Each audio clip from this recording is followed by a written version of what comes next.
Mm-hmm. Oh, my dogs. Oh, let's see. Yeah, apparently the mic does work. That's good.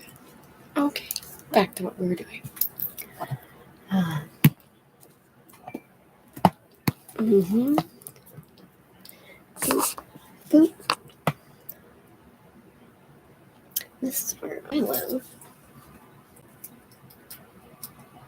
Unfortunately, the most invisible man on the earth. Do you think I need a partner? I think you need a man who knows every van. If you want to see how much media messaging affects perception, you need only glance at the viral clip of them Canadian kids last week and how they regarded unvaccinated people. And again, to reiterate once more, I don't have an opinion on what anyone should do about healthcare decisions. That's not my area of expertise. Okay, I I'm do. interested only in the way that the media relates information and the likely outcome of the way that information is relayed. A piece of footage went viral last week on social media. The new photo showed the Savannah Fletcher and Julie, hosted by Julia Snyder, a Quebec talk show.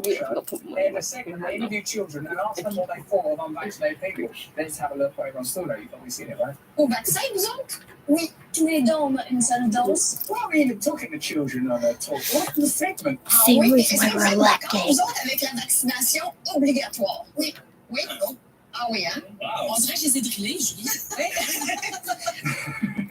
It does look like you drill them, but you don't have to because the media is doing it day and night. Qu'est-ce qu'on devrait faire avec les gens qui ne veulent pas se faire vacciner? On devrait appeler la police. Oui.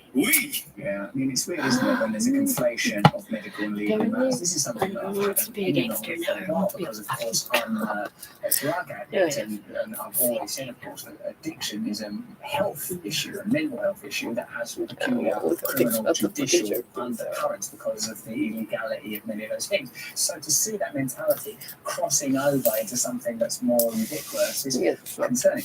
S'ils n'ont pas leur vaccin, ça peut mettre beaucoup de personnes en danger. Comme le gouvernement est en train de faire en ce moment, il faut leur couper. Because as a parent, I'm aware that your child's perception of reality is entirely formulated by the information that you give them. It's sort of weird and But guess what? They had a simulation. Get voted. That responsibility and to know that I have to First thing I form thought their minds and hopefully give them the tools to And they said, discern enter your what's postal code. truthful while continually acknowledging my own And the button shortcomings was and broken. inability to understand things, to let them know about my own Did you call vulnerability, customer while support? knowing too that I have to parent, There is emphasize, no bracket, hold them, protect them. You So to just see have to go children to the spouting government these talking points for me, that feels terrifying. Let me know in the comments below. If you think it's good or bad, let me know. Petite chose à petite, jusqu'à temps qu'ils se donnent et qu'ils se fassent vacciner. On a des futurs politiciens à côté de nous. Merci! Bloody well, I shot. You're a terrifying proposition. You're probably a lovely little child. I'm only mucking about. I've got no opinion on lovely little kids and what they think. It just shows you the amount of power that propaganda wields. We all have different opinions on how this pandemic should be, could be, might be handled, and we all have to be cautious about how we express them, because the most important thing is that we're able to have an ongoing conversation with one another without harming one another, hurting one another, and resorting to shortcuts like this group of people are bad, that group of people are bad. None of us can afford to do that. Dude. Yeah. Hello?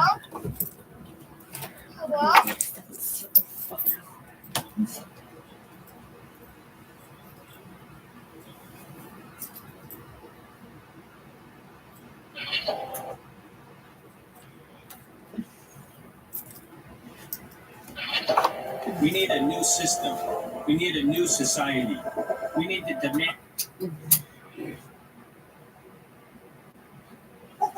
Such an open experience. So I'm Constable Erin Howard.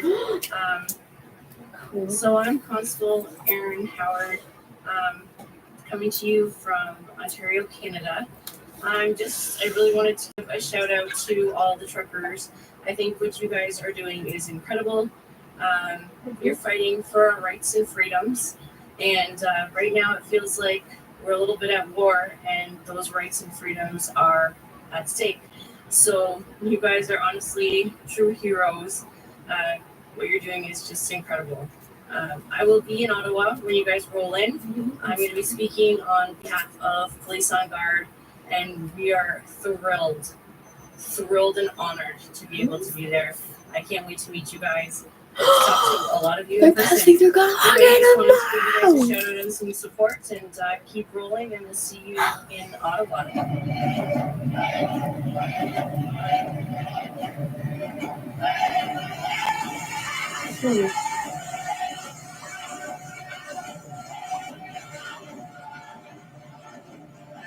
Josh P. What? Why this kid used to fucking bully me fucking so bad? The guy broke his ankle. And then when he was like, I don't remember, I'm sorry. I was like, you're a bum. I was like, no, thank you. I appreciate the apology.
Shut the fuck up. They're gonna be fucking what?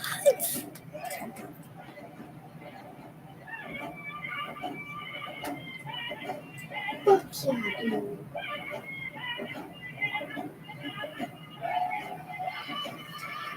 It's fucking amazing.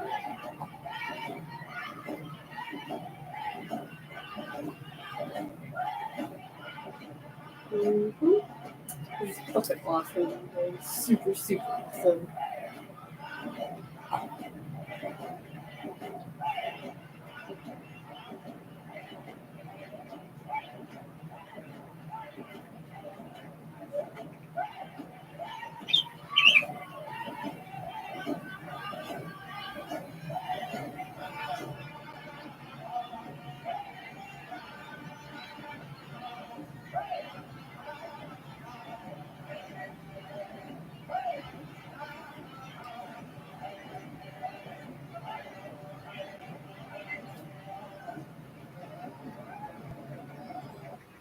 Regardless of the fact that we are attacking your fundamental rights or limiting your fundamental rights, and the Charter says no, it's wrong, we're still going to go ahead and do it.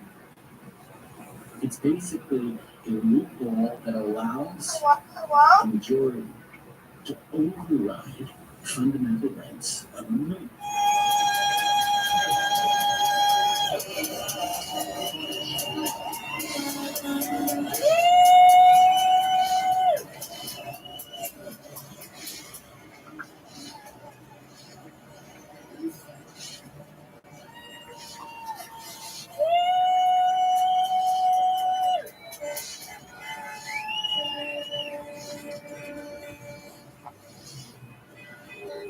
All you ladies and gentlemen out there trucking it, keep on trucking.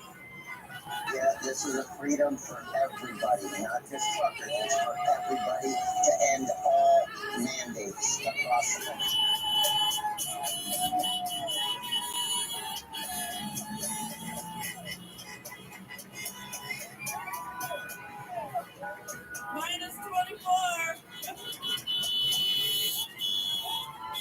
It is so grateful to hear that the trucks have stepped up and you're all in our prayers.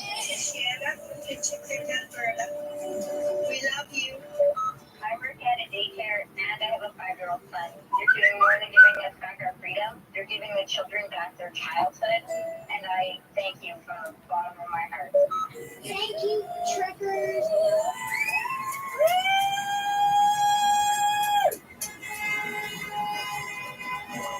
Say thank you, truckers. Thank you, truckers. And big shout out here from Houston, Texas. You guys keep on trucking. We're rooting for you. We need you. Great job, guys. You guys keep it up. We're so proud of you. We are here in solidarity with every Canadian. This is not about mandates. This is not about saving lives. This is about control. They are destroying lives. How long have you been teaching? 22 years. For 20 years and 22 years, they were fine, they were okay. Suddenly now, the government, the wannabe tyrants, they're telling them they cannot work anymore. Excuse me, why? So they were the heroes, now they're zeros because some corrupted politician says so? Are you kidding me? You see, we are teachers, we are truckers, we are nurses, we are Canadians.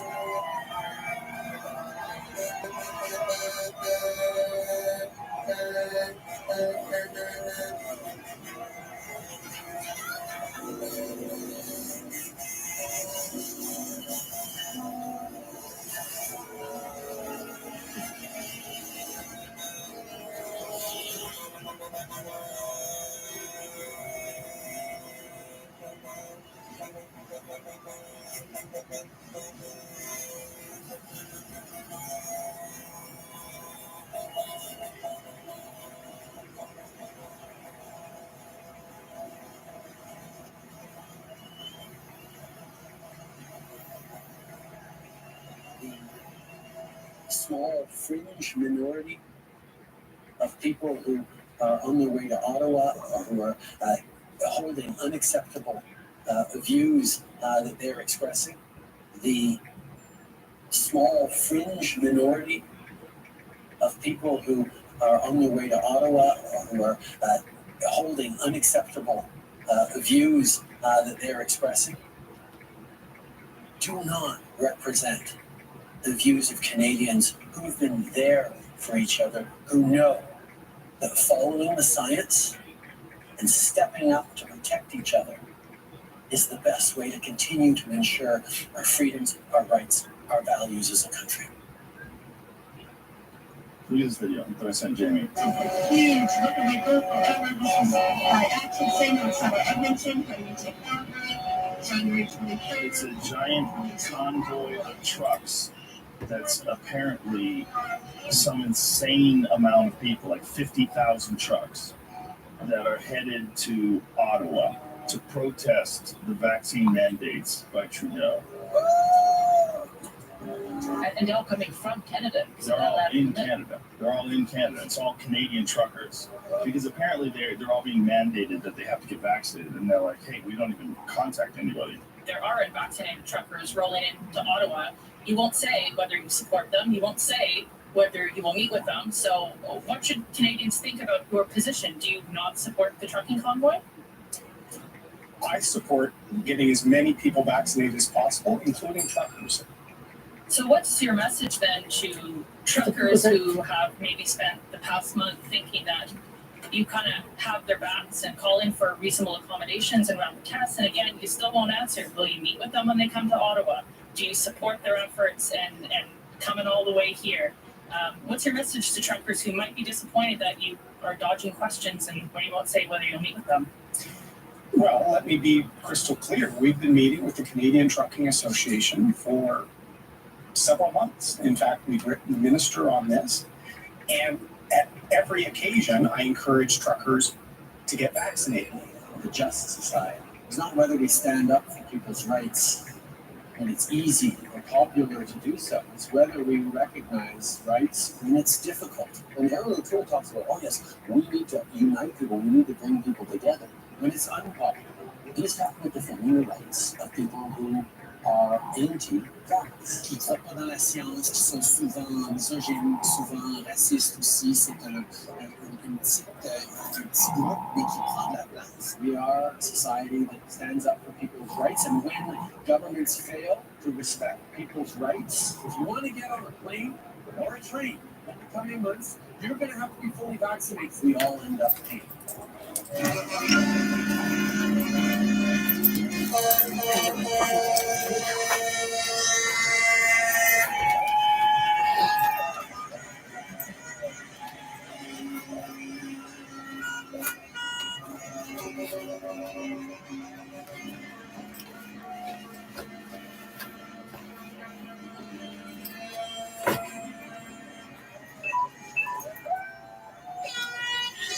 Our fearless leader, Justin Trudeau, is under isolation for COVID.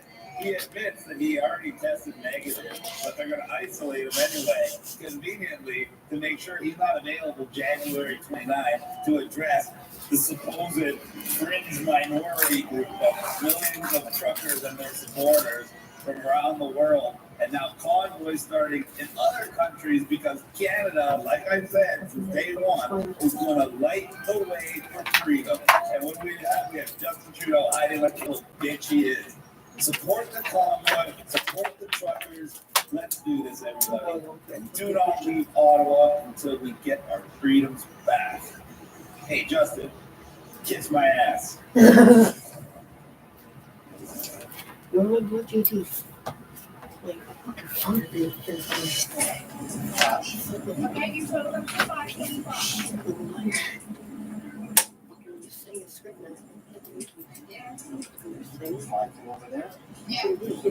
Pick up the phone when it's talking. You're saying, and you could tell there, I got the earpiece. He picked up the phone. We're going to do a quick video here showing you CBC. Showing a couple of people. Look at this. What? Their camera, they're setting up to point in this direction. Remember that. Now let's turn around and show what's really happening here. Our news media will not cover this. They point at a couple of people. Meanwhile, this is what's really going on. 5 a.m. Unbelievable. If you needed any more proof that it's corrupt, it's all corrupt. Here it is.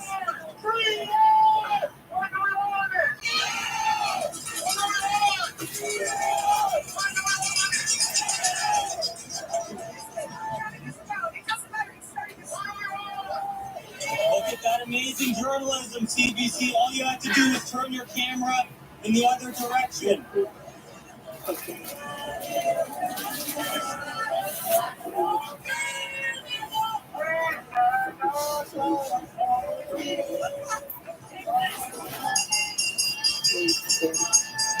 I wanted to meet all you guys. You got to keep that going. Here's the horns of freedom, baby.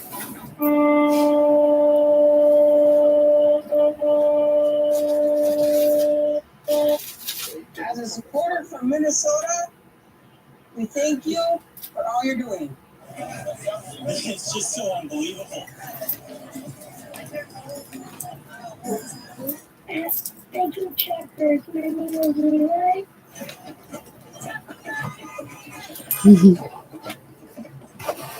This is an unbelievable thrill.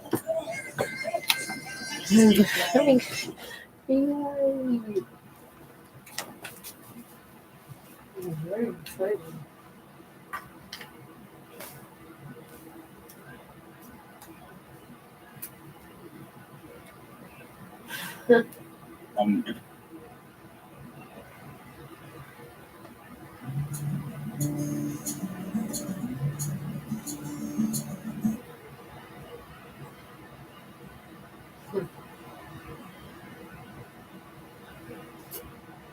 The Freedom Convoy is mainstream, and it is uniting Canadians.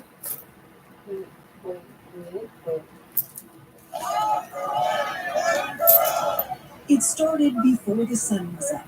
First in the East. There's no hate speech. There's no we and they. There's no vax and anti-vax. It's the freedom to choose our own destiny. Truckers came from Prince Edward Island and Newfoundland, gathering first in Nova Scotia. Only around a dozen trucks, but a couple hundred people showed up to support them.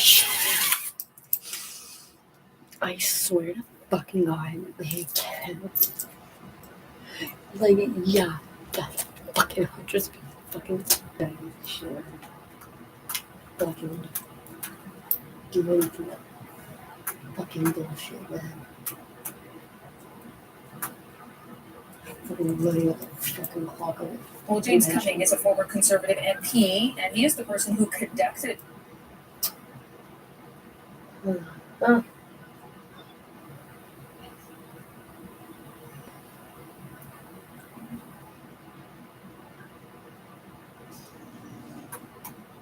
What?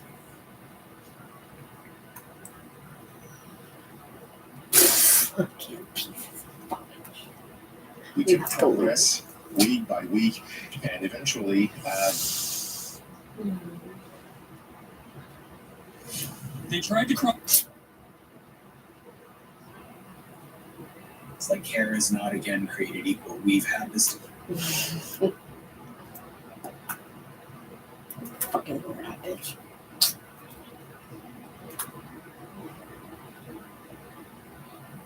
Fuck.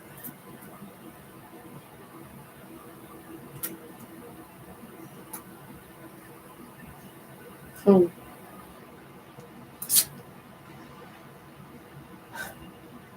Yeah, cool. Fuck,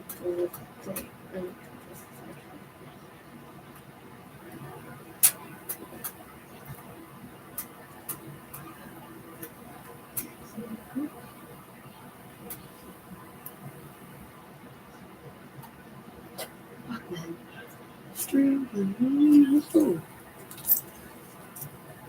good evening. Glenn. I was going to have remarks today based on our.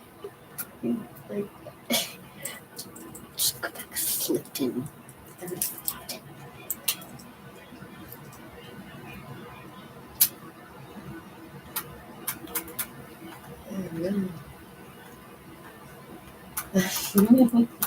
Oh, God.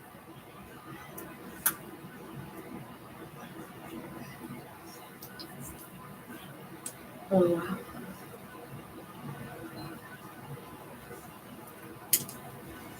What? Yep.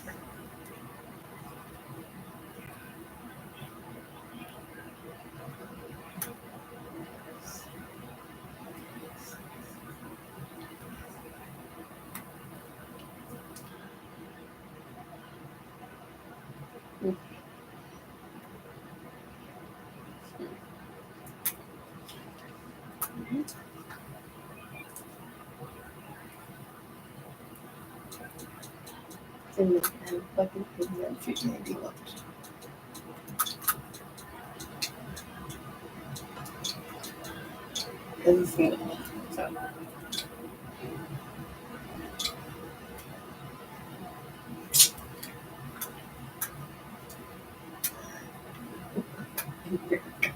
So.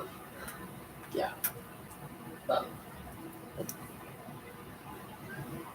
Wow.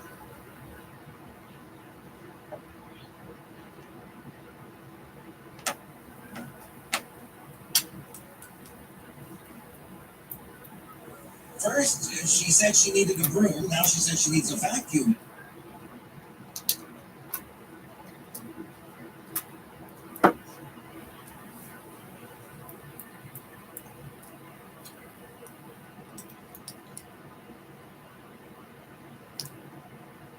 Hmm? 6 years ago. 8 years. 8 years. 5 years. We go through 3 years. Go.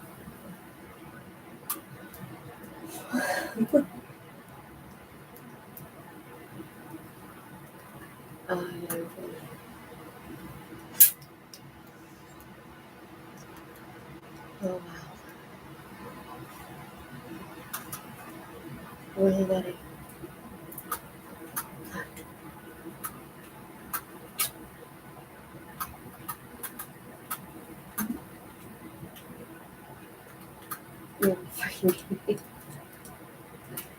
cleaner to clean up the mess at City Hall. My guest is Madame Louise Arrête.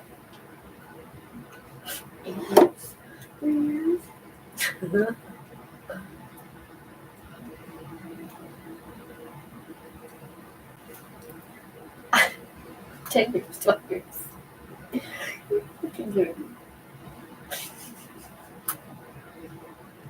Oh, really?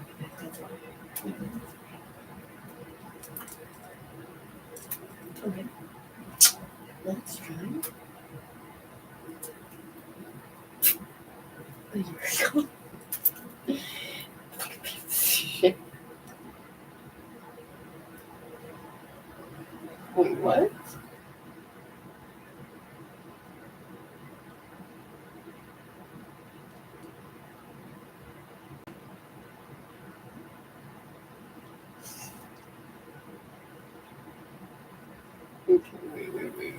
Ready?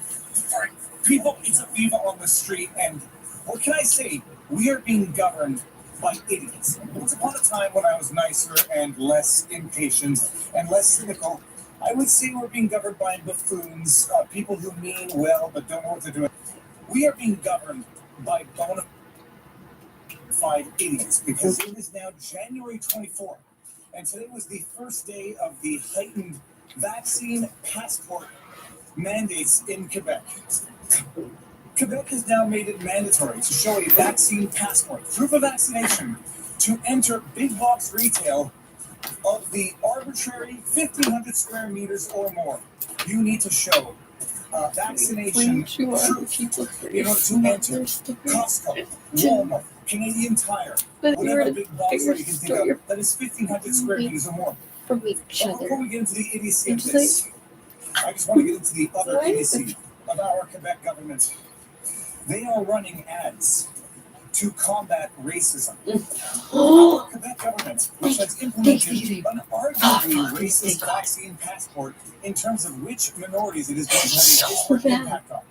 Our Quebec government, which is implementing Bill C-96, which is to revamp Bill 101, which is the language laws of the province, to make it harder to be an Anglo or a non-francophone in the province. They're going to lecture us on racism and discrimination. Our government, which just passed Bill C-21 a couple of years ago, which made it unlawful for individuals to wear religious garb in provincial employment. Teachers, provincial employees, they can no longer wear religious attire in their employment. Bill C-21. I've done a bunch of videos on Bill C-21, Bill C-96. Our Quebec government is now lecturing the citizens via taxpayer dollar-funded advertisements to condemn racism. And when you see these ads, you're going to ask yourself if these ads are jokes. And lo and behold, they're not jokes.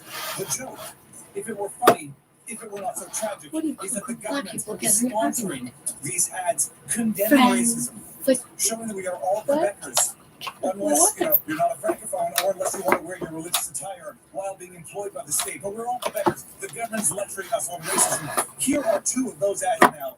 Try not to throw up in your mouth watching. In Quebec, a group of people love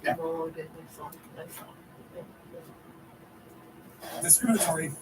They have implemented the new vaccine passport rules in place through big box retailers. And this is the same provincial government that imposed a second curfew a year after the first curfew. The first curfew, which was supposed to last 1 month, but lasted 5 months. The first curfew, which was unscientific in nature, even according to their own health director. A year later, they implemented another curfew.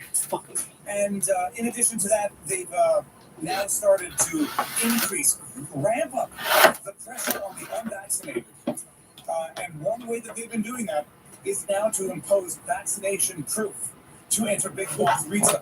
The other way that they've been doing it, by the way, is another thing that they announced today, is that they're going to have, they're going to start doing pop-up on the streets, vaccination booths. They want to put on pop-up booths and go after the unvaccinated to implore them to get vaccinated. Setting that aside now, one of the other measures that they have recently implemented, we're going to get a respite from the wind, is they have now required the proof of vaccine passport, in order to enter SAQs, Société des Alcools de Québec, that's the liquor store, cannabis stores, And now they've gone after big box retailers such as Canadian Tire, Walmart, Costco, etc. But because the government, they're so damn smart, they think of everything. In the same way that they thought of the exception to dog walking when they imposed the first curfew a year ago, and then eliminated that exception the next year, but then put that exception back into place when there was sufficient public outcry. They thought of everything. So 1,500 square meters and more, you need to show proof of vaccination. Unless the principal business of that business is groceries or pharmacies, because you can't block people out getting groceries or pharmacies just yet. But maybe wait a couple of weeks and we'll see where this goes. All right, so that's what they've implemented. The question I had was, first of all, Costco. As far as I understand of Costco's business, is primarily groceries, so I don't know how they got away with imposing the vaccine passport in Costco. Or whatever, we'll see if I'm there one day refusing to show the vaccine passport and getting arrested, tased, and whatever. But Walmart, people. Walmart. Maybe Walmart is not primarily groceries. Maybe it's primarily toys, whatever. And you can impose the vaccine passport on Walmart. But because they have implemented this, and they're so smart, they thought of everything, except they didn't think of the fact that Walmart has a pharmacy in the Walmart. And so people are going up to the Walmart saying, I'm not here for the toys, I'm not here for the pants or the cheap, foreign-made jeans. I'm here for my pharmacy. And they're now realizing, whoa, we've got a problem. And people are calling into CJAD 800 today. The propagandist outlet of the government. And people are saying, I showed up at Walmart to go to the pharmacy, and I'm not showing or did not show proof of vaccination. And now they've got to say, whoa, okay, fine. If you show up at Walmart and you're going to the pharmacy, okay, you don't need to show your proof of vaccination, except we're going to escort you to the front door to the pharmacy, and you're not allowed to buy anything while you are going into the Walmart to get to the pharmacy. Because this is how science works, people. This is how science works. Arbitrary designations of square meters, arbitrary designations of businesses, and then arbitrary subdivisions within the same business. You go to Walmart, if you're going to the pharmacy, you don't have to show your vaccine passport there, but you can only walk to the front door to the pharmacy, escorted, by the way. Escorted from what I've heard on the radio, because I haven't done it myself. And you have to walk back out, and you're not allowed buying anything else. This is why I say, in no unequivocal terms, we are being governed by idiots who need to be mocked for their idiocy, shamed on the local, national, international scene, so that the rest of the world can see what a bunch of shameless, moronic idiots they are, imposing these divisive and idiotic policies that have not been thought out past the tips of their nose. Because that's where we're at. That's where we're at. The government is running anti-racism ads while implementing racist policies. They are implementing vaccine passports and then saying, oh yeah, we didn't really think about the fact that Walmart has pharmacy in it, and we can't block people from getting to the pharmacy, so we better let them in, but only to the pharmacy and back, escort, so they don't break the rules and endanger everyone. This is not that Polaris, by the way, being slowly and steadily destroyed by Supreme Leader François Legault in a way that it would have been comical, it would have been Orwellian, it would have been unheard of dystopia 2 years ago to suggest that this is what that province could turn into. But lo and behold, apparently François Legault had been reading enough Klaus Schwab and the Fourth Industrial Revolution to actually be implementing the mechanism for the Fourth Industrial Revolution. And my goodness, if this is what the Fourth Industrial Revolution looks like, François Legault, Supreme Leader, I don't like it. And I don't think a lot of Quebecers like it. And it's about time we understand what is going on and react accordingly, because this is insufferable, intolerable idiocy. No other word for it, no other word for it. Now, with that said, if you like my videos, you know what to do. Like, share, subscribe, hit the notification bell, and drop a comment in the comment section below, because it feeds the algorithm. What do you say? Klaus is a moron who not only what he reads in the New York Post. Robert Barnes and I do weekly streams every Sunday. We do weekly streams with a guest every Wednesday called The Sidebar. I am doing an interview tomorrow, as of the time of shooting this vlog, with Clifton Duncan, which is going to be amazing. He thinks he's a liberal, but he's no longer a liberal. We'll discuss tomorrow, but that's the madness in Quebec. Share away so people can know we are being governed by idiots, and the only solution to idiocy is mass, national, international mockery of the idiocy. Peace out, peace. Oh, I deleted the fucking politicians. Or like they're in danger. They're gonna fucking you. Do your fucking job.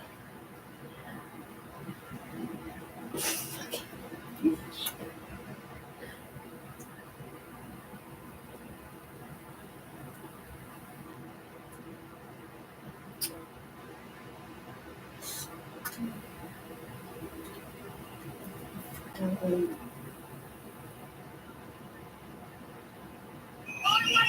don't have control of my children. You don't have control of me. They shut our doors and try to give us God Fauci. To hell with God. Fuck yeah.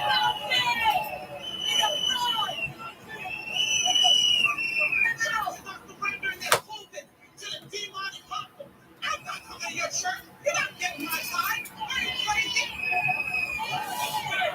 That's why white people can't get anything done because they can't protest.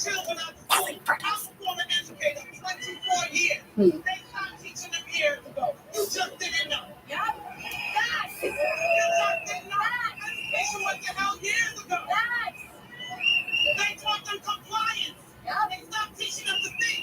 Analytical thought went out the window. With state exams. Yeah. State exams are just being used to track your children. Who's going to college to train them to support this God-forsaken system and the rest of that pathway. They have pushed us into prison. I don't care how you look at it.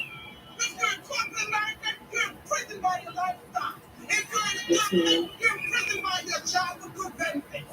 You understand? If you are on subsidy, you're in prison by their benefits. We have to get out their system, pull yourself out, pull your dollars out, and level it. Yo! That video that you just saw was from New York during a protest against the mandates there, and I have absolutely no idea who that woman is, but I bet she would do a way better job than almost all the politicians in office right now. Welcome back, beautiful and amazing human beings. This is Luperdowski of WeAreChange.org, and we got a big bombshell video for you today. As of course, there's some major explosive statements coming out highlighting how soon there will be an end to all of this nonsense. How will it end? What's going to happen with all of this? Well, we're going to be talking about that, plus a lot more, all in this video. And there's so much news, we're just going to jump right into it. As of course, I wasn't kidding, suggesting that this woman should be even the governor of New York. This is, of course, the man known as Bozo the Clown, Bill de Blasio, just announced that he won't be running to be governor of New York, which, according to the Daily Mail, made New Yorkers breathe a sigh of relief. As, of course, this man was one of the worst things that came to city, next to, of course, hipsters, as the quality of life was dramatically reduced. Dramatically, because of his decrees as mayor of New York City. In related disappointed politician news, today we're also finding out that Donald Trump is trashing Ron DeSantis behind his back, allegedly, according to a source who is close to Trump. And even though this can't be verified, I think it's fair to say that there definitely isn't a love lost between the two, as we've been telling you for weeks now that it was only a matter of time until these two Republicans clashed with each other. As of course, a few days ago, there was already passive-aggressive comments made by Donald Trump surrounding a big pharma product attacking Ron DeSantis. Now we're hearing that Donald Trump is allegedly saying that DeSantis has no charisma, has a dull personality, with today the Florida governor Ron DeSantis answering back saying that it is too much to ask for right now, when specifically asked if he would back Donald Trump in 2024, as of course the soon will be battling each other to be the Republican frontrunner in the next upcoming 2024 election, according to many people close to both of these individuals. Who else might be running? Hillary Rodham Clinton, who's literally putting out feelers right now in the corporate media to see what response she gets. This, as just moments ago, there's a new report highlighting how a really bad man who did unspeakable things to children just pled guilty to funneling $3.5 million to the 2016 Hillary Clinton presidential campaign on behalf of the United Arab Emirates in a pay-for-play quid pro quo, trying to gain them political favors. So it's safe to say that Hillary Clinton's possible campaign is already starting like the last one, filled with controversy, really bad, sick, sinister people laundering money and being caught red-handed, being absolutely corrupted. And other highly corrupted billionaires who buy influence news, we have this eye-opening development from a major Democratic supporter, billionaire Golden State Warriors owner Chamet Palapataya, who in a video interview literally said that no one cares about the Uyghurs and other Chinese human rights abuses. A billionaire that buys influence by paying off the Democrats, not caring about an ethnic minority being absolutely taken out of existence? Oh, gee. What a surprise there. And of course, the Clintons aren't just tied into really bad, horrible people on many extensive levels. And of course, there's a lot more I want to say about this specific topic, especially about George Nader, about the other very horrible people connected to the Clintons and this entire ruling establishment. And I really can't do that here, but that's why we built LukeUncensored.com.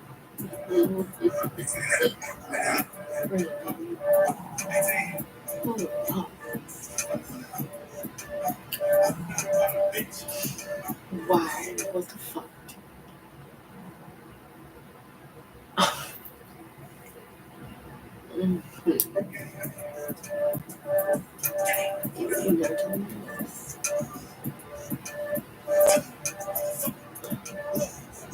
Look, okay, I'm about to make it. Fuck it. Oh, shit.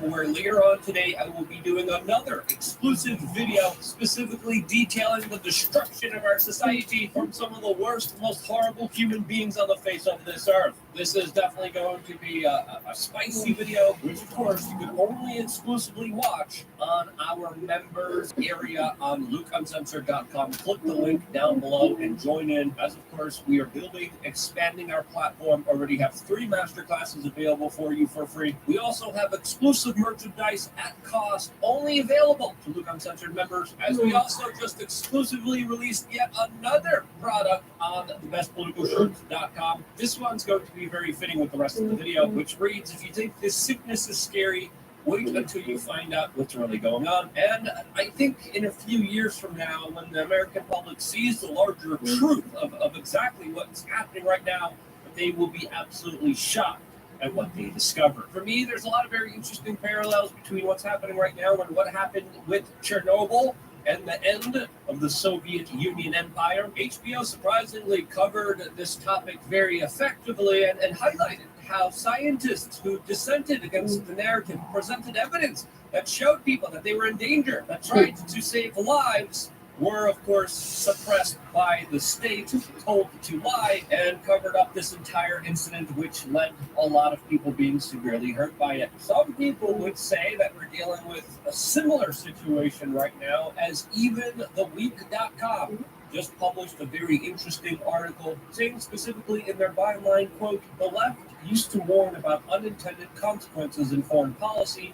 Maybe it's time to remember those warnings, specifically highlighting how there will be a blowback against many of the lockdowns, restrictions, and mandates that were decreed on the American people that absolutely made no sense at all. There's no scientific data behind, and incentivized corrupted private industries that, of course, exploited this situation for profit." The Telegraph also wrote a very interesting piece surrounding this thesis as well that was titled, "The Curse of This Sickness. Can Any Leader Survive the Backlash to All of This?" Specifically highlighting how statists like Neil Ferguson, top bureaucrats of the UK state, predicted and called for lockdowns, which he would say would have reduced deaths to about 20,000, up to 2/3 of people, of whom he said would have died within a year. And now the death toll now stands at 7 times those figures, while Britain has, quote, suffered some of the strictest, longest lockdowns in the world, with the Telegraph specifically highlighting how people were let down by a lot of people in power and authority, and how those people's political careers have been negatively negatively impacted and will continue to be negatively impacted with, of course, every single day as the narrative keeps crumbling on their official story, which, of course, after 2 weeks to flatten the curves, now 2 years into this, people are starting to slowly wake up and understand that a lot of people were being played here. It also doesn't help that the main spokesperson for this entire situation, who is heavily invested in all of this, had a public divorce because he wouldn't stop hanging out with Jeffrey Epstein. But it wasn't just that broke the official narrative, broke the official story.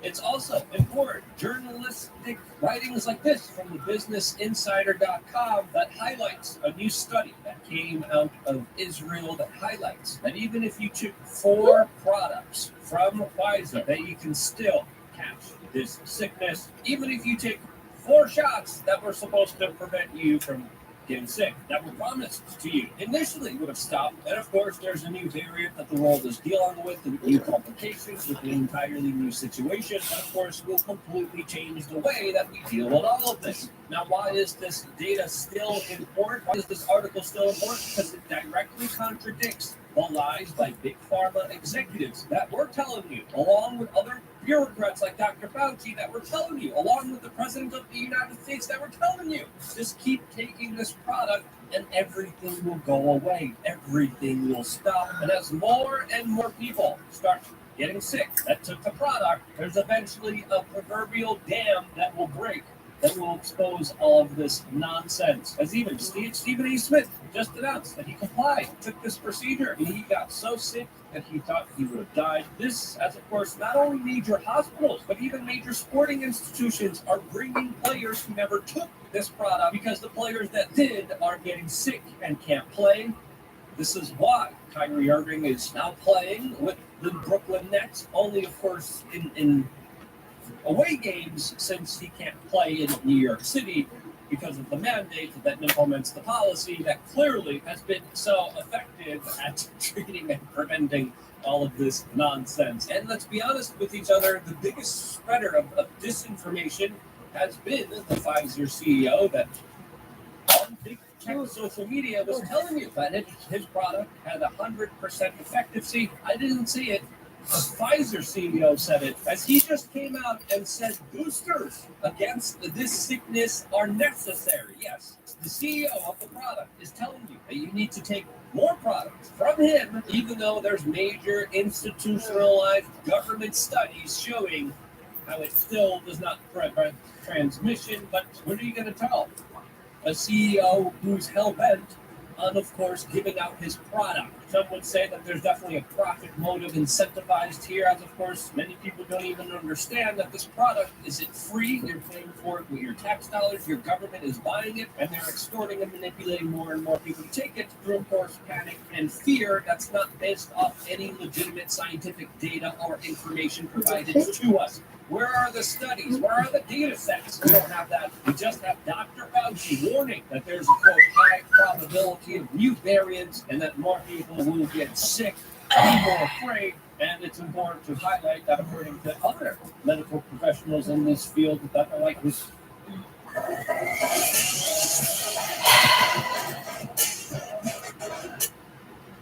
We know that this happening is not probable, but there, of course, should be a scientific debate and discussion around this, and there's not. A lot of debate and conversations are being censored. I'm not a medical doctor. I'm not here trying to give you any medical advice. I'm just letting you know that there are other prevailing thoughts, other than, of course, the ones ushered by the gospel of Mr. Science himself, Dr. Fauci, who, of course, contradicts himself more than he does tell the truth. Now, as the nonsense and rhetoric becomes more hyperbolic, more sensationalistic, more based on fear rather than logic, this is also helping spread the mass awakening of people not buying it anymore, because there's only a certain amount of time that people can handle this. This, as the European FDA, the European Medical Agency, came out with a statement saying that taking too many of these products might reduce the level of antibodies that can be produced with each administration of additional products on the person. The dam is breaking. Even the World Health Organization has come out with the statement that soon there's going to be an end to all of this nonsense. And scientifically, looking at a lot of this information, I think the probability of that is really high. Now, what's going to happen at the end of this entire crap situation that the people were put in by the government, not by the sickness, by the way, the government's implemented a lot of the pain and suffering resulted by their policies that they instituted, that they profited off of, that their friends made a lot of money with, which people are realizing, hey, that was absolutely messed up. And I think, whether you think I'm naive or not, there's going to be some repercussions because of that. How do you think this will unfold? Will there be another major event that will stop this unraveling of this entire scheme? Well,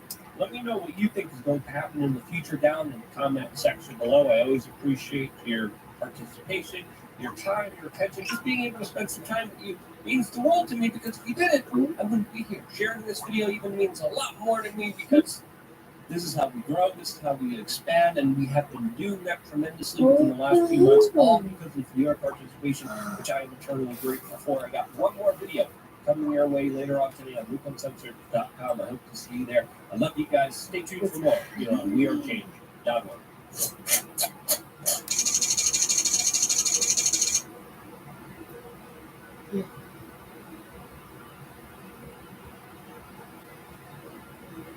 No, Papa, no.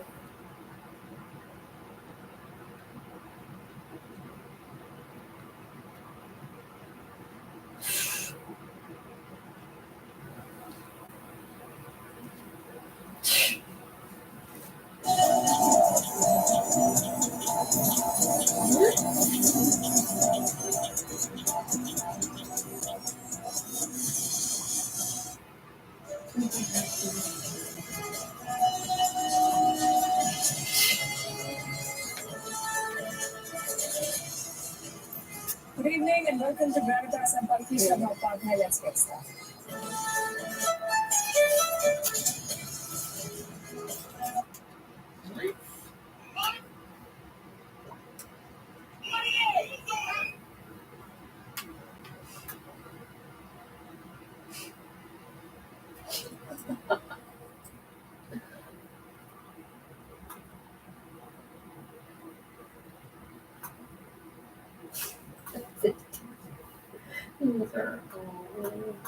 Okay. Yeah. Okay. Okay.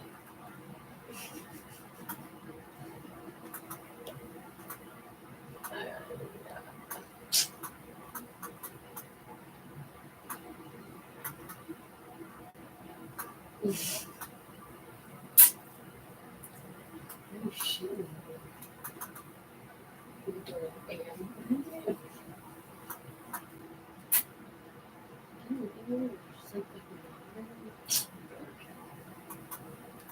Oh, yeah.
Without a doubt. And there's no question that our next guest knows about transitioning and pivoting and spinning new directions. So without further ado, Jenny Liss is the host of the Widow Parent podcast and the author of the forthcoming memoir, Future Widow, Losing My Husband, Saving My Family, and Finding My Voice. She's passionate widow babies, their family's well-being in Washington, and with her two daughters. Jenny, welcome to Life Unrehearsed. Hey, Corey. Hey, Matt. Great to be here. Thanks for having me. So happy to have you on.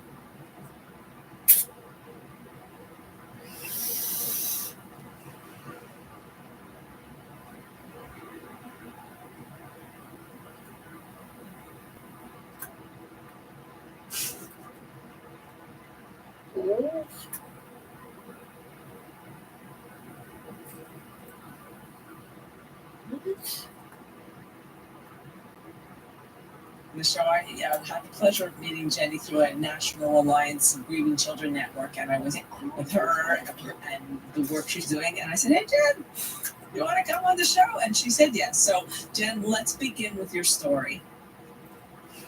Yeah, absolutely. It's kind of crazy for me to think that it was 5 years ago right now that I was deep in the middle of all of this. And basically, it started, so my now late husband, Dennis, it just started so subtly. He was feeling a little dizzy occasionally, right? Like not passing out, falling over, nothing that would have the emergency room for. Combined with then I started noticing a few subtle kind of cognitive confusions. Story of today's on the press. Welcome back. That kind of made eyebrows, certainly when we talked about it this morning and in planning today's show, made kind of eyebrows raise a little bit, only because I really hadn't heard anything about this lately. Natasha, A little bit. I'm like shaking my head. I'm like, are you kidding me? Typically, when we would hear about someone complaining to the OQLF, it'd be from a business owner calling us or texting us to let us know, hey, I can't believe this guy showed up at my coffee shop, an OQLF inspector, and didn't like the fact that I had cappuccino on the menu or whatever that would happen to be, and that got into a fight. We had it from a gentleman, I think out of Montreal North, not that long ago, right? Well, it turns out, according to statistics, this is the actual number, 64% of complaints. Now, this is in Montreal. Remember, this is not across the entire province. The numbers we're going to cite are basically here. But those complaints to the OQLF have increased by 50% in the last 2 years. Not 5%, 50%. So, in reading about the story, I'll try to make sense of this and why this might be happening, but more important than why, what does it mean? What is it necessarily going to change anything? Especially during the whole global pandemic again. I just sort of feel like priorities. Okay. But remember, every time someone does file a complaint, it's an individual, right? It has to be followed up at the OQLF. So it's not even about them as much as it is the people. Apparently, even during a pandemic, they've got a lot of free time to walk around and look for these sorts of issues. So we thought we'd try to find out a little bit more about this today. And here's the deal. We're going to, right now, talk to someone who's got an insight on this. Frédéric Berard is a doctor of law and co-director of the Observatoire National en matière des droits linguistiques. And I read in the story, Monsieur Berard, that as much as the numbers are shocking to see that big of an increase over 2 years, you're suggesting perhaps we don't look at these numbers and panic, right? Yeah. Well, actually, it's not because we have a great numbers of complaints that this is a new problem. I mean, filing a complaint doesn't mean many things if you take a look at it. And the other thing is because I'm sure you wanted that interview because I gave that interview yesterday after that day. And what I said, I mean, it's not because you have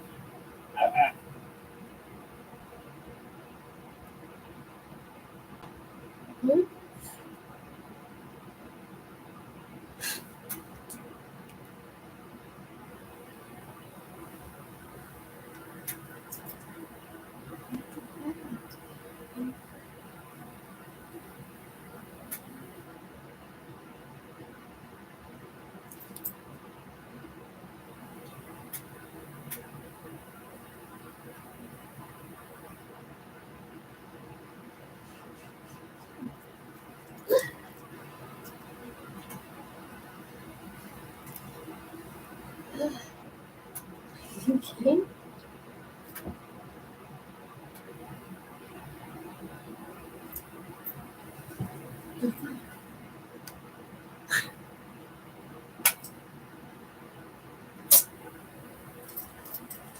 This is fucked up. This is crazy.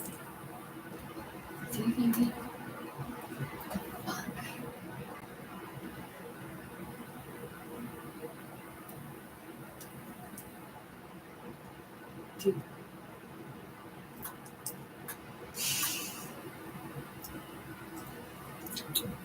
Try.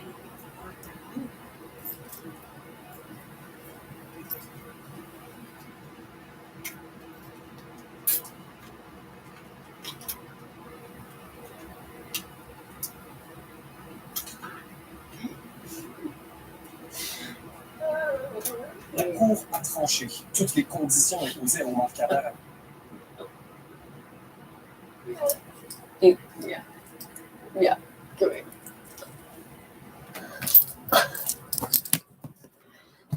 I think it's fucking gold.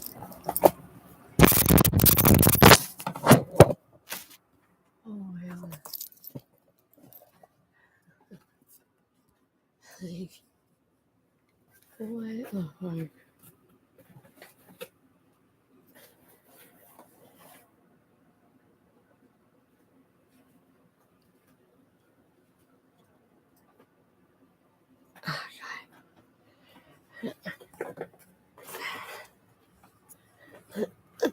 Oh, how is it 3? I'm telling you, fucking should do it like 4.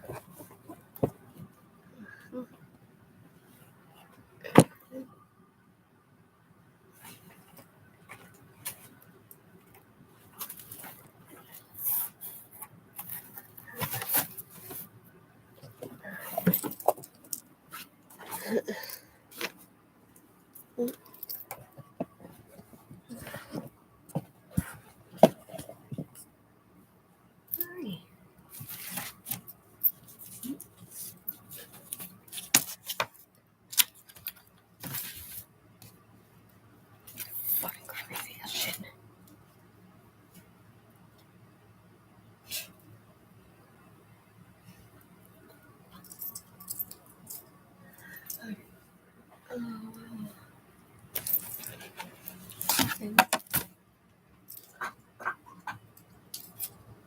Just take this one as I can do it.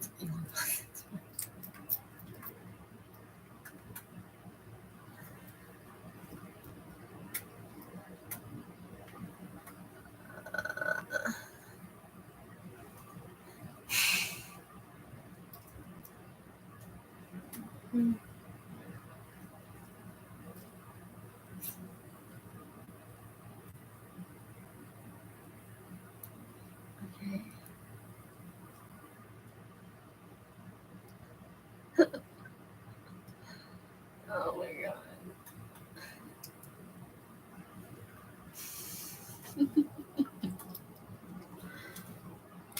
Mm-hmm.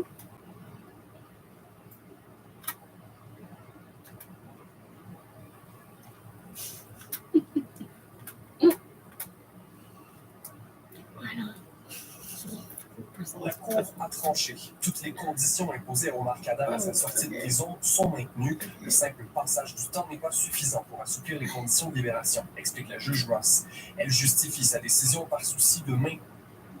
Okay, so you're telling me that absolutely nothing hurts the fucking and whatever.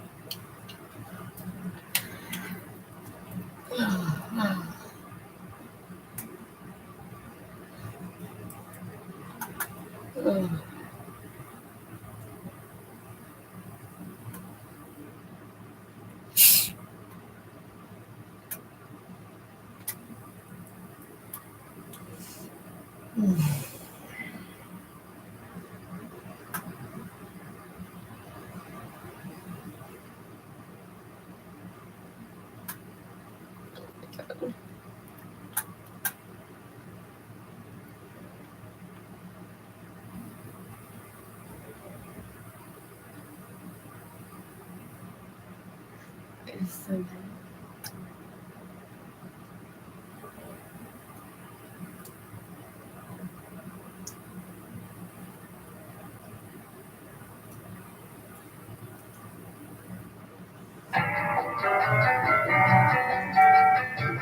CJAD, Montreal's #1.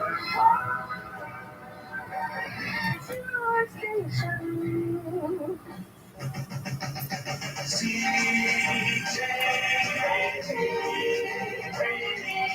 Radio.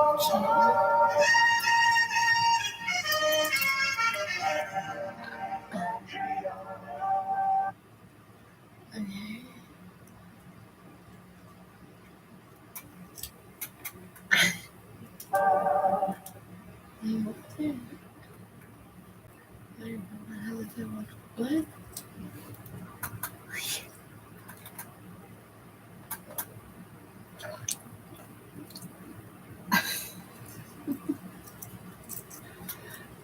News Talk Radio, CJAD 800. Yeah, 6 years. 8 years. 5 years. 3 years.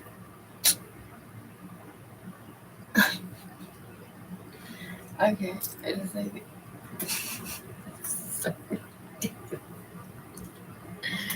I'm kind of kidding.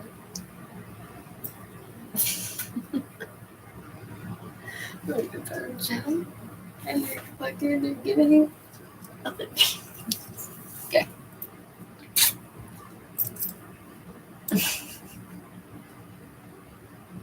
We're fucking doing fucking bug testing with the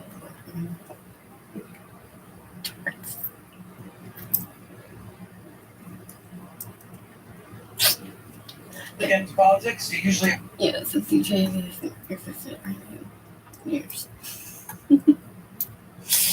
Yeah, they're terrible.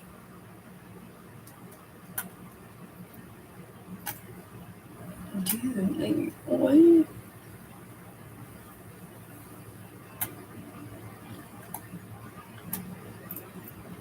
Fuck.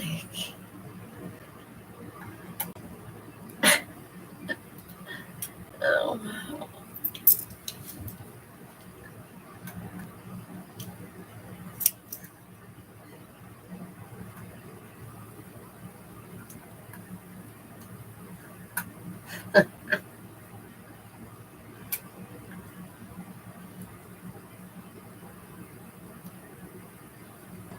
Okay.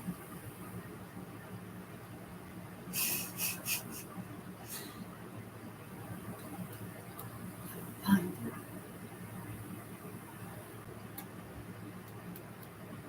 Dude.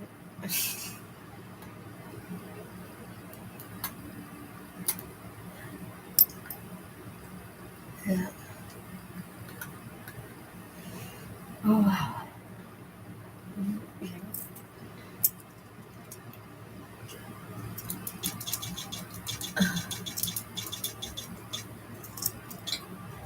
Ignore that.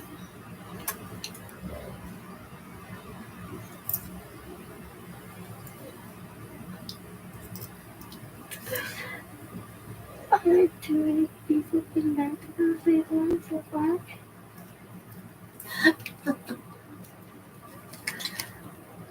Oh, God.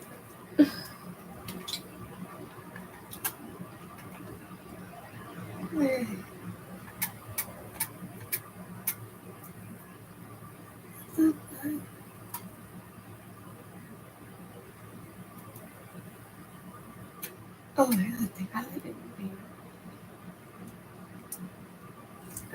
What would really interest me is the people that you are, familiar with day-to-day. You had Sheeran, Beckham, and who is paying the most. I'll get my list, I've got it here. Yeah. Get the figures right, but they are enormous numbers. How much tax is Sheeran paying? How much tax is he paying?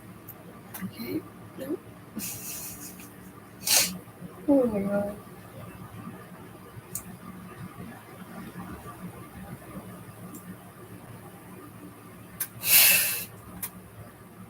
Radio this is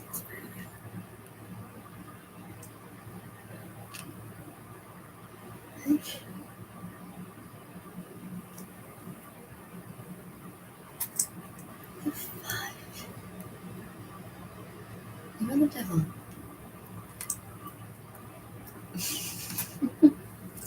What? What is this radio?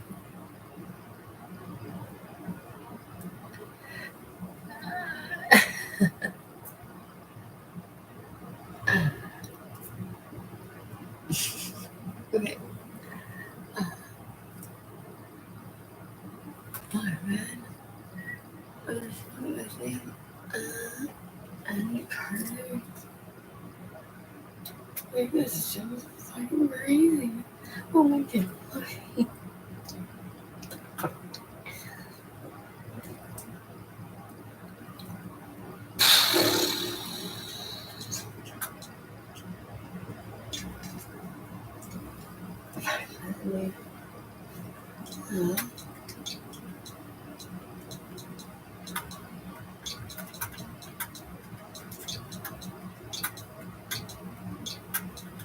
Mm-hmm.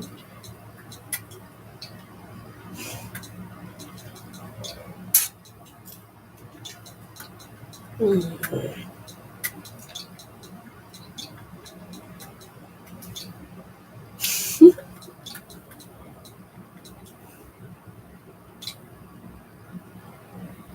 Mm-hmm.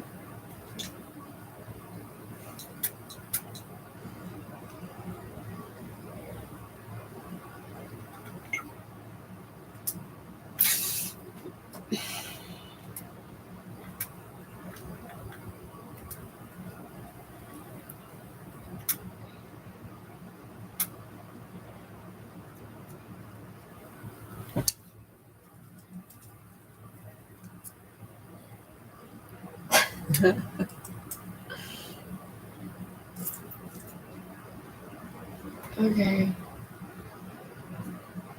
Shit. And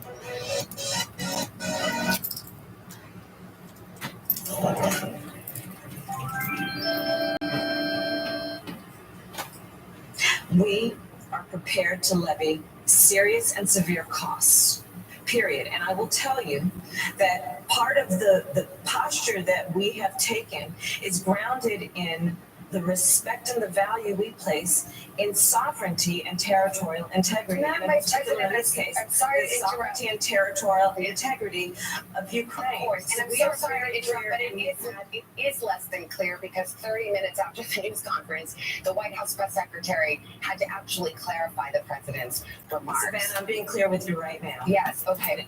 And so if you're interested, I'll continue to be clear, which is that we have also been clear and continue to be clear. Just to be, let's be clear, because Yes. there are 100,000 Russian troops amassed at the border with Ukraine, and people there are hanging on the president's every word. Is there any amount of land that Russia could take that the president would turn a blind eye to, not issue those?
Sure, but he said he probably will go in. Is that for all intents and purposes acknowledging that this threat of severe sanctions that the administration has made is having no effect on Putin? That he's actually not deterred by it? It is clear to us that the decision is probably in his hands, and we are prepared to openly talk about division within NATO countries and NATO allies about what to do in the event of a Russian incursion. How damaging is that when the message that's being preached overseas at this moment by our Secretary of State and others is that NATO stands united? I will tell you, and I think your audience knows, Joe Biden has been working as the former head of foreign relations and as the former vice president and a senator. What's the damage done? You can't unring the bell. Is Vladimir Putin likely to listen to a later statement from the White House press secretary or the words of President Biden? I will repeat myself. And I'm Vice President of the United States. Another comment the president made, he openly cast doubt on whether the 2022 midterm elections would be legitimate. He said it all depends, which is astonishing to hear the president question whether our elections will be legitimate. We've heard it before, but not from this president. Is he really concerned that we may not have fair and free elections? The president has been consistent, regardless of their party affiliation, their race, their gender, or their geographic location. Well, to the point that And those so we bills have were debated, but the bills were debated and they didn't pass. If I may finish. But the specific question, if you don't mind. These are the issues that are at stake. And the president laid a lot of and pivotal issues in terms of our democracy. Administrations, both Democrat and Republican, have tried for years. Well, doesn't that show Republicans were willing to help if the initiatives were? To Americans around the country from rural areas to urban areas. Vice President Kamala Harris, I am way out of time. Next time they got to give us an hour so I don't have to interrupt and you can go as long as you want. They're really showing themselves to do really well. Come on, man. Oh, God.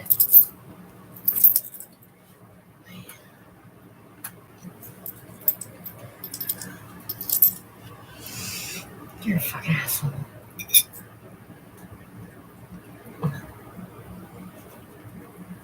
Oh, God.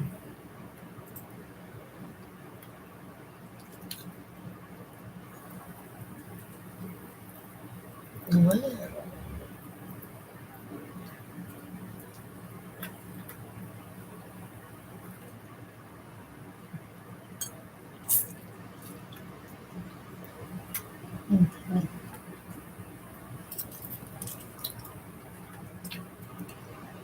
Mm-hmm.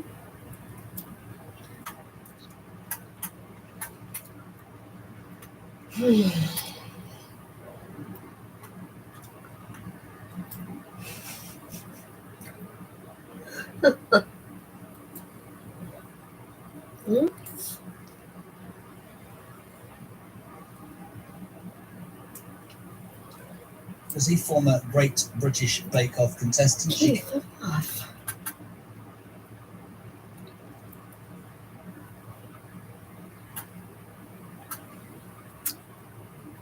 I love it when it's 4 years. What?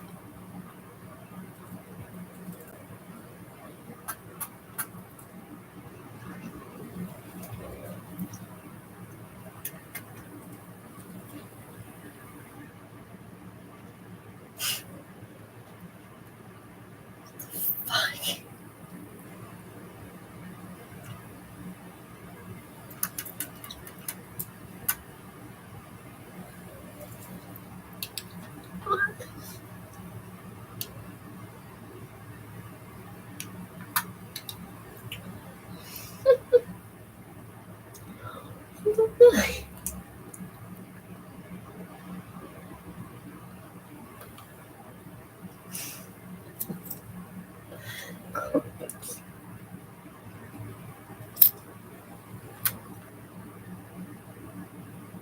What the fuck?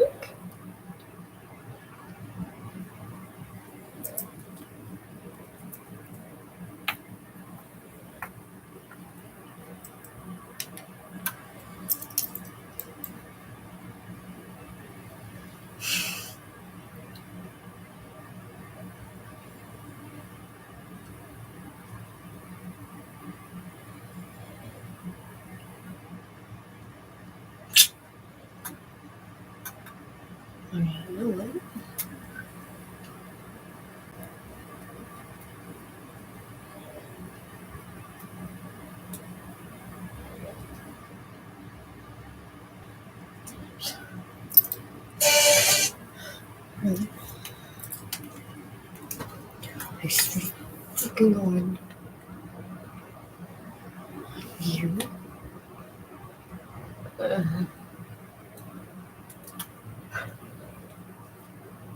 What is that?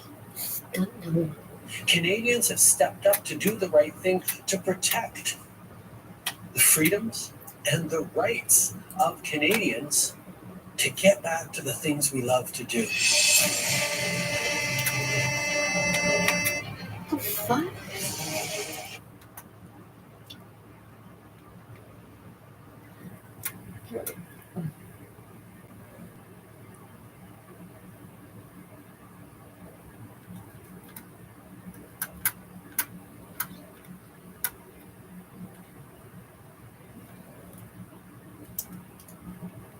I think we have someone online, do we not? We have. Oh my god.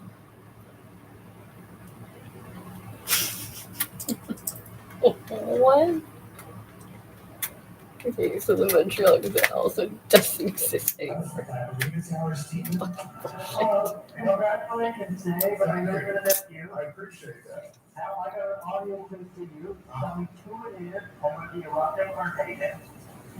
What do we got here? I don't know if interesting. It was a special day today. A friend of mine. Hello, who's that? It's you. And you love me or anything? We couldn't do the show without you. This is the end of one part of my life, anyway. There are so many to thank. Of course, the management and staff certainly, who have given me such support and confidence. The sponsors who make all of this possible, of course, and the loyal listeners that are the heart and soul of CJAD. To those who will carry on, again, be aware, I'll be listening. Thank you very much. So long. Thank you for coming this morning. I hope you didn't get wet getting over here, and it has been a wonderful morning. It really has. And I can't thank you enough.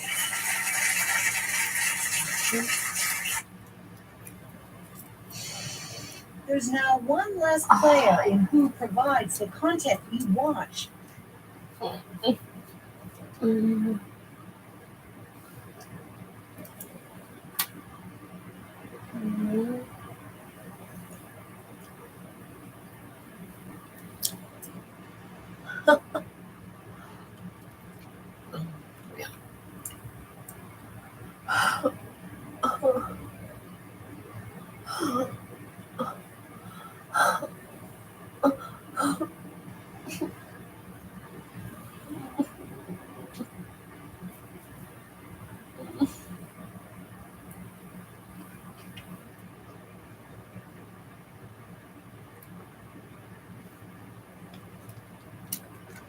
don't know. I got maybe.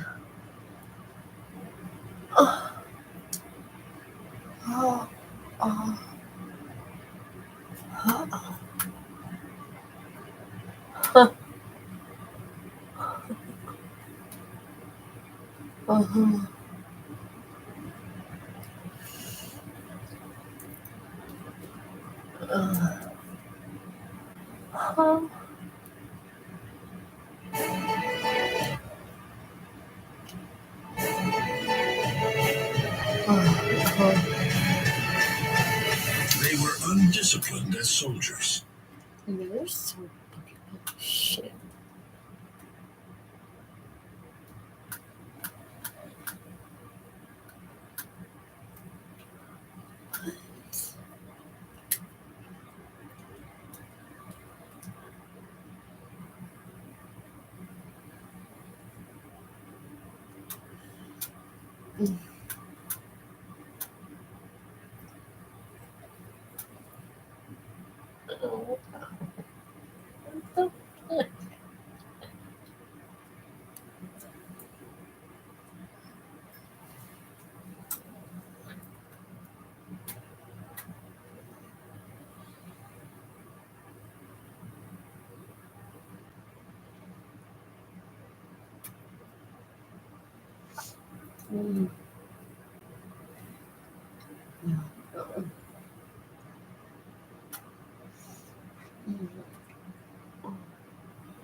I know.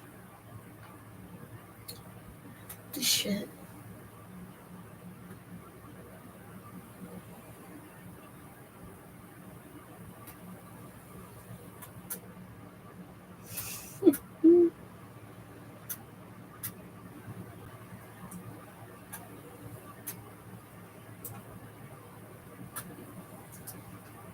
Welcome to Democracy Now!, democracynow.org, the War and Peace Report. I'm Amy Goodman. Justice Stephen Breyer is planning to retire from the Supreme Court after 27 years of service. Breyer's retirement gives President Biden his first chance to nominate a Supreme Court justice, but will not change the ideological makeup of the court's 6-3 conservative majority. At 83, Breyer is the court's oldest justice. He faced intense pressure to retire ahead of November's midterm elections while Democrats still control the Senate. On Wednesday, Senate Majority Leader Chuck Schumer said Biden's nominee would receive a prompt hearing. As a candidate, Biden vowed to appoint the first black woman to the Supreme Court. We'll have more on the retirement of Justice Breyer and who might replace him after headlines. Russian officials said they're not optimistic after receiving responses Wednesday from the U.S. and NATO over demands made by Russia that NATO halt its eastward expansion. The U.S. and NATO did not reveal the content of the letter, but Secretary of State Antony Blinken confirmed the U.S. and its allies did not agree to curb its expansion, but offered a path forward for negotiations with Moscow.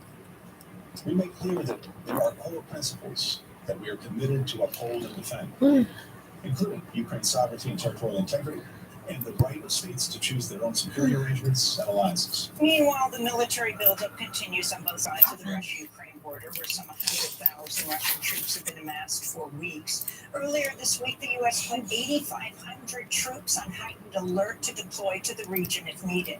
In Congress, top progressive Democrats, Pramila Jayapal and Barbara Lee, called on the Biden administration Wednesday to pursue diplomacy amidst the escalation tensions, warning there is no military solution to the crisis. The Biden administration's approved a weapons sale to Egypt valued at over $2.5 billion. This despite voicing concerns over human rights abuses by the government of President Abdel Fattah al-Sisi, which the U.S. government has used as justification for withholding $130 million in military aid. State Department spokesperson Ned Price was questioned about the weapons deal Tuesday.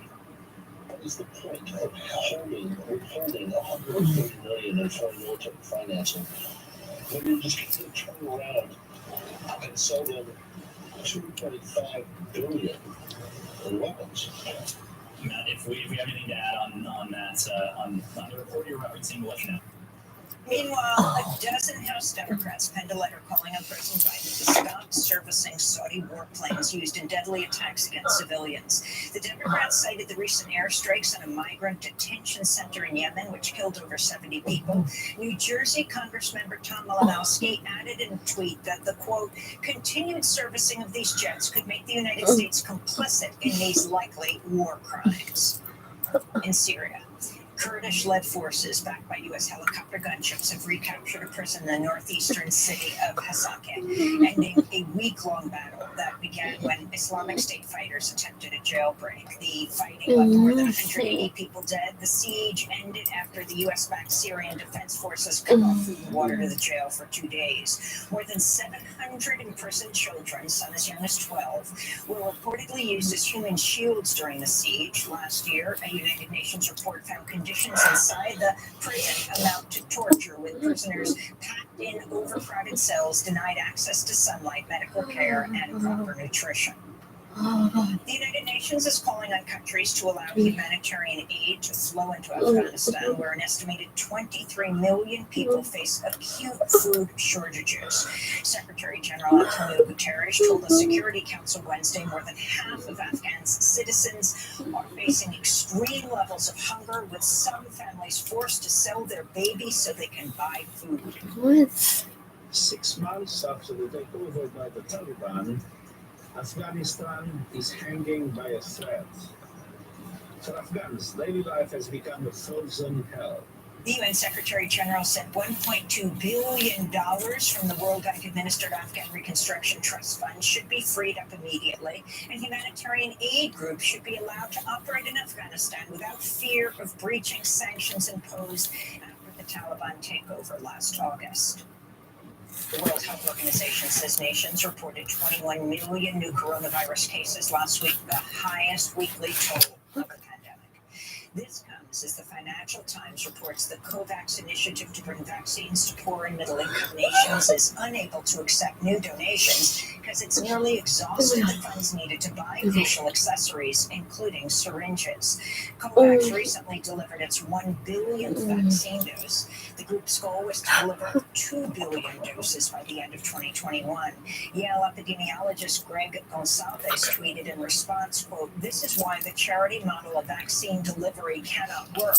Share the technology now for mRNA COVID-19 vaccines. Pfizer and Moderna are prolonging this pandemic with their greed," Gonsalves tweeted.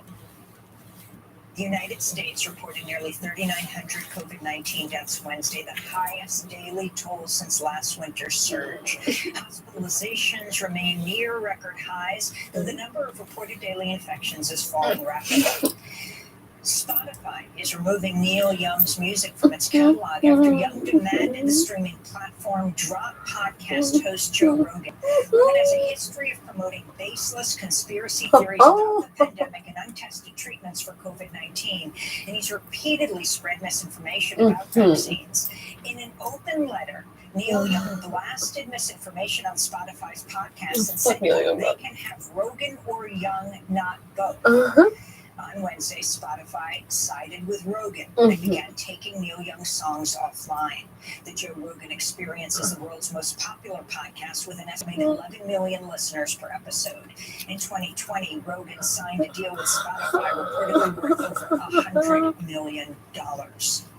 In California, the city of San Jose has passed a first-of-its-kind ordinance requiring gun owners to carry liability insurance and pay a yearly fee. The measure was introduced last May after a city transit worker fatally shot 9 co-workers before turning the gun on himself. San Jose Mayor Sam Liccardo compared the legislation to laws requiring car drivers to carry insurance. Those who are not compliant with this very simple regulation will face consequences, and with the help of some state legislation, will suffer the forfeiture of their guns as well. The group Gun Owners of California has promised to sue San Jose to block the ordinance from taking effect next month. Meanwhile, gun control groups are condemning Illinois-based gun maker We One Tactical for producing a smaller version of the AR-15 assault rifle and marketing it to children with promotional materials that feature cartoon skulls and baby pacifiers. The Violence Policy Center responded, quote, that a gun maker has embraced imagery of dead children to promote gun ownership by youth surreally illustrates how detached this industry is from the death and injury that result from its products, unquote. The Biden administration's canceled leases for a proposed copper nickel mine in northern Minnesota. Environmentalists are cheering the decision, which they say will protect pristine wilderness in the Boundary Waters region near the Canadian border. And high school students in Granbury, Texas are fighting back against school officials who are pushing to ban hundreds of books dealing with social inequality. This is high school senior Isabella Guzman, who joined fellow students in speaking out at a public meeting earlier this week. I am queer, I am brown, and I'm very proud of that. And I am well aware of the censorship that has happened to my people over the centuries. I'm well aware of this, and I think it is horrible. And I don't think that little children should be shocked or disgusted by our identities. And I think it's disgusting that even in 2022, we still have to have these discussions about censorship. The crackdown in Texas schools is part of a growing conservative-led trend to censor books on race, colonialism, sexual and gender identity, and other issues in schools and libraries across the U.S. Earlier this month, the Tennessee School Board voted to ban Mouse by the Pulitzer Prize-winning graphic novel about the Holocaust by Art Spiegelman. And those are some of the headlines. This is Democracy Now!, democracynow.org, The War and Peace Report. I'm Amy Goodman in New York, joined by Democracy Now! Host Nermeen Sheikh. Hi, Nermeen. Oh my god, you got boring as fuck.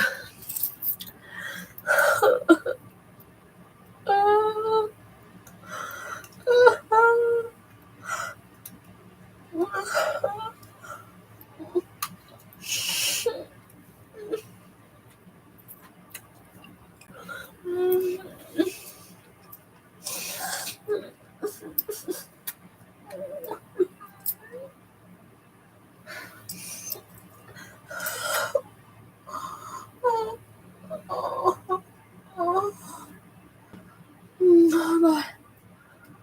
Oh god. Oh. Oh. Oh.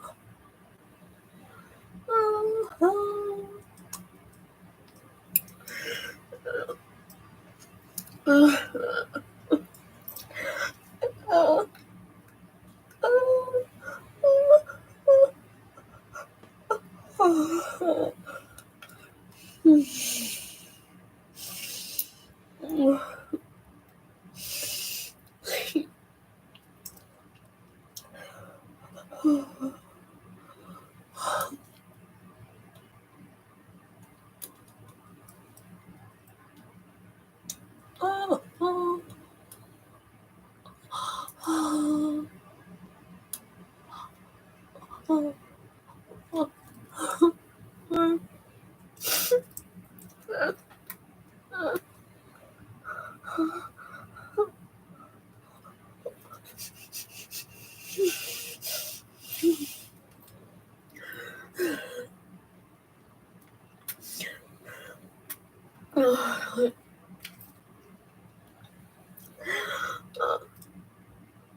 Five more days. Alright.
Oh my god. Oh shit, no. Oh my god. Oh. Oh. Oh. Oh. Oh my god. Oh my god, that fucking hurts. Okay. Okay.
What the fuck?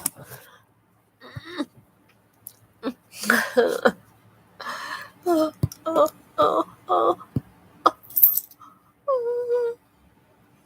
Oh my god.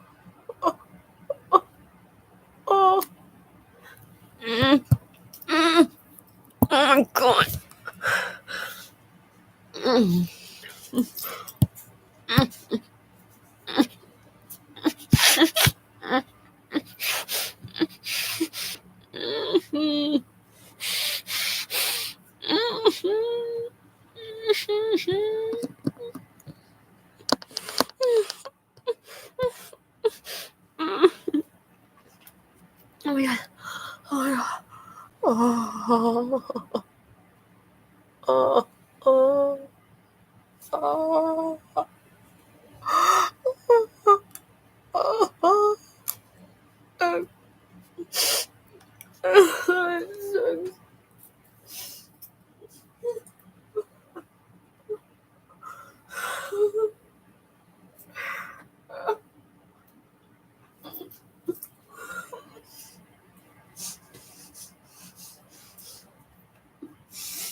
Mm-hmm. All right.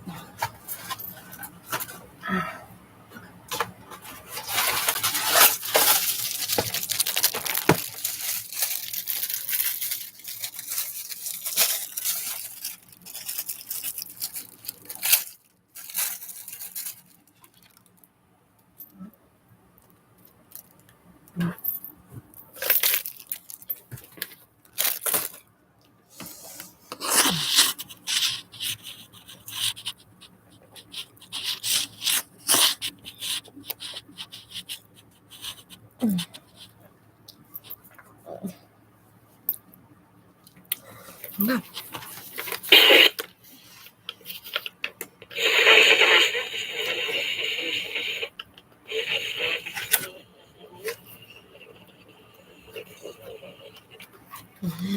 Okay.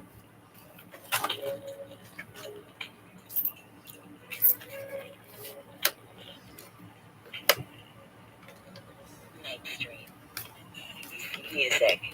Whatever gets you through the night.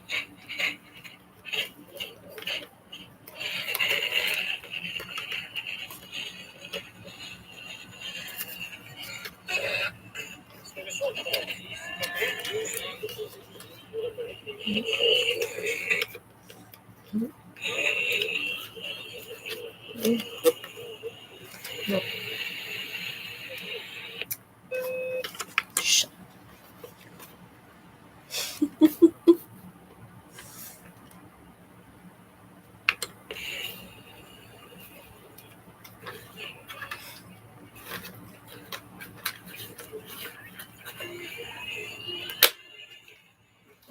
You serious?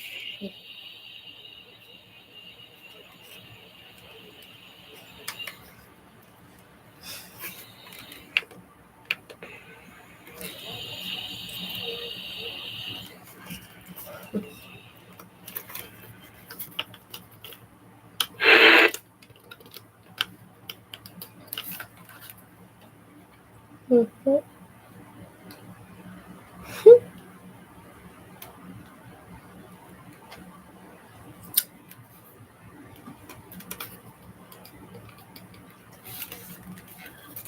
Yeah.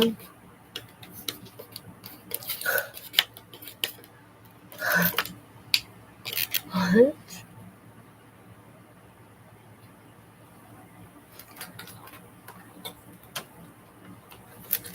Mm-hmm. What?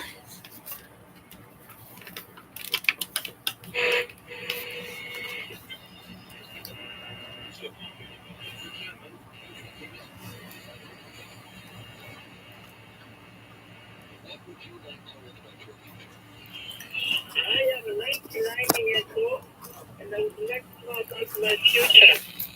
Okay, right. Well, I believe you're going to have a long and healthy life. What I would do is invest in a 10-year stock.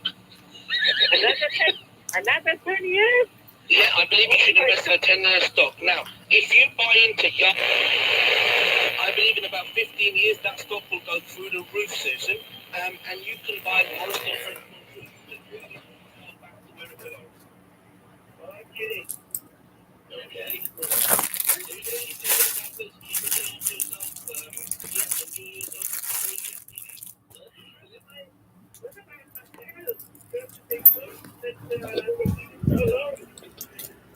Yeah, your health, Jody, your health. I know. Well, your health again. If you've been vaccinated, Susan, which I hope you have, and you stay away from people. Again, if you're doing any online shopping, wear a mask. Wear a mask while online shopping, and just don't do drugs, Susan. Don't do drugs. Stay away from Greg. Oh, very well. Thank you so much. My pleasure, Susan. Please call again, Susan, and stay off the PCP. There she goes. All right, we go to Back to Julie. the PCP, unfortunately, David. Back to the PCP. We go to Julie in Orleans. Julie, you're on the showgram. What would you like to know about your future? Anything you can tell me that's positive. Absolutely. So, I believe Magic Johnson was positive, but now he's negative, and he's doing so well. So, if that is not an amazing story, I don't know what is. So, Julie, you came to me when I'm mid-mind bridge. I feel the positivity in you. So let me talk to you about your Okay, you life, gotta be Julie. kidding me. Have you got a job? Yes, I do. Which means at the end of the month, Mhm. you will get a paycheck, Julie. Wow, Julie, at the end of the month, you can expect a paycheck. How do you like that? He's telling your future. Anything else you would like to know? No, I'm good. Thank you. Have a good night, guys. All right, Julie, thanks for the call. If you would like your future told, your fortune read, we have our resident psychic, Tony 5. He's certifiable in the psychic department. Our number, 1-855-633-1010. Join the Weird Train for Premonition Friday. That's 1-855-633-1010. Tony, I want to get a little bit into your history of us as being a psychic. How did you first start practicing the dark arts? It was very difficult. I went to a school called Hogwarts. Yes. And there I met a chap called Professor Grape. Okay. Professor Grape. That that's the whole story? You met Professor Grape? And with that, I was able to cultivate the gift. It's something that's gone through my history. So my sister had it, my cousin had it, and my neighbor had it. So transferred with all of us, and apparently my postman had it as well. Wow, okay, so your postman is passed genetically through your postman onto you, is it? Correct, through oral fluids. Oral fluids only. All right, if you would like your future told, 1-855-633-1010. Any predictions for what's going to happen in Canada in the next year, Tony? So in the next year, I believe you'll have another season, David. Wow, and that'll be summer, winter, fall, spring? Yes. Yes, okay, very good. And any other things? Yeah, so I believe it's an election year in the next few years. Yeah, in the next few years, we will be having an election. How do you do this? David, it comes to me. I close my eyes, I step on the bridge, and a bead of sweat drips down. And when it crosses the nasal cavity, I feel the news comes to me. Well, the news. Some people are scared of it, David. What's your feelings about the gift? It frightens me, Tony. It's scary to be unleashing this power to the Canadian public. I worry that they aren't ready for you. They aren't ready for the truth that you're going to unleash on them about what the future holds. David, I feel another call is coming in. Wow, another call coming in. How does he know it? We'll have to just wait a few minutes for that call to be screened. Yeah, and I can feel it, David. I can feel something coming in. If they can only use the phone, it would be wonderful. Wow, unless it's a raging lunatic, we will be putting that call in the air momentarily. Tony, let me go to Catherine in Carleton Place. Catherine, you're on the show, Grant. What would you like to know about your future from Tony 5? Yes, hi. I would like to know if I am going to meet somebody special this year. Well, meet somebody special. Tony, what do you think? So, Catherine, please tell me, just give me a hint. Are you making efforts to meet people? Are you on Tinder, Grindr, Bumble, MySpace? Not at the moment. Okay, so I believe you should go on Tinder, Bumble, Grindr, and MySpace. Okay, thank you. And then what you'll have is you'll increase your chances to about 135%. Well, that's a good odds. I like those odds. Those are great odds. Thank you very much. And I believe, Catherine, if you change the spelling of your name to a K. Yeah. Yeah, so it's a K at the end, so it's Catherine. Then a lot of people there would love, they like ice in Canada, you see, so Catherine, ice rink, they will skate, you can skate together. Skating is a wonderful first date. You'll get married, you'll have children, and life will be great for you. All right, Catherine, are you happy to know about your future? I am. Thank you very much. Of course, we're doing the Lord's work here, and by the Lord, I mean anybody but the Lord. Catherine, thank you for the call. Thank you. There she is. Catherine, good luck. Catherine. All right, Tony, that concludes Premonition Friday. What do we have coming up Sunday night when you come back? It'll feature me. Yeah, it will. Serious Sundays. That's what we've been doing. We've been going off the rails at the end of the week and then pulling it back on Sundays, and we've had such a nice time doing that. I think it's a nice circle of trust, or a circle of life, as I believe Michael Jackson sang in the film Beauty and the Beast. Wow, Michael Jackson starred in The Beauty of the Beast. How does he know it? How does he predict these things? It's just unknown. Tony 5, our foreign correspondent and resident psychic, he's certifiable. Thanks for being here, Tony. David, it's been an epic day. It's been an epic week. Thank you, Canada, for listening to us. And we'll be back next week on Monday at 4:35. 4:35 or something like that. All right, up next, it's Just the News with comedians Dave Thompson and Simon Rakoff. We'll go over some hilarious headlines of the day and riff on them. Tony, do you have a final thought for us that will blow our minds across the psychic bridge? Hilarious is an overblown word, David. I'm David Cooper, and this is the Late Showgram. The news is coming up next, and the Showgram will be back at its regular time, late night, on the iHeartRadio Television Network. First, we need to decide on a neighborhood, then get a pre-approval, hopefully at a fantastic rate. Find a realtor, a notary, get insurance. Let's just call Northeast. Northeast? Yes, Northeast. I'm Terry Kalakos, president and founder of Northeast. Whether you're buying your first home or you're a seasoned investor, my team of mortgage and real estate brokers and I are here to help. It's simple and it's free. Let Terry and his team make your dreams come true. Call Northeast today at 514-680-4674. This Bell Media station believes in being accountable to you, the listener, which is why we participate in the Canadian Broadcast Standards Council. We are committed to upholding the highest standards of broadcast excellence and adhering to the codes of conduct administered by the CBSC. If you have a concern about something you heard on our station, contact us or the CBSC at Post Office Box 3265, Station D, Ottawa, Ontario, K1P 6H8, or visit the CBSC's website, cbsc.ca. You're listening to the Voice of Montreal, News Talk Radio, CJAD 800, an iHeart radio station.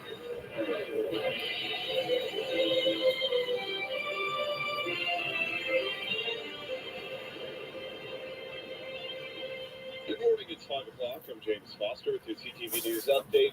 Cloudy skies today, some light snow expected to fall through really the rest of the morning. It's going to clear up by this afternoon, though. Speaking of this afternoon, watch out for that wind chill. It's going to make things a little bit chilly at times. It's -4 downtown. Your weather details are in moments. Here's what is making news. A West Island woman says that the Lakeshore General Hospital sent her 92-year-old mother with dementia home on Wednesday wearing just a hospital gown. A woman telling the Gazette that her mother was at the hospital for treatment for an infection. She received a call the next day saying that she was on her way home in a taxi. When the woman arrived at her mother's house, she found her in a wheelchair waiting in the taxi, wearing a hospital gown, holding a small blanket, no shoes or slippers, nothing on her feet in -20-degree weather. She says that the clothes that her mother had worn to the hospital, including her winter clothes, were just in a bag in the taxi. The local health authority says that it's aware of the alleged incident and is investigating. Public Safety Minister Marco Mendicino says that nobody wants a planned anti-vaccination protest on Parliament Hill this weekend to turn into a violent attempt to overthrow the government. Several thousand people are expected in Ottawa as early as today as part of the Canada Unity Group that's demanding an end to vaccine mandates and COVID restrictions. We get more from Canadian Press reporter Nicole Reese. Mendicino said multiple police forces, including RCP and Parliamentary Protective Services, are coordinating the response and are making decisions independent of any government involvement. Patrick McDonald, the Sergeant-at-Arms in charge of House of Commons security, wrote MPs on Thursday, warning of reports some demonstrators were seeking out home addresses for MPs in the Ottawa area. Now, the Canadian Trucking Alliance has disavowed the protests that will culminate in Saturday's anti-vaxxer rally on Parliament Hill and says more than 85% of truckers are vaccinated. Meantime, the truck convoy is going to be passing through Quebec today, and one school board at the least is letting parents know that it may be causing some delays for the bus service. Lester B. Pearson School Board sending a note to parents yesterday saying that with the route that the convoy is expected to take, it could end up crossing some of its regular bus routes, and that could cause some warning delays for students getting to and from school. Now, there's no guarantee that any bus will be late, but there is a very real possibility. Meantime, the federal transport minister says that the vaccine mandate for truckers is not causing supply chain issues. Omar Algambra says that it's COVID that has been disrupting your supply chain, and What? Issue. The minister telling our Aaron Rand at the National Hall yesterday afternoon that the government is working on it. And one of those ways of resolving supply chain challenges is ensuring that people who work in the supply chain are protected. Where we can reduce absenteeism, where we can reduce transmission and hospitalization. GoFundMe has decided to release $1 million of the funds raised for the convoy of hunters that are crossing the country right now. A spokesperson for the crowdfunding site says money being released is just meant to cover gas costs. The crowdfunding platform froze the funds for safety reasons, saying that they need a transparent plan on how the donations will be spent. Convoy has also attracted some people with some of those more extremist views. Quebec's interim health director says that the COVID-19 situation appears to be stabilizing, but the province can't ease restrictions too quickly. Dr. Luc Baudot says that the province hopes to take a week-by-week approach to returning to ending health measures, while keeping a close eye on the province's hospital capacity. We understand that the situation is very delicate. Oh my God, I so forgot. we have to continue in a way that should be very prudent in the opening of all the things that the population would like us to open. Hospitalizations in Quebec continued to decline yesterday. However, Barbara says that more Quebecers still need to get the jab and their booster shots in order to protect themselves from serious illness and allow the province to open up quicker. Canada Revenue Agency is sending out a new round of letters to emergency aid recipients to verify that they were eligible for the help. The second time the agency is contacting recipients as part of the process to verify the eligibility of the millions of Canadians who received the $500 relief. Mark Lemieux, the CRA's assistant commissioner in charge of verifications, says the agency plans to be flexible with anyone who may need to repay some of that money. And I hope that when they receive those letters, they put them and they call us if they have questions. We are there as well, as we want to pay them. Lemieux says anyone who gets a letter will have 45 days to respond and provide more details to confirm that they were eligible for CERB payments. He adds that the CRA will likely be verifying the CERB claims until at least 2023. And on International Holocaust Remembrance Day, Prime Minister Justin Trudeau paid tribute to the more than executed and murdered by the Nazis during a virtual ceremony featuring the testimonials of Holocaust survivors last night. Trudeau reminded us that we must not stay silent when humanity is No, they're apparently fake Holocaust survivors. When we see hatred online, in our communities, or wherever it exists, we must speak loudly and clearly when we say never again. Trudeau said that anti-Semitism is not acceptable and must be confronted wherever and whenever it appears. For all your news during the day, stream us on your smart speaker. This same place, CJAD 800. Your next CTV News update is at 5:30. Coming up, Andrew Carter joins us. He'll have a complete look at your weather forecast. He'll have some sports news for you as well. And Trudy Mason joins us on Friday morning with a look at your morning newspapers. On the next Elias Macko show, a gym owner says enough is enough, and he's coming up with his own reopening plan. We'll get the story at 10:05. Plus, we'll speak to someone who will be at the trucker convoy in Ottawa this Saturday at 10:50. And don't forget, we kick things off with hot debate on the Big Five at 9:05. The Elias Macko show live from 9 to noon on CJAD 800. I'm glad I'm I Michael dished out Legary, an extra investment fucking advisor cash. with Mandeville Private Client. Don't put all your eggs in one basket. It's the most overused expression to describe diversification. But is it the right advice? This level of innovation requires a guide, someone who can advise you and personalize your investment strategy. It's time to feed your interest. To learn more, visit followmichael.ca. That's followmichael.ca. Mandeville Private Client Inc. is a member of the Investment Industry Regulatory Organization of Canada and a member of the Canadian Investor Protection Fund. CTV's 911 Lone Star is burning up the screen. One heart-pounding episode after another. All right, we're coming towards you. Rob Lowe stars in an all-new 911 Lone Star. Get into it Monday at 8, only on CTV. Then stream anytime. The BDC Small Business Loan is all for entrepreneurs. All for giving you quick and easy online access to the funds you need to increase your cash flow, buy new equipment, or invest in new technology. Apply now for a small business loan at bbc.ca/online loan. and get up to $100,000 with favorable conditions. BDC. Financing, advising, smart.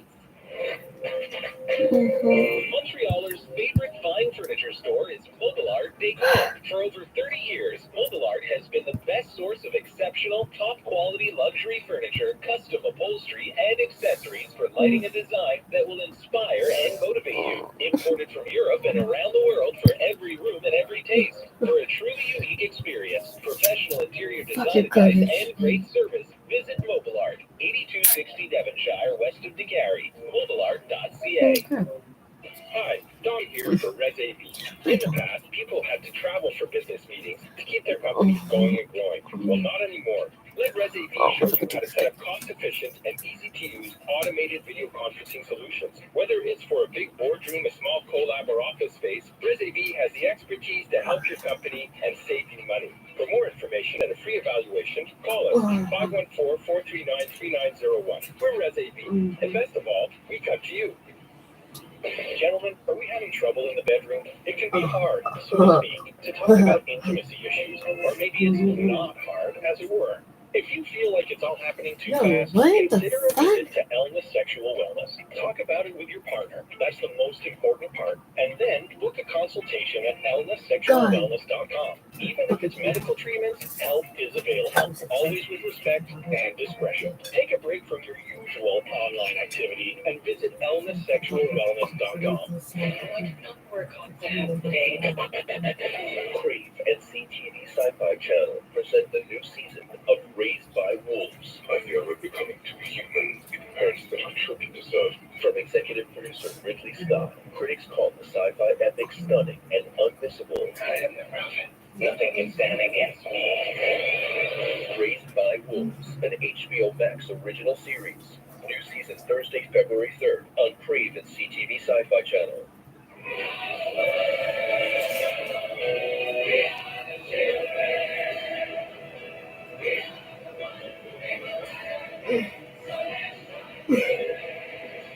On this day, in 1985, it was released, inspired by Band-Aid's Do They Know It's Christmas? We Are the World. Written by Michael Jackson, Lionel Richie. The song was completed just one day before they actually started recording. The all-star cast included, the director, Quincy Jones, the conductor, Lionel Richie, Steve Wonder, that's Bob Dylan right there. Yeah. Paul Simon, Kenny Rogers, James Ingram, Tina Turner, Billy Joel, Michael Jackson, Diana Ross, Diana Warren, Willie Nelson, Al Jarreau, Bruce Springsteen, Kenny Loggins, Steve Perry, Daryl Hall, Huey Lewis, Cyndi Lauper, Kim Carnes, Bob Dylan, Ray Charles. And yeah, that was Dan Aykroyd in the chorus. Okay. And Harry Belafonte actually came up with the whole idea, inspired by Do They Know It's Christmas Band-Aid. We Are the World, released on this date in 1985. That's how we start off your January 28th on the Andrew Carter Morning Show.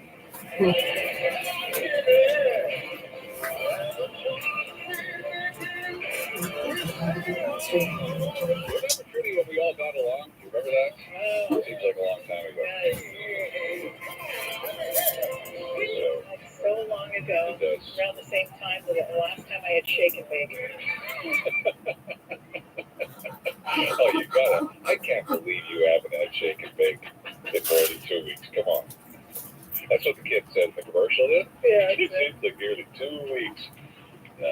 Every once in a while, I stand there staring at the... Do you ever do this in the supermarket? You know you shouldn't have it. You stand there staring at them. Is today the day I'm going to buy the Mae West? Is today the day I'm going to buy the Cocoa Puffs? Is today the day I'm going to buy the shake and bake? So I stood in front of a can of corned beef hash. It was next to the... around where the fish is, the canned fish. Canned fish, yeah. Oh, it was next to the ravioli. We have beefaroni, beef and macaroni. So I just for fun, I said, this looks good. I picked it up. 158% of my daily sodium. But it's so good. I love when the numbers are high. It's just like your fat intake. It's like 78% of your fat intake in one serving. I always buy corned beef hash when we're in the States. Yeah. That's why I haven't had it for so long. Well, one day, maybe. One day.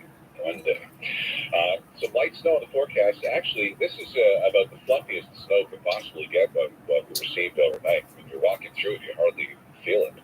What? And it would blow off your car if you were that person, but you should wipe it off if you're lucky enough to have a car this morning. -8 today with some light snow falling. We've got -4 actually right now at Trudeau International Airport. The mildest it's been in a long time. Going to be cold tonight down to -21. Maybe some set of clouds tomorrow and a high of -11. It's -11 Sunday, sunny on Sunday. And we actually get into above zero by the middle of next week. The Montreal Canadiens My frame rate too slow to know I'm not in They a... made it back to 5-4 with about 6 minutes left in the third period last night, but weren't able to tie it up. 5-4 loss to the Anaheim Ducks. But it gets worse. They've got Connor McGretzky there coming in on Saturday night with Draisaitl. So and the mighty again Edmonton Oilers at the Bell Center. Good morning, Andrew Trudy Jones. Gas prices in Brossard. Could this be possible? 160.9 and 161.9. I saw the higher one in the West Island, so it's true, Andrew. Lancaster Jeff says gas there is 140.5, and today's sunrise 7:20 a.m. will set at 4:54 p.m. Today's air quality is good. Now you know. Before you go, with Up at Dawn Day. Alison Haynes writes about the truckers' convoy in Exet. We'll get to, but before we get to that, what is stealth Omicron is in Quebec? What's stealth Omicron? This is the new variant of the variant. Yeah, BA.2, harder to detect, but shouldn't affect deconfinement. This is according to our new interim public health chief, Dr. Luc Boileau. It's called a stealth subvariant of Omicron because it's harder to detect. It may be more transmissible. Is it tougher on the body? That's not clear yet. There are no indications. And this variant was first identified in the Philippines in November, but is all over the place now in 40 other countries worldwide. It is in other provinces as well. BC has said that it has 66 cases. We may get more detail from Ontario about its situation with this stealth strain today. Yeah, it's difficult for the average person who's not involved, who's not a trucker, to sort of figure out what to think about the truckers' convoy. You can't. I guess you can't question the resolve of the truckers, but then there's all sorts of other people tagging onto this convoy who aren't truckers. Where's your trucks at? And we're told by the truckers' organization that this is not what they want. They say yet it's a movement of some sort, and depending on who you listen to, it's either 200 trucks or 50,000 trucks with 1.5 million people.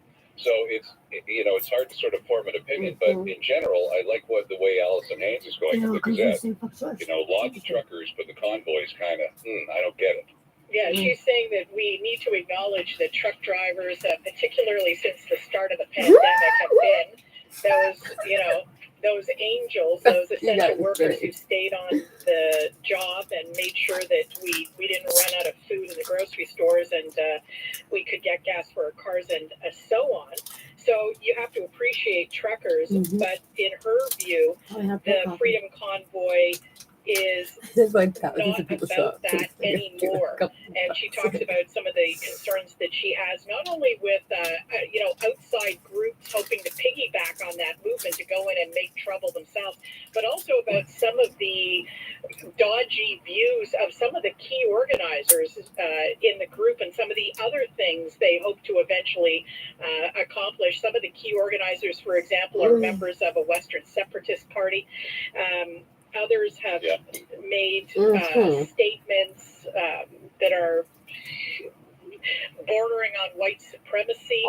So these people are. It's not just outsiders who are of concern. There are some key organizers that might be of concern too. And there was somewhere in their manifesto or their rules of engagement or their demands where they wanted to.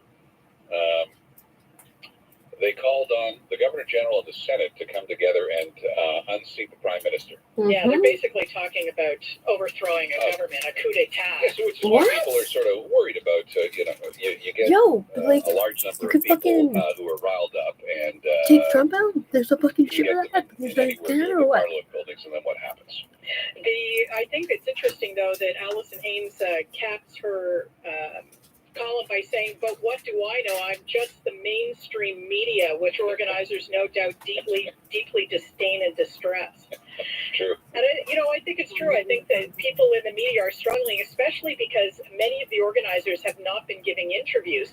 And so when we've asked questions about, how are you going to disperse your $7 million, or, it's the goal to disrupt morning rush hour traffic in Montreal, they're not giving interviews. So we don't know. We can't report. We can only speculate. We can talk about the chatter that we're hearing, but because the organizers are not being very transparent, it's very difficult to say much else except the worries of people. What do we know?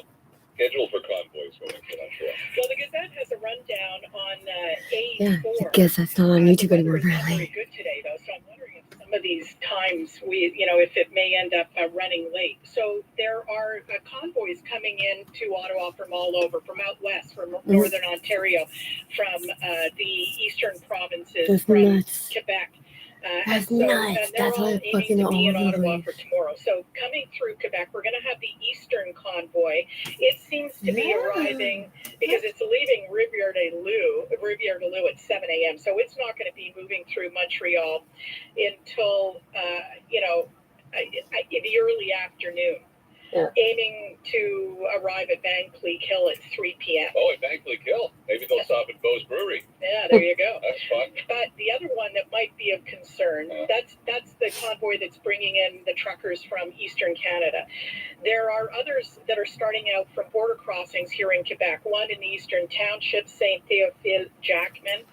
It is leaving that border crossing, according to the Gazette, at 4 a.m., The one leaving Stansted in the townships is leaving at 6 a.m. and the Lacal Customs Office, that one is leaving at 6 a.m. Awesome. So that means that they're going to be arriving in Montreal during the morning rush hour. So in terms of the number of trucks involved in this right now, James Foster has some perspective on this. My ass with a fucking claims of some real outrageous numbers, as you mentioned there. Potentially as many as 50,000 trucks were involved in this convoy. To put this into a bit of perspective for everybody out there, the largest parade of trucks consisted of 480, and that was in Egypt in November of 2020.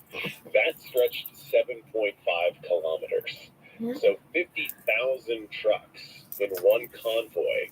So the last one wouldn't have left Ontario yet. Yeah, wouldn't have left Manitoba. 50,000 trucks would get you to Baltimore from fucking Montreal. nuts. I don't know how far that is, but I get it. 781 kilometers. There are a lot of other vehicles being driven as part of the convoy, though. A lot of truckers are driving their own personal vehicles, their cars, to accompany the convoy and trucks. So when they're also supposed to be rolling at slow speed in a lot of places. So that may explain why it takes so long for the group to pass. Well, I don't think I want to be anywhere near Ottawa this weekend. Service received. Somebody also said that based on how many, those kind of estimates, they're going to have to snuggle up about 125 to a room in Ottawa if they choose hotels. Well, a lot of them have. Yeah, I know. Rigs. I know, that's so cool, isn't it? I've never wanted to try one of those. It's your own personal hotel room. Okay.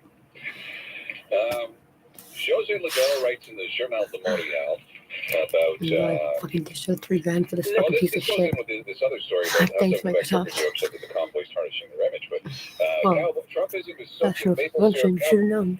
wrapped in a maple leaf and wearing cowboy boots or a lumberjack shirt. Yeah, I really liked that quote in her column in the Journal de Montréal today, Le Convoi des Faux Patriotes. And she's talking about how the truckers and their supporters, because there have been people lining the highways as they move through a lot of towns and cities, I waving fucking the Canadian noticed. flag. And that is supposed to be happening, by the way, on overpasses over top of the 40 today. So, the overpasses that you can safely stand on, like St. Charles on the West Island, St. John's, Sources, and so on, from the East End to greet that line of trucks coming in from Eastern Canada. People are being invited to stand there and wave their flags. She's saying this is false patriotism. She says the convoy is rolling under the flag of liberty, but it's Trumpism dipped in maple syrup. Yeah, and I just hope that things stay peaceful. MPs are warned that truckers may target their homes. Yeah, that's a story in the Globe and Mail today that If you're not doing your job, MPs have yeah, been told they'll just show up your fucking they're front door. Fuck going that. to Fuck have to be that. careful. It's interesting, I think, that Conservative leader Aaron O'Toole says he will be meeting with representatives of the on convoy, vacation but fucking he's not doing 20,000 it fucking anywhere year. near Ottawa. So he downtown Ottawa anyway. He's going to be meeting them outside the capital. He says he denounces extremist elements that are using the plight of truckers to bring division. Oh, shut the fuck up. I wanted to ask you about the story in the Message National your Post kids. because every time I Oh my feel God. $277,000 drop out of my wallet, I want to know about this. Oh, this is a story in the National Post today about some secret settlements paid out by the Governor General's office. This is in the wake of the departure of the former Governor General, former astronaut, and now I'm blanking on her name, Julie Payette. Oh, yeah. And you remember that she left under a cloud because of claims that the She's toxic abusive workplace at Rideau Hall. to her secretaries The and her National employees. Post is reporting that $277,000 paid out, but just to a handful, half a dozen claimants. Okay, why do you have to have the fucking Joey fucking Racing Beautiful, whatever the fuck that fucker name is? $230,000 a year. Fuck. Stand in government for 5 months, be like, I don't feel comfortable. Fuck off, dude. Well, the allegations, yeah. She's fucking, they're so shopping. Like, it's like her father, and it's like Russian or something. No, father's French one. Mother's like Russian or something. 5 claimants whose names were withheld due to publication exemption. The document provides no comprehensive breakdown of how the money was spent or even what type of claim was settled. Further details are not available for the line item in question, according to the Governor General. I hate you. Okay. Wouldn't you have loved to be a fly on the wall and see if all these complaints are legit or what they were about? Well, can I do that? Wouldn't you have loved to be one of the claimants where you could say anything outside of public scrutiny and get a big fat payout? Exactly. You know what, Judy? That's why you guys are upset that you can't fucking say shit because you're on the spine back me up on some sort of an HR claim? all the time. Please. We'll go 50-50 on it. No? I wasn't paying attention, so I can't. Okay. Judy, it is always a pleasure to speak with you. Andrew. Especially on Friday morning. Yeah. Did you like the snow, though? The snow was fun this morning. You're not going to make anything out of it, but it's just about as fluffy and light as it possibly could be. If you had a handful of it, just blow it away like that. And there was one lane kind of open on the 40 coming in, so there you go. Yeah. The carry was just wet pavement. Yeah. It was tricky. Yeah. Might slow the convoy. Huh. Convoy. We got a weeping convoy. McCall, what's his name? Something McCall. My friend Pete says it was number 1 in 1976. He's probably just making that up. So, 527 coming up. Is fighting a bear and a dad abusing his power. There's Brooke in my mouth. There we go. Breaker. We got us a convoy.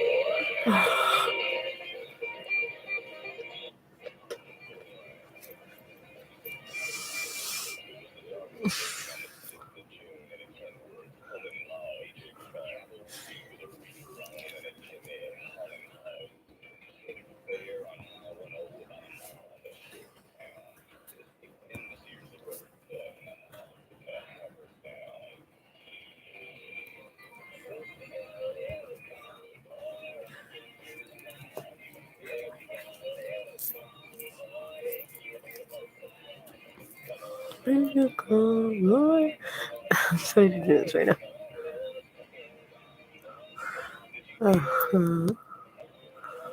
Fuck off. Are you fucking kidding me? When you're drinking, it's good to stay in control, Mm-hmm. especially if you're planning to control a car. Before you get behind the wheel, check and count the pollution. At the edge of alcohol mixer, moderation is always in good taste.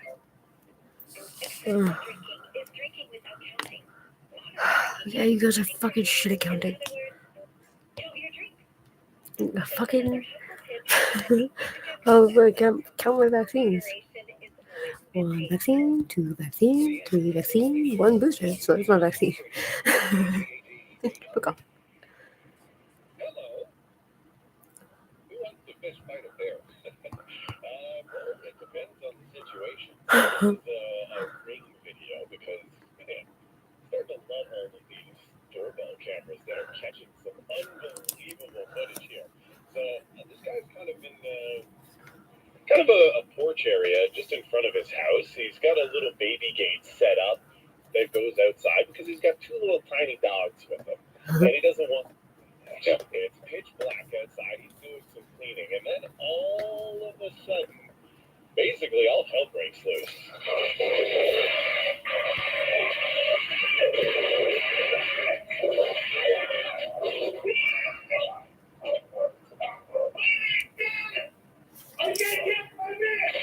What? Getting attacked by a bear? So a bear breaks through the baby gates trying to get at the dogs.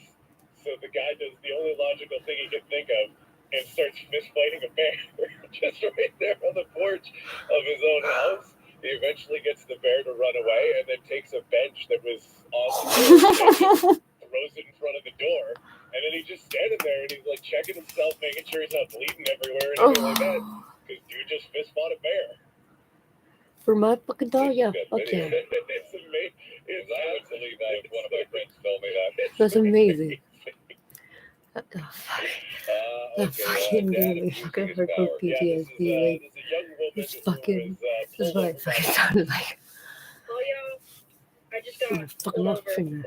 pulled over. I'm gonna. Game over. License, registration, and insurance, please. Dad, we've been through this. You can't just pull me over because you see my car on the road. Your dad's the police chief. That's pretty funny. All right, 30 seconds from now, a CJAD News update with James Foster. Real estate is not the only place we can earn rent. Hello, I'm You're a Richard, piece of shit. advisor with CIBC Wood Gunning. Did you know you can use options as a way to generate a regular stream of income on your stock portfolio? The strategy is called covered call rent.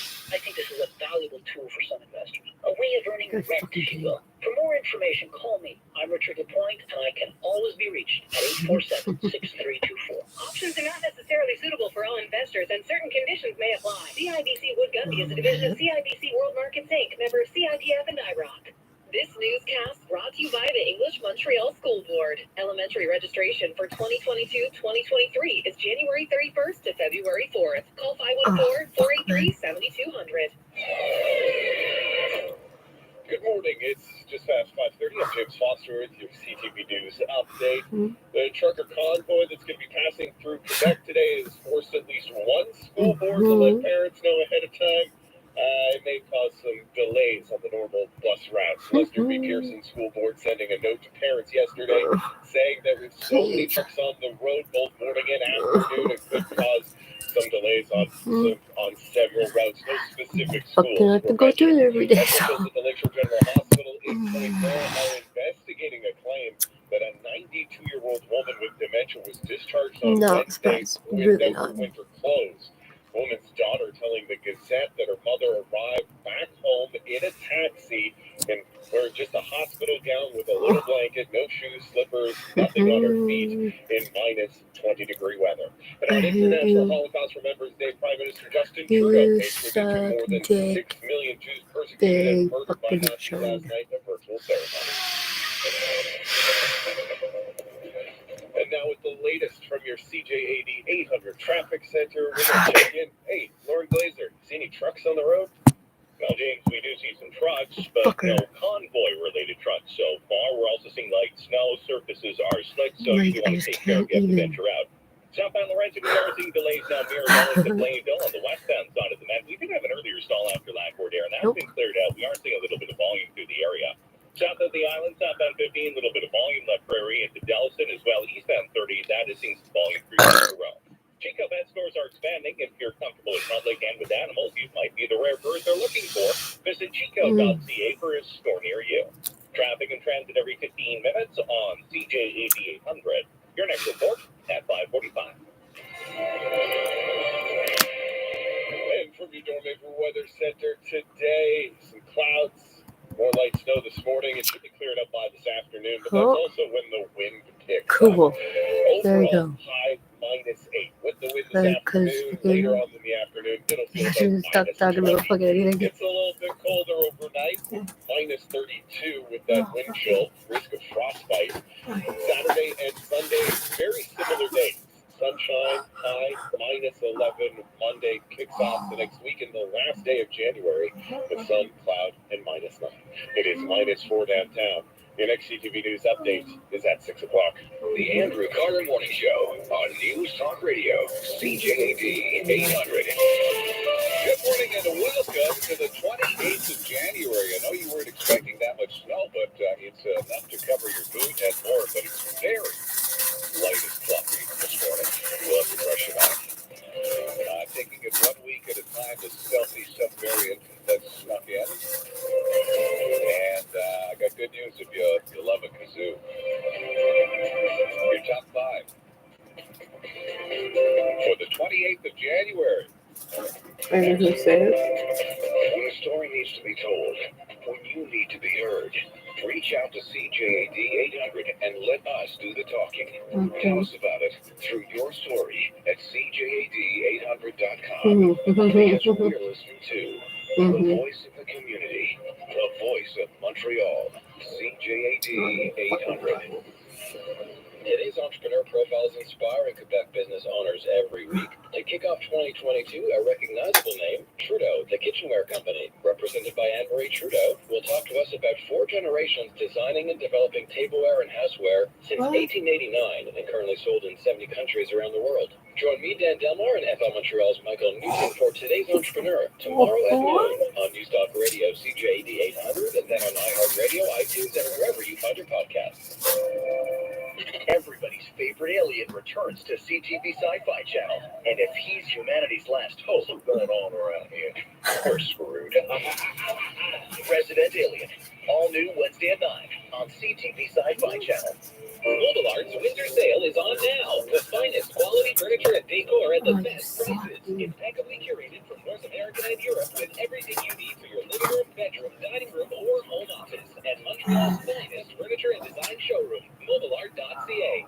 Circumcision has proven health benefits, reducing the risk of STDs and other medical problems. At Circumcision Montreal, it's a quick, virtually painless procedure done under local anesthetic in a state-of-the-art sanitary clinic that guarantees your privacy as well as your health and safety. A special skin glue closure technique also ensures an improved cosmetic outcome. If you feel that circumcision might be right for you, book an appointment with an experienced doctor at circumcisionmontreal.ca. Try new Dennis espresso beverages for only $2 from February 2nd to 15th. Made with 100% ethically sourced premium Arabica beans, customized and handcrafted just for you. At participating Sims restaurants in Canada, extra charges for modifications not valid for delivery. Terms apply.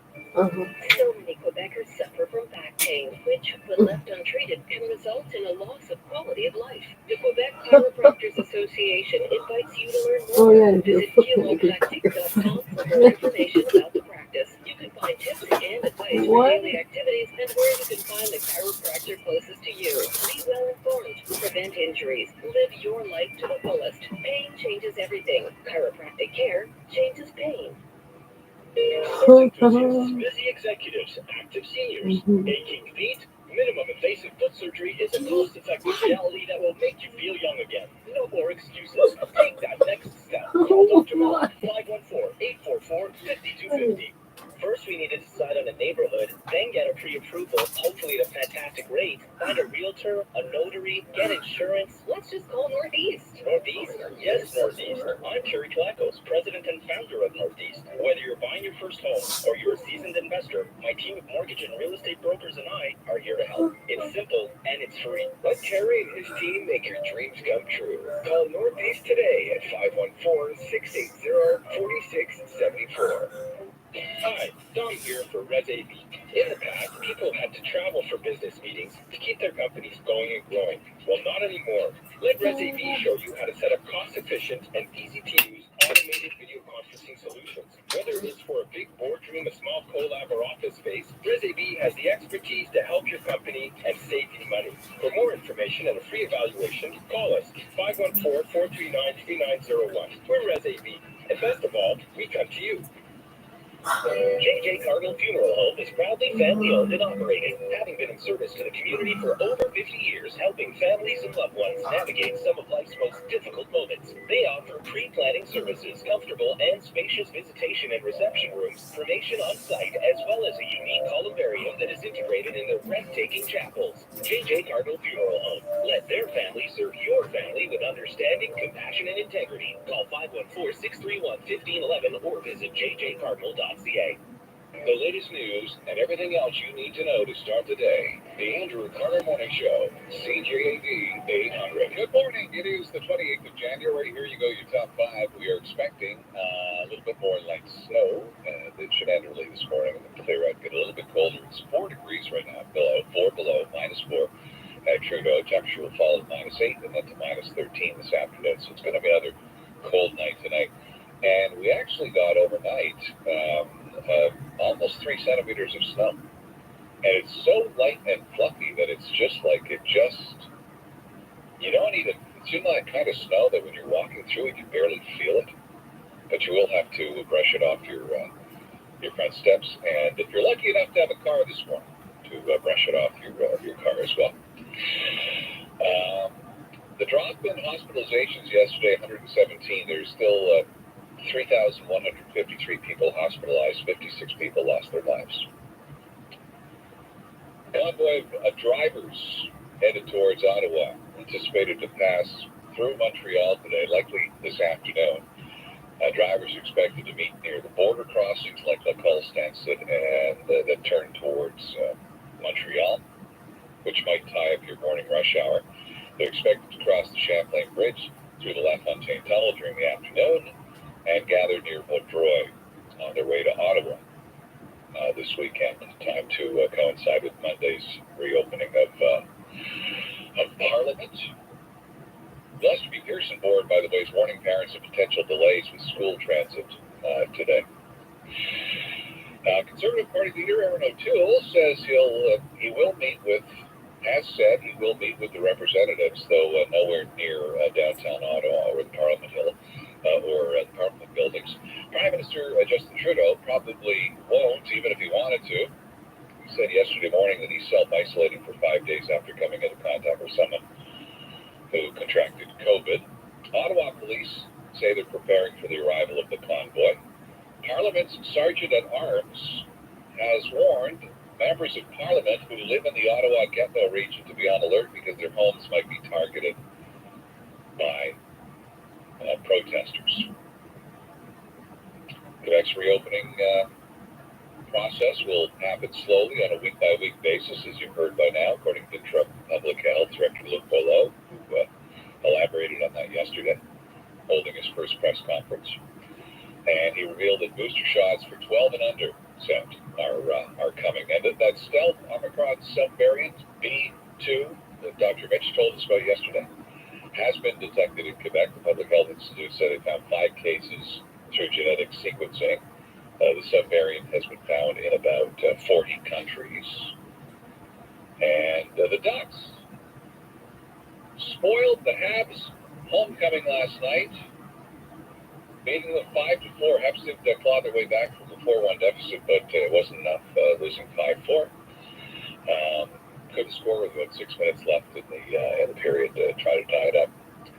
Habs get to linger at home a little while longer, hosting Edmonton tomorrow at 7 o'clock. Curling begins today at the Scotties Tournament of Hearts in Thunder Bay. And Don from Beaconsfield says that you measured 6 centimeters We had apparently about 3.4 at Trudeau Airport, but it does, because it's so fluffy, mine did seem like more than that. And another text message here, you could probably clear your driveway with a leaf blower. That would be cool. I think you could. I think at 5:43, which it is right now, you should go out there with your leaf blower and see what happens. Traffic is on the way. Here's your late night roundup. Stephen Colbert. This afternoon, we got a retirement announcement officially from Supreme Court Justice Stephen Breyer. Today, President Biden invited the 83-year-old justice to the White House. President Biden talked about his long history with Breyer. They were joking with one another when he walked in. Did we ever think that he would have served decades on the court and I'd be president of the United States and the day he came and retired? And he looked at it anyway. So we're joking. He hit the best part of every joke. Extra words, no energy, and explaining that it's a joke. I tell you, I was saying to this guy over here, I just said, your mom is so fat that she went to church, and at the church she was there for baptism, and she was baptized, and it was at the church was SeaWorld, and I won't tell you what she said, I'm joking. Justice Breyer talked about how he and his wife paid his grandchildren to memorize one of Lincoln's greatest addresses. Joanna paid each of our grandchildren a certain amount of money to memorize the Gettysburg Address. What we want them to pick up there, and what I want those students to pick up, if I can remember the first line, is that 407 years ago, our fathers created upon this here a new country.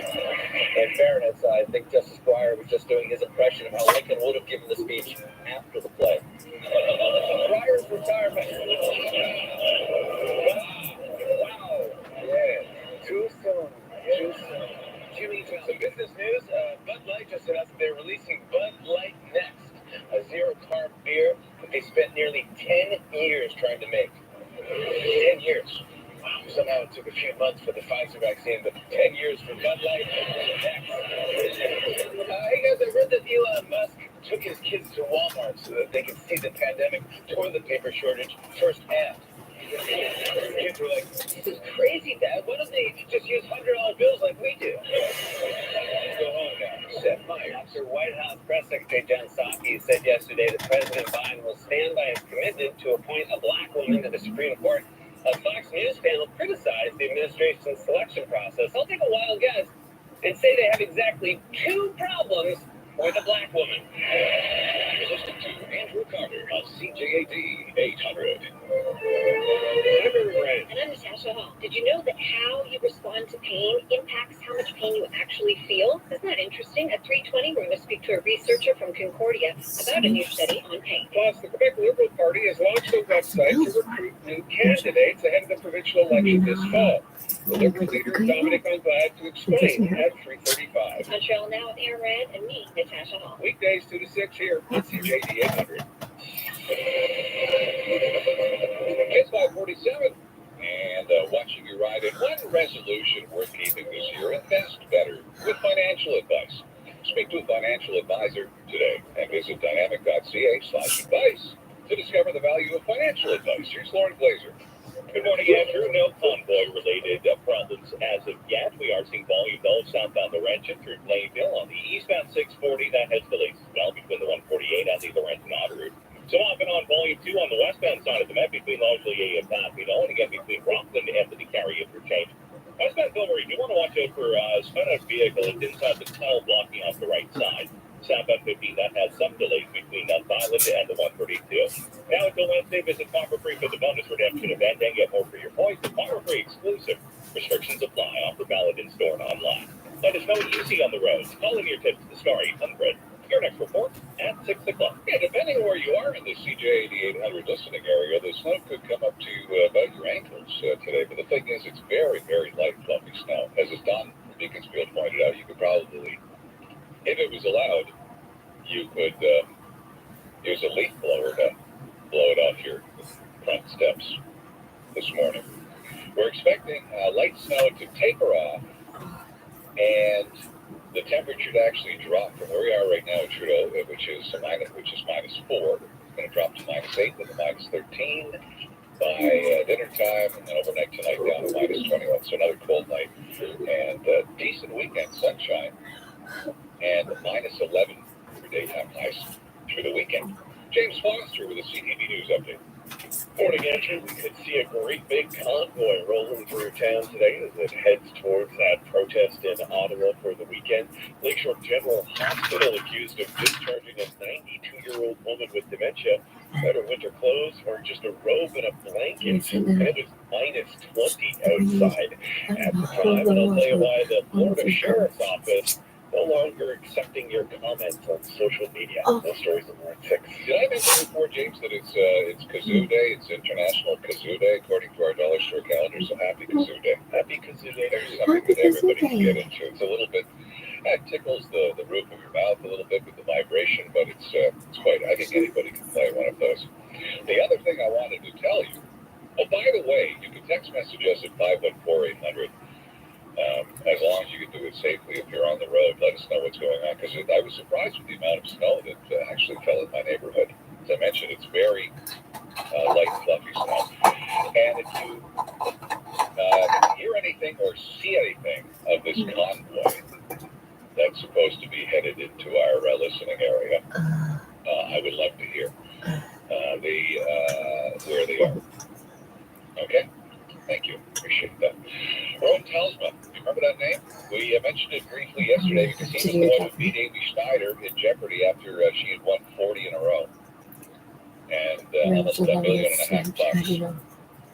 So he beat her. And then he lost the next day. So last night he lost. He went home with nothing. So there you go. It's like, what was the point of that? Marty's wife is on the way after 6 o'clock. 6 o'clock. Wild gyrations on the stock markets yesterday. And after 6:30, Avery Haynes looks into how we are failing the people who risk their careers to blow the whistle on corruption. The Can't Lose quiz puts dinners on your table. Sarah DeHay is broadcasting this morning from her spacious apartment in the Plateau. Congratulations on all your success, Sarah. Yeah. And I think, did you see the price of gas this morning? It's up over 160. Really? Yeah, 161 and a half in a lot of places. Yeah. Good thing I got to fill up. I was waiting. I'm down to the point where you pretend that's it. I got to fill up.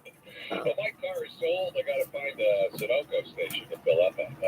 Can't fill up at a regular station. It's got to be an old-time station, an old-time temp station. So I'm looking for a Shell or a Sunoco. Exxon. Exactly. Sarah DeHay claims that she's made a household management gap and needs some help. What is this? Tell me. Normally I fold my laundry pretty promptly when it comes out of the dryer, but I had some things to do, so I left my laundry basket in my bedroom, real close to the heater. Didn't think twice about it. The next morning, when I finished the show, I walked down and I was like, smells like laundry. Like, I wonder what that smell is from. And then eventually, at some point in the morning, realized that the laundry basket, which is plastic, had melted next to the heater, and it also melted plastic onto potentially some clothing. And it turns out the only casualty is a bed sheet, a fitted sheet, that now has like a light. Like, I got some of the plastic off, but it was really hot because the basket partially melted. And so, how do you get like dried plastic out of a bed sheet? Well, why would you want to? You've invented a waterproof sheet. Why would you want to change that? It's like a very small amount near the corner of the bed sheet. So theoretically, like my legs wouldn't hit the plastic. So here's what I would do. I worry about it going in the laundry machine. I would just make. I don't think you have to worry about that. I think that you should just make sure that part of it is tucked in at the bottom, right? You don't put that up near your face, and then next time you wash it. How often are you supposed to wash? Anthony, sheets get washed, about every 6 months? Is that, that's right, isn't it? Something like that. It's 4 or 5 months. Yeah, something like that. But do you think the plastic could snag, like once it goes like with other things. I'm not very precious, but like good stuff on like a t-shirt, for example. Well, how much plastic are you thinking? How much plastic? Like, I don't know, it's like maybe a finger's worth of like Oh my fucking god, dude. melted plastic. It does sound like, well, I try to scrape it off with something, like a knife or something like that, just throw it in by itself if you're worried. There. Okay. I fixed. Anthony, any more calls with problems? I fixed this. This should be a new feature where I solve people's problems. Quebecers are getting COVID tech scams offering prizes or draws for getting boosted. Some are asked to follow isolation guidelines after testing, even if they didn't go for a test. In general, if you get a text message telling you to do something or telling you want something, it's nonsense. So keep that in mind. A friend of mine got one of these, Andrew. The area code was British Columbia. Really? It said, thanks for getting the booster shot. You can have $100. And I was like, this is from 250. 5:54. We've got to look at sports on the way. Big weekend for sports. Very exciting with the curling and the football and the golf and everything like that. The Canadians are playing the Oilers tomorrow night. But first, let's get to comedy. And we have this morning David Spade on being ripped off by Carnival Games. The AZ State Fair. That is a grim bunch, gang. We got bad news for America. They'll pull them in from all four corners on that one. Yikes. I played that game way through a quarter, trying to make it land on a plate sprayed with ham 50 yards away. Stick chewing like, I never got that far. I have no idea. What's that door there going?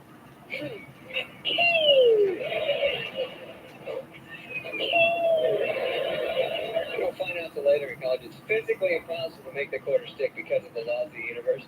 Of course, that's not posted everywhere.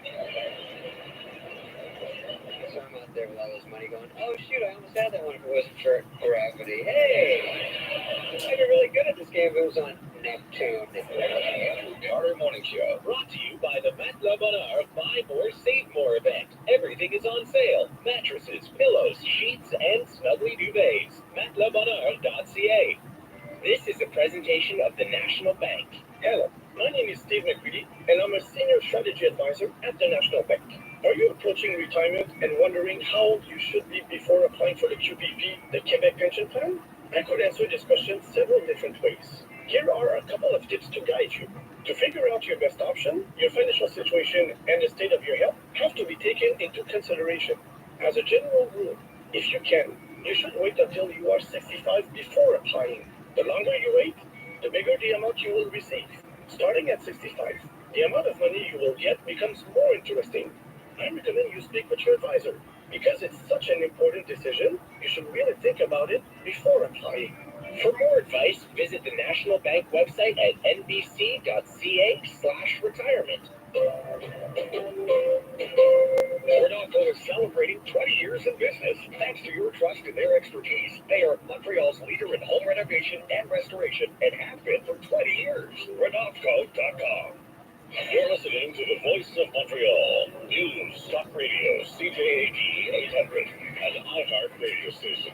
Hey there, Big Sean Star. Good morning and happy Friday. What's that old joke? I went to a boxing match and a hockey game broke out. Well, in 2022, if you could go to a game and see it live, a lacrosse game could break out. Seagrass just did it. Seagrass with the Michigan goal. He walked around Boston ball on the Flyers side, and he flipped it home.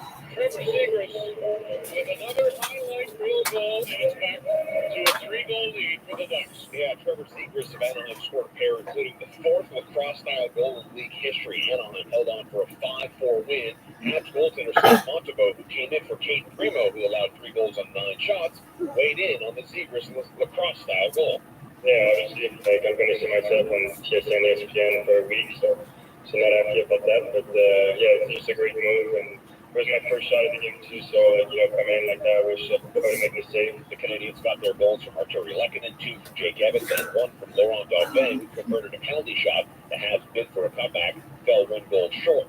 The Canadians are winless in 4 now and are hosted back-to-back this weekend. They'll host New Jersey Saturday, Edmonton on Sunday. Both games start at 7, and they're live on TSN 690. Let's move around the NHL. JT Miller with his second career hat-trick. Vancouver snapped a 3-game slide with a 5-1 win over Winnipeg. Connor McDavid scored the shootout winner. Edmonton knocked off Nashville 3-2.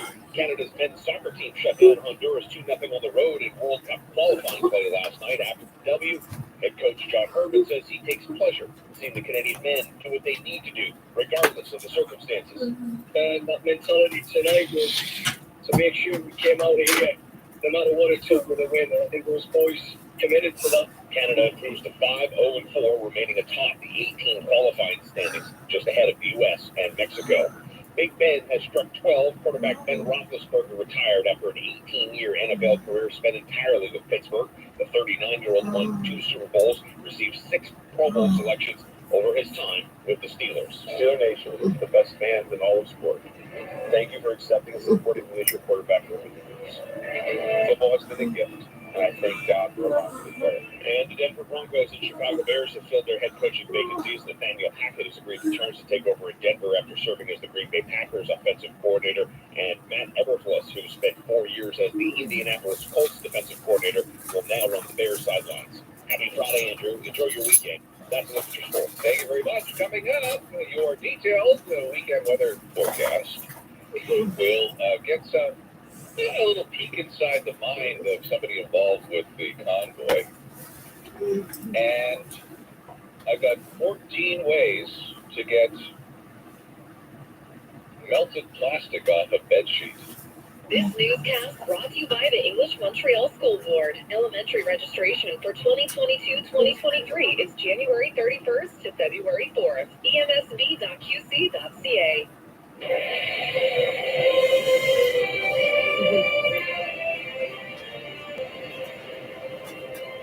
Good morning, it's 6 o'clock. I'm James Foster with your CTV News update. Cloudy skies today. Looks like we are going to see some flurries off and on straight through your morning. It is expected to clear up in the afternoon. Yeah, they cut them off and turn on fucking CTV or CBC. It is minus 4 degrees right now downtown. All of your weather details are coming up, but first, here's what's making news. Just how many truckers plan to hit the road today? The trucking convoy forcing at least one school board to say, hey, your school bus might be late, and why a Florida Sheriff's Department had to turn off Facebook comments. Those stories and more coming up, but first the latest from your CJAD 800 Traffic Center. There's Lauren Glazer. James, no problems because of the convoy as of yet, but we did see some snow overnight. Surfaces certainly slippery. You want to take some extra time if you have to venture out. Southbound 13 has softened on delays between the 440 and Henri Bourassa on the westbound 40. You're losing some time now between Ray Lawson and the Anjou interchange. Some off and on delays on the westbound side of the map between St. Michel and Saint Laurent, between Rockland and the Carry. For northbound Laurentian, off and on delays as well between Blainville and Mirabel. For northbound the Carry, you want to watch it for stall right side. It's a Royal Mount. It's the winter clearance at Sports Experts and Atmosphere. Get 20 to 50% off on selected merchandise. Details in store. Traffic and transit every 15 minutes on CJAD 800. Your next report at 6:15.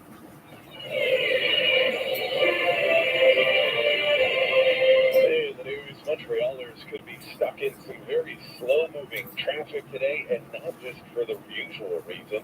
Quebec truckers are expected to be hitting the road to join the big anti-vaccination protest in Ottawa this weekend. How many trucks and vehicles will be on the road today is still a mystery, though. Quebec truckers will gather at several border crossings, including Lacolle, Stansted, and Saint-Théophile in the Beauce region, and hope to gather supporters along the different routes. They're expected to cross the Champlain Bridge and the La Fontaine Tunnel during the afternoon and gather near Vaudreuil-Dorion on their way to Ottawa. The movement is not supported by large trucking companies and the major trucking associations. They claim 90% of their members are vaccinated and respect protocols. Stéphane Giroux, CTV News. Meantime, the convoy, or at least the threat of it, has forced the Lester B. Pearson School Board to notify parents that there could be some delays with some of its regular bus routes today. The board didn't single out any specific school, but did note that the trucks are expected to gather in Vaudreuil this afternoon, and the convoy plans to use both highways 20 and 40. so there could be that slight delay getting kids to and from their school. Public Safety Minister Marco Mendicino, meantime, says that nobody wants any type of planned anti-vax protests on Parliament Hill to turn into a violent attempt to overthrow the government. Several thousand people are expected in the nation's capital, some arriving as early as this morning. Canadian press reporter Nicole Reese has Mendicino says multiple police forces, including RCMP and Parliamentary Protective Services, are coordinating the response and are making decisions independent of any government involvement. Patrick McDonald, the Sergeant-at-Arms in charge of House and Commons security, wrote MPs on Thursday, warning of reports some demonstrators were seeking out home addresses for MPs in the Ottawa area. In non-trucking related news, officials at the Lakeshore General Hospital in Plain are investigating a claim that a 92-year-old woman with dementia was discharged on Wednesday without any of her winter clothes on. The woman's daughter telling the Gazette that her mother arrived back home in a taxi, just wearing a hospital gown with a little blanket. Yeah, No I know. shoes or slippers or anything on her feet in minus 20-degree weather. She says that the clothes that her mother had worn to the hospital left in a bag in the taxi. Local health authority says that it's aware of the alleged incident and is investigating. Sentencing submissions are expected today in the cross-border case of an Ontario teenager who pleaded guilty to terrorism-related charges, including possession of explosive material and counseling someone to detonate a bomb. The Kingston, Ontario boy was 16 when he was arrested by RCMP in January of 2019 following a tip from the FBI in the U.S. An agreed statement of facts says the teen unwittingly communicated with an FBI undercover agent who he believed to be a lone wolf terrorist in Virginia and sent him instructions on how to build a pressure cooker bomb. The statement said the teen also encouraged the agent to plant the bomb in a public place to kill enemies of Allah. No bomb was planted, but the statement said a search of the youth's home found all the materials needed to create one. Karen Rebo, the Canadian Press. And the sheriff's office in Pasco County, Florida, has had a very popular social media presence with its accounts on Facebook, Twitter, and Instagram. But it seems like it's a little too popular. Officials are thinking that maybe the sites are, maybe gathering too much attention with residents, and so they've had to turn off public comments. The reason, authorities say, is that too many people are using Facebook to report their crimes rather than actually calling 911. Authorities are worried that they may miss a life or death situation because people are just posting about it online rather than actually using their phone to make a call. For all the news during the day, stream us on your smart speaker. Just say play CJAD 800. Your next CTV News update is at 6:30. CJAD 800 has Elias Magos. Governments can't make policies based on one person here, one person there. The news, the facts, the opinions. There's nothing wrong with using taxation to get stuff done when it comes to healthcare. The Elias Magos Show, weekdays 9 to noon. Just ask your smart speaker to play CJAD 800.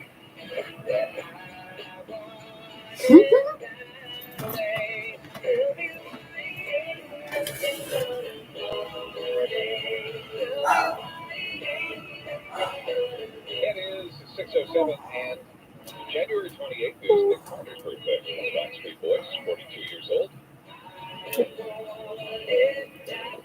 Wasn't expecting this much snow when I walked out my front door this morning, but it's very, very light snow. You barely feel it as you walk through it, Sarah. Couple of notes here. I had 14 ways for you to get the plastic off your bed sheet. That's why we got text messages. I got one from Mike Charette from Glen Robertson, Ontario. He wrote, have you received the bell I sent in? You can't lose quiz bell. Yeah. So there's a box on your desk. You're broadcasting from home this morning. The box on your desk. I'm shaking it. That sounds like a bell. Can I open this? Yeah, go right ahead. All right. Okay. So, CJAD Dorming weather. You're Sarah to Hay. Yeah, you were mentioning the snow there, Andrew. We got about 2.4 centimeters by midnight. That is the count from Environment Canada, and I think it continued overnight. So yes, you will have to clear up the car, clear the walk this morning. But as you mentioned, it's fairly light stuff, nothing too heavy. And it looks like it's wrapped up for now. So no more precipitation for the rest of the day by my count. It's going to be breezy and cloudy this morning, and that's going to clear over the course of the day. Mild right now, -4, wind chill -10 at the airport, but the temperature is expected to fall to -13 this afternoon with a wind chill at -20, and we're going to stay in the deep freeze after that. But let's look outside the city for a moment. Sherbrooke periods of snow today, 2 centimeters, ending this afternoon, then mainly cloudy, high of -6. In Mont Tremblant, skies clearing this morning, a high of -12, wind chill -24 this morning. Tonight for Montreal, as I mentioned, going to get cooler and cooler. A few clouds in the sky, low of -21, risk of frostbite. The wind chill overnight -32. For Saturday, mix of sun and cloud, high of -11, wind chill -32 in the morning. It's going to be breezy, risk of frostbite. Sunday, milder, lots of sunshine, high of -11. Right now at Trudeau Airport, just going to do a quick update, see if our temperature is budged. Okay, -7. Drifting snow, wind chill, -14. Yeah, surprise. Oh, it should be. Okay, so maybe we're not quite done with the snow just yet. It's a beaut, by the way, this bell. Mike, thanks. This is incredible. Oh, what a clear sound. Andrew, can you post a photo on Twitter so I can check it out? I hope we don't break it like the last one. What should we do? Should somebody bring the bell home with them today, and then I can hit the bell from the home studio? Yeah, that sounds like a good use of my time. That sounds like a good drive up to the plateau and go drop off the bell for you. Why don't we do? Maybe I can someone else in the building. Someone else in the building. Maybe one of the many staff members that we have here. That's a great idea. You know what? Maybe I'll just wait till you come back. I'll be the bell ringer for now. Okay? And check out those text messages about all the ways to get rid of plastic off a bed sheet. Plastic down on an old cloth. Use the heat of your iron to melt the plastic off your sheet onto the old cloth. Okay? Including that. I've seen the freezer. An ice cube. An hair dryer. Lots of options here for you. 610. Dana Metcalf is one of the organizers of the Freedom Convoy. And she was on with Evan Solomon. I want you to hear what she had to say next. Check out the Andrew Carter podcast on the iHeartRadio app and all major podcast platforms. Is living at home more difficult, or are you concerned about your parents' well-being? Leanna's Senior Transition Support provides guidance in finding the ideal options of home care and seniors' residences. Solutions are available to you right now, including immediate care and urgent relocation. Hi, I'm Matt Delvecchio. Call us for a free, no-obligation consultation at 514-622-8074 or look us up at Leanna's Senior Transition Support. That's Leanna's Senior Transition Support. What happens when you think well, and you train well, you focus well, Okay, you eat well, you play well? Whatever your New Year's resolution, it all starts with better sleep, and that begins with Dorme Boost. The New Year, New You event is on now. Get great deals on all your sleep essentials like mattresses, bedding, and pillows. Our sleep experts are here to help you wake up to better sleep. Sleep well, stay well. Dorme Boost. The latest news and everything else you need to know to start the day. The Andrew Carter Morning Show, CJAD 800. Well, as you've heard, there is a convoy coming here. They call the Freedom Convoy, and it's supposed to be coming from several directions, including out west. That is the portion that is expected to disturb your parts of your drive perhaps through the morning rush hour, and perhaps on the bridges to the South Shore this afternoon, although it's a little unclear. So that's why you'll have to keep it locked here to CJAD 800 to figure out what's going on. Dana Metcalf, who is organizing and leading the East Coast portion of the Freedom Convoy from Newfoundland to Ottawa. She, by the way, she ran for the People's Party in the last election in Newfoundland. She spoke with Evan Solomon yesterday. Started off nice, and then got interesting after that. We're going to celebrate unity and freedom. It is going to be a peaceful demonstration. Like we have, we want Parliament to pay attention to us. We live in a democracy. Everybody matters. The mental health of our nation is deteriorating. Our economy is collapsing. And every other country around the world is, today Denmark lifted all of its vaccine mandates. The United States Supreme Court removed, their ability to put those vaccine mandates down. England's already rolled theirs back. Omicron is considered, a seasonal flu in some countries already.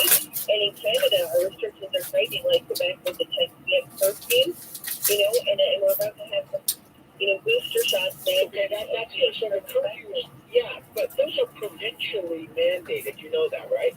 Yes, but it's up to our federal government to prevent the gross overreach by provincial or federal. Mm-hmm. If you look at... Do you think that the federal government, are you saying that the federal government should invoke the Emergency Act and override it? Because you can't. The Constitution, they can't override that. This is provincial jurisdiction. Excuse you? If we were talking about Constitution, none of this would be happening. Right. Brian Peckford is a very good friend of mine, and Brian Peckford clearly states he's the last founding architect of the Charter of Rights and Freedoms in Canada, and yesterday he's suing the federal government. Yeah, okay, now I just want to Brian Peckford, was the premier of Newfoundland. Yeah, you're right, he has a position. He's an anti-vaxxer, he has a position, I get that. Anti-vaxxer, he's not an anti-vaxxer. Is he not? Is he? What's the problem with media? No, there's nothing Yeah, seriously. right now. Somebody who's completely vaccinated driving you. Okay, that's it. Are you vaccinated? Wait. Do you think it's appropriate for you to be vaccinated? I get asked every time I go to a restaurant. That's not me who fucking did that. Are you heterosexual? I am actually. I don't mind you asking, but this is an airborne disease, and we're all getting asked at every restaurant to protect health. That's not me. It's not an airborne. Oh, are you a doctor? I'm just asking, the dollars. Are you on the phone with Jessica Rose, an immunologist from Israel? Canadian? But Dr. Brian Brindle? Every single medical director of health in every province and territory. Sorry, irrespective.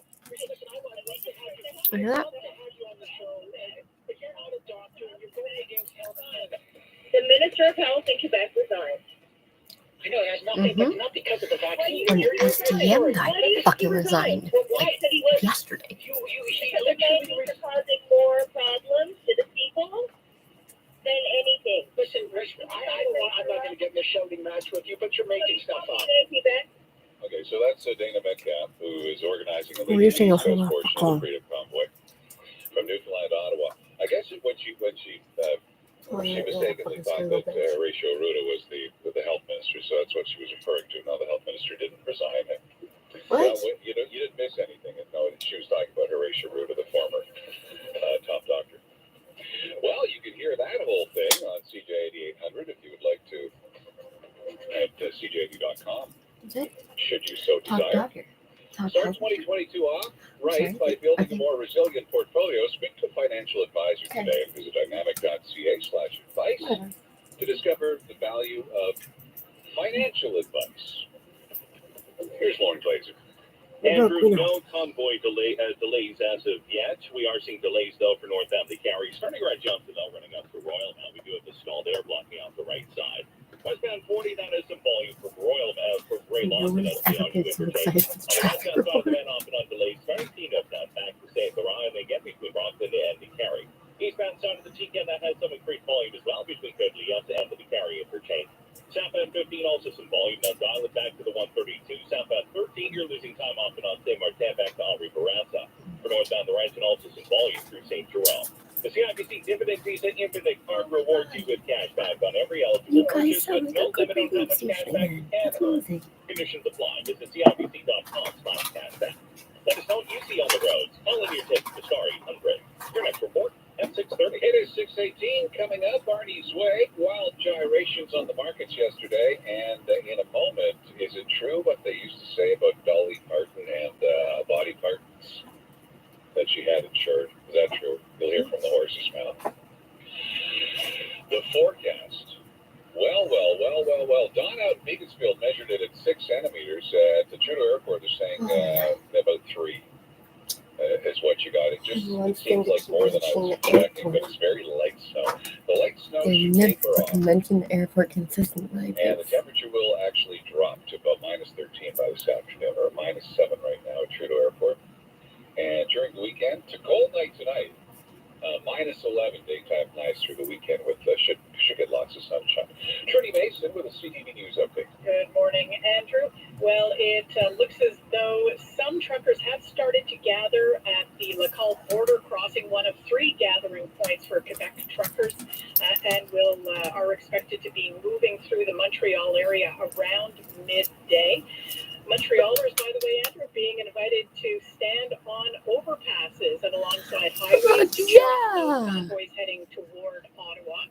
And also coming up on the 6:30 news, we'll tell you about protest at Sir Wilfrid Laurier School Board School yesterday. There were a couple of students escorted out afterwards, and we'll tell you why, and that's in about 11 minutes. Yeah, I woke up this morning. I forgot to watch Jeopardy last night. I wonder how that new guy is doing, the one who beat Amy Schneider, who won 40 times in a row and over $1 million. He lost in the first his first game. Well, he beat Amy Schneider, and then he lost right away, went home with 0. That's it. Trudy, now this was something that people talked about at one point back in the day.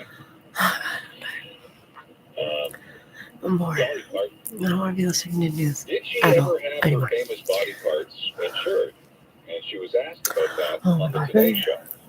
We heard that Heidi Klum got her legs insured, and there was some rumor on the internet that you have a famous body part or parts that are also insured. It's not true about that. Years ago, Betty Grable was famous also for her legs, and at that time, I said, well, maybe I should get my boobs insured since I'm famous for them. But it was just a joke. I didn't do that. And by the way, you can get new boobs, but you can't get new legs. Yeah, you know what's great about that, Trudy, is that at one point, that was probably true about Dolly Parton. You know, this going back to the 70s, that she was famous for her shape. And now she's loved and famous for her work and her charity work and her business acumen, and that's nice to see, really is. It is a 6:20. 6:20. Coming up next, what the heck is going on the stock markets? The Andrew Carter Morning Show. Cashing in on fucking Bitcoin. Almost chumps and bits. Fucking dumbass. Oh, God. Good. Great. Not bad at all. Okay. Let's talk, right? Take it easy. Fine, thanks. Yeah, no one says hickety boo. It's going gangbusters. Just great. When people ask us how we're doing, we often say fine, even if it's not always the case. If you aren't fine, say something. To get help, call FO Social 811. I've been walking around saying I want to get suicide. It's getting better. A message from the Gouvernement of Quebec. Oh, gee, The thanks. BDC Small Business Loan is all for Fucking entrepreneurs. Michelle, you piece of All shit. for giving you quick and easy online access to the funds Fucking you need stupid. to increase your cash flow, buy new equipment, or invest in new technology. Apply now for a small business loan at bdc.ca/online loan and get up to $100,000 with favorable conditions. BDC, financing, advising, smart. Cardiogenics Medical Center is growing and inviting doctors to join the team. Maybe you're a recent grad with no cram, or perhaps you're looking for a better work-life balance. Cardiogenics might be the right fit. 731-CGX1 or go to cardiogenics.ca. You're more than a small business, so MailChimp made this more than a radio ad. It's also an operetta. MailChimp has a smart marketing platform with marketing automations, smart recommendations, and creative tools that all work together. When you sell your stuff, MailChimp built for growing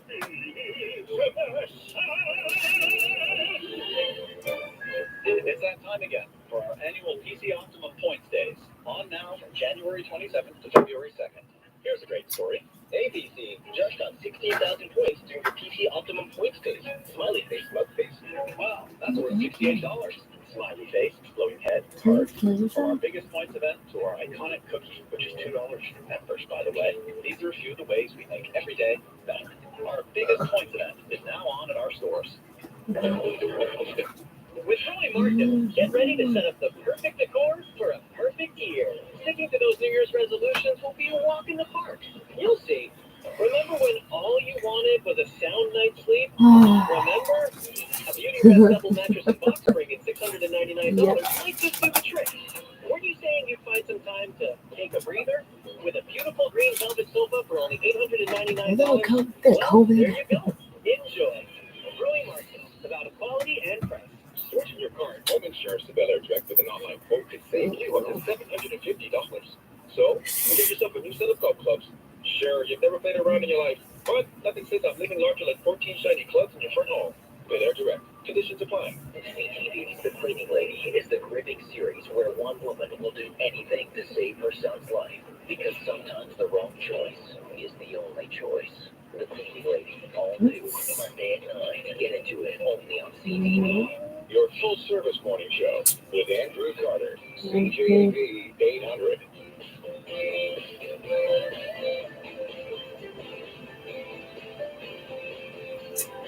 Alrighty. I'm trying to get the James Foster from the newsroom sent me something here that I want to share with you. The Freedom Convoy 2022, you heard on the news that they are starting to gather at the border points and making their way towards Montreal. Now, this is important for you to know. They, at 8 o'clock this morning, they will leave from the St. Theophile Jackman border crossing, take highways 173, 73, and 20 to the Lafontaine Tunnel, and then head up to the 40. Shit. So they're leaving the border at 8 o'clock. Then another group will leave Stansted border at 10:30 this morning, headed for the Champlain Bridge via the Eastern Township side of 55. And then another group will leave the Lacull border crossing at 11:30 this morning, taking highways 15, 30, 730, the 132 on the South Shore, the 138, and then eventually heading up to the 40 as well. So that's what we know so far with you today. And I'm sure we'll post that at CJAD.com as well. Let's get to my favorite money man, Arnie's Way, who is with Scotia McLeod, Portfolio Manager, Senior Wealth Advisor with Scotia McLeod. Good morning, Arnold. Happy Friday, Andy. Happy Friday. So wild gyrations again yesterday. At the end of the day, not much change in the actual numbers, except for the NASDAQ, I guess, which was down substantially. Yeah, so, the fourth day of the roller coaster action, I guess, we'll be hitting records soon. But it was trading. Markets were trading positive yesterday, and they had better than expected economic growth in the U.S. The U.S. GDP beat expectations coming in at 6.9%, but like you said, the Dow closed little change, was down only 13%.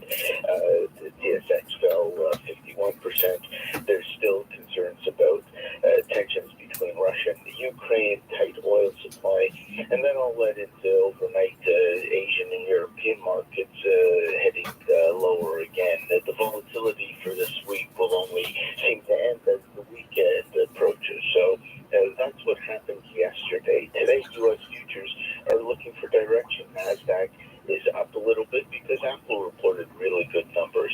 The Dow is down over 200 points in the futures right now. So that noted man of the people, Elon Musk, the owner of Tesla, or the big guy Tesla, tweeted out in support of the Canadian truckers yesterday, simply, Canadian truckers rock. Now, conveniently admitting that he's developing technology that could render drivers obsolete. Is this not the case? It is. It's really interesting to see how much effort he puts into his tweets. Canadian truckers rock the rule, and of course, not mentioning all the development they're doing in driverless technology and such. But he later tweeted for repealing vaccine mandates, quoting a Danish initiative. Then he supported a doctor that's in favor of vaccines but not mandates that require it. I'm certain Tesla shareholders would rather him just focus on building cars. Well, Arnie's got a busy mind. Arnie, you have a great weekend. You as well. Stay safe. Arnie's Way, Scotia McLeod. Here's Sean Starr with sports. Good morning and welcome to Friday. The Montreal Canadiens' first home game in 6 weeks. Too bad no fans got to see it live. Canadians family court lifted up by Shepard. Montreal fought back, made it interesting, but in the end, the Ducks are going to take this by a score of 5-4. It's all over. We saw a lacrosse-style goal from Trevor Zegras of Anaheim. He scored a pair. Habs goaltending change. We also saw a penalty shot last night. The cut over the left dot just outside the line. To the circle, the pad to the backhand, scores! The fan with a nice finish, and it's now 5-4 Anaheim. And unfortunately, the Habs come back, and their bid would fall one goal short, losing to Anaheim last night, 5-4. Jake Evans of the Canadiens did score a pair in the loss. Credits his line mate, Red Pidlett. Been tough, obviously, to put the puck in the net, so definitely wanted to get on the inside, and Red made some great plays to set me up. The Habs are winless in 4 straight. They host back-to-back on the weekend. New Jersey is here Saturday, the Oilers on Sunday. Both games start at 7, and they're live on your home for the Habs, TSN 690. Let's move around the NHL, where Alexander Barkov scored his 200th NHL goal and earned his 500th career point. Also picked up an assist in Florida's 4-1 win over Vegas. Pittsburgh lost for just the 3rd time in 20 games. Adam Larson scored 117 into OT, giving Seattle a 2-1 win at Pittsburgh. Columbus scored 4 straight, rallying from a 2-goal deficit, ending a 3-game slide in their 5-3 win over the New York Rangers. It was never going to be a pretty match for us, but it had to be disciplined. That team had massive threats, transitional threats. Canada's men's national soccer team remains atop the CONCACAF World Cup qualifying table after a 2-0 win in Honduras last night. That was head coach John Herdman saying his team did whatever they needed on hostile ground. Canada improves to 5-0-4, remaining atop the 8-team qualifying standings, just ahead of the U.S. and Mexico. Yet the time has come to clean up my locker room, hang up my cleats, and continue to be all I could be to my wife and children. I retired from football, a truly great client. Quarterback Ben Roethlisberger has announced his retirement after an 18-year NFL career spent entirely with Pittsburgh Steelers. He retires after 2 Super Bowls, 6 Pro Bowls, and likely a spot in the Hall of Fame. Happy Friday, Andrew. Enjoy your weekend. That's a look at your sports. Happy Friday to you, too.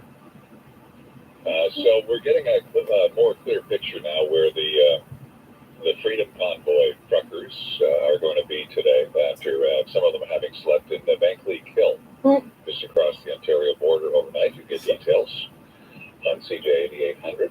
That's what you're listening to, by the way. Coming up after the 6:30 news with Trudy Mason. Why it doesn't pay to be a whistleblower.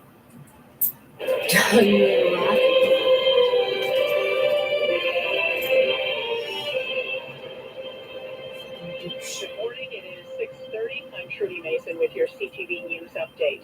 The flurries will taper off this morning, clearing skies after that. The temperature falling to -13 this afternoon. Weather details coming up in minutes. In Montreal right now, -7 degrees, and here is what is making news. The convoy is headed for Montreal. An anti-mask protest at a school in Laval. And who was out on the town in the Big Apple, and why that's a news story. With the latest from the CJAD 800 Traffic Center, here is Lauren, please. Good morning, Trudy. The convoy not affecting your drive as of yet. We are seeing delays on the South Shore on the westbound 10 between the 35 and the 30. Northbound to Cary, that has delays as well. As North End of Johnson all up to the top, we did have an earlier solid Royalbound. That's been moved out.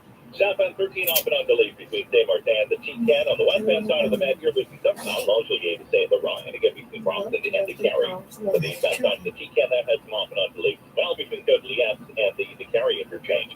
Step into Marche Adonis for deliciously fresh meat. Until February 2nd, whole chicken is $1.79 per pound. Traffic and transit every 15 minutes on CJAD 800. Your next report at 6:45.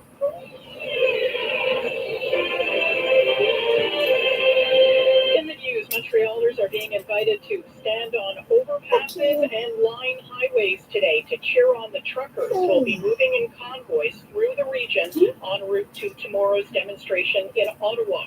A contingent of trucks is scheduled to leave the Stansted border crossing at 10:30 this morning. The one from Laval will hit the road around 11:30, and the convoy coming in from Atlantic Canada is also due to move across the island of Montreal in the early afternoon.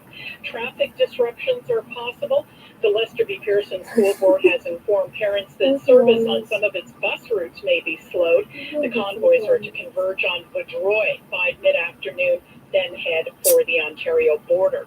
Conservative leader Erin O'Toole says Prime Minister Justin Trudeau is to blame for the anger fueling the convoys.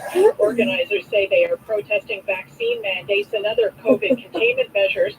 Some of the organizers as well are urging the overthrow of the Trudeau government in favor of having non-elected people, including the Governor General, run the country.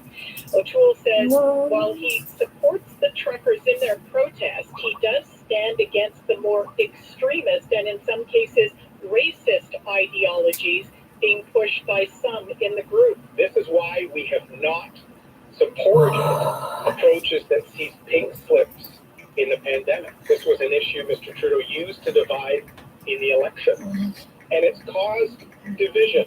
O'Toole has agreed to meet some of the truckers, but away from Parliament Hill. Police in Ottawa are warning MPs that some truckers may visit them at their homes as part of the protest over the weekend. O'Toole's comments came just days after he initially refused to say whether he supported the convoy. There was some trouble during a protest against COVID containment rules at Laval Senior Academy yesterday. The Sir Wilfrid Laurier School Board says a few students had to be escorted out when they refused to return to their classes with the rest of the protesters. The students were upset about masking rules and the fact they're not allowed to eat anywhere other than the cafeteria. The school says it is now looking at alternatives to the lunchroom. And 2 days after testing positive for COVID, former Alaskan governor and Republican vice presidential nominee was spotted at a New York City restaurant.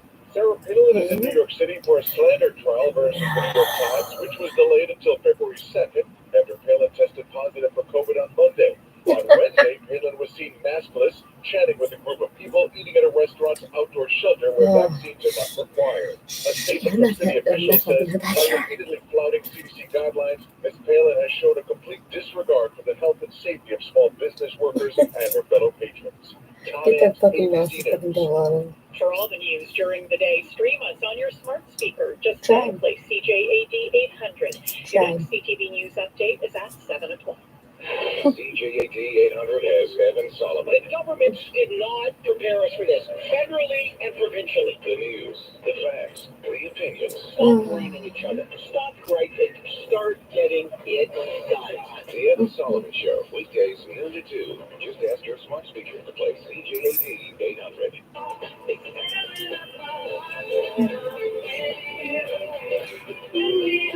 Joey Patel in St. Louis, 45 years old today. I wonder if Joey Patel's going to call Nick Carter when they're going to wish each other a happy birthday. Are they going to hang out together? Not on the point now. I don't think so. No. I didn't think so either. So, I'm telling you. We're busier this morning than it's going to be at the Flying J later on there, Judy. It's crazy. We're busy this week. Got lots of stuff coming up. Avery Haynes from W5 is back, and she's got a great story, very troubling story actually, about whistleblowers. Before 7 o'clock, a chance to win, and win big. You will win $75 to spend at the Sublime Creations. You build yourself a wonderful meal. Let's take a look at the snow. CJAD Dormez-vous weather forecast. Here's Sarah DeHay. You're getting a bit of an update from Trudeau Airport along with the temperature check now, -8 at the airport. What is going on? Why do you guys keep fucking talking about fucking Trudeau Airport with it? The window, the snow has fallen. I don't see any precipitation. So you could text us what you're seeing in your corner of the world at 514-800. It's a bit cooler than I expected. Wind chill right now is -16, but actually -8. And it's going to fall to -13 this afternoon with a wind chill of -20, setting the scene actually for quite a chilly Friday and evening and Saturday. So we are expecting snow to wrap up over the next little while for a breezy and cloudy morning. That's then going to clear over the course of the remainder of the day. Outside the city, periods of snow for Sherbrooke, about 2 centimeters. Ending this afternoon is mainly cloudy, a high of -6. In Montreal, skies clearing this morning, a high of -12, wind chill -24 this morning. This evening for Montreal, a few clouds in the sky, risk of frostbite, low low of minus 21. Wind chill minus 32 overnight. Saturday, mixed sun and cloud. That cold Andrew is really going to stick around. Our high will be minus 11 with a wind chill of minus 32 in the morning. On Sunday, more seasonal sunny skies and a high of minus 11. Right now at Trudeau Airport, it's minus 8, drifting snow, wind chill minus 16. So if you see any of these truckers, you could give us a text message here at 514-800, please. Coming up next, Avery Haynes of W5 and why it doesn't pay to be a whistleblower. Tom Mulcair, former leader of the opposition, one of the best political minds in the country, and CJAD 800 commentator, twice a day to cut through the political clutter. Brought to you by Guaranteed Industries. It's time for a maintenance visit and to change over to heating and humidification. Call Guaranteed Industries at 514-342-3400. Tom Mulcair, 7:35 with Andrew and 5:05 with Aaron and Natasha on News Talk Radio, CJAD 800. Hi, this is Caroline of Balseyville. Shut the fuck up.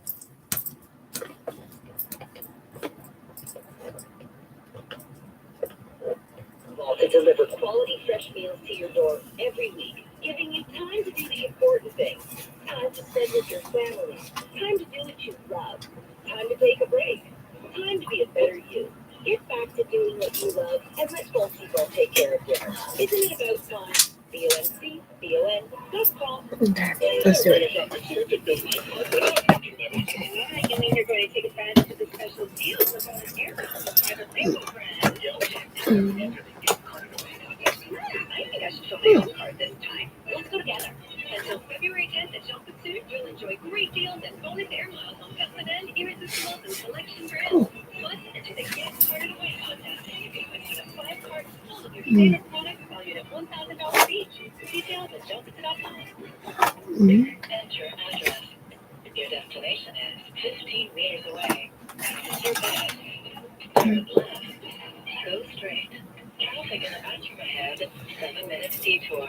Are there days when you work from home and don't use your car? With the adjusted drill head by CJAD Insurance, you can save Fuck these. Get a 10% emergency discount on your auto insurance premium for the first 6 months. Certain conditions, limitations, and exclusions may apply.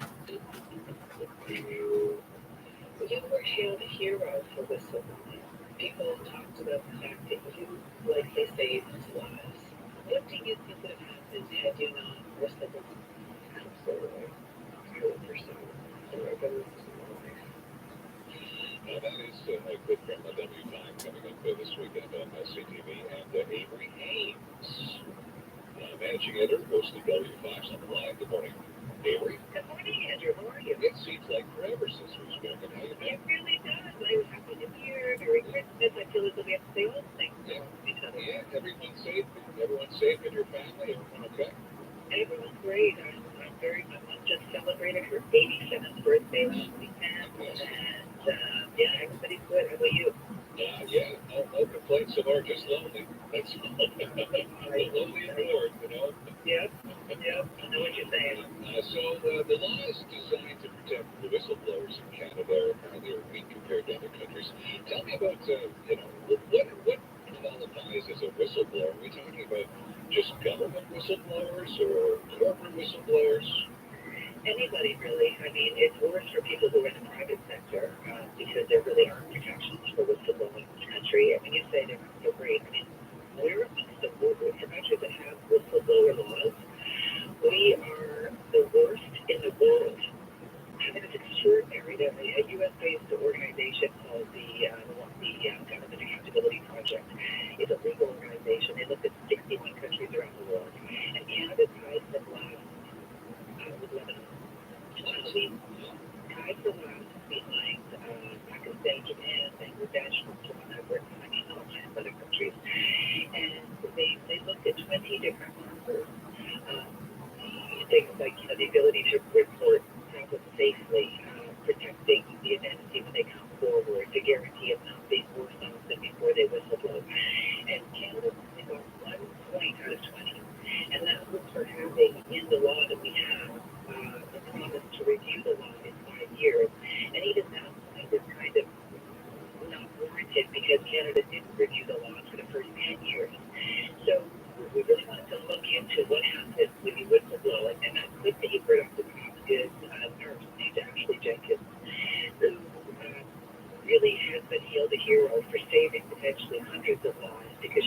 blew the whistle on conditions in a private retirement home at the height of COVID wave 1.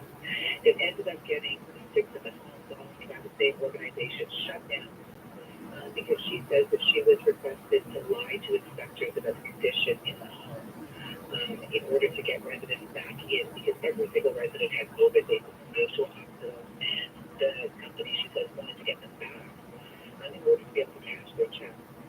And she made a split-second decision, 15 seconds, where she had to make a decision on whether or not to lie to the inspector.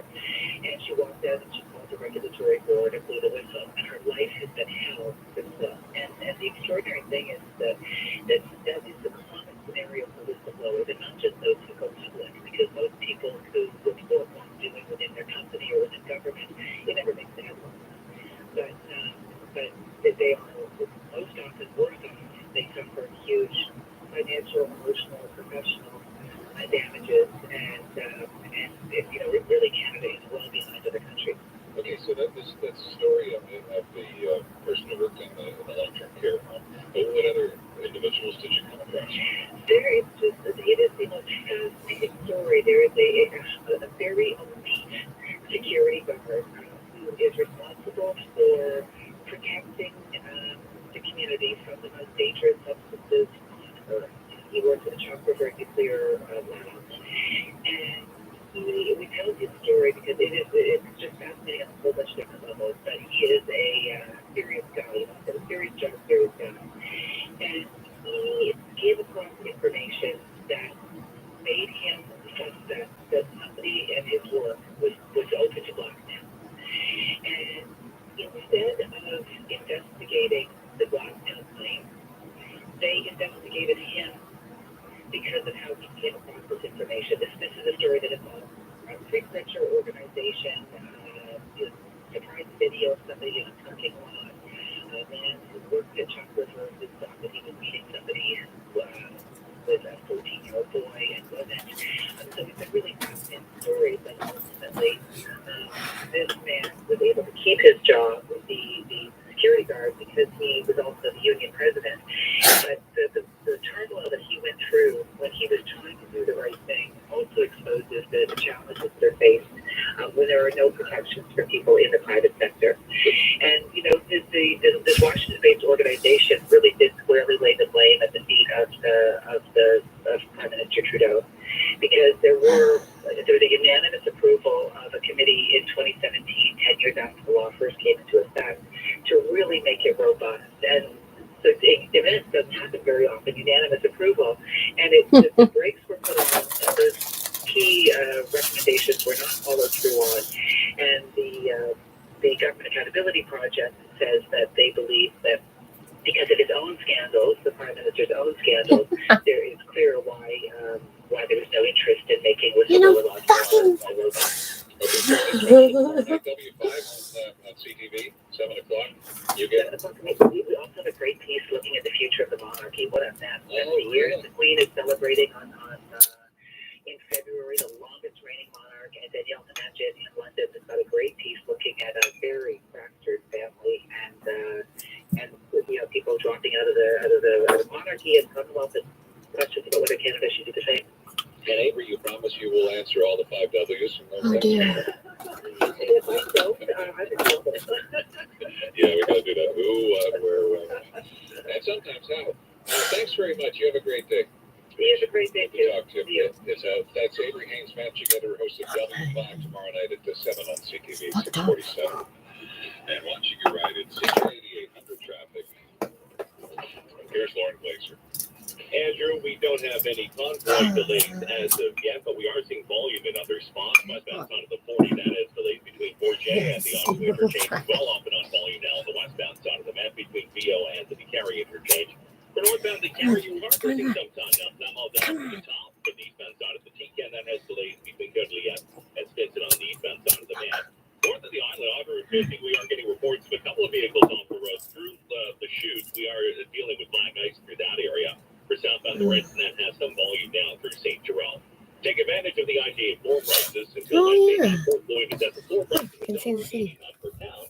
participating IGA stores. Details in store. That is the one thing I very much miss about this place. The snow will taper off, and we're expecting the temperature to fall through the day to minus 21 by tonight. Daytime highs through the weekend with lots of sunshine. Minus 11 on Saturday, minus 11 on Sunday. James Foster with a news update. Go a little bit that way, past downtown. Screaming trucks rolling down Highway 40 today. Truckers convoy is making its way through the province, and that means it'll be coming through Montreal as it makes its way on out to Ottawa for the weekend. Toyota hopes to be heading to the visit with a cruiser, robotic arms, and some big dreams.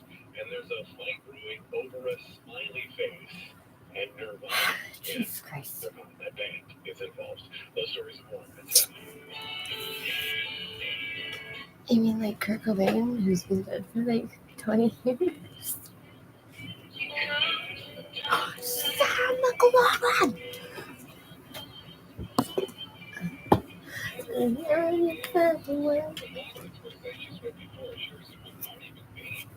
I know she's alive.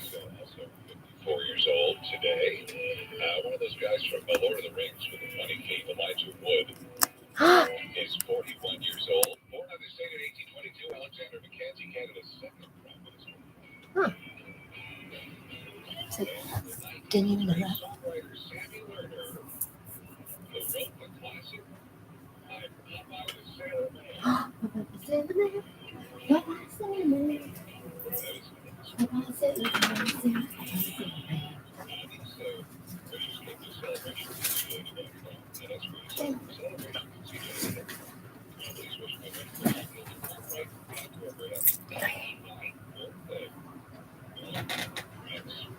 Happy early birthday, Lynn. Hope you can celebrate your birthday soon. Keep warm from the Pigeon Hill Gang. Call it Big Bang at the best.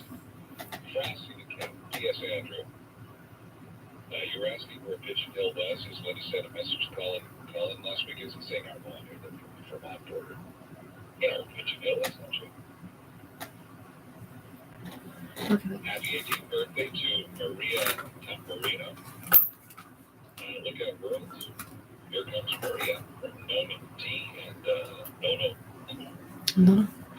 Please wish our daughter Cynthia Brandamore the happiest of birthdays. Love to watch from Mom Dad for our baby's display. And I'd like to wish my girlfriend, Susan Mary Horn, goes by the name Sam. Excellent trainer, not working these days though. On behalf of Zach and Penny, her 2 dogs. I'm sure she's cuddling right now, celebrating this weekend. 651 514-790-0800 514-790-0800.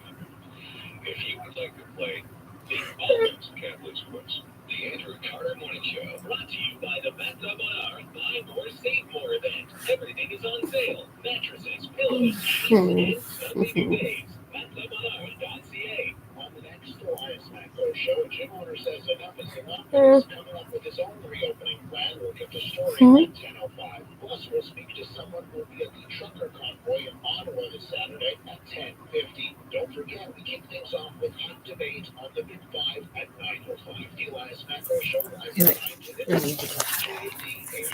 Everyone loves Italian food, and you can bring delicious and authentic Italian food home from Restaurant Dimenda. They've been serving the East best Italian dishes since 1971. Order your favorite for delivery or counter pickup. Load up your freezer with Dimenda's restaurant quality frozen meals. Dimenda's famous Montreal-style pizzas or lasagnas, pastas, sauces, and more to make dinner easy and delicious. Visit Dimenda.com to see the full menu today. Restaurant Dimenda, your new favorite Italian restaurant in St. Leonard. What would you do with $1,000?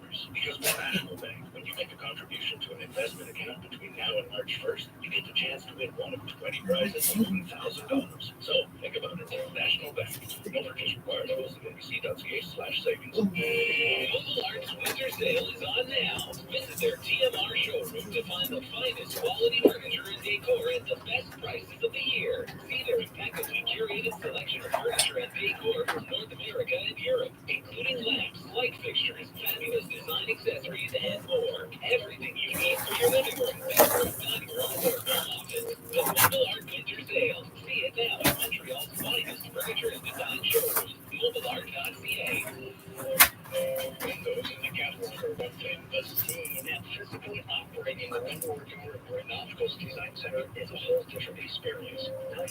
what you're buying, not just hoping you made the right choice. 12x11, 355. Open. Yes, there's Walter Veltri. Very insured next windows. Quality windows, quality installation, and competitive price. Plus, there are 300 miles. Tell them how you such a VCO.com. Telephone 514-856-9993. Right now, a new look. Get 2 frames of the price of 1 from all of our private collections. In other words, get 1 fashionable new look and 1 no way if it wasn't 2 for 1. New look. Limited private collection 2 for 1 sale. Don't miss it. New look. Precisely. Does that lower the opposition? Hello, Nissan. Oh, it's freezing out there. Then I have exactly what you need. The Nissan case with available heated front seats. Awesome. It also comes with available Bose speakers. No chance at all. Okay, no spectrum.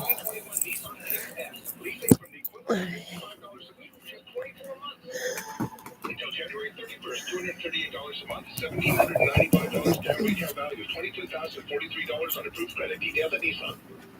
When you're drinking, don't let anyone's cup run over.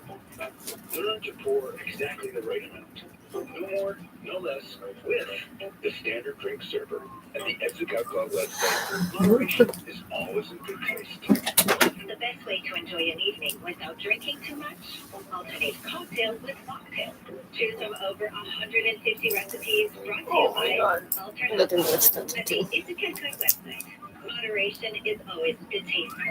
Reclaim your Saturdays. Call 1-800 Yeah, that's why you fucking moderately. Having a clean, shiny truck. And they'll be wearing snappy, happy uniforms. All you have to do is point, No. point, point. I'll get this fucking live stream. Hooray! You have the Saturday. Give us a call. We'll give you back your Saturdays. Call 1-800-GOT-JUNK or visit 1-800-GOT-JUNK. You're listening to the I'm not your ass being but more fun. CJAD 800 on the iHeart radio station. It is 6:55, and we're going to take you into the Montreal West Island bedroom community of Dollar des Ormeaux right now. Meet John. Morning, John. Good morning, sir. How are you? I'm fantastic. You know what I have for you if you play your cards right? The answer is 3 or so correct. $75 to spend at Sublime Creations. So this is What the fuck is this? meals that they bring to your home. And you have a whole choice. SublimeCreations.com. Hey, that sounds good. Yeah, it is good. Trust me. And would I lie to you? So, no, you have no reason to. Give me a 40 of You're right. You're right about that. And I don't even know if they look at the I know. That's why I'm so impressed by you, John.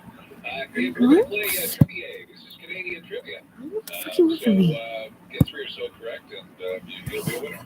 So if you drove north from British Columbia, which 2 territories do you drive into?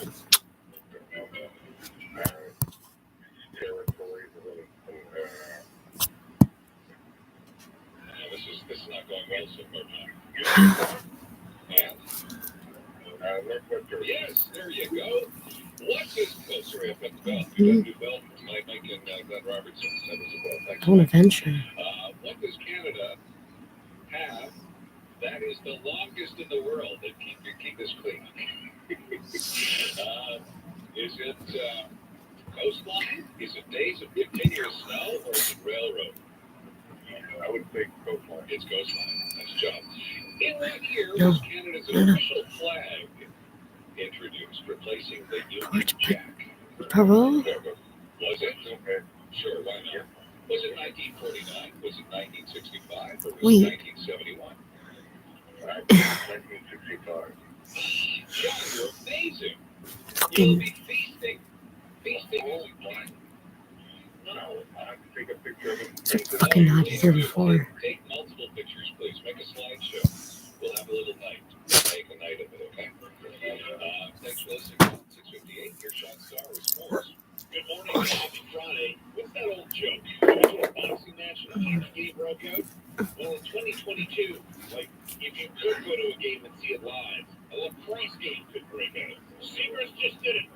Seagrass with the Michigan Bulls. He walked around Boston Ball on the blocker side, and he flipped it home. Trevor Seagrass with another highlight reel goal, and it's back. 2-3 goal lead for the Ducks. Yeah, Trevor Zegras of Anaheim scored a pair, including the fourth lacrosse-style goal in league history. Held on for a 5-4 win. Habs goaltender Sam Montembeau, who came in for Kate Primo, who allowed 3 goals on 9 shots, weighed in on the Zegras. I think you guys want me to talk about hockey, so it's kind of more complicated than it actually is. Hockey's really stupid. Yeah, it's just a great move. It was my first shot of the game, too, so, coming in like that, I wish I could have made the save. The Canadians got their goal from Arturi Lehkonen, 2 from Jake Evans, and 1 from Laurent Dauphin, who converted a penalty shot that had been for a comeback, fell 1 goal short. The Canadians are winless in 4 now, and are hosting back-to-back this weekend. They'll be in New Jersey Saturday, Edmonton on Sunday. Both games start at 7, and they're live on TSN 690. Looking around the NHL, JT Miller with a second career hat-trick. Vancouver snapped 3 games live with a 5-1 win over Winnipeg. Connor McDavid scored the shootout winner. Edmonton knocked off Nashville 3-2. Canada's men's soccer team shut down Honduras 2-0 on the road in World Cup qualifying play last night after the W. Head coach John Herman says he takes pleasure seeing the Canadian men do what they need to do, regardless of the circumstances. And that mentality tonight was to make sure we came out here, no matter what it took for the win. I think those boys committed to that. Oh my God. 5-0-4 remaining atop the 18 qualifying standings, just ahead of the U.S. and Mexico. Big Ben has struck 12. Quarterback Ben Roethlisberger retired after an 18-year NFL career spent entirely with Pittsburgh. The 39-year-old won 2 Super Bowls, received 6 Pro Bowl selections over his time. Steer Nation, the best fans in all of sport. Thank you for accepting and supporting me as your quarterback over the years. Football has been a gift, and I thank God for allowing me to play. And the Denver Broncos and Chicago Bears have filled their head coaching vacancies. Nathaniel Hackett has agreed to terms to take over in Denver after serving as the Green Bay Packers offensive coordinator. And Matt Eberflus, who spent 4 years as the Indianapolis Colts defensive coordinator, will now run the Bears sidelines. Happy Friday, Andrew. Enjoy your weekend. That's a look at your sports. Well, what a nice guy. Thank you very much, you two, Sean Starr. Coming up, John Moore. The new documentary looks at Bill Cosby's dark history, and watching TV could change for you forever. This newscast brought to you by Mobile Arts Winter Sale. It's fucking raining. Fuck off. To find the finest quality furniture and decor at the best prices of the year. MobileArt.ca.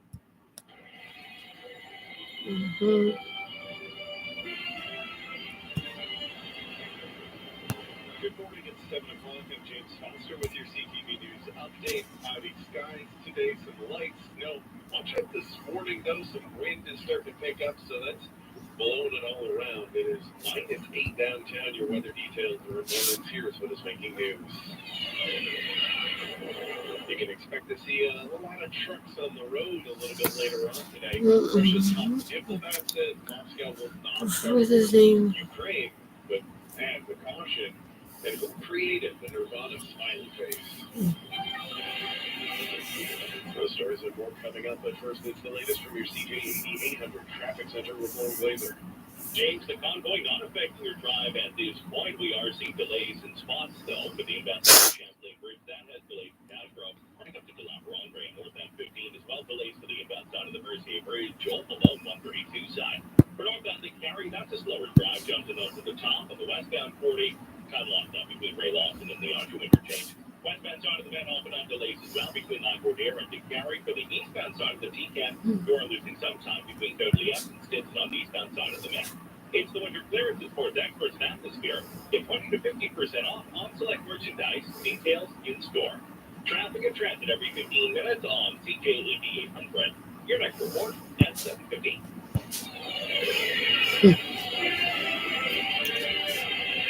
In the news, the Canadian Truckers convoy that's gathering in Ottawa over the weekend will be passing in part through Quebec and Montreal today. CTV's Ian Wood joins us from the Laval border crossing, where one of the trucking groups is expected to gather. Ian, have any of the trucks started to show up yet?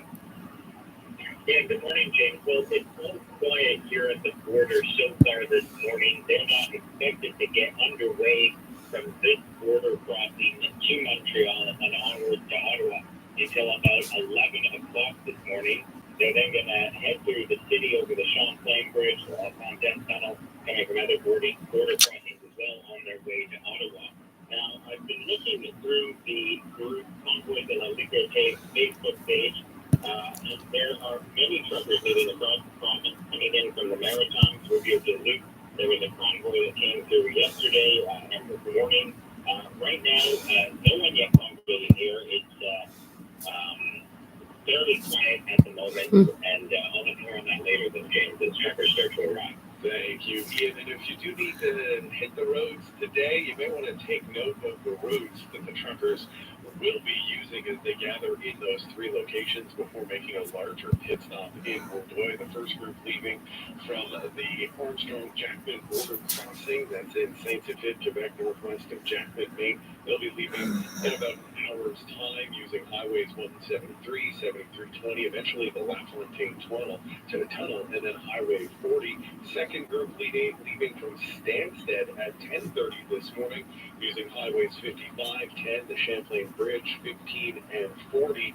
And that third group leaving from the Lacolle border crossing, as you heard Ian just mentioned there, they'll be using highways 15, 30, 132, 138, and the 40. All of this then making a pit stop in Bordeaux at 2 o'clock this afternoon before heading off again into Van Cleek Hill, Ontario.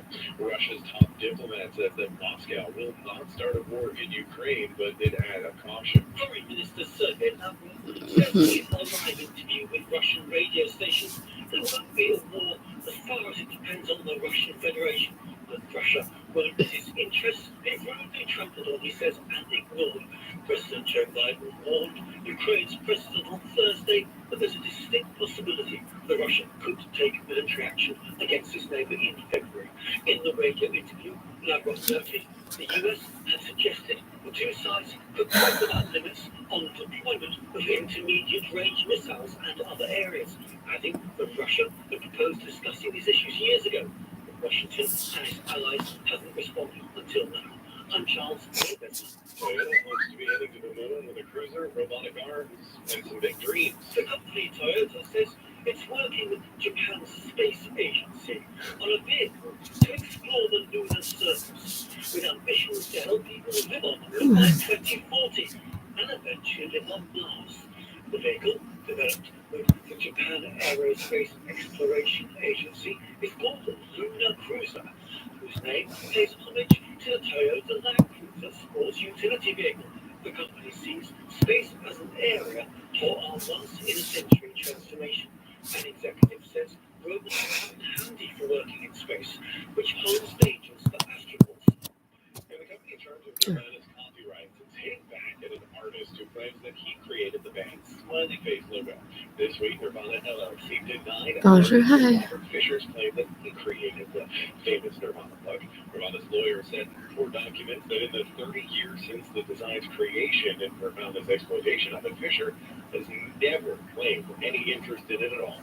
Fisher worked as an art director at the label that Nirvana was signed to during the time that the band was beginning to ascend. He's now claimed that he created the distinct smiley face logo with crossed eyes and a crooked grin, the t-shirt in 1991. Yeah, top priority. I'm glad I'm updated. Everybody likes Mother now. Or traffic. CJAD 800 has its prime minister Justin Trudeau tweeted that he has been exposed to COVID and will be isolated for 5 days as per the instruction of Ottawa Public Health on the air, on Twitter, email to your inbox. Up to the minute, News Talk Radio, CJAD 800. Right now at Gracious Gap, get a second pair of glasses for $1 when you buy the first pair. That's right, a second pair for only $1. It can be a pair of prescription sunglasses or simply a second style. Details and appointments on gracia-scad.com.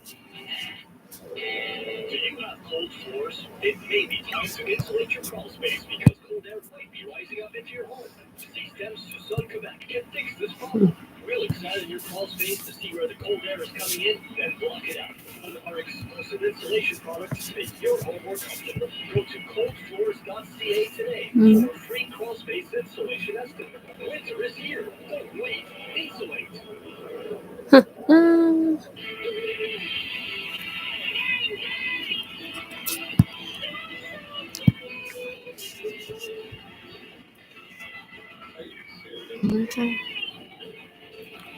these guys were both there last night. They have a new album out called Alien Ghost. The name of the band is St. Paul and the Broken Bones.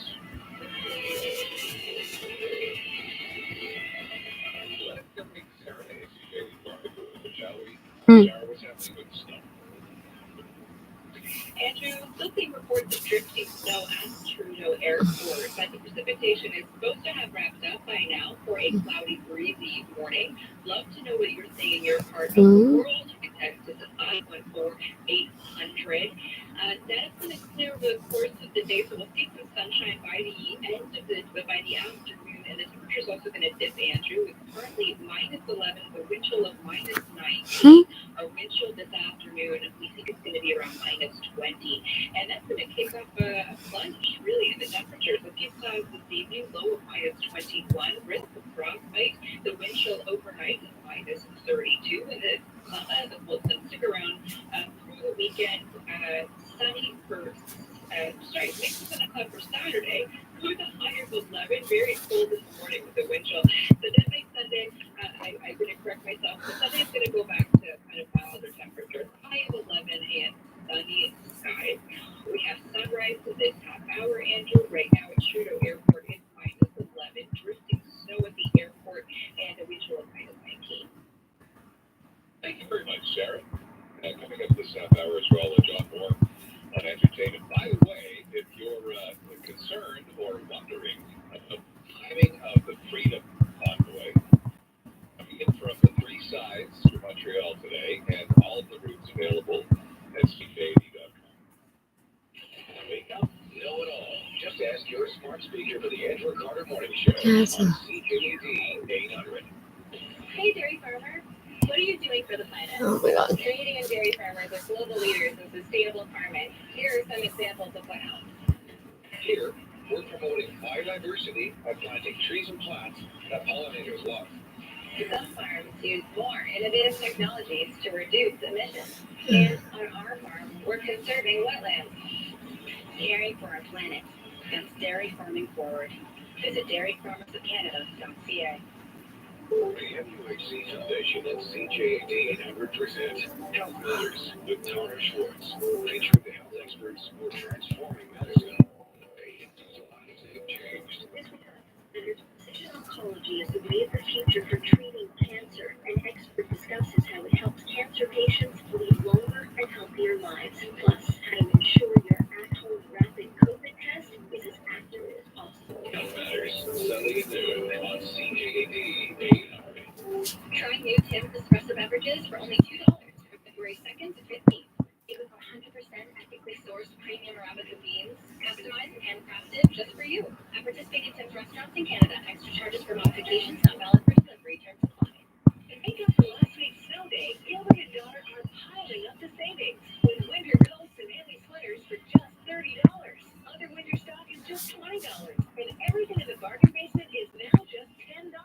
Let's repeat that. All winter coats and heavy sweaters are just $30. All other winter stuff just $20, and in the bargain basement, it's all just $10. Think that's optimistic? How about the spring fashions that are coming in daily? Gilbert and Daughter open Monday to Saturday at 49 Donegal in Point Claire. This season, CJAD's transplant has everyone talking. You must see drama that's fresh, compelling, and everything. Get it? Then stream anytime. I'm going to Trunk Pacific, build my car. You're going to take advantage of the special deals in the bonus air miles on private Rainbow brand. Yo, yeah, and I'm going to enter the get carded. So my own card this time. Let's go together. Until February 10th at Johnson Suit, you'll enjoy great deals and bonus air miles on custom and irresistibles and selection brands. Plus, enter the Get Carded Away contest, and you can win one of 5 cards full of your favorite products valued at $1,000 each. Details at johnson.com. The PGC Business Phone is all for entrepreneurs. Giving you quick and easy online access to the funds you need to increase your cash flow, buy new equipment, or invest in new technology. Apply now for a small business loan at bbc.ca/online loan and get up to $100,000 with favorable conditions. BBC, financing, advising, smart. Start the new year as a new you by making better sleep your New Year's resolution. It's easier than you think. Because at Dormez-vous, we offer financing with flexible payment plans so you can get the essentials you need to sleep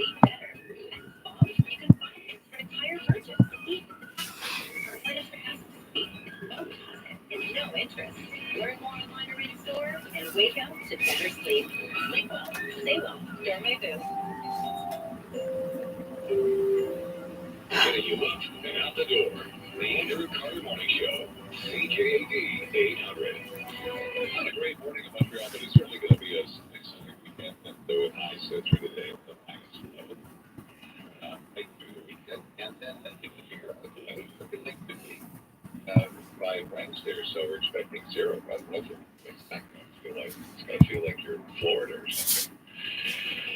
So, John Gordon Entertainment, you know, they made a new thing about, like a 4-part documentary about the dark side of Bill Cosby.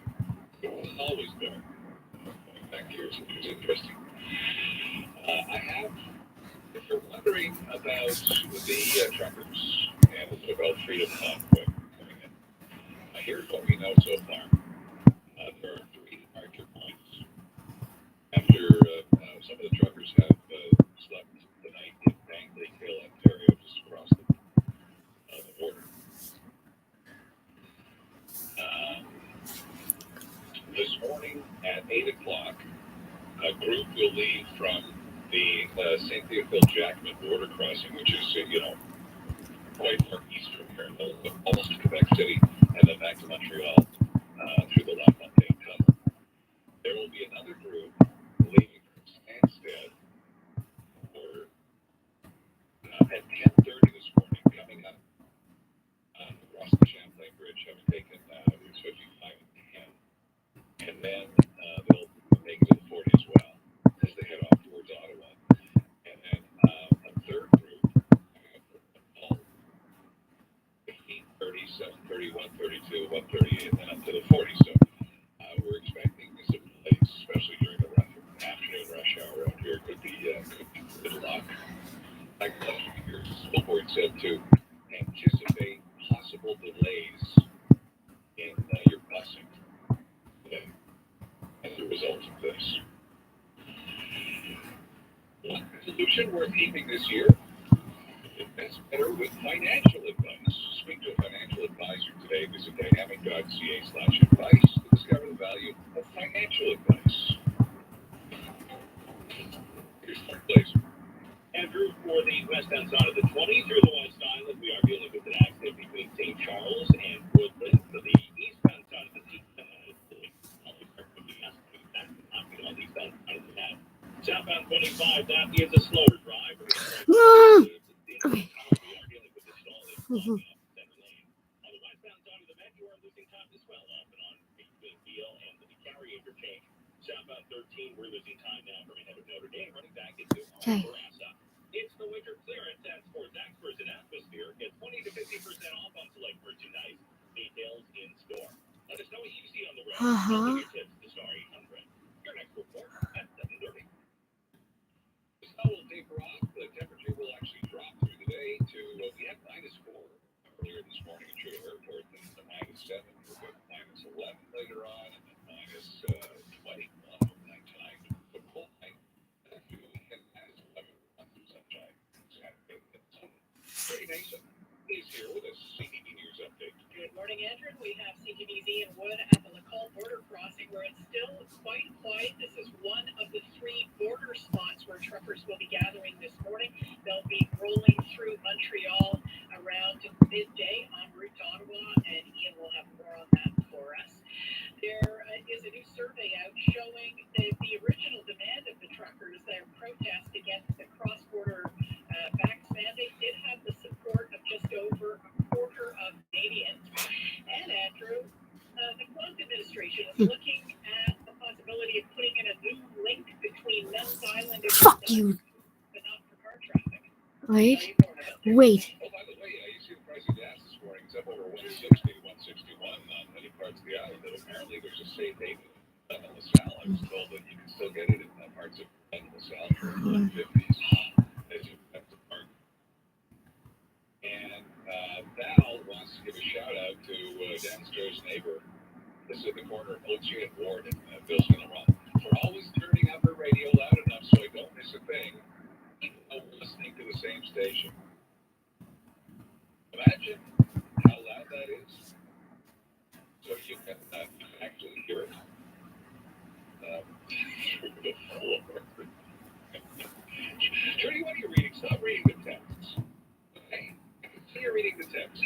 Please. We can't win, Andrew. Why are you talking about the truckers and giving them publicity? You know what? Why are you Fuck off. talking about the truckers? I know, let it all lie down on the couch. Let it all. Why are you talking about this? Why aren't you talking about this? Fuck off. Fuck off. What's going on with tennis? Don't you know I reported it? Why aren't you talking about the tennis? Don't you know how important it is? That's what you always said this morning. Why aren't you talking about the truckers? Why aren't you talking about the truckers? Why aren't you talking about the dangers of COVID? Why are you talking about the dangers of COVID? We need a cold compress on our foreheads, I think. You know what? I suggest that we just be nice to each other. How about that?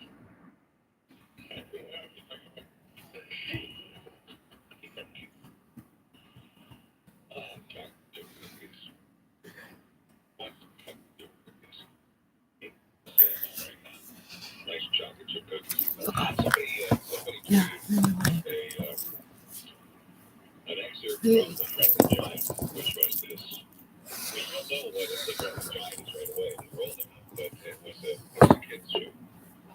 I don't know if it would capture the attention of children today, but it was friendly talking about the rooster.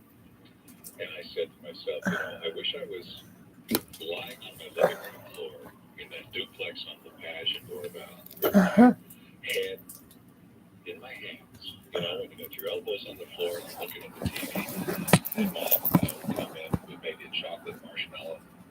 And I heard how things would change. Listen to Rusty. Interesting to see the difference. Let's do it. Take a swim.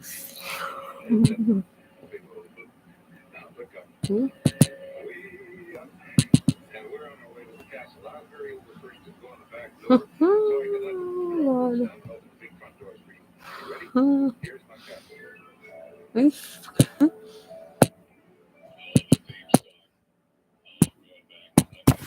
my God.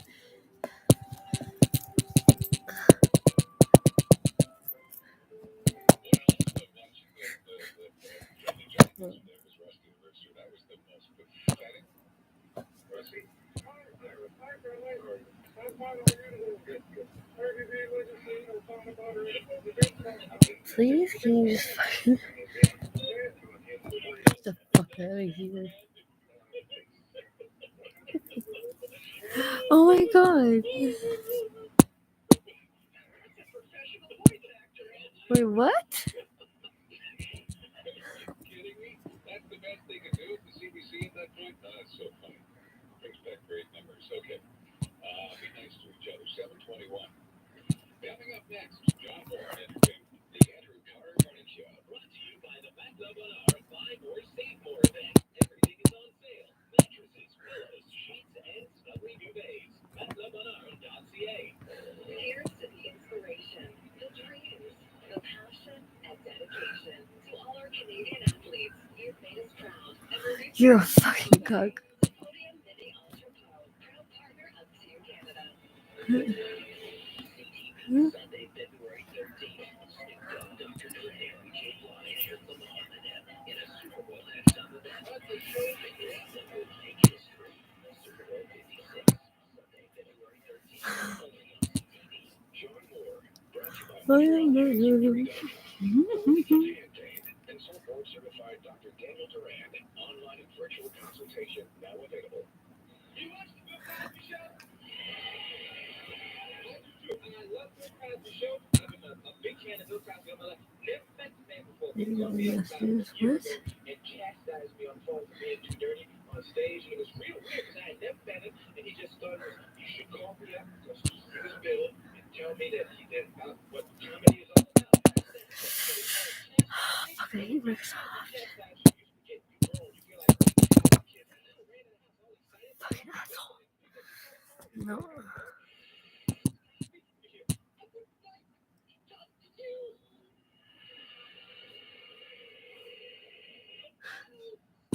Actually, that a lot of these people who campaigned against vaccinations and paid the ultimate price, that maybe that could be taken into account. Yeah. Meatloaf has been ill for years, though. I mean, to be it's horrible. Drew Barrymore.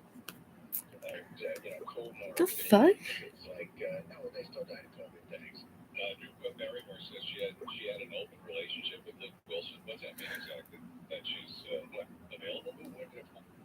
unhealthy relationship with Luke Wilson. She was on a podcast with Kate Hudson, and she said when she did date Luke Wilson, they had an open relationship. And I don't really have to add, actually, because I'm sure lots of people listening right now have all their own arrangements and agreements with their partners in their lives. But again, I'll come back to the idea in an open relationship.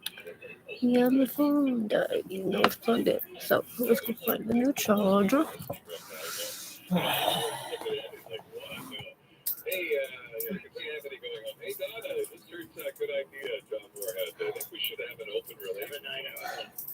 No, I honestly, I mean, I know an awful lot of people who have very, very creative relationships with their partners, and it ain't my thing. But certainly, you know, I never cease to be surprised. I have to say, by like people saying, "Oh yeah, we're a throuple." Throuple? Yeah, you heard of throuple. You know, I get what it means, but my only thing. This is where I become like my mother, because my mother was always preoccupied with the sort of day-to-day banalities of things, like and a concert pianist bought it. And my mother for years was like, "Where did they put the piano?" It's like, "I don't care. They bought the house. So I don't care." I think the same thing about a throuple. Like, where does everything fit? How do they? You have a nipple, and you need to pee. What do you do? By the way, that guy who beat Amy Schneider lost last night on Jeopardy. Oh, did he? Yeah, he got 0. So, hey, okay, yeah. I've never talked to you about Jeopardy. You have a great weekend. Take care, bud. Love you. That's John Moore, CJAD Entertainment. And here's Big Sean Star with sports. Good morning and welcome to Montreal Canadiens' first home game in 6 weeks. Too bad no fans got to see it live. Canadiens family for it, lifted up by Shepard. Montreal fought back, made it interesting, but at the end, the Ducks saw a lacrosse-style goal from Trevor They're not starting to fucking, they're playing in Vegas or some shit. penalty shot last night. The puck over the left line, just outside the line. To the circle, to the backhand, scores!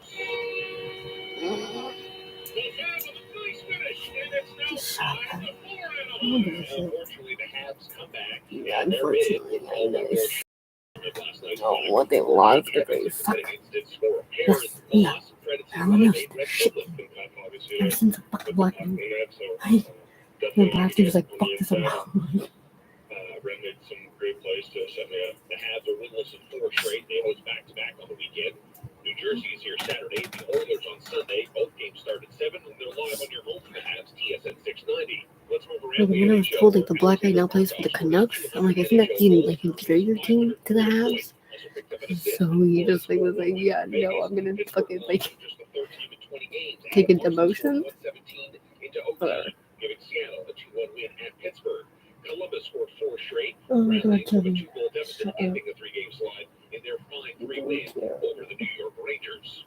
It was never going to be a pretty match for us, but it had to be disciplined. That team are massive threats, transitional threats. Canada's men's national soccer team remains atop the CONCACAF World Cup qualifying table after a 2-0 win in Honduras last night. That was head coach John Hertman saying his team did whatever they needed. On hostile ground, Canada improves to 5-0-4, remaining atop the 18 qualifying standings, just ahead of the U.S. and Mexico. Yet the time has come to clean up my locker, hang up my cleats, and continue to be all I could be to my wife and children. I retired from football. I'd also love to know why the fuck we're in fucking. Well, I know we're in Ukraine because the fucking Trans-Canada pipeline. Because Lugo said no, and then Putin was like, "I'll take it," and then he was like, "Oh shit, it's gas, not oil." No shit, we went back now. Is affecting your eyes, and it's going to be a heck of a weekend in Ottawa. Tom Mulcair is on the way. This newscast brought to you by Supermarché Akabat, Iranian, Mediterranean, and Middle Eastern grocery. Open 8 to 4 Monday to Saturday with 2 locations to serve Also, you. they can just use Amber Alerts for whatever the fuck I want, apparently. So that's awesome too.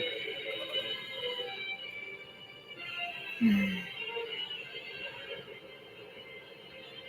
morning. It is 7:30. I'm Trudy Mason with your CTV News update. The flurries will taper off this morning, clearing skies after that. The temperature falling to -13 this afternoon. Weather details in minutes. In Montreal right now, -11 degrees, and here is what is making news.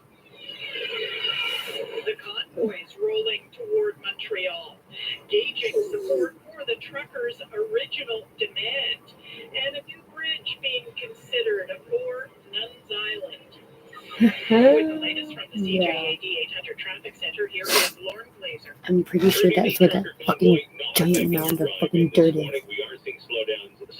You know, during the summer, they fucking took a mound of dirt and they fucking literally connected the fucking two sides. And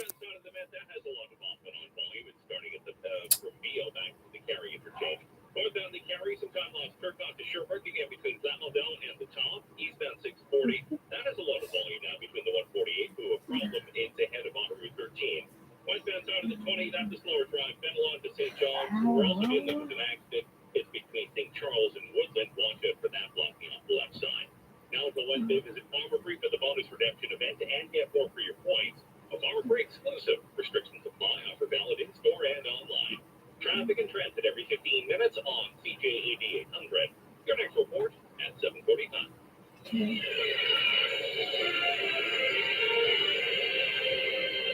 In the news, there may be traffic disruptions this afternoon as several convoys pass through the Montreal region en route to the demonstration tomorrow in Ottawa. CTV's Ian Wood is at a meetup spot at the Lacal border south of Montreal, and he joins us live.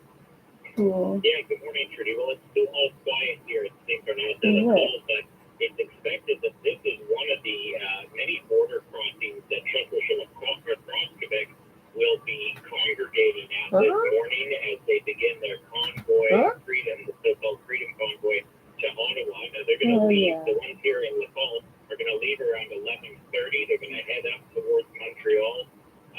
It comes at one, some of the other border crossings will do the same thing. They're going to cross over the Champlain Bridge or through the La Fontaine Tunnel, eventually making their way to 40, crossing over to Vaudreuil. That's where they're all going to congregate again before heading on to Ottawa. So depending on how many trucks actually do join these protests, there could be some traffic disruptions in the city. I'll more on that later. Trudy. Thanks, Ian. Initially, the trucker protest was centered on the new vaccine mandate for cross-border runs, but it has since expanded and now calls for an end to all vax mandates and some other COVID containment measures as well. A new survey by Maru shows just over a quarter of Canadians, 28%, support the original demand. This is Maru Executive Vice President John Wright. And the other 72% split between no, got to be fully vaccinated, or you must have a test that you show 72 hours before. But since that poll has been taken, as you rightly point out, this travelogue has become something more. Wright says the poll no longer captures what the convoy is all about, as it moves away from simply a protest for truckers to a much broader societal comment about COVID.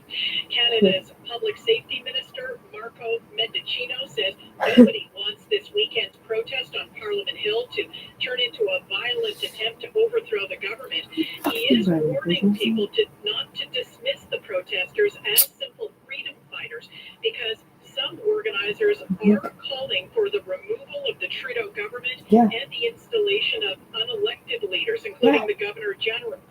Canadian press reporter Nicole Reese has more on the policing arrangements for the weekend. Mendicino says multiple police forces, including RCMP and Parliamentary Protective Services, are coordinating the response and are making decisions independent of any government involvement. Patrick McDonald, the Sergeant-at-Arms in charge of House of Commons security, wrote MPs on Thursday, warning of reports some demonstrators. Don't forget they'll fucking bring the army just for a fucking golf course. The Canadian Trucking Alliance has disavowed the protest and notes that more than 85% of truckers are vaccinated. A report this morning that the Governor General's office has paid more than $250,000 to 5 employees who filed claims around the time that Julie Payette resigned from the job over allegations she tolerated a toxic workplace. The figure is in the government's public accounts, but without any details attached, so there is no way of knowing who received how much or why. And the city of Montreal is taking another look at the idea of building another bridge to link Nuns Island to Verdun, but not for car traffic. A pre-feasibility study is underway now. No. It would put the new span between Galt Street in Verdun and Rubbery Bourgeois Boulevard on Nuns Island. The bridge would either be exclusively for cyclists and pedestrians, or would also have a special lane reserved for emergency vehicles. What the? During the day. Oh my god. On your smart speaker, just say, What the fuck did we just invest fucking years? Because I was gonna move to Nuns Island. But everyone was like, the traffic is still ongoing for the Champlain Bridge. It takes 2 fucking hours to get off the island. Oh, shit. Wait. The voice of Montreal, CJAD 800.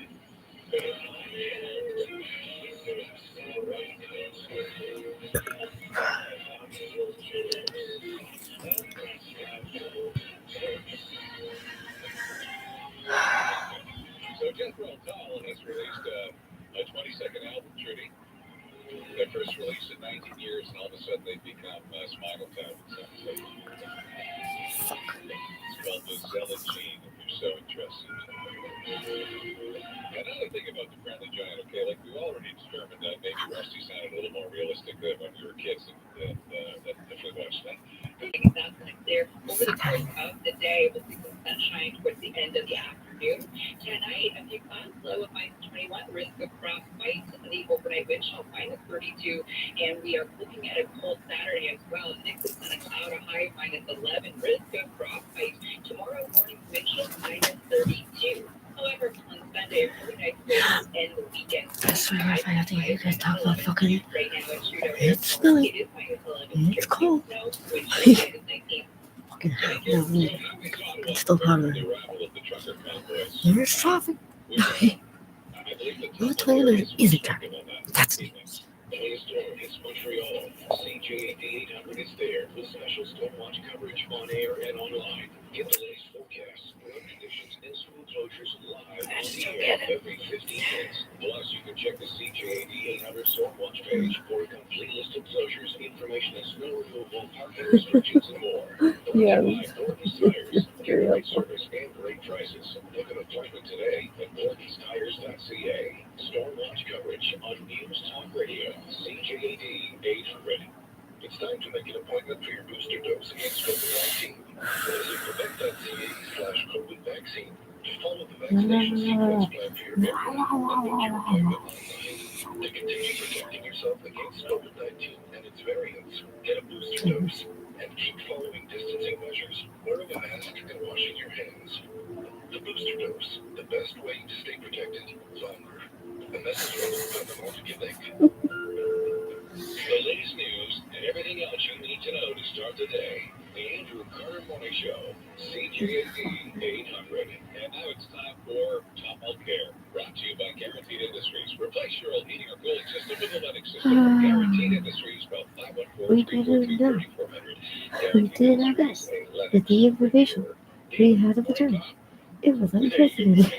So tell me, Tom, when you were leader of Her Majesty's loyal opposition, and something like, we'll have never seen anything like this exactly, this truckers convoy coming into Ottawa, what kind of preparations would be made to ensure your safety? Well, this is unusual. I don't think that there was ever anything this big and this dangerous coming into Ottawa when I was the leader of the opposition. We had a terrorist attack, as you recall, on the Hill. They put us into lockdown for a short while. But this is a real concern. The Sergeant at Arms was writing to all of the MPs.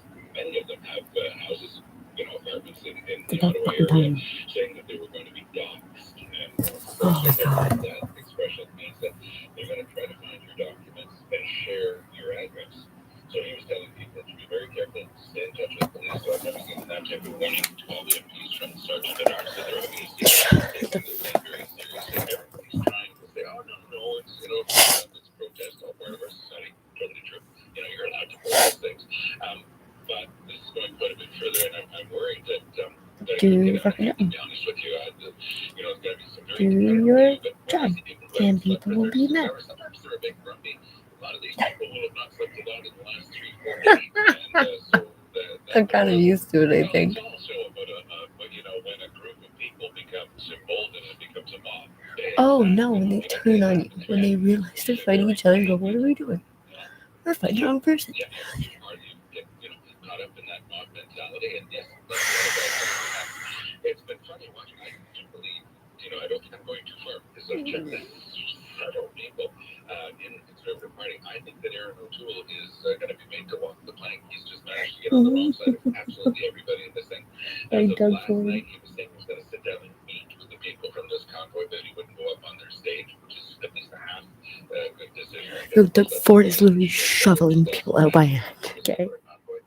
But at any time when you're being associated with this, you're going to be in trouble. Pierre Poilievre, who's the person who's been waiting in the wings while we get Cap to come in as Conservative leader. He will be meeting with them, but he'll also be present. So we're going to see, who makes it up on stage. Will Maxime Bernier be there? I suspect that he'd be invited up on the stage. Who else would want to be there? We'll see. I don't think that there'll be long-term gain for these people. I do think that they might satisfy themselves very quickly over the weekend, but people will say, what were you doing there? Okay, one of the many small C conspiracies that's been floating around is Justin Trudeau having tested negative on a rapid test for COVID. He took the test because he said he was exposed to somebody and now got into quarantine. And I saw this multiple times from people who I would normally not agree with on the internet. But I want you to address this question. Is it just this a text message? Is it just me, or is the timing convenient for Trudeau to be in quarantine even though he tested negative? People, and I've seen, he's gone into hiding, is that nonsense? Probably nonsense. But of course, this is where we are right now. This is a really tough time in our society, and you talk to psychologists, you talk to people who are out there in the community, they see people are exhausted. They're believing anything that they see and hear, that they might just spin it themselves. Trudeau says that he was exposed to somebody, and then that's why he's not around. You can't deny it. Busy surfing. Because you don't know the details of it. So that's the world we're in right now, where every rumor, every suspicion, every personal hunch becomes something that you can spread and other people share, and then it becomes a thing. But I honestly think that it's pretty prosaic that Trudeau was exposed to somebody who had COVID, and he has to self-isolate for 5 days according to the public health rules. By the way, his security and his isolation wouldn't have been a heck of a lot different with or without this question of COVID. He's on the grounds of Rideau Hall. He's in Rideau Common. There's pretty darn good security all around them, and there was like triple security this weekend, and I don't think they'll be going anywhere else. Okay, so I think that James William will add us about 14 3/4 minutes of this film, but I wanted to fully share this with their mouths.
James Foster for the CJAD News. Florida manager of truckers against vaccine mandates are rolling in Montreal today. We don't know if the convoy added will be like the first or second person of the CW Color Classic. If you're running on an empty bad news, gas hit a record high in Montreal today. And Dan McTeague said, yeah, it's only getting worse this weekend. And we've seen some snow here today, so we're just used to it. But a teacher in Florida wanted her students who have never seen snow to finally see it. So she had her sister mail her a snowman. Well, there was a morning. Thanks very much. So, coming up in just a few moments, your questions for Dr. Mitchell. We also ask the latest on, what's happening to your eyes with all that screen time that you're enjoying these days. But first, a word from Cardiogenics. Cardiogenics is a private medical clinic. I've been a member of Cardiogenics for 10 years. I've diagnosed, doesn't it? And through that time, there have been issues with my family. There have been issues with my mental health. There have been physical issues, tracking things like what are the normal parts of getting a little bit older. Your blood pressure as you get older, tracking that, and the odd ache and pain. Sometimes a little more serious than that. It's nice to have a place to turn where you know you're going to get a timely appointment and you're going to get all the time you feel you need to get the questions answered that you want about your health, most important thing to you. So why don't you give them a call, see what they can do for you, or check out their website at cardiogenics.ca. The phone number is 514-731-2491. Dr. Mitch is next. The Andrew Current Morning Show, brought to you by the McNamara Buy More Save More event. Everything is on sale. Mattresses, pillows, sheets, and snugly duvets. McNamara.ca. Where we're at. Did you know that how you respond to pain impacts how much pain you actually feel? Isn't that interesting? At 3:20, we're going to speak to a researcher from Concordia about a new study on pain. Plus, the Big Liberal Party has launched a website to recruit candidates ahead of the provincial election this fall. Liberal leader Dominic Anglade to explain at 3:35. Montreal Now, they're red and me, Natasha. Weekdays 2 to 6 here on CJAD 800. Hello, Nissan. It's freezing out there. Well, I have exactly what you need. A Nissan case with available heated front seats. Awesome. It also comes with available Bose speakers, hot seats, and hot music. And when you're cold as ends, no chance. No chance at all for me. Rediscover the tradition of the 2021 Nissan Kicks S. Lease it from me with $55 a week, just 24 months. Until January 31st, $238 a month, $1,795 down. Retail value is $22,043 on approved credit. Details at Nissan. Today's entrepreneur profiles inspire and connect business owners every week. Taking off 2022 at recognizable name, Trudeau, Digital Company, representing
especially the little ones.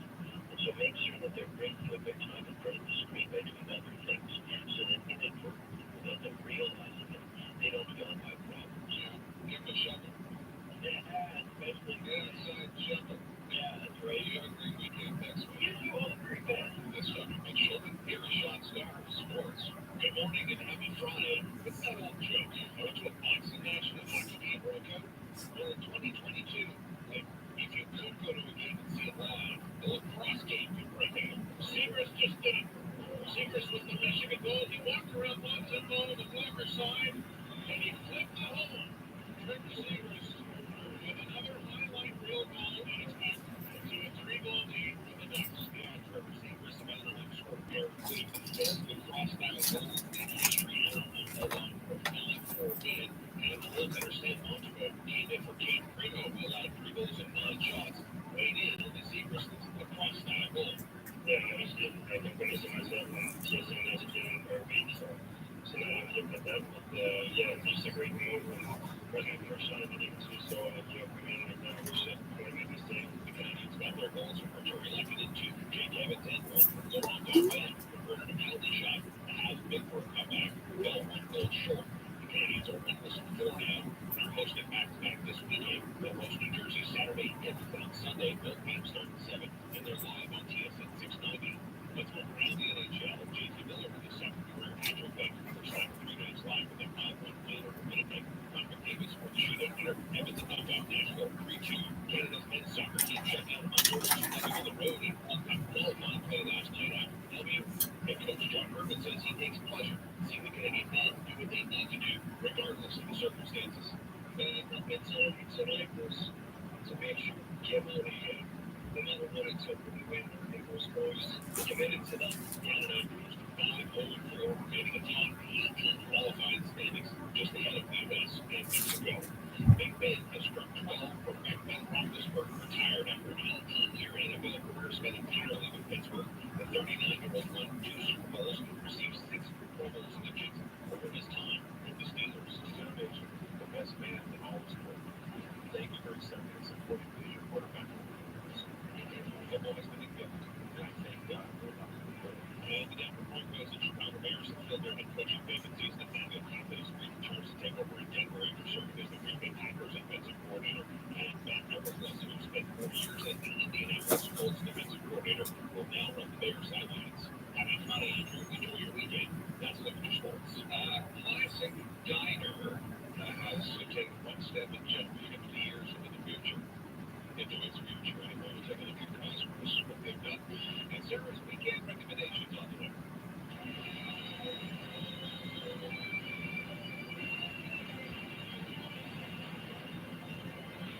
It's 8 o'clock. I'm James Foster with your CTV News update. We're going to see plenty of cloud this morning. For light snow is expected. Fingers crossed, though, it clears up this afternoon. It's minus 11 downtown. Your weather details are in moments. Here's what is making news. A whole lot of trucks expected to clog at the port this afternoon. Not a bad time to be looking into that electric vehicle. And do you want to mail a snowman? Most stories that we're coming up. First, the latest from your CJAD 800 traffic center with Lord Blazer. James Brisson on the Mary Wheels in the Great Volume now between Broadbound and Milton California. You're also looking time between Milton and Road and Sherman. Get out earlier accident there. And on the Mary left is Lower Drive, Milton Catherine up to the top. Southbound 13 heads off and on delays between the Visa and Great Boundary for Gaza. Volume on the westbound 40 now between Mary and the Iron River change and belt delays for the westbound back between Oxford and Kerry. Eastbound side of the back, you're losing time off and on between Kerry and Christoph Gazelle, heading again between Montpellier and the Old Wintertown. Take advantage of the on-field floor prices. Until Wednesday, outdoor coin is under 4 price, but $1.89 per pound. And participating IT stores, details, and stores. Traffic and traffic every 15 minutes on CJAD 800. Your next report, Evan Whitney.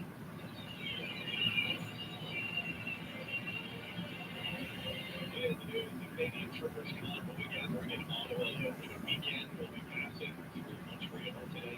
CTV's Ian Wood joins us from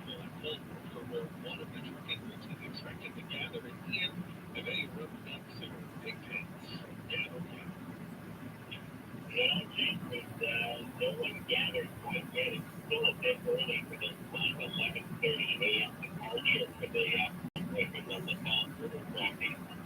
We're expecting some trucks to arrive in the next couple hours. We know over at the Stansted border crossing, there's already been some arrival of trucks there this morning for the convoy to the department there. Now, on the border crossing, these convoys are going to make their way to Montreal.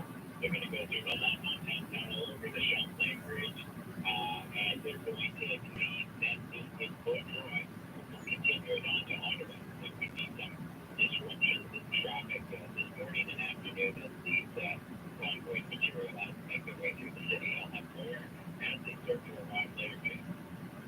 Thanks, Reed, and you can see a full list of routes, times, and even maps of where the convoy will be at CJAD800.com. Meantime, one of the reasons the truckers use their defense to the mandatory vaccination is supply chain.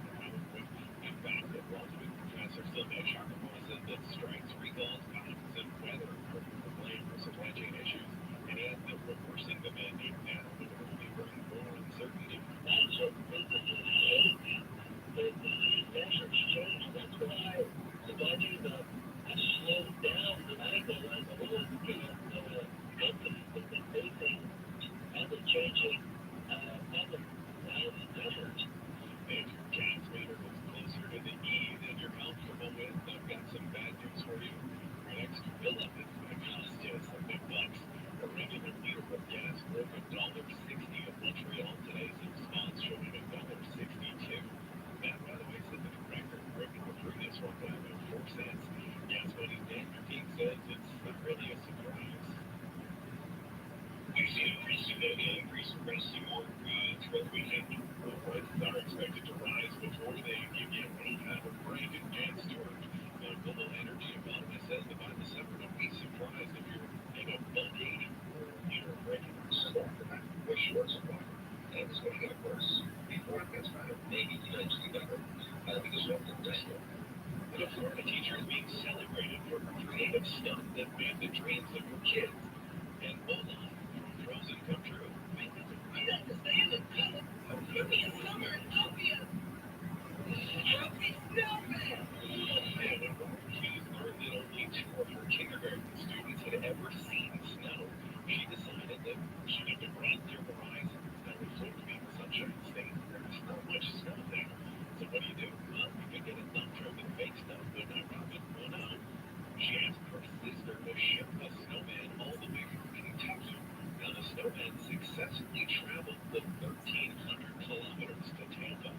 Hughes says the kids were overjoyed, and she plans to use the water from the now melted snowman for another unique lesson.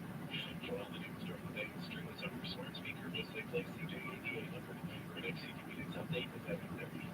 CJAD 800 airs Elias Mackos. Campaign policies based on one person here, one person there. The news, the facts, the opinions. There's nothing wrong with using taxation to get stuff done. And when it comes to healthcare, the Elias Mackos Show, weekdays 9 to noon. Just ask your smart speaker to play CJAD 800.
It's branding up really nicely. It's now -12 at Trudeau Airport. Mostly cloudy, but -19. Still going to get some cloud cover and a bit of a breeze through the morning. That's when it's there over the course of the rest of the day. So by late afternoon, it'll be nice and bright. And the temperature's also going to fall. Andrew's about minus 13 this afternoon with a visual at minus 20. Tonight, if you saw low minus 21, we have a risk of frostbite this evening. The overnight wind chill is minus 32. Saturday also regionally mixed with sunny cloud, high of minus 11. But the wind chill tomorrow morning minus 32. We do have a risk of frostbite for tomorrow. Sunday, though, is a really nice way to end the weekend. Clear skies and high of minus 11. Right now at Juneau Airport, it's minus 12. Oh my goodness, yes, we have a Lumi back in Laval with lots of like added features, which is really cool. I have something for Downton Abbey fans, and they an overnight broadcast of sorts, and a last chance to catch one of the most legendary photographers of all time. That's going to go as we get this coming up next. Classic Diner.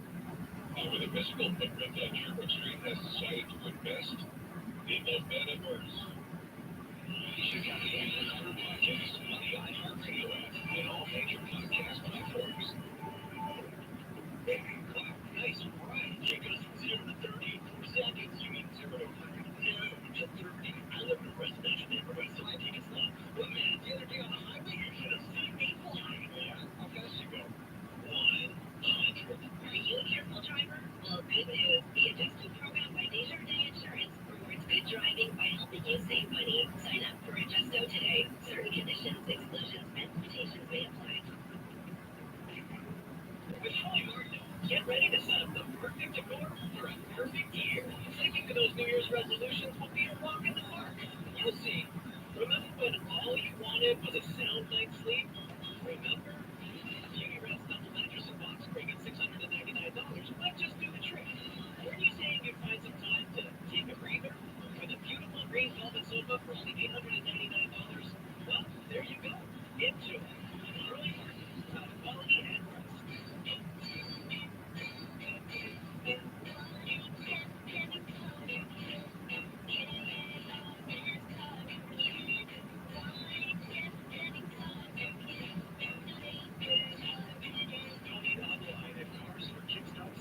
That's cars with a K. You let this make it easy. You'll benefit a child and get a maximum 10. Your car can be done to upgrade get 2 frames of this on your private collections. They otherwise get one fashionable new look and one no way if it wasn't 2 for 1.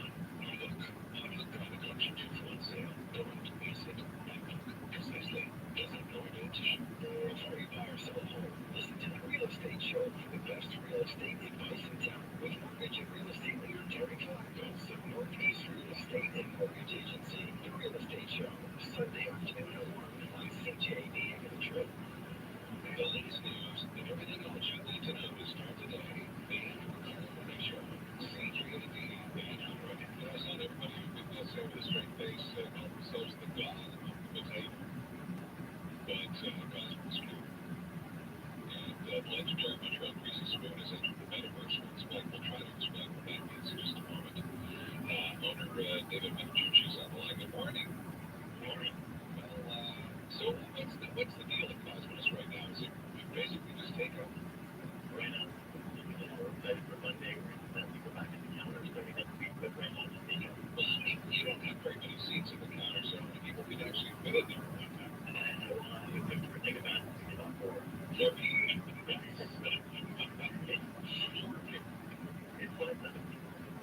Again, you know, so just moving on. We're very happy people. So it's been a while since I've been to Cosmos, but it's still, you know, it's in the same place on Sherwood Street. It looks the same, hasn't changed. I mean, it still looks like it could be 1970 or whatever. Exactly. Nothing's changed. A few little things I want to make. Yeah, they're initially for that 8+ summer now. And then we're going to interact with people sitting around the course of cash over. So in one step, you've basically got 50 years into the future. Now explain, my son tried to explain to me the other day what the metaverse, he said, Dad, you got to buy land in the metaverse. I mean, it's like people are making fortunes in the metaverse. What's the easiest way to describe what the metaverse is? I think it means a lot of things. Depending on, a lot of people are using it for gaming right now. Video games. You know, it's all some sort of virtual world where more than one type of business in it. But right now, I think it's more like a big virtual chat where people are hanging out and exploring different sort of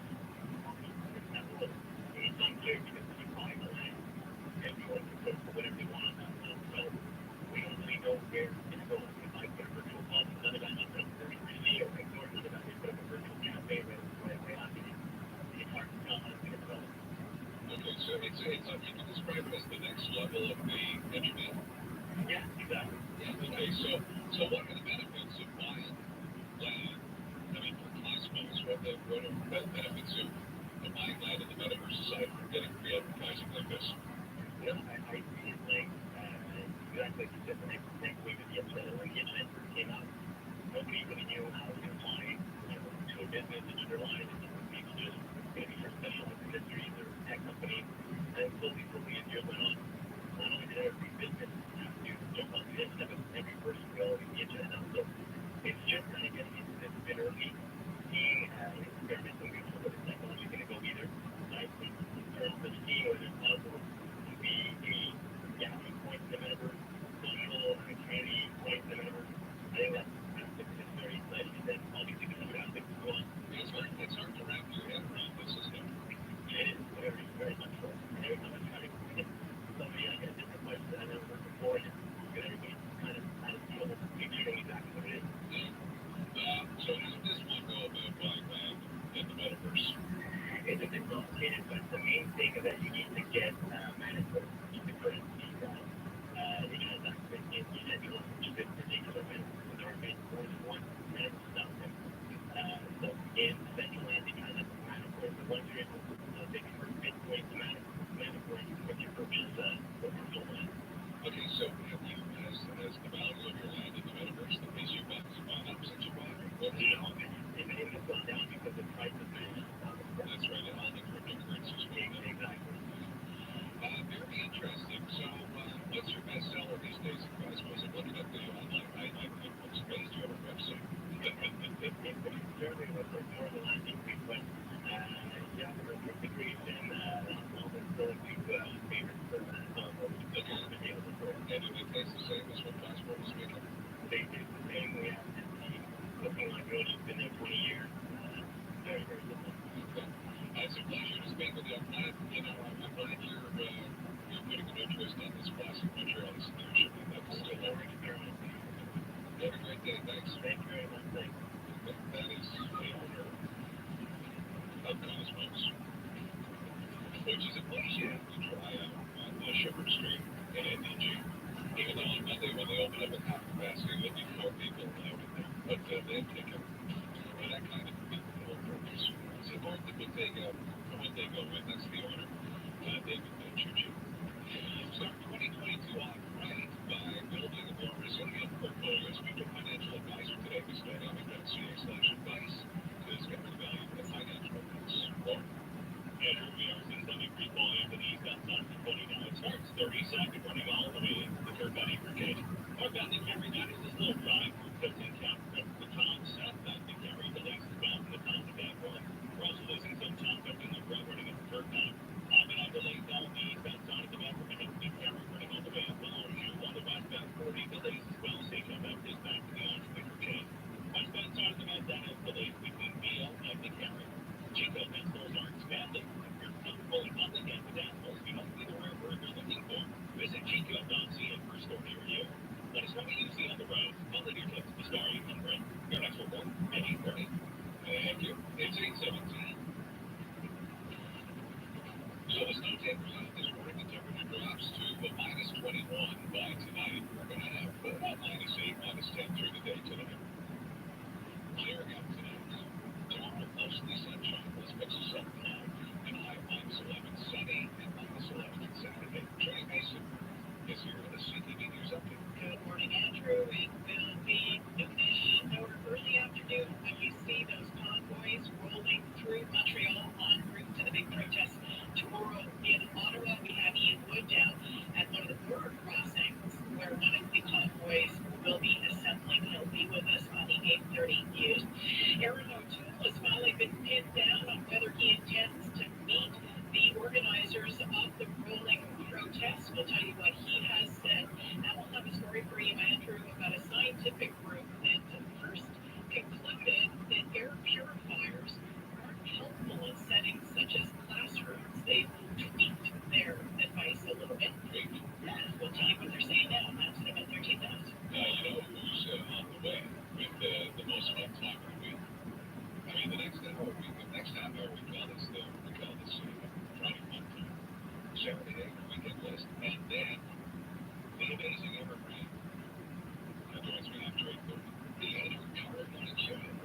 Try new Tim's espresso beverages for only $2 from February 2nd to 15th.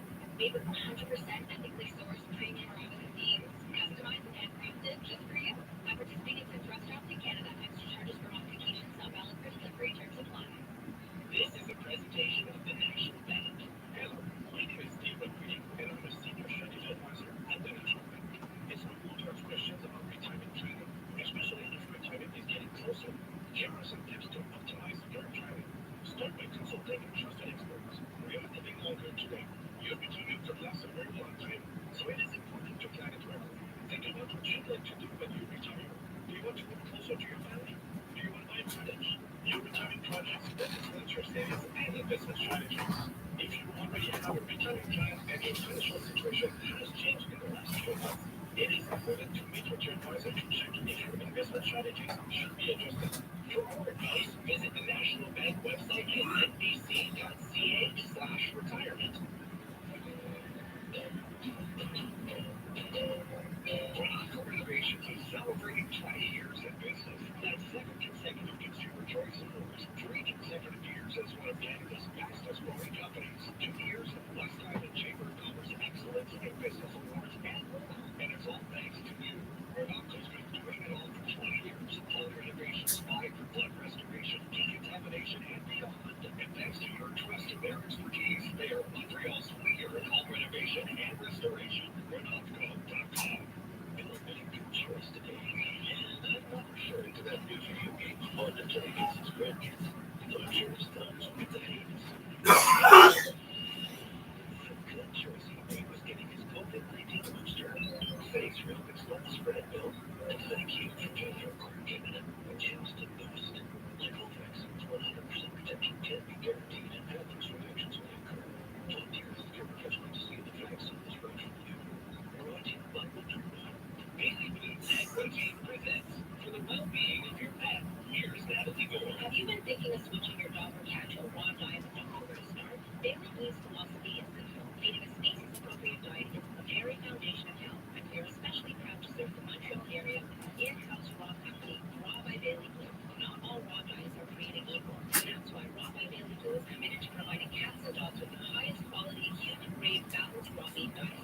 Our blends are prepared in a provincially certified facility, and we control every aspect of production, from locally sourcing our ingredients to grinding and packaging our blends in eco-friendly compostable containers right here in Montreal. And most importantly, we're not just here to sell you food. We offer free consultations, individualized meal plans, and lots of support. We're here for you every step of the way. If you'd like to know more about the benefits of a raw diet, please stop by Bailey Blue for the well-being of your pet. You can find us at 6152 Sherwood Street West in the West Island store, now located in Marche de l'Ouest. That's Bailey Blue without an E. Walmart's winter sale is on now. Visit their TMR showroom to find the finest quality furniture and decor at the best prices of the year. See their impeccably curated selection of furniture and decor from North America and Europe, including lamps, light fixtures, fabulous design accessories, and more. Everything you need for your living room, bedroom, dining room, or home office. The Mobile Art Winter Sale. See it now at Montreal's finest furniture and design showroom, mobileart.ca. In the case of symptoms similar to those of COVID-19, such as fever, cough, sore throat, loss of taste, or smell, you should take a rapid home screening test. If you test positive, isolate yourself at home, and please follow the self-isolation instructions. If you don't have a rapid home screening test, please self-isolate for the recommended period. Visit quebec.ca/self-isolating for complete instructions on how to protect yourself and others. A message from the Gouvernement du Québec. Walmart, the #1 place to save on groceries.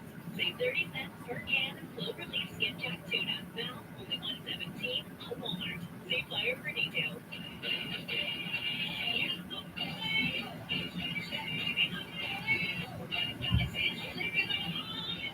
Saturday, the weekend list, one of the missing periods. Well, the sounds of Katy Fury is going to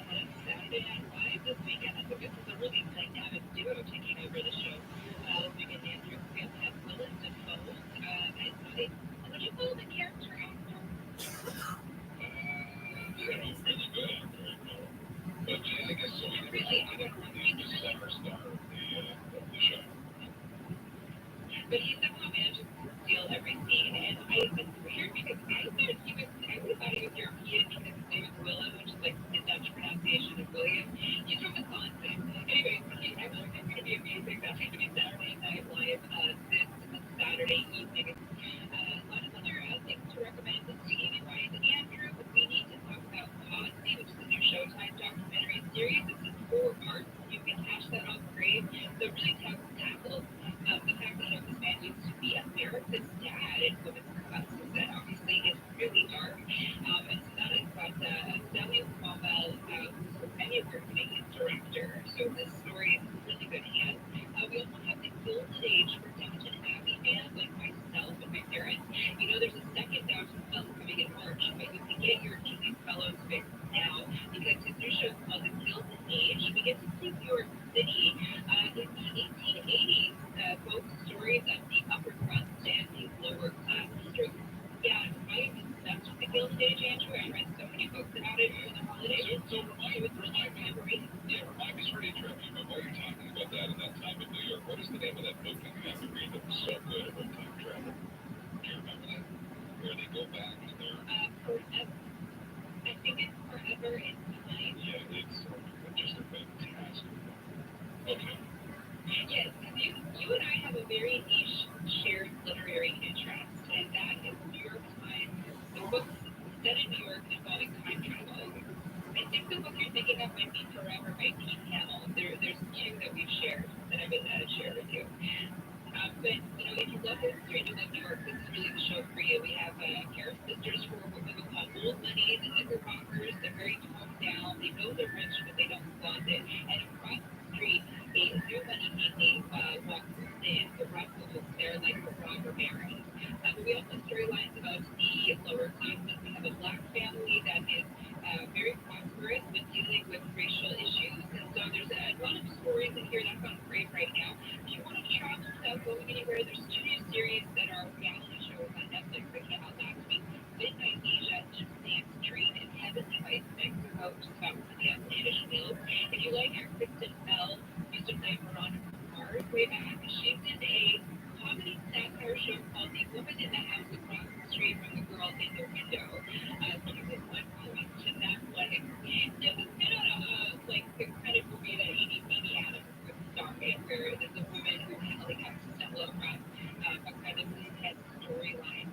In terms of culture, Pandemic, new show at the Staples Center that was supposed to be done live in person. They adapted, they shot a 1-hour version of the show and it's streaming starting last night and into Monday. So this is Ellie Battaglia and Jamie Allen, 2 funny guys who started a short sitcom series, like a web series called Midlife Crisis, where they did all these jokes in Yiddish with subtitles, and then kind of developed their shtick where they make a lot of Jewish jokes, but they're very modern and quite funny. And so Pandemic is a love letter to Omicron and the pandemic, and unfortunately, its live version has been felt by the pandemic. Go figure. I would say something exciting that the movie is still on its valves. So you might have watched the show last year or late 2020. You can either walk through or drive through it. It's basically a circuit with something like 25 million different lights, Andrew, that they've upgraded and updated, and there's tons of new universes to discover, like Andy Wilder. There's a whole section that's just straight fucking hidden, which I love. There's a lot of inspired talent. So it's like submarine tunnel, and some of the really cool stuff that opened when first was opened like late 2020, if I remember it correctly, and that is all until March 13th. You have one last chance to see the fabulous use of Harsh show at the Montreal Museum of Fine Art. This will be like the last few tickets are for the day. If you want to run there, the Montreal Museum of Fine Arts is with Harsh took these incredible photographs of everybody from like Winston Churchill to Fidel Castro, and his widow donated all of these prints to the Berkeley and to the museum. That pop-up outdoor eatery that has heaters at the Art David Spectacular Thinking Flag and opened last weekend, that continues until March the 5th. You can still check out the minute therapy while you're there. And then last weekend to check out the free version of Ron's Symphony No. 1 by the MSO Montreal Symphony Orchestra online until the end of the month, Andrew. And I've got a couple of links to some other museum exhibits you can see. Dr. Mitch just endorsed the Imagine Buffet show at the Arts Gallery. Yeah, there's said there's also a display, an art display upstairs that most, a lot of people haven't even seen. That was really interesting. Yeah, they have exhibits running concurrently with Imagine Monet, but I think we might have this separate ticket situation, so I would check into that and make sure that you can access it before you go. Because yeah, this could really make a day of it. Obviously, they're not super strict about timing. From what I remember, when I went in, I was able to kind of stay a little bit longer. You see, in Imagine Monet, you get a whole run through walking through this giant warehouse space of projections of Monet with beautiful music being tapped in. So it's really a immersive experience, but you kind of want to do it more than once to get the full effect. So once you're done that, visit the other exhibits too. But just because all of these things over time, really in advance, make sure that you got your program before you kind of really. Sarah, it's going to be a nice winter weekend. Would you suggest driving to Ottawa and going skating on the canal? It might not be the weekend for it, but if you just want to go skating, check out your local creek or even the old Fort Skating Night. What they have out in the old town of Bear Valley around the library, they've done a whole path of like a skating trail that goes all around the main entrance by the pool and everything, so it's kind of cool. Okay, you have a great day. Talk to you later. Talk to you in exactly 5 minutes. So have a great 5 minutes. Carol Rand's on the way. Your 8:30 report with Trudy Messon.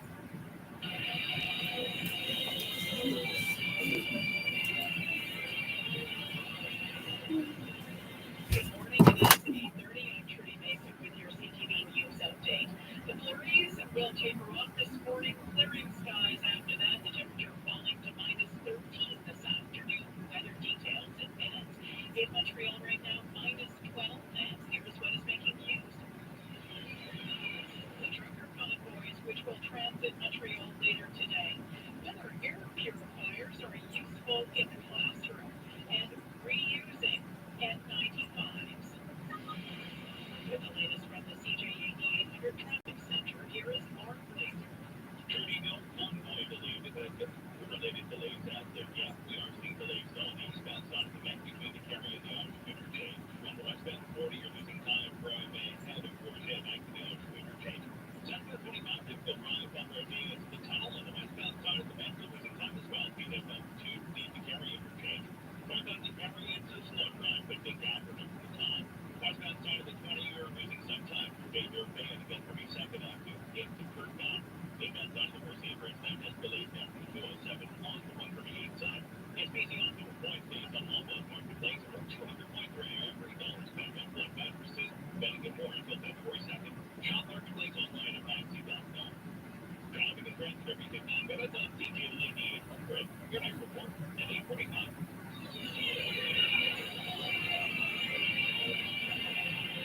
In the news, some Quebec truckers will be joining the convoys headed toward Ottawa today. There are contingents scheduled to leave gathering spots at 3 border crossings later this morning, and the convoy of truckers from the Atlantic provinces will also be rolling through Montreal this afternoon. CTV's Ian Wood is at the Laval border crossing south of Montreal, and he joins us live. Yeah, good morning, Trudy. Well, we're still waiting here for the Laval convoy to congregate here near the border and before they make their way up to Montreal on the way to Ottawa. But we are hearing that, across Quebec there are other border crossings here that are meeting points that are already seeing some truckers across. The one in Stanton has already started their convoy. They're going to be getting underway in the next couple hours. Here in the cold, they're planning to leave at 11:30.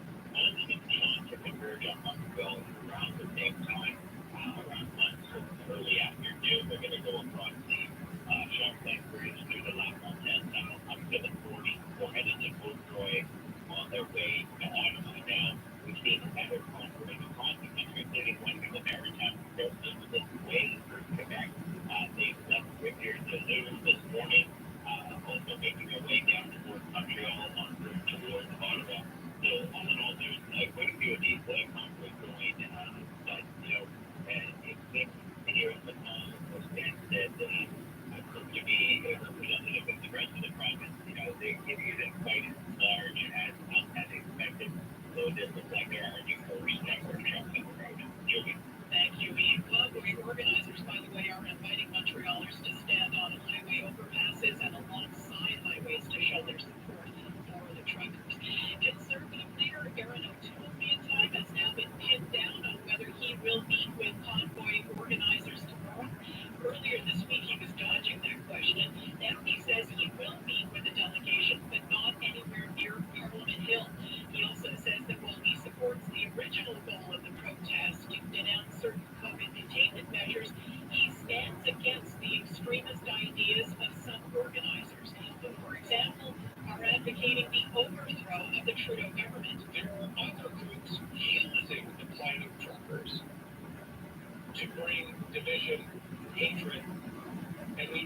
call that out and stamp it out because it's also depriving people's ability to have their voice heard. O'Toole says the convoys are a symptom of the anger created by the Trudeau government's pandemic policies.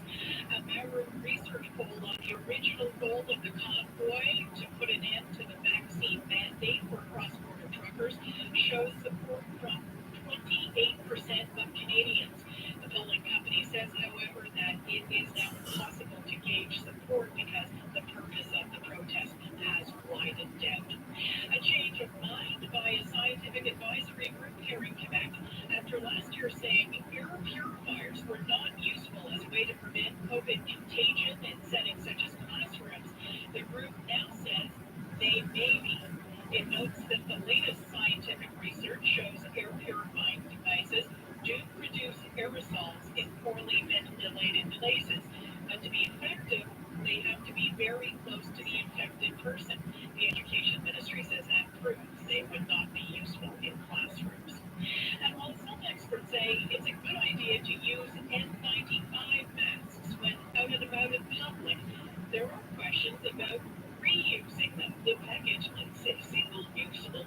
People are hoping to stretch out the life of their N95 or CJAD 95 masks since they can't be washed. Mask expert Richard Flanagan at the California Institute of Technology says reuse depends on usage. If you wear the mask just to go to the store, it can be used 2 or 3 days before it has to be thrown out. But if you keep a mask on all day for work or other activities, then it shouldn't be reused. Flanagan says every breath you take in an N95 traps particles onto the mask, degrading its performance. And if the mask gets wet or the elastic band stretches, then it needs to be tossed out. Hijacking Flanagan. Okay. Now, we all get to the point when it's 2 years in, and we're picking them off the floor of the car. They're putting them no. With a big boot mark on it.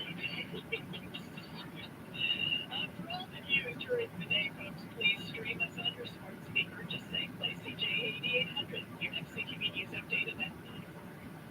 CJAD 800 has been solid. And governments did not prepare us for this. Federally and provincially, the news, the facts, the opinions. Stop fighting each other. Stop fighting. Start getting it done. And some of the sheriff details altitude. Just ask your smart speaker to play CJAD 800.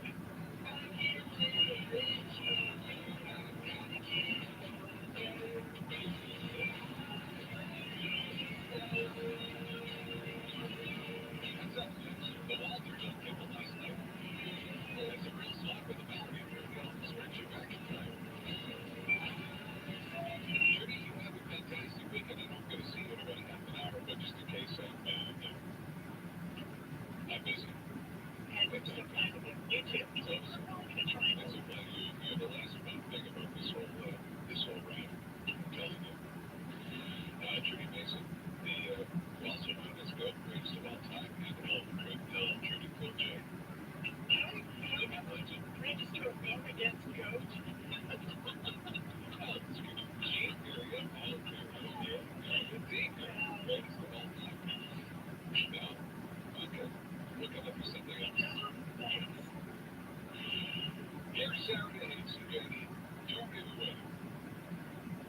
You know, Trudy, the changes are mine. Muhammad Ali had stationery that literally said GOAT at the top.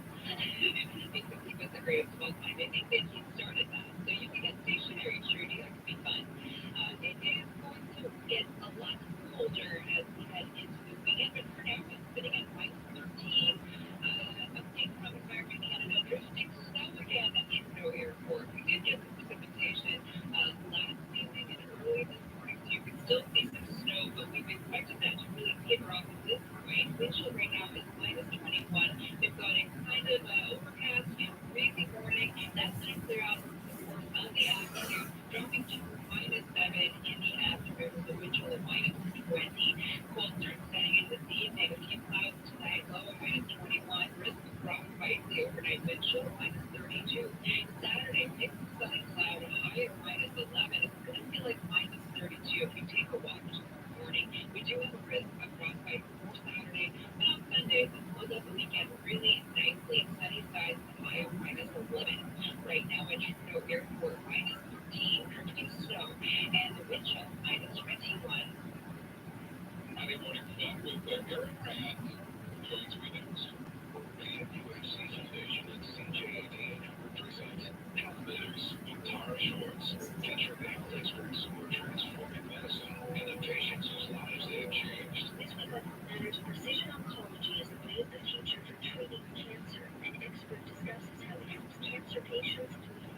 I just, you sit there, I mean, you would know because you're like in such great shape.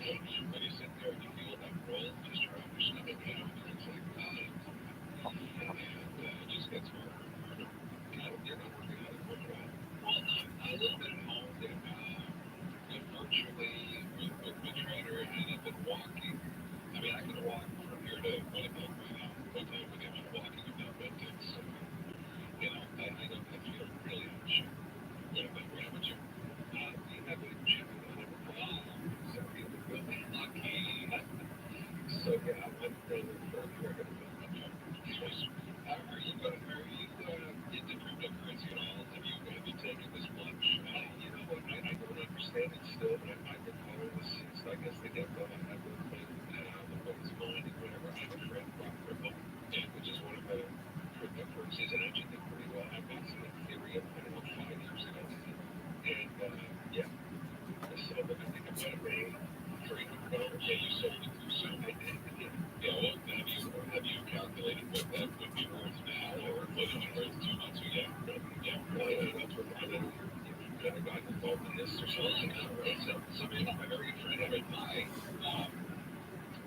was a point there guy. He was basically in the stock market business for a long time. We did the thing, much on trust day. Three back he worked through the chair shirt. So he got into this cryptocurrency thing 5, 6, 7 years ago. I mean, that's all he would talk about. It was to the point where, it's like, shut up, take my money up right now. That's like, right, Fred, just shut up, okay? And I really wish I had listened more carefully because he's right now, he's in, I think he's on his way to St. Lucia. It's one of the Caribbean first. They've been trying a 60-foot yacht. This company's doing very well. 3IQ is the name of the company, and they launched the first cryptocurrency, Bitcoin, flash exchange thing in mutual. So if you want to buy, without having to go through all the nonsense of buying it, just buy the mutual fund, and all of a sudden you do okay. Very well. That's great. I wish that I had bought 10 times what I had. So I was going to deny me. I wouldn't be talking to you right now. I just need to get commerce. Yeah. Well, I've read Sam pretty on, but he was, and he's still in the business. I mean, he's still involved in the company, but just that he's done very, very well. He said it doesn't make sense to have all your money in Bitcoin, but it doesn't make sense either to have it short. So if you have like 2% or 5%, or whatever, like the old adage, whatever you can afford to lose, right? But they're all down. Well, they're all down. Yeah, they're all down. But I was so early. There's still quite a bit from what they were trading before. And I thought quarterfinals, exciting weekend of football. I know you'll be watching the curling, but if you do, if you had to guess about the football we were first of all on the Giants stand. That's how good these kids want the Giants on TV. So it's frustrating and disappointing every year. But I would tell you for me last weekend, even with the old team that you were sort of looking for, it made the best football weekend in the history of the NFL. It was crazy. It was insane. So I'm only hoping that at least one of the games this week is that good this weekend, because that's the good enough. Well, this guy, Patrick Mahomes, he seems to be the guy. Like, he rises to it, but this guy seems to be the man of the year. Yeah, he is. I mean, they lost a few games during the year, but, he had an amazing game last week, almost scoring the goal. And it was a great game to watch that Buffalo game. We're just like the fourth set this weekend. It was great. So what curling? The Swatties tournament marks the women's Canadian Championship. That's what the Canadian Championship is. It's live from Thunder Bay. So, and yeah, you and I can go skating in Ottawa this weekend. How would you like that?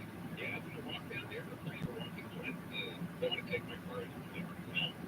By the way, is it too soon for an Elvis joke about the John texted me? You know what? I've seen so much nonsense about this. People are angry. It's just that this is where this one. I heard that the Amish will be joining the truck convoy. They're going to be there in June. Can I was out here on the show yesterday. There was some power because, when you talk about any of the stuff, I'm sure you're going to catch solidly get on. It's insane just how power everything is. I don't really know. I can challenge the fact that just turns out you can vaccinate it. It's just an ID bill. And that's it. It's always an ID bill. I said, because I saw it from the video that you get that injection in the pharmacy and all. And it was still, how do you know what was in the vaccine? I saw it, just sort of grabbed one and I shot it. Yeah, and I think when there becomes no such thing as truth, when you know, it's, that's what makes it very scary. Truth is the same as everybody else's truth. Well, my truth is that you're my favorite radio announcer in the city, and I'd love to listen to your show. And you would. Oh, come on. That was the ladies that you ever, I know, and I'm saying it sincere, but I'm thinking to you, I listen to you every single morning. I have great respect for your people. Thank you. You're welcome. Did I hear it's your birthday this week, though? Okay. Maybe. All right. Yeah. Happy birthday. Thanks, man. Yeah, it's the exact same birthday as my wife. Number 30. Yeah. Oh, well, happy birthday, number. Well, I'll pass on the good followers. I don't think that I'm going to my age was, but I have one or one. I agree with you. I gotta make care of it. Thanks. Fire advance back this afternoon. Just after 2 on the trail now. How much you riding here is Lauren Glazer. Andrew, for the westbound side of the 40, we are losing some time now between 49 and the Orange River Chase. Mellow on popping on volume for the westbound side of the map. BFBO back to Sail Around, heading in between Rock 50 and Victoria. For the eastbound side of the map, you're losing time as well. Ahead of Victoria, we know. Also between Moseley and the Orange River Chase. Still some volume for northbound Victoria, starting to level there up the top. Eastbound side of the 20, Billy's there, Concrete at the curb up. It's the winter clearance at Sports Experts and Atmosphere. Get 20 to 50% off on select merchandise. Details in store. Let us know easy on the road. I'll leave your tip to Story 100. Your next report at 9 o'clock. 8:48, and the snow will taper off. The sun will come out, and the temperature will drop down to where we are right now. But let me just update the current temperature for you, because you want to know exactly what it is. This is minus 13, so temperature's dropped almost 10 degrees since 5 o'clock this morning. And yeah, we're going to drop to minus 21 by tonight. Now, mix is 7 o'clock through the weekend, mostly sunny on Sunday. Highs both days, Saturday and Sunday, at minus 11. The last macros is here with the look at this show. Yeah, it's so much coming up in about 15 minutes. We've got the big 5, but they were telling what's going to drive me. First, we will discuss the convoy in Ottawa. We'll also take a look at what Simon showed up, and then it's the next session at the National Assembly. Priorities on for the government. 10 o'clock, he's been doing longer.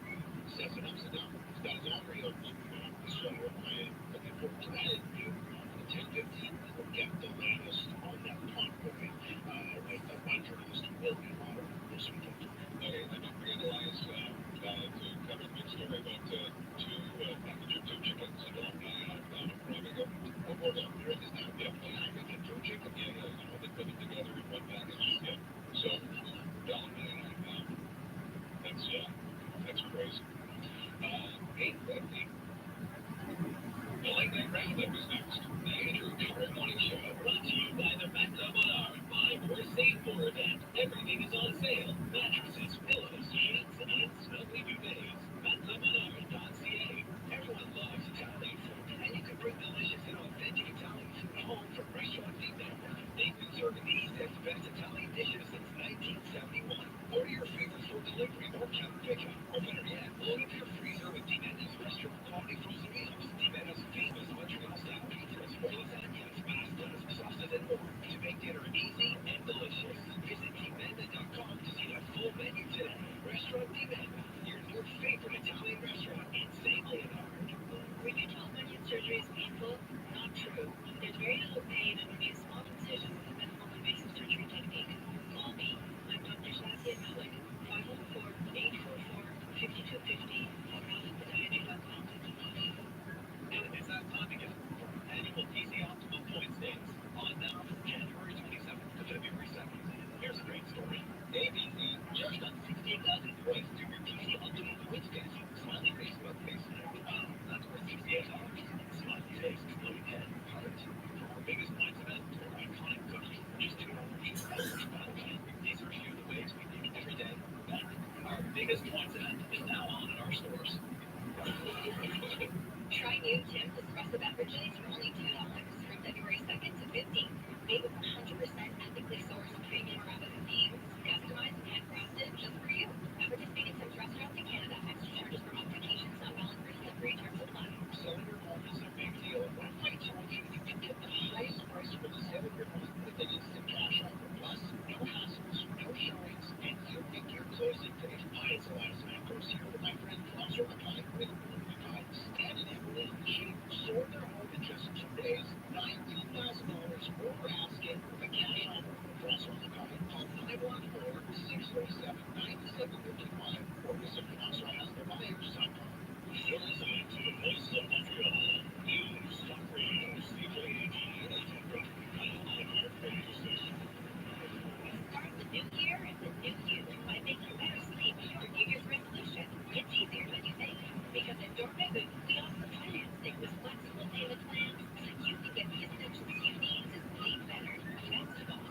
First, call business loan at bdc.ca/online loan and get up to $100,000 with favorable conditions.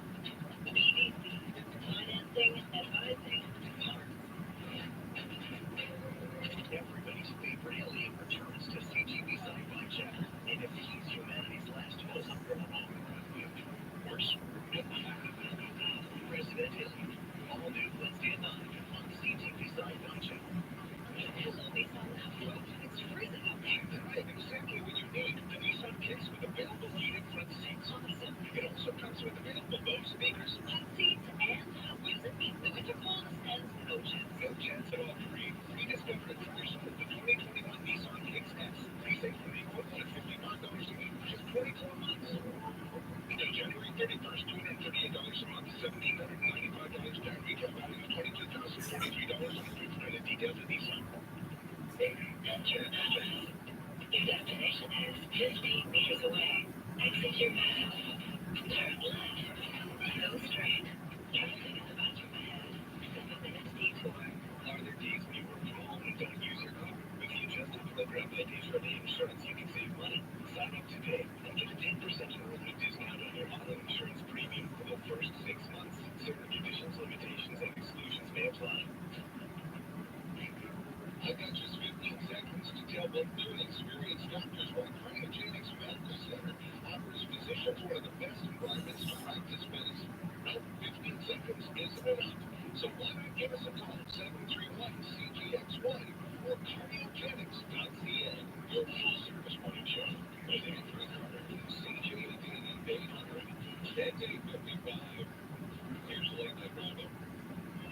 See, this afternoon, we got a retirement announcement officially from Supreme Court Justice Stephen Breyer. Today, President Biden invited the 83-year-old justice to the White House. President Biden talked his long history with Breyer. Sure. People did. We would think that he would have served decades on the court, and I think there's the United States from the day he came to retire. And he looked at it so recently. Hey, the best part of every joke, extra words, no energy, and explaining that it's a joke. I tell you, I was saying this guy over here, he said your mom was so bad that she went to church, and at the church, she's there for baptism, and she was baptized, and it was at the church in SeaWorld, and I won't tell you what she said, I'm joking. Breyer talked about how he and his wife paid his grandchildren to memorize one of Lincoln's greatest addresses. Which way would have paid each of our grandchildren a certain amount of money to memorize the Gettysburg Address? You know what thing to pick up there, but I want those students to pick up if I can remember the first deployment from Fort Force 7 years ago. Following what created among this hero country. In fairness, I think Justice Breyer was just doing his impression of how Lincoln would have given the speech at this point. Here's retirement.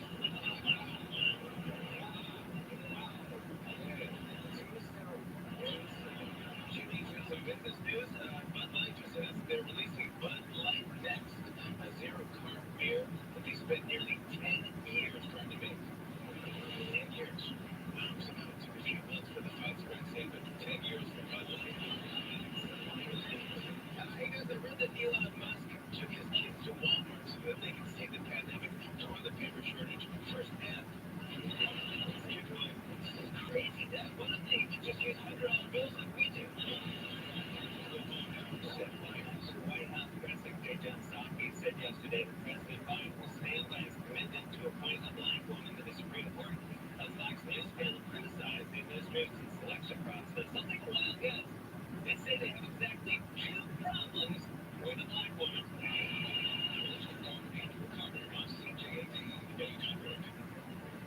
When you're drinking, it's good to stay in control, especially if you're planning to control a car. Before you get behind the wheel, check the alcohol layer. At the EduCalcohol website, moderation is always in good taste. Excessive drinking is drinking without counting. Moderate drinking means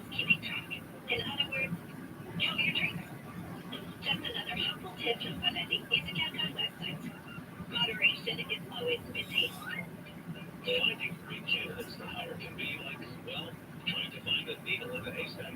Sure, you can post your job to some job board, but then all you can do is hope the right person comes along, which is why you should try ZipRecruiter for free at ZipRecruiter.ca/candidate. ZipRecruiter doesn't depend on candidates finding you, it finds them for you. Its powerful technology identifies people with the right experience and actively invites them to apply to your job. You can qualify candidates fast, so while other companies might deliver a lot of pay, ZipRecruiter finds you what you're looking for. The needle in the haystack. Citywide, more employers who post their job on ZipRecruiter get a quality candidate within the first day. ZipRecruiter, the smartest way to hire. And right now, you can try ZipRecruiter for free. That's right, free at ZipRecruiter.ca/Canada. That's ZipRecruiter.ca/Canada. ZipRecruiter.ca/Canada. Get it ICL that you worry about your loved ones? Order this dinner from Sublime Creations. Affordable gourmet meals that you can freeze and reheat when you're ready to eat. Check out the menu and order for Sunday delivery between 9 and 5 at creationssublime.com. CJAD, The Cleaning Lady is the gripping series where one woman will do anything to save her son's life. Because sometimes the wrong choice is the only choice. The Cleaning Lady, all new Monday at 9. Get it to Bethel in CTV. Well, it's almost 9 o'clock. Time for your CTV News Update with Judy Mason. And it's the Elias Franco Show. Saturday is producer and Curtin Morning Show. And PDPSU and Master Control. If you would like some idea of when those trucker convoys might be coming your way, you can check out the schedule at CJAD.com. Keep it locked to CJAD. It happens throughout the day. I'm Adam Carter. Stay safe. Be nice. Have a great weekend. This newscast brought to you by Supermarché Coconut, Iranian, Mediterranean, and Middle Eastern grocery. Open 8 to 4 Monday to Saturday with 2 locations to serve you. Visit coconut.com.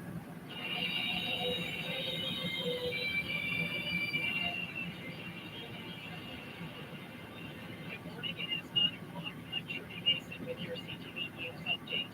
The flurries will taper off this morning, clearing skies after that. The temperature falling to minus 13 this afternoon. Weather details in minutes.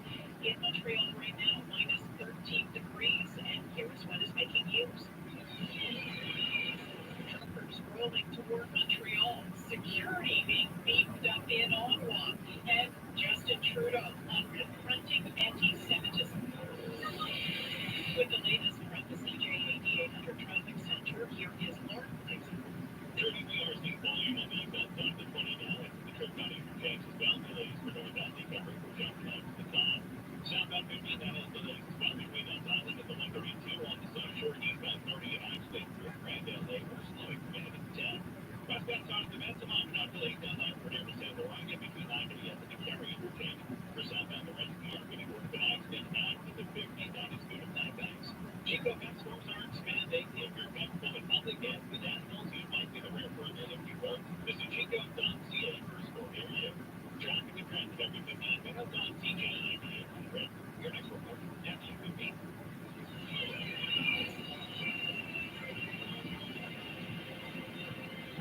In the news, 3 convoys of trucks will be leaving border crossings in the coming hours, headed to and through Montreal en route to tomorrow's demonstration in Ottawa. CTV's Ian Wood is at the Lacal border crossing south of Montreal. He joins us now to tell us when Montrealers can expect to see the trucks on the road here. Yeah, good morning. I think that Montreal, you can expect to see some of the convoys coming through in the late morning and early afternoon hours as they converge on both sides for Edmonton to Ottawa. Now, during the fall, the truckers are supposed to get underway until 11:30. Right now, there's not many here. There's 1 or 2 that are pulled up with organizers. There's like a marshal people around here before the convoy, but it's having for walking for hearing that there are several more trucks that have set up there, and they'll be doing their way to Montreal around the same time, compared to 1:30. Most of the crossings are here just as a maritime convoy making its way through it. There are people along the route there on the overpass. So there's support for that, but right now the border crossing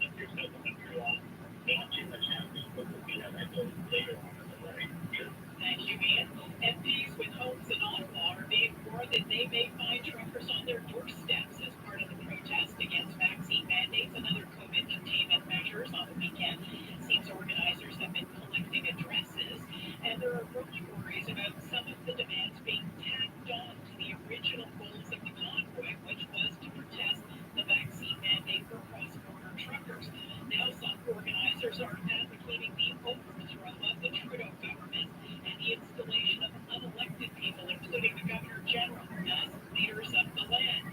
Reporter Nicole Reese on the security measures being prepared around Parliament Hill. And Chino says multiple police forces, including RCMP and Parliamentary Protective Services, are coordinating a response and are making decisions independent of any government involvement. Patrick McDonald, Sergeant at Arms in charge of Health and Homeland Security, wrote MPs on Thursday, warning of reports some demonstrators were seeking out local nurses for MPs in the Ottawa area. Conservative finance critic Pierre Poilievre is defending the trucker convoys, saying the extremist views held by some should not be seen as a reflection on the whole event. Whenever you have 5 or 10,000 people who are part of any group, you're bound to have a number who have or say unacceptable things, and they should be individually responsible for the things they say and do. Ottawa police say they are making plans to deal with thousands of demonstrators on the weekend. There are concerns now that there will be solidarity blockades elsewhere as the convoys roll into Ottawa tomorrow. The Atlantic Provinces Trucking Association is hearing chatter about roadblocks being planned for the highways linking New Brunswick to Quebec and Nova Scotia. And on the International Holocaust Remembrance Day, Prime Minister Justin Trudeau paid tribute to the more than 6 million Jews persecuted and murdered by the Nazis. During a virtual ceremony featuring the testimonies of Holocaust survivors last evening, Trudeau reminded Canadians that they must not stay silent when humanity is threatened. We all need to speak up. We see hatred online and in communities where it exists. We must speak loudly and clearly when we say never again. Trudeau says anti-Semitism is unacceptable and must be confronted whenever and wherever it appears. Follow us on Instagram and Twitter at CJAD 800. Your Tornado Weather Center forecast. Clearing skies after the flurries taper off. The temperature dropping to minus 13. Few clouds tonight, a low of minus 21. Tomorrow, a mix of sun and cloud, a high of minus 11. And the outlook for Sunday, sunny, again a high of minus 11. In Montreal right now, minus 14 degrees. For all the games during the day, stream us on your smart speaker. Just say, play CJAD 800. Your next CTV News update is at 9:30.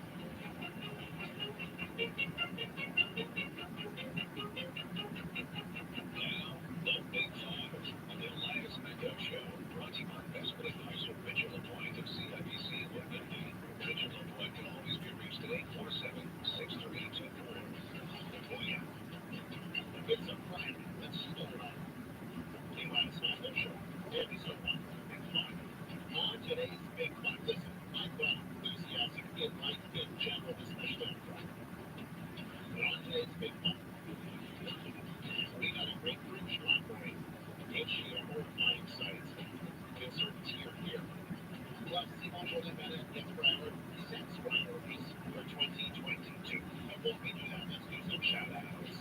First shout-out, Canada's men's soccer team undefeated atop the World Cup qualifying group. They won last night 2-0 victory over Honduras. This is jamais vu. It's jamais vu. As we're now playing soccer, we're ready to hosting and into the World Cup.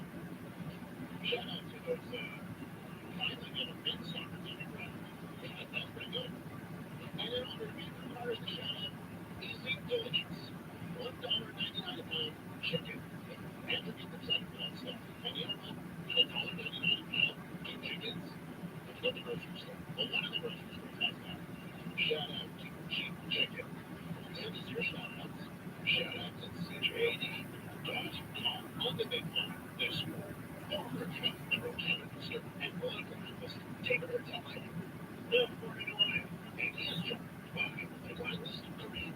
The host of I Will Set My Phone to Silent. Hi, guys. Welcome to the Big Five.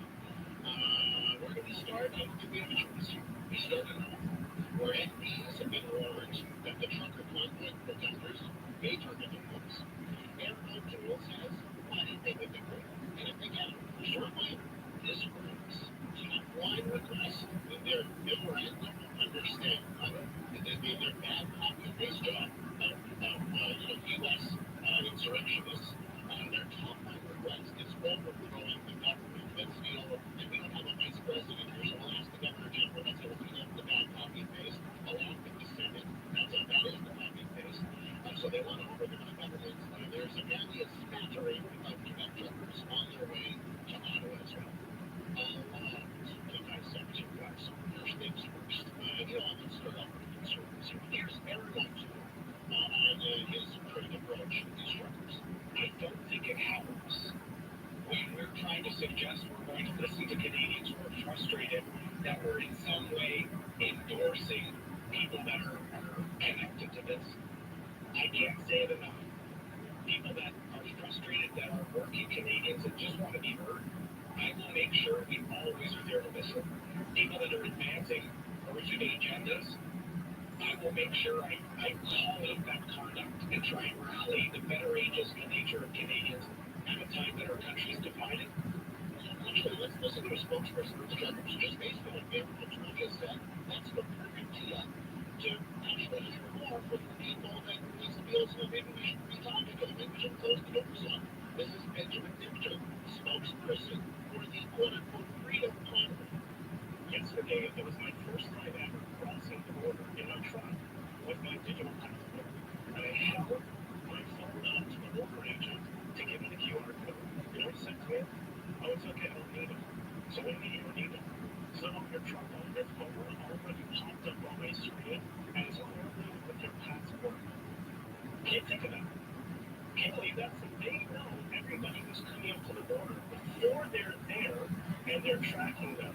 Now, maybe it's outlandish, but what's to prevent the government from introducing that across Canada, not limiting it to just borders?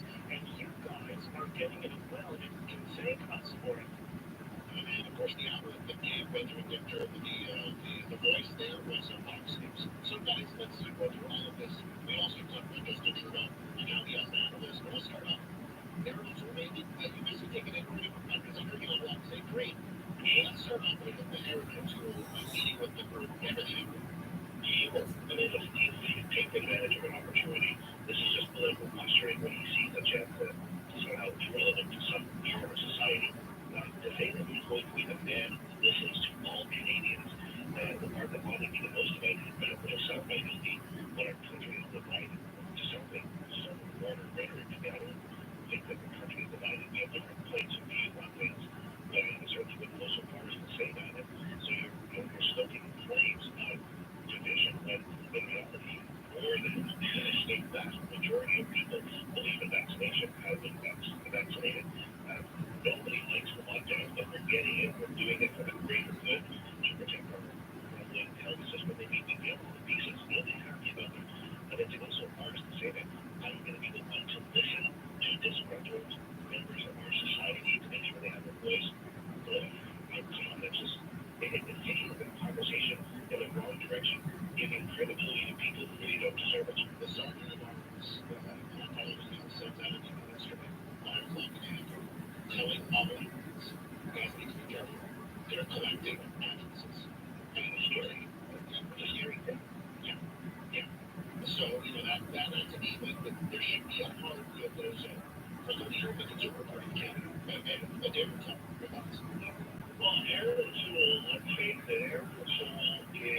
contain knowledge in my opinion.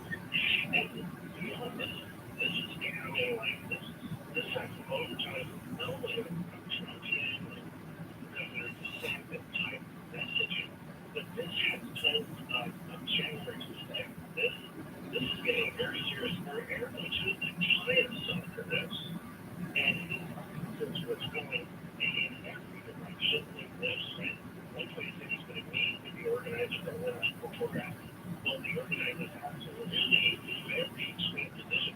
Although now we're going to leave some truckers, and he's not tying himself to this. He's actually, I think, putting himself in even worse position than he already was. Pretty much down to the I think that will prevail. I think that the disrupt police presence to make sure that people try to contain their unbridled enthusiasm to hating our prime minister. I think it's going to be just a big show. It's going to be an embarrassment, to be very honest. I expect this to be a blemish or a tarnish on our Canadian reputation, but I think that it's just going to be a bad media stunt. Things will slow down. I don't think a few weeks ago, even a few weeks ago, days ago, truckers were the heroes. They were bringing supplies, they were restocking shelves, they were fixing the supply chain problem. And we look at the people here for the work and the long hours they put in. And I don't think that people have stopped to think about what this is doing to even their own reputation. And I think this is going to be a bruise, it's going to be a black eye. The truckers are the when we see truckers, right? I can talk about the French convoy that we know we're talking about. When we say trucker, don't be thinking about the 90% plus that are the ones that are doing their jobs, that are actually standing up for this country and standing on their duty for the pandemic, and they've been smeared by this group. Listen, Bullshit audience need to talk about where Justin Trudeau stands on this, and we'll do that right after the quick short break to check in on traffic. CJAD on the traffic at 9:16. The traffic rock at 9:16. The fires are more intense than ever. Into an all-new 911 Lone Star Monday. It's only on CTV. And let's say good morning to Fraser. Good morning, Elias. No convoy-related volume as of yet. Lifting the southbound Oregon, we are dealing with an accident is down at the outlet. Only at the center lane open for the northbound United States around for the westbound side of the outlet. That's all on volume. Starting on near Rankin and Rise, moving through Rankin and Carry. Northbound 13 getting rid of an overtake vehicle at number 41 down for taking the right side.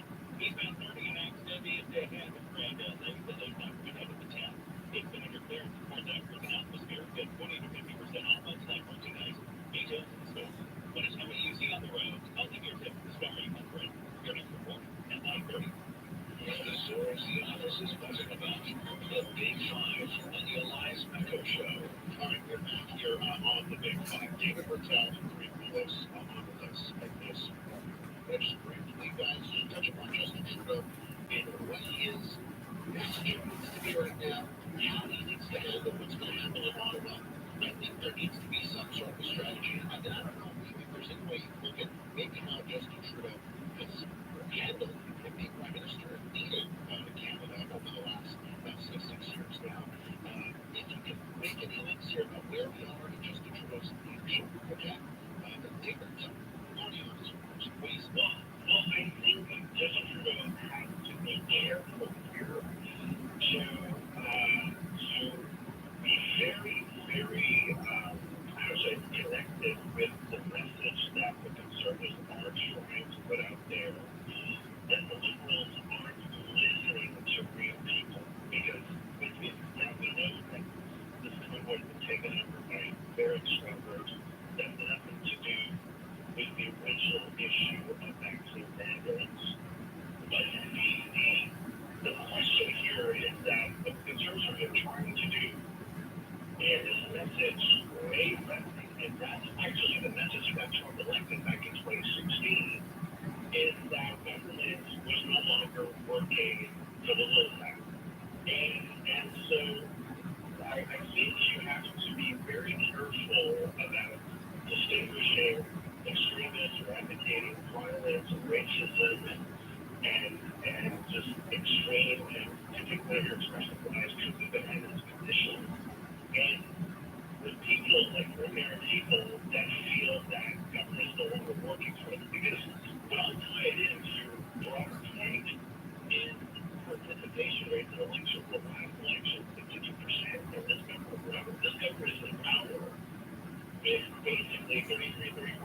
of the national vote.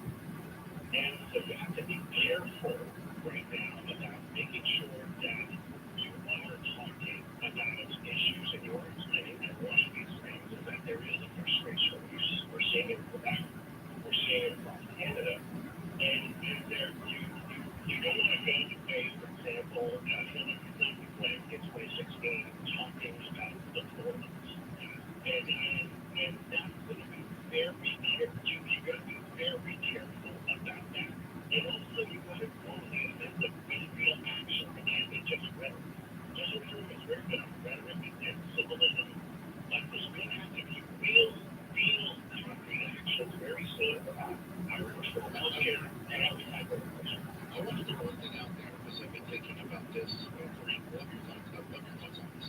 And I think one of the things where Justin Trudeau has failed is that since he's been prime minister, there hasn't been any type of, I'll use the word nationals. Okay, but what I mean by that is you have to, if you don't have any type of candidates rate, any kind of rah, like, and advocating for the country in a sort of like forceful manner, you lose the void, and then somebody has to fill the void. And there's such a huge void on that front since he's taken over, and for various reasons that he has not been the rah cheerleader for Canada, right? I believe in Canada, he wants to, what I'm talking about here is that sort of nationalism that he needs to build. And I just look at Joshua Bell, certain things that he's been successful at, people like the Mock, like, oh, we have a policy about hockey, making sure Quebec is still strong in hockey. They don't even knock people when the Netherlands were not giving them a plan that, hey, now on board, we're going to give Quebec artists, we're going to be proud of Quebec artists. Those are little things that sort of make sure you don't leave a huge gaping hole for the fringe right to take over, and then they become the voice of nationalism, which is scary. I think there's a bit of that. I think that's been happening here. There was too much of a void federally on being proud of Canada, and then the fringe took it over. You're in the wild base here. you know how the German base, I think that it's might be pulled in or dragged into this debate to comment about the convoy and the shift away from vaccine mandates for truckers, which are questionable to now getting rid of the prime minister. He was into making the minority conversation the majority of the news. And opposed to looking at the vast majority of Canadians who don't feel this way. And I believe that went into it somehow. And the media, and they're reporting what's going on. There's a certain fear for MPs, there's a fear for public safety, there's a fear that the fringe is getting the center of all the news attention. And I think that he's got to bring it back to, I don't think he used to be good at, is when you sit in front of the public or the media in a question period, it's a question period, not an answer period. And he's going to stay on message and he almost for a while played blind or deaf or whatever to just maintaining his messaging, and that dropped in the last few months. The last election was a strategic play to extend his failing, minority government. So now I think he's walking on eggshells, and he's not taking that position. So one of the moments, as you pointed out, is there's no we're amazing. Look how well we are doing. We are second to, we are third to this country. Our hospitalizations are down, but there's no good news coming up. There's a lot of reactive stuff. And he's reacting to the negative news, and then making this news the sucker news. Quickly, just on that point, can he make that pivot? Can Justin Trudeau make the pivot to take over the discussion that he's the guy that is the Canada guy? He can make it, but the problem is that he is too wary to preserving that base of his, which is Ontario and Quebec. He's pushed by pressure right now of staying, as he was saying, on messaging. He's so pushed by that. He has stopped thinking about being a leader of all Canadians, and that's a lot of conversation he's talking to his base as well. Okay, guys, let's move along here. We'll have some coverage of the story today, of course. So, I want to talk about national assembly.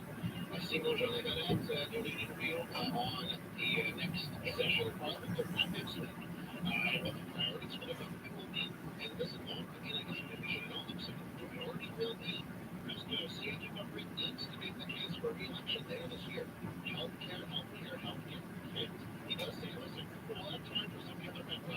like language. But I want to get your predictions here on the next session of the National Assembly. David, you first.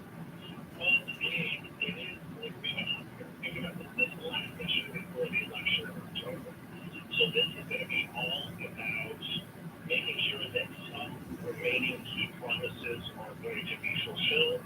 I mean, this might just make sure it's going to get adopted, but I mean, the political work on this is done. The political benefit has been factored in already. This is not going to be a major issue, and on top of that is the healthcare system and the premier said it. It's a trade which is lemonade. You have to focus on backing up appearing to be working on issues that are not priority. The other thing you have to watch out for is that we're going to have a last budget in March. That's going to be another key thing because it's going to be about these this last healthcare, but the thing is that he's not going to come back with a plan. And as you know, these plans, I mean, you can't just announce a plan and see the benefits in 3 weeks. This is going to take years to rebuild. This is generational stuff here. And so the focus is going to be on very low-hanging fruit in education as well, making sure that Congressman Harris is put in a lower vulnerability than he already is. But it's going to be also about catering to the base. So regions, families, and making sure that base is satisfied just from the healthcare side, the family issue side, but also, more importantly, I think the economy is going to be a key player in the budget. Bills that are first for the government access to family doctor, a bill on your health data, how that will be shared. Of course, the French language and youth protection. Agree with that? Yeah, I agree with David. I think this will be a two-pronged approach. There'll be the obvious low-hanging fruit. We're 2 years into this, and if somebody hadn't said, hey, let's fix the healthcare system, if everything we're doing is to make sure that the terrible healthcare system doesn't collapse, that's all we've been hearing. And so if we don't have that, that's a problem. And the second problem would be the base. The way you talked about the policy on hockey or whatever in the news, there will be comments about Bill 96, Bill 21. There'll be a lot of secondary governmental issues because he has to ensure that his base, the regions, Quebec City, anywhere, Ottawa, Montreal, still supports him. And at least they still do. He has to make sure he has that because he did see their numbers drop in the polls. And so he can't afford to shift away to say, oh yeah, by the way, I'm going to take on this generational problem of a crappy healthcare system, and that's all it's going to be. I think priorities are going to have to go to the economy, obviously, because Quebec has to pay for everything. No, we're not going to be able to pay for everything we've just lived with in the last 2 years. I just do more of the same. One little note, Simone Levet says on Bill 96, they will not change their mind on CJAPs, and they will continue to allow access for rank lots, even though with their capacities, but they'll allow rank lots to go into the system, like the PQ and Quebec Solidaire have been pushing for. Now, let's talk about the first solo press conference yesterday by Quebec's Interim Public Health Director, Luc Boileau. People have been fighting for this. It should be separate press conferences. They should be separate. I just feel, once again, that François Legault is unavailable because he waited a bit away. Now he's done this at the time where it suits him, actually, I think, best to separate these press conferences. Now he's not there ready for some of these difficult questions. Listen, we now separate the press conferences. I was watching the streaming numbers yesterday as I watched it as a stream, and they were so much lower than François Legault to bear there. David, your thoughts on some of the timetables that came out yesterday and the separating of the press conferences? Well, see, again, the government that is holding famously as it always has, and this was a major issue, right? The trust issue, the independence issue. Now, anybody who's been inside the government will tell you that all these messages were vetted by the chamber's office. And it's not like, oh, today I feel like doing an news conference and I'm going to develop a messaging on my own. So it was a number. I actually watched it pretty good. Dr. David, let me just point out at one point, Luc Boileau was like, and now here's another Poindexter with shirts and rags. And I was like, oh my God. So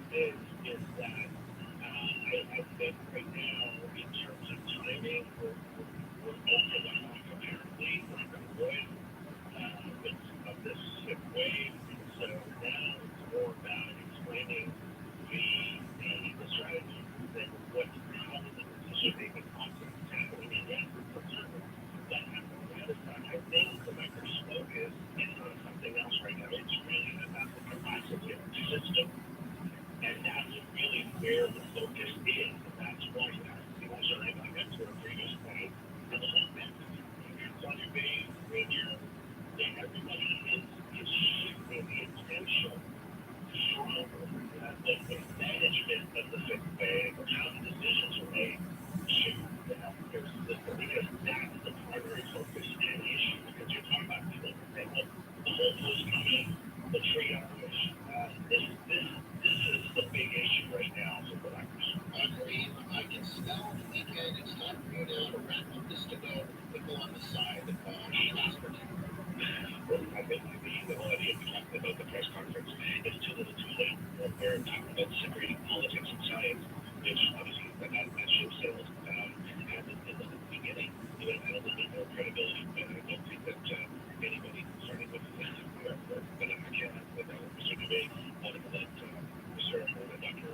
speak on his own. So I think at this point, it's clearly, collectors of traders on this, clearly messaging that's supposed to be independent of politics, but it's not. And I think that that's unfortunate. Let's just talk maturity early on. I think at this point that we have to address the obvious weaknesses in the system. We delayed surgeries in benefits, and we're paying for this in our taxes.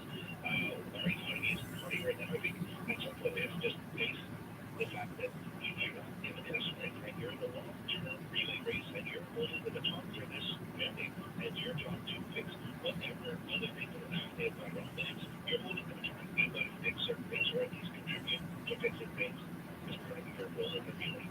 Kareem, David, I wish you the most wonderful of weekends. Please stay safe. Yes, sir. Take your time. Kareem, Smoking at 5 this morning.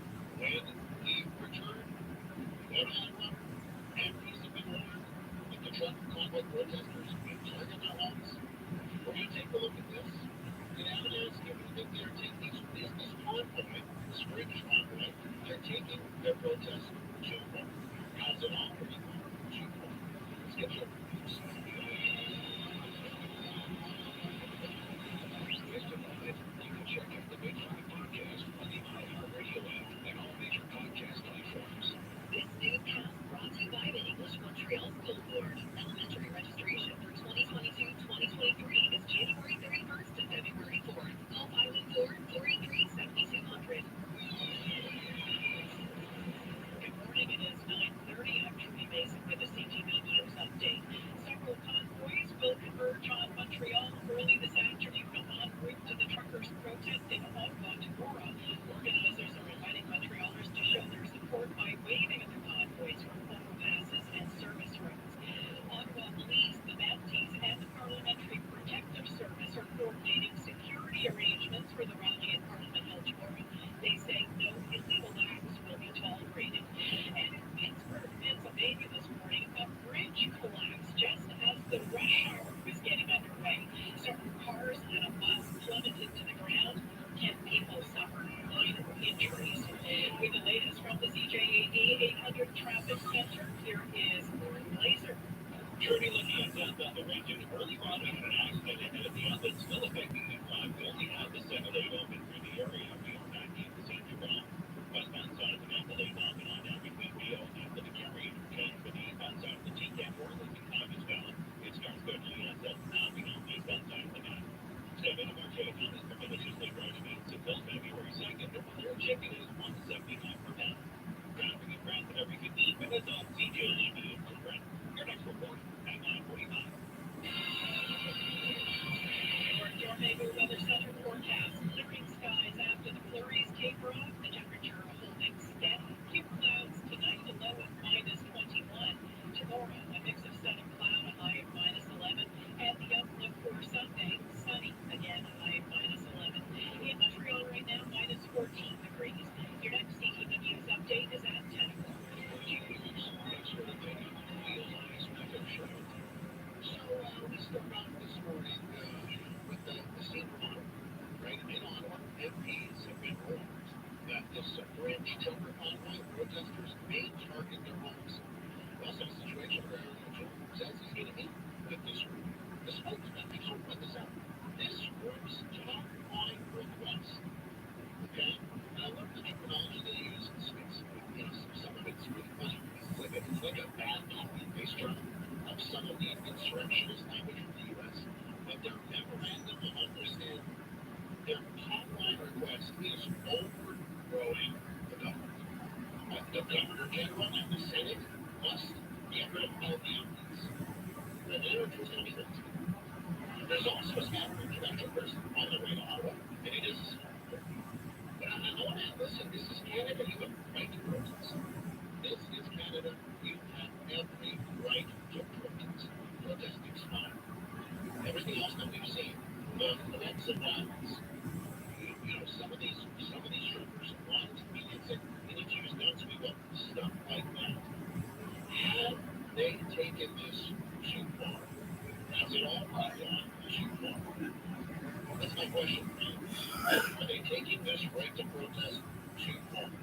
They're threatening violence.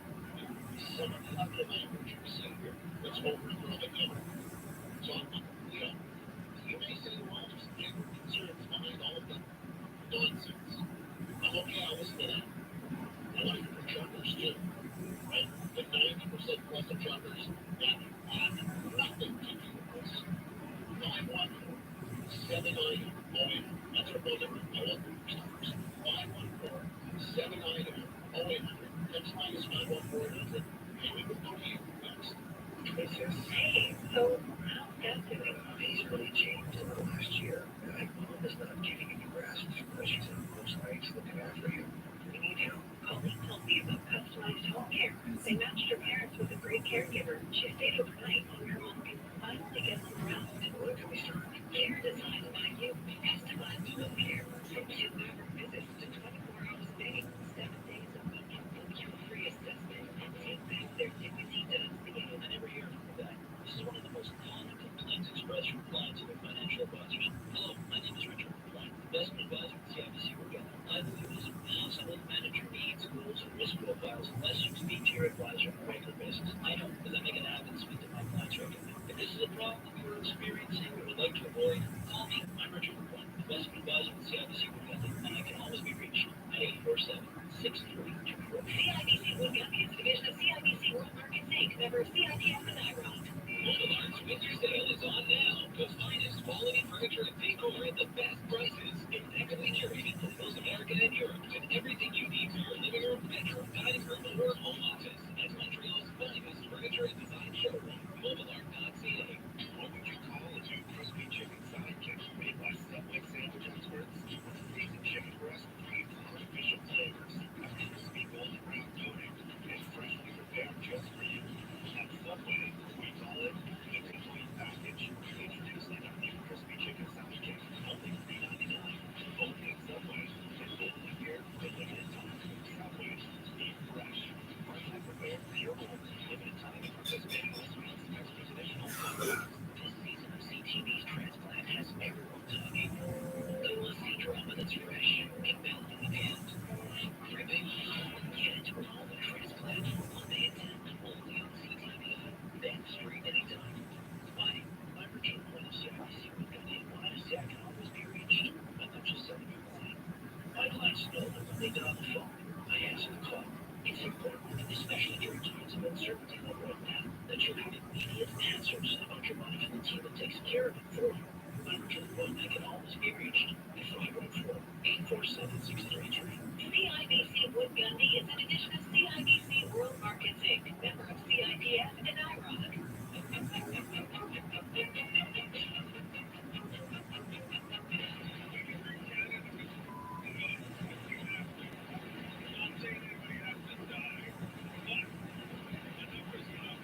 It's your turn to have your say. The Elias Metro Show. Call 514-790-0800. Text 514-800. So that's the language that Canadians should be working on, right? I'm not saying anyone has to die nuts. That's what we just heard. The nuts makes the whole statement terrible, right? And that's the kind of thing that we need to be very worried about and to me goes well beyond the line. This is Canada, we get to protest. This is Canada, we have those freedoms. So we'll actually end up today and tomorrow. Some of them are not actually truckers, but it's truckers. This one, this rich one, they're smaller, relatively speaking. I mean, you have 38 million Canadians, and you get 1,000 people to show up, 50,000 people, this is small, right? Proportions. You have to show up, and if they don't, today and tomorrow, we see protests. And they come out and say, hey, this is what's wrong, and they distance themselves from the government needs to be overthrown. They're like, hey, we have serious concerns about governments mandating vaccinations. Here's why. Well, and they come out and think thoughtful. Well, it's going to be like a great weekend in Canada, right? Because protesters came, they protest, they were hurt. But as it gets towards the darker side, that's where I go, oh boy. And I work now in Arrowhead. Caroline sent me this text message from Caroline. So please, if you're about on board, 790. I'll start with this text from Caroline. Thousands of truckers being led by troublemakers, exploiting the pandemic problems, or trying to do a repeat on what happened in Washington. There's my word, right? And if I look at instance, right? Led by troublemakers exploiting the pandemic problems, So you have a group of people with genuine concerns, but if the leadership is taking them to a dark path, that's tough. They're all meeting people's homes, going to people's homes. Canada says we need to take this seriously. All the amendments don't wait like they did in the States. I certainly hope there's an amendment to guard against anything beyond protest. Protest is okay. Violence is not. I certainly hope they don't. Score on line 2. Jeff, welcome to the program. What do you want to see? I have to say, I think this is shameful. It's I'm also against the protest and but when you have people advocating the same thing that happened on January 6th of last year here in Canada, it boggles my mind. And just to show you where this is coming from, Don Jr. has thrown his voice in in favor of this. So, we're supposed to be better than that here in Canada. Jeff, listen, I read this before. It doesn't matter just the numbers, right? You've got 38 million people in Canada. There's going to be that. I mean, it's impossible, right? I think what we need to be focused on here is just how large this group is. There can be some bluster about numbers and kilometers, but we'll see on today and tomorrow just how big it is. And I hope we can actually take a look at those numbers and say, yeah, this doesn't represent truckers, right? This is an option. This doesn't represent truckers. 350,000 truckers in Canada. So if 1,000 show up, you do that. William is on the phone. Hi, William. What do you? Yeah, I want to talk about Trudeau, I think he's like really hot people that put something in the wrong. When he said people on TV, he said the whole segment of Canadians are misogynistic, racist, and people like that. Meanwhile, he's been convicted. I guess it's a system. He did not the sexual assault on the girl. He did the Judy Raples thing and the corruption with his mother and all that scandal. These are bad, terrible judgment calls, and I've talked to them about this show. There's no convictions, there's no legal jail time, this kind of stuff. So I don't take away the conviction. I get your point. So with William, your point that you're making, that Justin Trudeau has made a mistake. And he's done this, I think, to get political points with his base, especially on the anti-vax front. Tying it into racism and misogyny is actually statistically false. If you have data about the typical anti-vaxxer in this country, and the typical, more likely than not typical anti-vaxxer is a woman, late 30s, early 40s, goes in your liver, right? So I get that. He's made those mistakes, and it does not help. William, next one. Ken is on the phone. Hi, Ken. Ken, are you? Oh, we lost Ken. Let's go to Nicholas. Hi, Nicholas.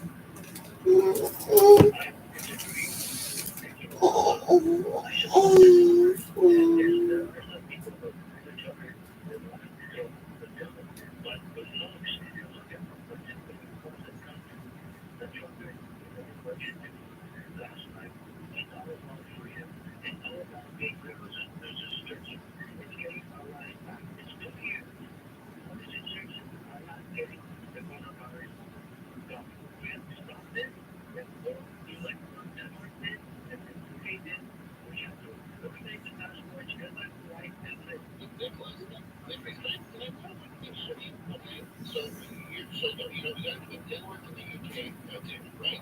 So there is an argument to be made that we're going to get a whole healthcare system, a supplemental healthcare system in healthcare beds, right? We don't have enough. That's true. We don't have enough. There's not a solution. But there's an argument here that as soon as that's done, and all of like if you listen to the press conferences, not to take us all up,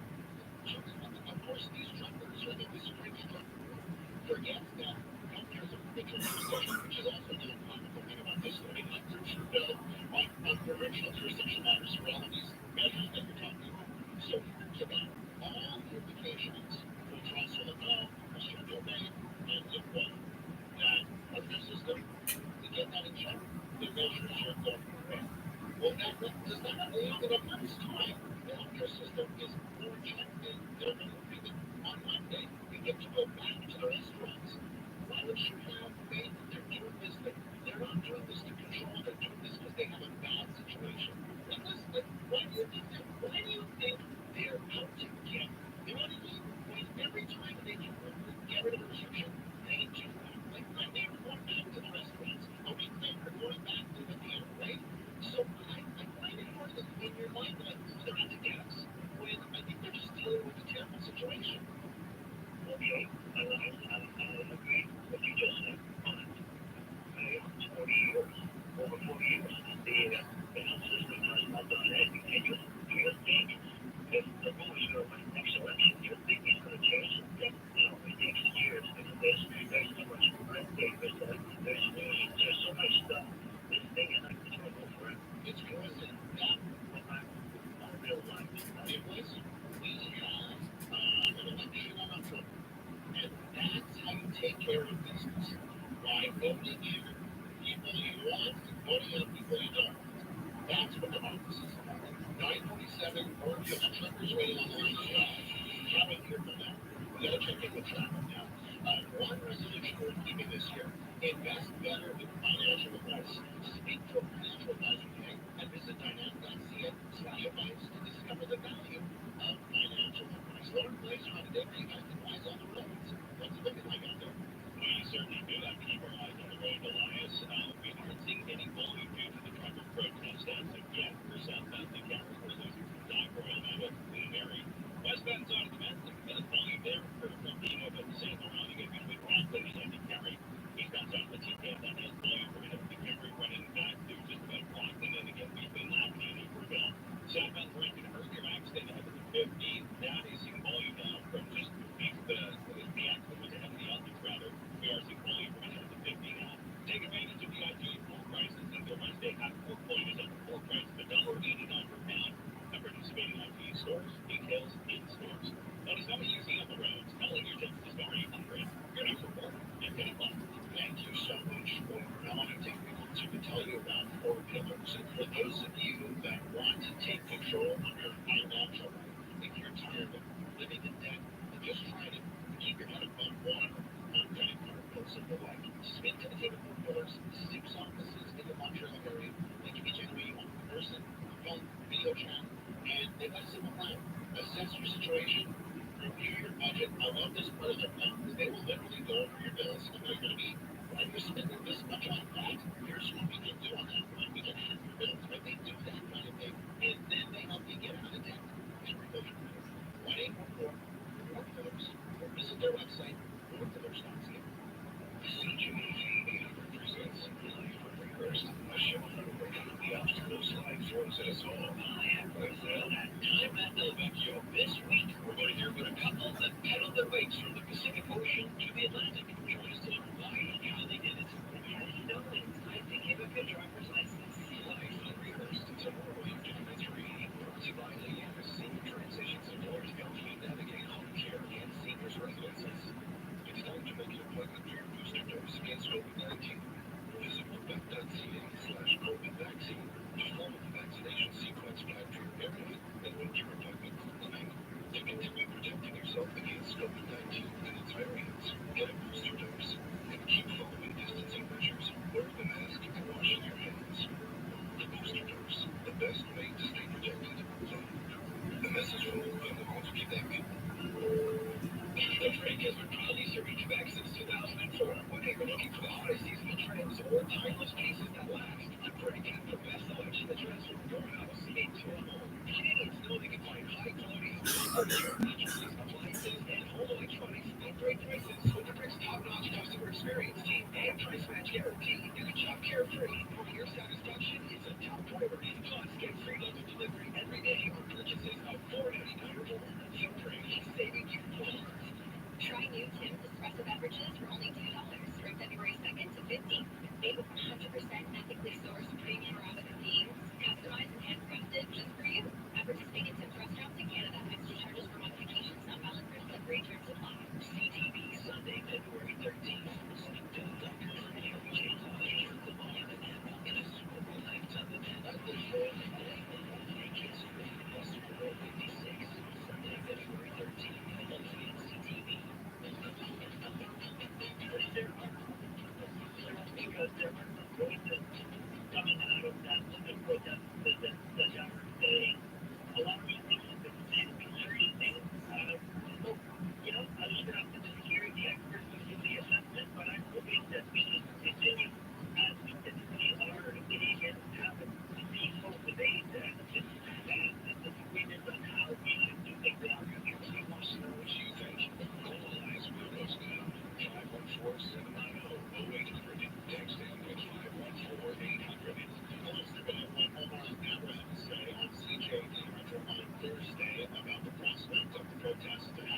really means that they use things because people are frustrated.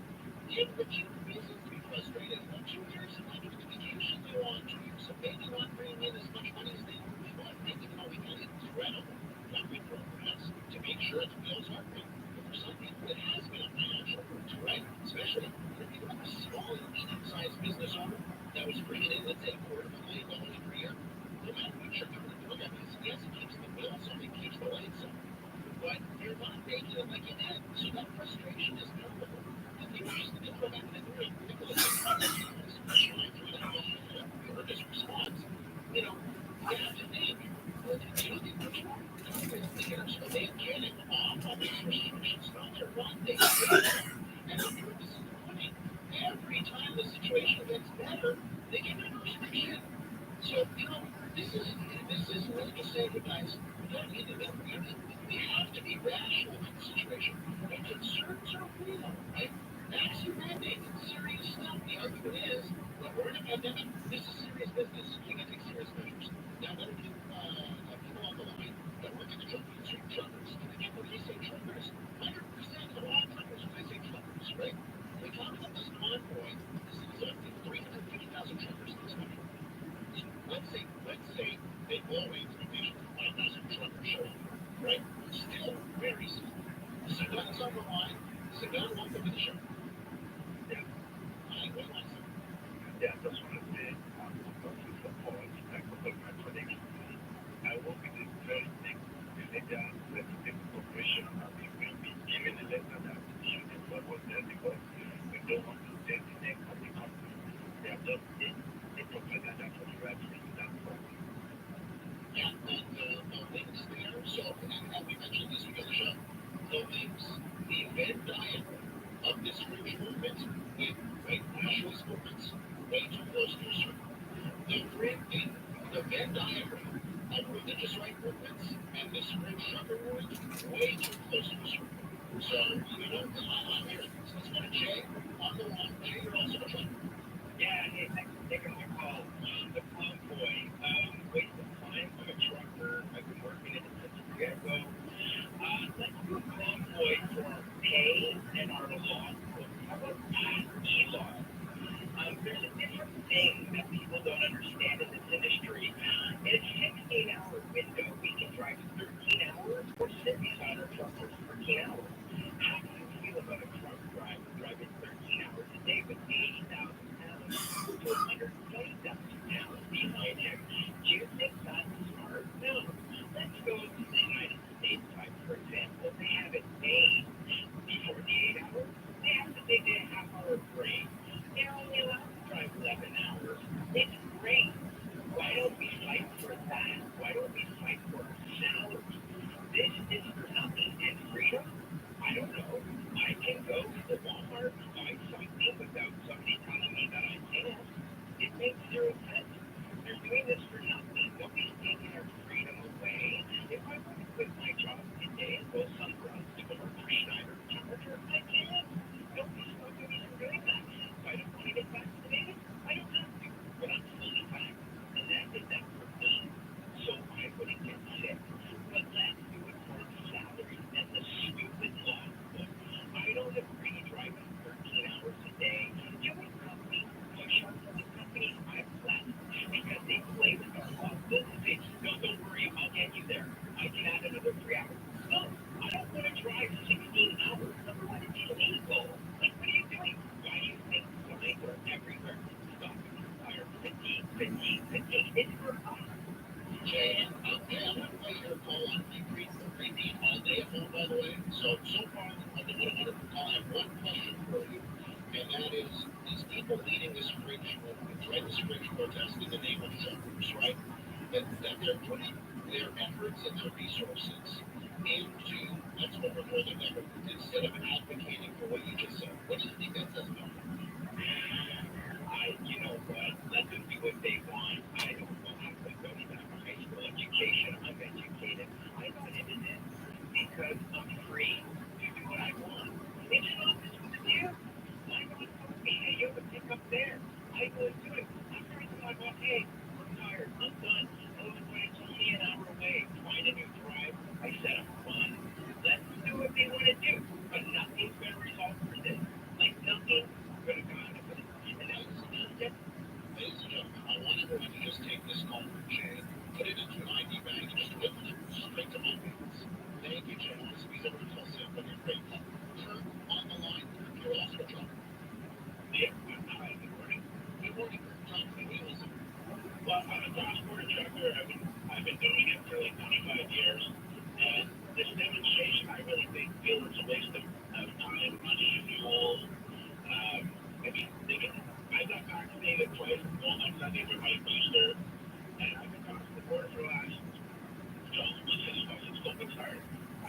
yesterday, Canada announced for the COVID there on March 20th of 2020.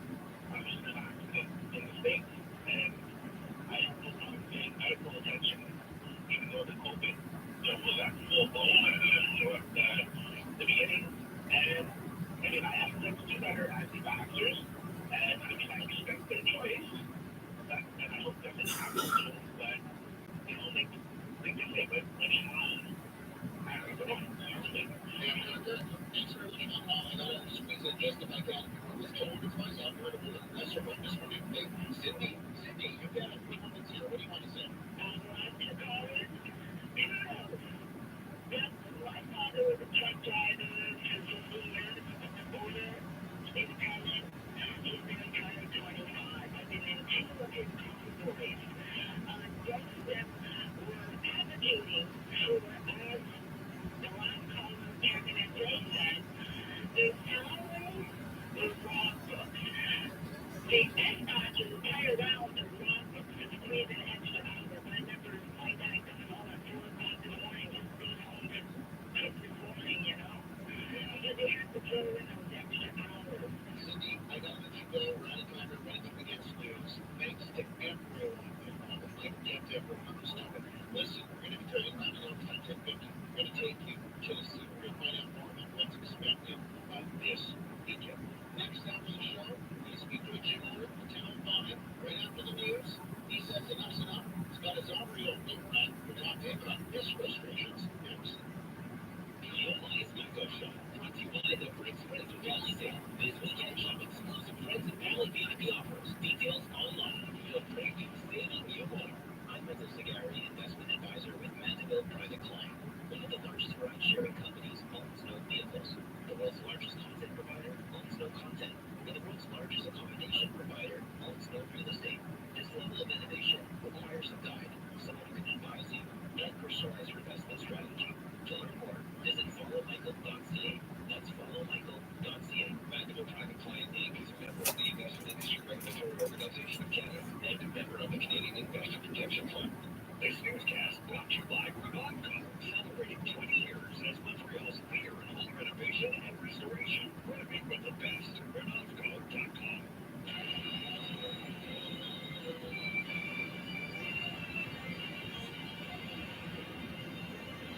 Good morning. It is 10 o'clock. I'm Trudy Mason with your CJAD News update. Clearing skies today. The temperature holding steady. Weather details coming up in minutes. In Montreal right now, minus 14 degrees. And here's what is making news. Truckers getting ready to roll on Montreal. The cancer toll among the city's firefighters. And Russia says it won't start a war. The latest from the CJAD 800 Traffic Center. Here is Laura Glazer. Turning up on the roads, we did that earlier accident and everything else. It's still blocked along the left side. We are seeing the left down for ahead of the 50. Eastbound side of the 40, dealing with an accident at the Charles de Gaulle Bridge, left side. We're seeing the lake down to the golf course. Westbound side of the Bedford Lake, off and on up to San Enrique between Chicory and the Carry, but eastbound side of the Bed. Also some off and on the line from the Carry to Montreal. Southbound the Carry, you're losing some time now from the south of the Chantal. The CIPC dividend using infinite card rewards you with cash back on every eligible purchase with no limit on how much cash back you can. Conditions apply. Visit CIPC.com/cashback. Traffic and friends every 15 minutes on CJAD 800. Your next report at 10:15.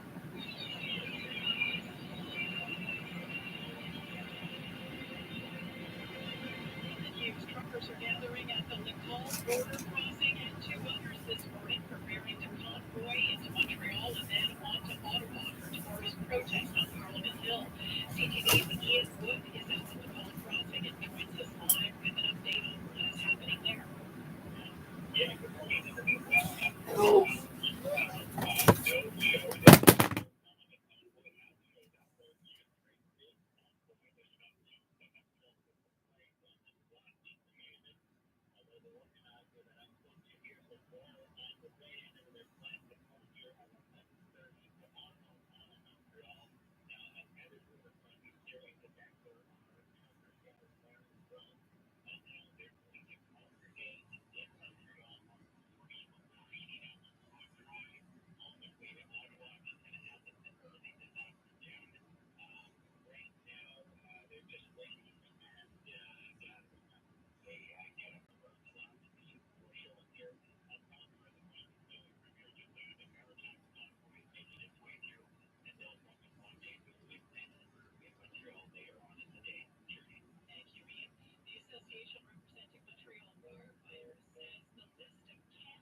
is an epidemic within the service, with 32 serving firefighters dead unrecognizable disease over the past 5 years. The association fears the toll will expand in coming years because of the amount of plastic and composite materials used in modern construction methods. In the U.S., officials in Pittsburgh are investigating after a snow-covered two-lane bridge collapsed this morning. Reporter Cameron Travers tells us the collapse came on the same day U.S. President Joe Biden scheduled to visit that city. Before 7 a.m., the Pittsburgh Department of Public Safety wrote on Twitter that there was a confirmed bridge collapse in the city. Fire, EMS, and police are responding, and the Public Safety Department is asking people to avoid the area. According to data from the Biden administration, Pennsylvania has 3,353 bridges in poor condition, with 14 roads built in Iowa. Public safety officials are reporting 10 minor injuries among people who were in several cars and a bus on the bridge. And Russia's top diplomat said today that Moscow will not start the war in Ukraine, but he did tack a caution onto that. Foreign Minister Sergei Lavrov says in alignment with Russian radio stations, there will be a war. The fact depends on the Russian Federation. But Russia won't let its interests be broadly trampled, he says, illegally. President Joe Biden warned Ukraine's president on Thursday that there's a distinct possibility that Russia could take military action against its neighbor in February. In the radio interview, Lavrov noted the US had suggested the two sides could talk about limits on deployment of intermediate-range missiles and other areas, adding that Russia had proposed discussing these issues years ago. Washington and its allies hadn't responded until now. I'm Charles Phillips. Follow us on Instagram and Twitter at CJAD 800. Your Vancouver Weather Center forecast: clearing skies, the temperature holding steady, few clouds around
only reason why the lockdown was still happening is because the charter, the government allowed this under pretend that there's a state of emergency. There is no longer a state of emergency when it comes to the pandemic. The numbers keep going down, hospitalization deaths going down.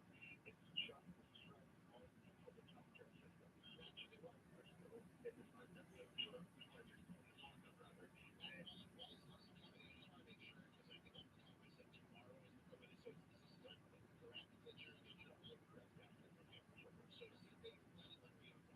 Can I just know? Can you give me an indication of just how many gyms and other businesses are going to be doing this quote unquote protest on Sunday? I couldn't give you a definitive answer, but I do know just from what I've seen online, from what I've seen from other gym owners, other restaurant owners, other small owners reaching out to me personally, I at least 2 dozen business owners have said that they're also wanting to reopen. However, that's between the altogether just talking to me. Who knows what month to get at the end of this month?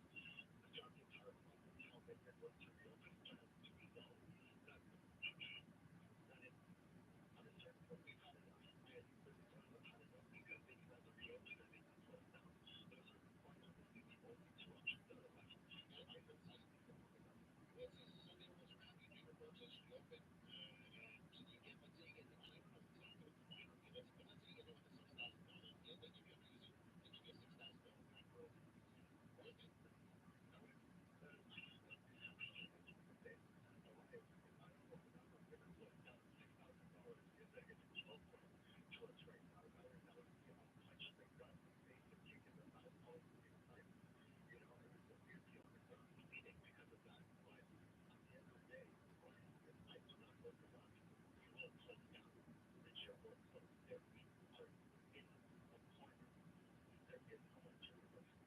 Thanks for coming on the show, Planet Time. I really appreciate you coming on and sharing your story. With me on corner of the house, 360 Punch Boxing Gym coming up on the program. But to take a look, a little bit or even parents, let their kids play with this. We'll tell you what this is next. 1060 Travel Time. Let's find out what's happening on the roads with Lori Woods. Live from the lockdown zone of the Metro, we open on volume now between St. Michel and St. Laurent and between Cincinnati, Cary, the lead best side of the TCAN, also open on delays between Douglas and the northbound side of the town. Looking at the eastbound side of the 40, that first accident on the Charles de Gaulle Bridge. It's blocking on the left side, bringing delay now from the golf course. Southbound north to get that earlier accident ahead of the outlet, still affecting your drivers, slowing right into the 50. Step into Marcia Honda's for dual system guard space at the doors. Happy fuel checking is $1.79 per pound. Let us know what you see on the road. Calling your touch Discovery 100. Your next report, nothing morning. The Elias Metro Show, brought to you by the Friends and Family Sale. This weekend, shop exclusive Friends and Family VIP offers. Details online. The premium stage in your home. Inside Santa Soul, South Beach, 30 degrees below zero. That's for all the passengers. Because when you want the confidence for the heavy winters, you make sure you handle sweet trucks first. So when you're driving through the city, miles going up the road, your home is designed to keep you and everyone around you safe and sound. Save $750 for 2022 Opel XC60 rechargeable vehicle. Conditions apply. Visit your Great Montreal Opel retailer or opelcarsmontreal.com. When you're managing, don't let anyone stop running forward. Learn to pour exactly the right amount. No more, no less, with a standard cream soda. On the Exeter Pro website, moderation is always a good taste. What's the best way to enjoy an evening without drinking too much? Alternate cocktails with mocktail. Choose from over 150 recipes brought to you by Alternate Alcohol at the Etiquette Pro website. Moderation is always maintained. Finding great candidates to hire can be like, well, trying to find a needle in a haystack. Sure, you can post your job to some job board, but then all you can do is hope the right person comes along, which is why you should try ZipRecruiter for free at ZipRecruiter.ca/Canada. ZipRecruiter doesn't depend on candidates finding you, it finds them for you. Its powerful technology has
Oh, fucking A.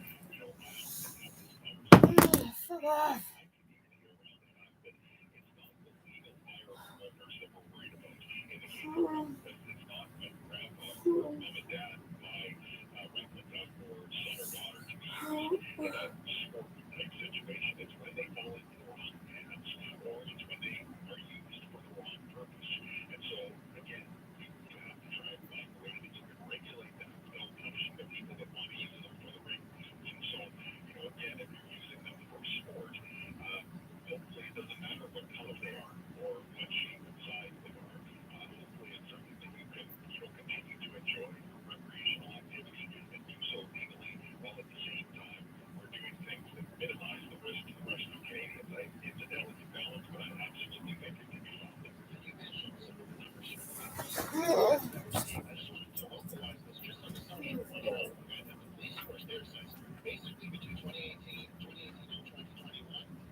So they're like, oh, fucking dangerous, and they're like, fucking people are looking up fucking politicians' addresses, and like, oh, they're scared of fucking being live. I was like,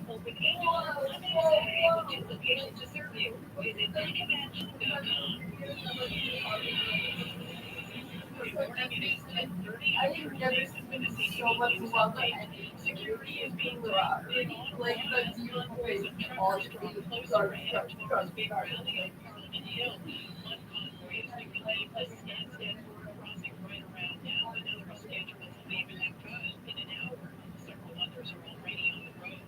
the approach of one of the Western convoys to Ottawa may be impeded by an accident involving a tanker truck on I'm sorry, I fucking especially during the cleanup mounting up a spill of fuel.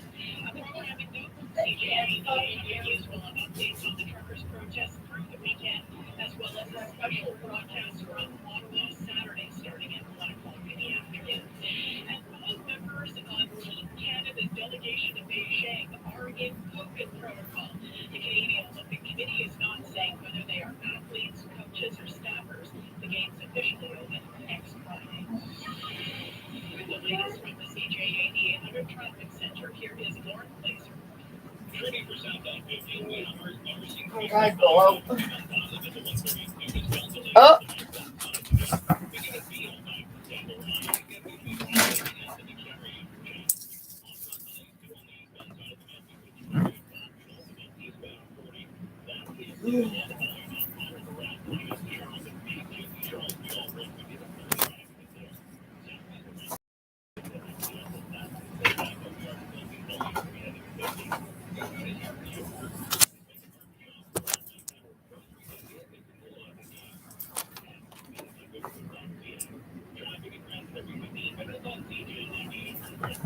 Report at 10:45.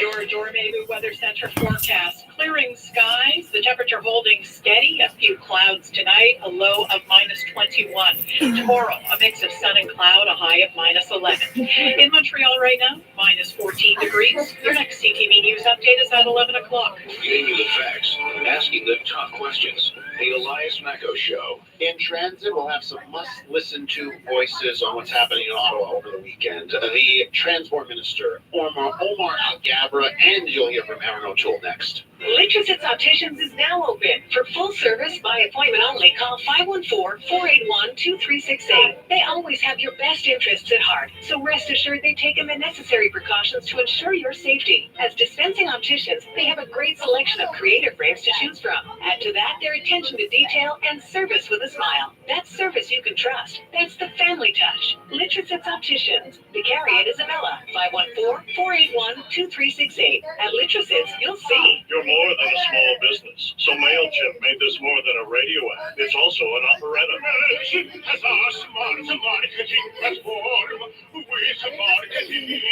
Now more missions, smart recommendations, and creative tools that all work together. Alright, fucking to the best one.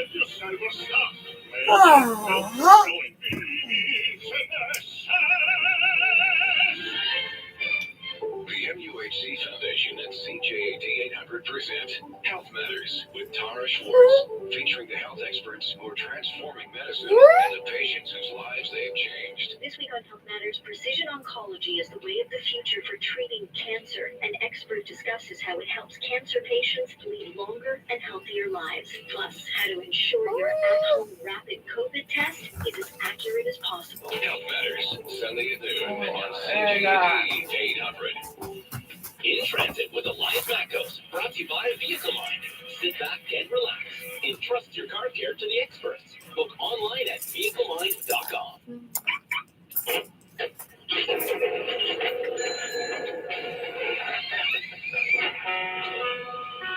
La SPL vous souhaite la bienvenue à bord. Doing his best to get you there on time.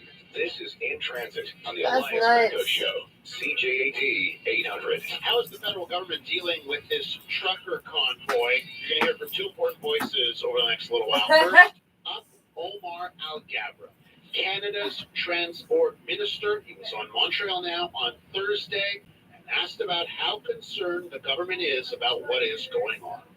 Well, look, I lead the security assessment to security experts and our law enforcement agencies. We are Canadian. We respect the right of disagreement and protest, and we can have debates and protest in a civil and respectful way, and I'm hoping that's what this protest is going to be about. There are obviously some concerns because there are some voices coming out of that protest that are saying alarming things and concerning things. So, I'll leave it up to the security experts to do the assessment, but I'm hoping that we can continue, as we typically are as Canadians, have a peaceful debate and disagreements on how we should do things in our country. All right, sadly, some of those comments, some of those opinions have been targeting you specifically, Prime Minister as well. What about those? First of all, your reaction to those, and I know this is not the first time it's happened, as a person of color representing a different faith, how do you react to that, and are you concerned, and what should be done? Aaron, I'm unfortunately But it I'm was actually not unfamiliar with personal attacks in politics, and I understand that some of it comes with the nature of the job that I have, but some of it is really reprehensible and it's unacceptable because and people hear about the attacks against me only because I'm a public figure, but some of these attacks on a daily basis to average Canadians because of their background, and I really feel that it's my on their behalf to say that these type of attacks unfortunately happen on a regular basis by a small minority of Canadians, but we need to expose it, we need to call it out. As far as I'm concerned, I'm not really worried about my safety. I feel that yes, at times debate can be heated, but I'm hopeful and confident that we're able to resolve these things through debate, through respect their full disagreement, and through the ballot box. So no concerns for your own personal safety. I have no. Well, let me just say, I personally have no concern, Natasha, and I leave the issue of security up to our professional security experts. They will do the assessment. They do their job. I have confidence in them. But I'm also hopeful that this protest will be peaceful and respectful. I think we all are, and I appreciate that you're leaving it up to the security team, but I mean, we're concerned. The level of anger that we're seeing here at the station, to be honest, is shocking us. So I wonder, how is the government going to be prepared for this? How are you going to temper this situation? STM guy. He's the, I guess, director of operations for STM. What? Yeah, I did. I did a shit ton of it. It's just really hard to fucking eat because it fucking hurts. Because shit gets all up in there and it just starts to fucking burn again. 4 fucking days. No, it's because you have to push I can usually do it.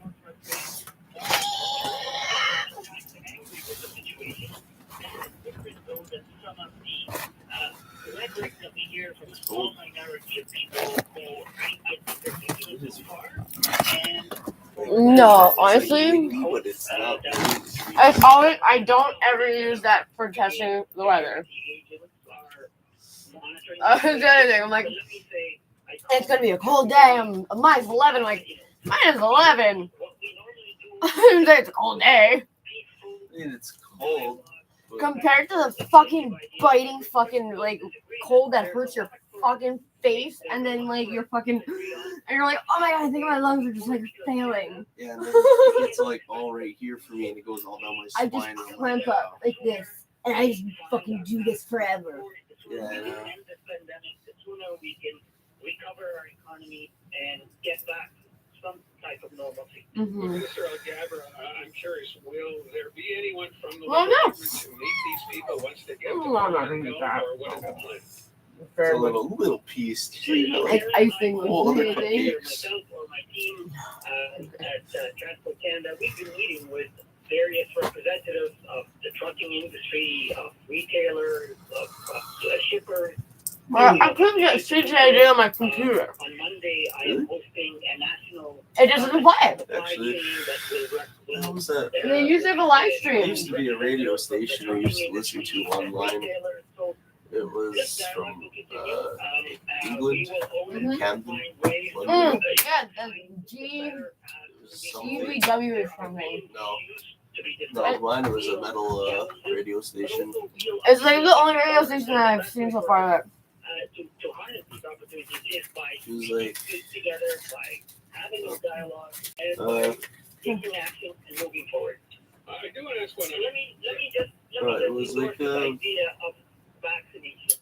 I know the protest is against public health measures, because they had super cheap flights to go see all these shows, and I was like, this would be awesome, but like, I mean, this is a radio station, but it's too good to be true. The dog doesn't want to go inside. She's like pulling the dog. Oh, it's funny. Hospitalization rate today in Montreal It was like 50%. $159 for a ticket to London, Camden, London, and you can go For the view train.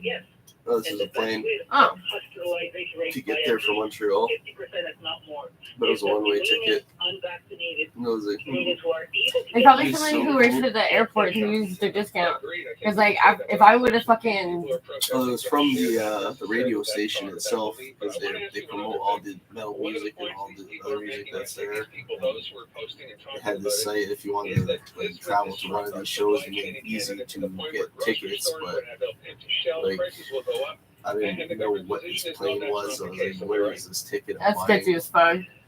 I mean, it was from the radio station, and I don't know. It was a good radio station. They talked a lot about songs and shit. But see, like, I don't know. It's just like there always seems to be like some look of the, well, because of my face, it's just like fucking fuck off with your shit. Like, you know what?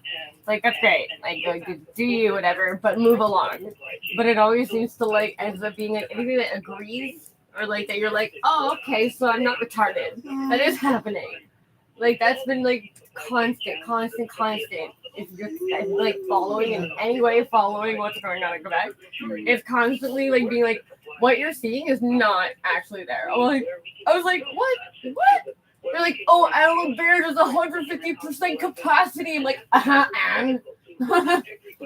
What is it not? Like, oh, traffic, they're going to be congested on the road. I'm like, yeah, and? Like, I'm already in 2 hours of traffic anyway. There's probably going to be a lot of traffic. Well, that's why I'm like, if I need to drive somewhere, I need to make sure there's not a shit ton of traffic. But I couldn't find anything, and I was like, fuck, I'm taking the radio. Because, like, just for sure, if they're all coming to meet, especially, like, around the Mercy, I don't know if they go through the Mercy, they probably have to take the 30. Yeah, it's doing the 15, the 30, no, 138. Yeah. And I think they're going to hop back on the 20 and the 40. Yeah, because they can't actually come through them. Well, it's not like they want to upset anyone. That's why they're like, this is dangerous. Like, and MPs, like, they're having their addresses Googled. Like, yeah, because when you're not doing your job and you're not in the House of Congress, you're not in Parliament, you're up on vacation fucking surfing on Reconciliation Day that you came up with. Whatever the fuck that's supposed to mean, or taking the fur trade and shit.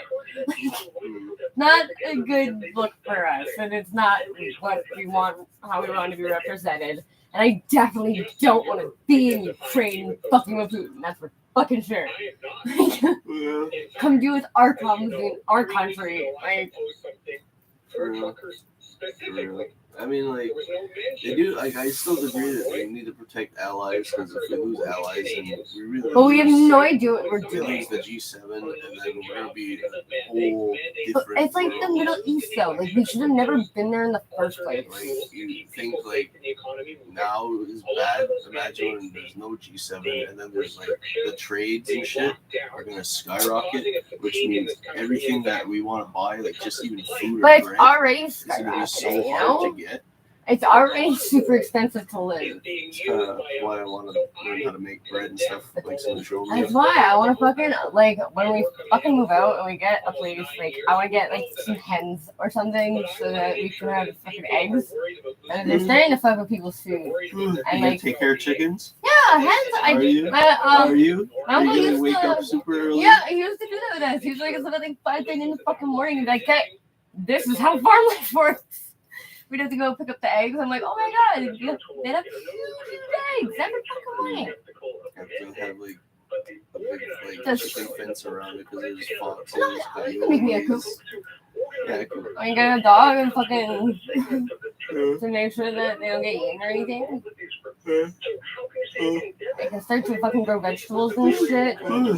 Yeah, train the dog not to eat the chickens. That's the first step. Oh my god, it's so bad. I had a friend in Farmtown named Nikita. You ever see Akitas? They're like white, fluffy snow dogs. And there's a rooster that was very, very, very irritating. And one day the dog ate the rooster. And she was like, she's a little white dog. She's beautiful. She's covered in fucking blood. There's feathers everywhere. And she was just like, I was like, oh god. Okay. It's a That's what they're made for, dog. She was so proud of herself, but like fucking apparently she got beat up. No. Yeah, she got beat up for it. I was like, that's terrible. She's doing her job. She's so proud. She's like, I killed the rooster. Well, I guess she never killed a rooster again. I don't know how to stop hanging out with them. I got scared farts. Scared farts. Between the Gary and Navino for the eastbound 40. That's still a pretty slow drive right ahead of Henri Barrasso running back to the Charles de Gaulle Bridge. We did have an earlier accident through that area, but it has been moved out. It's the winter clearance. Sports experts and atmosphere get 20 to 50% off on. Dude, driving my fucking husband home last night, the shit was fucking scary in that tunnel. Like, just going up to the fucking, the tunnel, it was like fucking, I don't even know, like, there was so much fucking shit that was, like, kicking up from people's cars. And, like, at one point, I had my fucking wipers going full fucking blast, like, and I still couldn't see. Like, yeah, I was like, this is so dangerous. Like, that tunnel is a fucking death trap, man. Like, last time I went in it, I literally got in the tunnel, went to turn, like, get into the turn. There's a fucking, like, lineup of giant fucking snowplows. Well, remember that time we were going through the tunnel, and that guy was in front of us in that tiny little car, and a fucking snowplow left the big snow boulders on the road, and the guy just like fucking ran into it. I was like, what the fuck? But you know, it's just like, because sometimes it's like if you have a streak on your windshield, you don't see that shit. But they've done that to me on the Mercier Bridge. Fucking, actually, Joanne got really, really hurt because they had a cinder block in the lane. And like fucking, like Michelle was driving, and he fucking has like the car in front of him completely covered it, and he just swerved fucking in the left lane. And fucking Michelle was just like, oh my god, and he fucking almost hit a cinder block. Like, why would there be a cinder block in a lane? Yeah, there's supposed to be cones and With shit. no fucking, like, no sign, no nothing. Yeah, there's supposed to be cones, there's supposed to be signs. But they do this all the fucking time. Lights. Remember when I was trying to get me to work on Thanksgiving? Like, Jesus Christ, guys, you can't fucking set up a detour? We did a figure 8 twice. Like, come on now, you guys gotta fucking do anything right. Because it's a big boys club. Like, I did not know that the Quebec government, they are literally all men. There's not one woman on the Quebec government. It's a bunch of fat fucking Frenchmen. Didn't know that. I didn't know that either. I also didn't know that for some reason. Well, didn't they have Parley-Manoir, something like that before? No, they were talking about, Isn't she still doing shit right now? No, it's the fucking one with the new Sarah Palin. And I was like, yo, last thing I heard about Sarah Palin, she got caught having a meth lab in her backyard. And they're like, yo, there's some shit in your backyard, eh? And then she just like fucking it was gone like the next day, and she was like, what? I don't know what you're talking about. And they're like, you had like something going on in your backyard? And they're like, no, there's nothing. I was like, oh, okay. They were talking about Sarah Palin again. Because she's still in fucking charge of shit in the fucking Yukon. Like, why is this crazy bitch in charge of anything? And then, like, fucking guy that, not fucking August House, not Ganigeha. It was something else. Fucking, what Oka is actually called? Ganasatage, yes. He is the chief of Ganasatage. And he's just like a chill dude. He's like, fucking, oh, I'm like honored that I get to run against him again. And the guy who fucking is like the chief of the board. Like, he's the fucking, the top. He's a fucking pepper. He's fucking French. I'm like, this guy is who he's running against. Because he lost last time against him. Wait, what? Like, what? The guy's definitely not fucking native. Like, I know some natives, like, up north Quebec, they speak French, but, like, that guy is not fucking native. I'm sorry.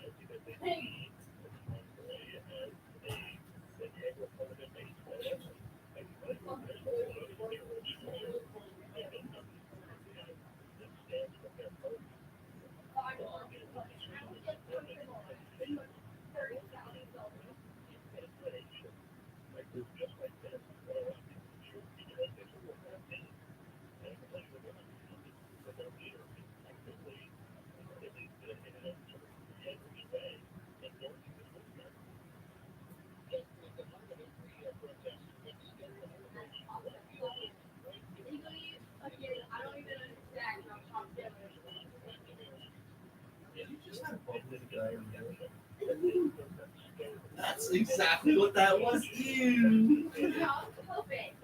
I heard that bubbly squirtness. Gross.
So weird. Josh speaking all fucking people. I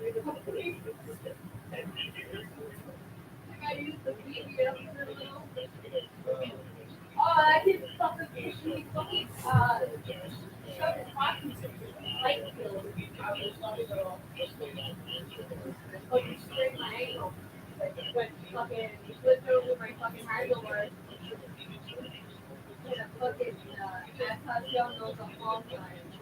And like one day he was just like, yo, Madison, who we're at the zoo, he's like, you live on my street? I'm like, yeah, I do. And he's like, oh, okay. You guys seem like a bitch towards me. I'm like, well, you have kind of bullied me my entire childhood. He was like, what? No, I didn't. I was like, no, yeah, you did. Yeah, you've been bullying me since we were kids. And you fucking sprained my ankle once. And then you also fucking beat up him, Mark Walker, and fucking a few other people who were like really shitty in high school. I don't know how, I wasn't even hanging out with them. They were walking past the park, I guess, and they jumped my friends or whatever, and fucking people are smashing bottles, like 40s, on on people's heads. Like Josh got like a 40 smashed over his head. He and Fury jumped in the fucking fight, but they all had a fucking brawl up my street. I was like, yeah, you fucking beat up one of my best friends too, Josh. That like fucking they came to my house after. They're like, fucking had to call an ambulance. And Josh got taken away by ambulance. And Fury fucking went, and Catherine and everybody. Like, I was like, yeah, no, you've been fucking bullying me and picking on me like all my childhood. He was like, yo, I'm like so fucking sorry. Like, I was a fucking douchebag. Like, growing up, and it was just because I was a cringy angsty. Like, and I'm really sorry. He was like, here, you want a bump? I'm like, no, that's okay. Thank you, though. I appreciate the apology. Like, for Josh Peak to be like sharing his cocaine is like, oh shit, okay, cool. I guess we're okay now. Like, because he doesn't usually offer shit to people, and I was like, no. Well, his dad is the one who called me Bradison. Well, no, it's like his dad actually was like him and The Don and Guy's dad, fucking Lenny. We have the same birthday.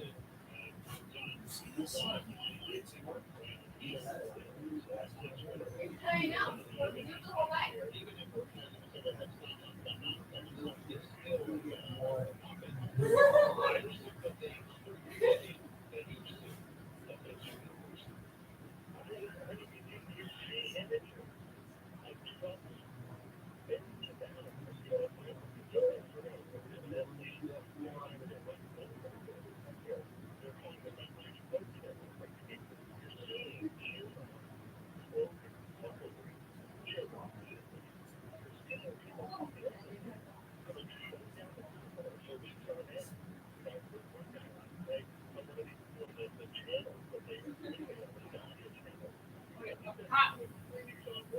Ow! Ha! Get it?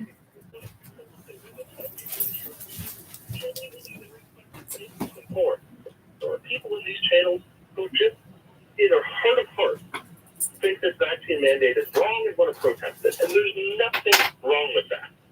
The issue is there is a ton of people here who believe that the government is out to poison their kids.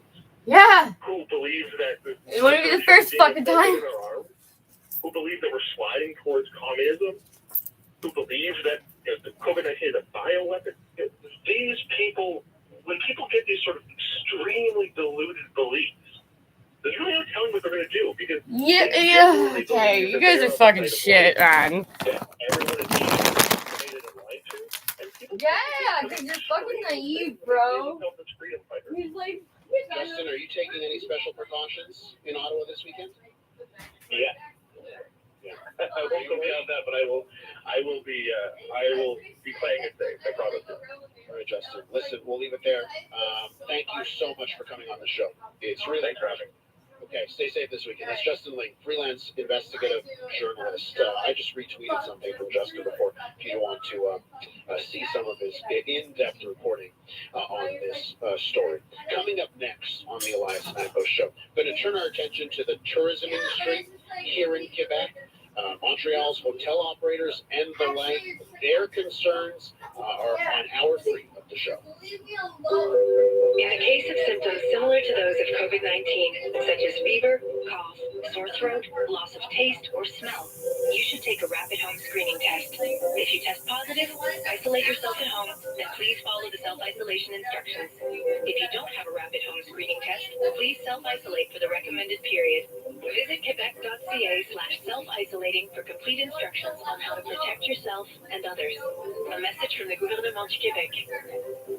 JJ Cardinal Funeral Home is proudly family-owned and operated, having been in service to the community for over 50 years, helping families and loved ones navigate some of life's most difficult moments. They offer pre-planning services, comfortable and spacious visitation and reception rooms, cremation on site, as well as a unique columbarium that is integrated in their breathtaking chapels. JJ Cardinal Funeral Home. Let their family serve your family with understanding, compassion, and integrity. Call 514-631-1511 or visit jjcardinal.ca. This newscast is brought to you by 1-800-GOT-JUNK. No contact junk removal from 1-800-GOT-JUNK. All you have to do is point. Good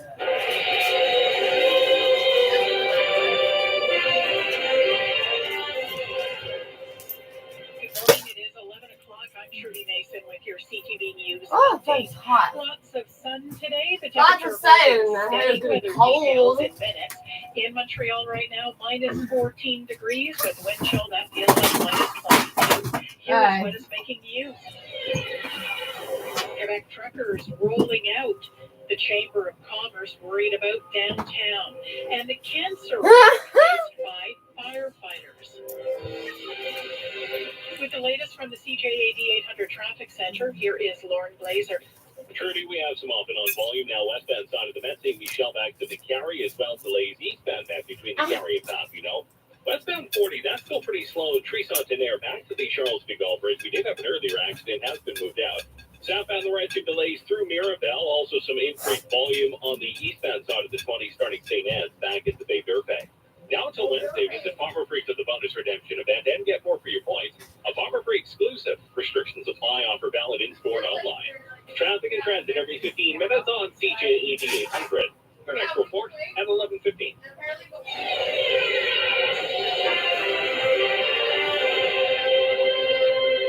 In the news, several of the Quebec convoys headed for Ottawa and tomorrow's truckers' protest on Parliament Hill are now rolling toward Montreal, and another is due to leave an assembly point near the Lacal border crossing shortly. CTV's Ian Wood is on the line from the Lacal crossing. He joins us live with the latest. Good morning, Trudy. Well, after a slow start this morning, the trucks and the cars started coming into the Esso truck stop near the border crossing area. I'd say there's about 30 to 40 passenger vehicles now, all with ones with flags and freedom slogans. And there's probably about a dozen big rig trucks, some with trailers, some without. They're all congregating here ahead of their 11:30 departure from Lacal to Montreal and then onward to Ottawa. Now, at the same time, there's going to be convoys from other border crossings like Stansted with Vermont there that are also going to be making their way up to Montreal. They're all going to meet up on the 40 highway and make their way to Vaudreuil and then on to Ottawa. So there could be some traffic issues in the city later on this afternoon with all these cars and trucks coming through. I've spoken to a few people on the ground here. This is much more than just a protest against the trucking vaccination mandate. A lot of the people here are calling for a full end of all restrictions, many of which are actually provincial jurisdiction. Nevertheless, they are headed to Ottawa to protest the federal government vaccine mandates and other restrictions there. So there's a bit of a group here, and it's about to get underway. I'll have more on that later. Thank you very much, Ian.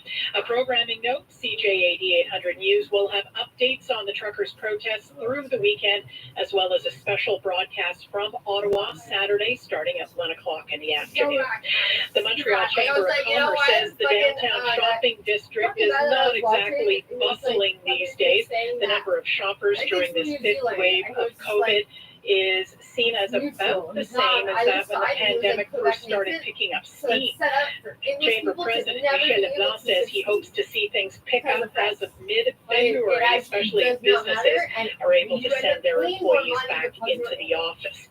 The Montreal Firefighters Association says cancer is epidemic among its members, the leading cause of death among the city's serving firefighters. The association is campaigning for an expansion of the list of cancers officially recognized as being job-related for its members, linked to the compounds they're exposed to when out battling fires. Over the past 5 years, 32 serving firefighters have been killed by officially recognized malignancies. The association says the actual cancer toll is much higher. The National Advisory Committee on Immunization is now recommending teenagers with underlying conditions or at high risk of COVID exposure get a booster shot. Chief Public Health Officer Dr. Teresa Tent said this morning that while the risk of serious illness is still considered low, the high rate of infection due to Omicron means more kids are being admitted to hospitals. Federal Health Minister Jean-Yves Duclos had some general advice as well at a morning news conference. Even though it may seem as though the worst of Omicron may be behind us, we all want to continue to exercise prudence and to follow public health advice. Health Canada says in the past week, 251 children under 12 years old, as well as 84 teenagers were admitted to hospital with COVID. And the Winnipeg-based firm Wishbone says it is doing a brisk business this cold winter with a product specially designed to use outdoors on frigid days. It's a bubble-blowing liquid called Crazy Ice Bubble. It uses a formula which creates a greater surface tension on the bubbles than in an ordinary mix, allowing them to last longer in the cold. In temperatures below -7, the bubbles freeze and can be handled, stacked, and used as decorations. The company says the liquid is non-toxic and environmentally friendly. Follow us on Instagram and Twitter at CJAD800. God, your turn. Your Dormegu Weather Center forecast. Sunny today, the temperature Oh, holding steady God. in the afternoon. Few clouds tonight, a low of -21. Tomorrow, a mix of sun and cloud, a high of -11. And the outlook for Sunday, sunny, a high -11. Okay. Montreal right now. Oh no.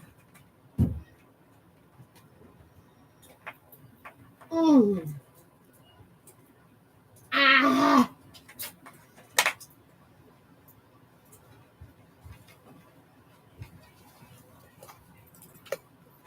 Oh really? Hit. Come on. Yeah. Fuck.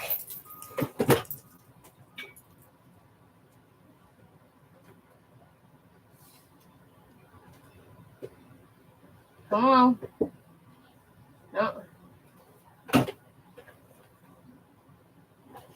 Oh god.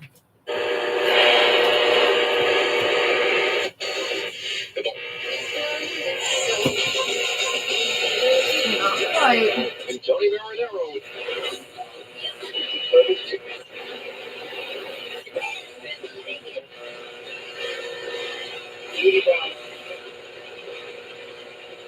Really?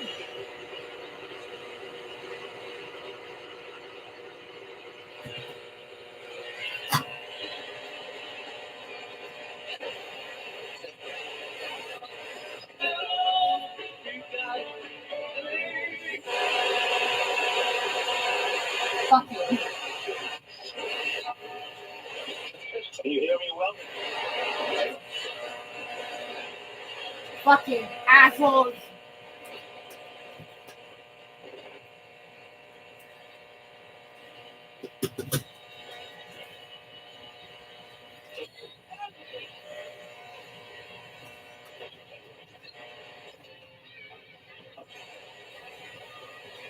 Fucking dicks.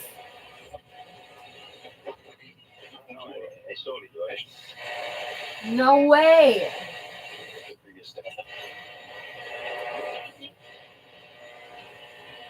You gotta be kidding.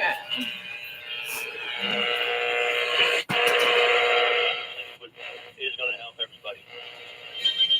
Station Cogeco présente l'insuccès économique du jour. Esther Aménagement, spécialisé dans la création de Get out of here.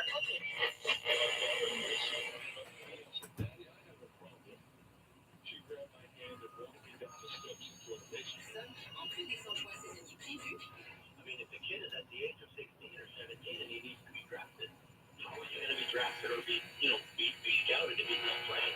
And I asked the question to GMs in the queue. I said, how do you guys do it? A lot of videos that they have to rely on past seasons and talk to their past coaches because, there were a whole year in the junior that, kids didn't play. And it was the same for midget AAA, so it's pretty tough on the teams that are drafting him. And it's tough on the kids because, being stopped for that long, it's hard to get that wheel back going. Of course, kids are kids. They're going to get it back going pretty quickly. But it's still, you know what?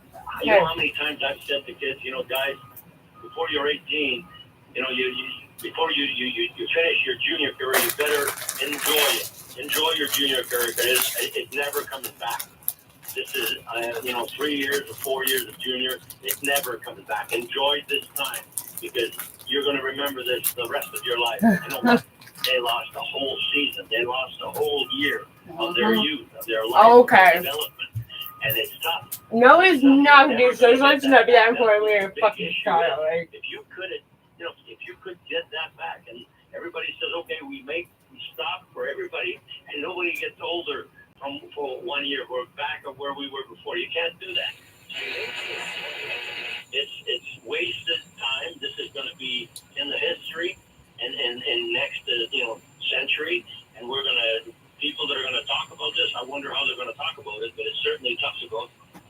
Hey, we got breaking news, and we'll get to it a little bit later because we're going to talk about the Canadians and the Ducks, but Evander Kane in a press conference now as we speak with Ken Holland, flanked by Ken Holland and Dave Tippett, says that he's feeling really good and that he's going to play tomorrow night versus the Montreal Canadiens. All right, last night's game. Caden Primo at one point gave up 3 goals and 7 shots. Pantalon ingénierie. Métropolitaine en Est et en Ouest, mais principalement ce petit certain. May not all be financial, but it would be their blessing multiplied over principles that operate in all areas of life are basic and few, simple, yet very profound. They are principles that God has ordained, and therefore they cannot be violated without the violator suffering a penalty. The principle of getting through giving is a matter of order and consistency that is written into all of life, no matter what sphere you examine. This principle is true in the moral realm, it's true in the physical realm, and certainly true in the spiritual realm. What is this? Outfield's not ready. Primo's not ready. They can't use injuries anymore. They're stuck.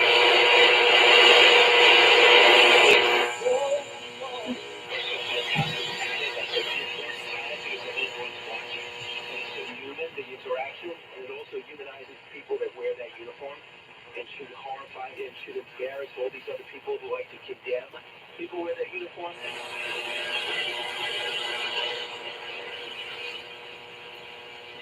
So when I talk to him and I get his opinion on this, but I did speak with Stefan. And I asked him the question last time we went on the shop, the exact question. I said, did you agree when they pulled him after the second period? Remember that game when he was pulled after the second period?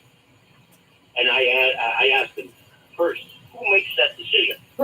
Is it you or is it the coach? He said, usually it's me.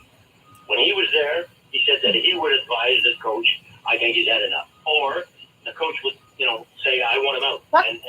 And then he would agree or not agree. But he said this. He said, of course, if you're going to take him and bring him up, give him the experience. He has to live through good and bad experiences. I get it. When it's time to pull him out because he's getting burnt, that's when it's time to pull him out. But when he's not burnt and he's going through a bad experience or a bad game, he's going to have to survive from that. And if you want to know exactly what you have in your hands, you have to test those things. You're not going to know before you test them. So I agree with you. He's not ready. But if he's not ready, why don't you bring up the other guy and McNiven and make him play? And even Poulet. I don't know if his contract permits him to do that. I guess he's an NHL goalie. He was in the NHL. He played for the Islanders. He's got experience there. And he's not going to be the future of the Montreal Canadiens. This kid should be. Yes, send him back to the American League because of what the situation is right now in Montreal. And keep him there. Don't bring him back. Because that's what I want to see. Clear-cut decisions. And that's what I'm expecting from this new guy, these new guys that are driving the show. I'm expecting that type of decision. What do we do with that? It can't be we may do this or we might do this. It's got to be clear cut to say, you know what, our kids, we can't develop them. We have problems with developing them in the past. We're gonna send them to the American League and see how that works. And that's the decision they're gonna have to make with Caulfield. And I hope the decision is made already with Primo to say, you know what, bring him down and let him play. That's exactly what Stefan Wade said also. Hockey all together. Bring him down. Because no one actually cares. Let him get the experience. Let him Pay get the shape. $30 to have a ticket for a Let hockey him get game. ready. Paying fucking millions to fuck a hockey players. Doctors are fucking in debt. Yeah, you got guys that are working the puck. You've got guys that are strong. And so when I mean strong, I'm not saying they're big guys, huge guys. But they're strong on the puck. They're strong on their game. They're strong on their balance, on their feet. Big, strong they're guys. to move off the puck. and when guys start to have a little complicity, you've got to like it. And why does a guy like Pitlick come out of this fact? Because he's got one thing that a lot of other guys don't have is a jump. And he wants to prove something. He's got a motivation. That motivation is personal. It's individual. And that's what you don't find on the team right now. It's very easy to have those arms down and say, okay, that's enough. We're not going to make it. But it's not the same for a person.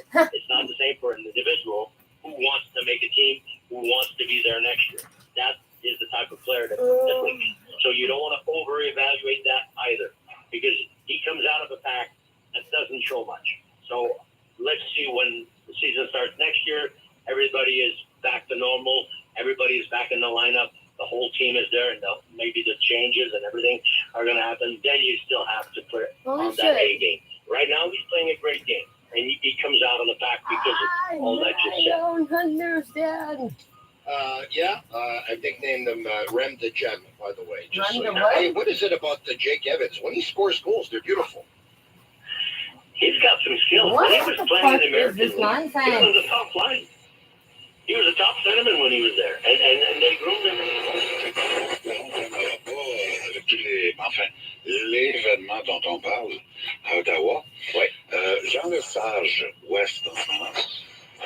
Half pork loin is at the floor price of $1.89 per pound. Who the fuck is it? They make it seem like CJAD. All of a sudden there's a million fucking animations.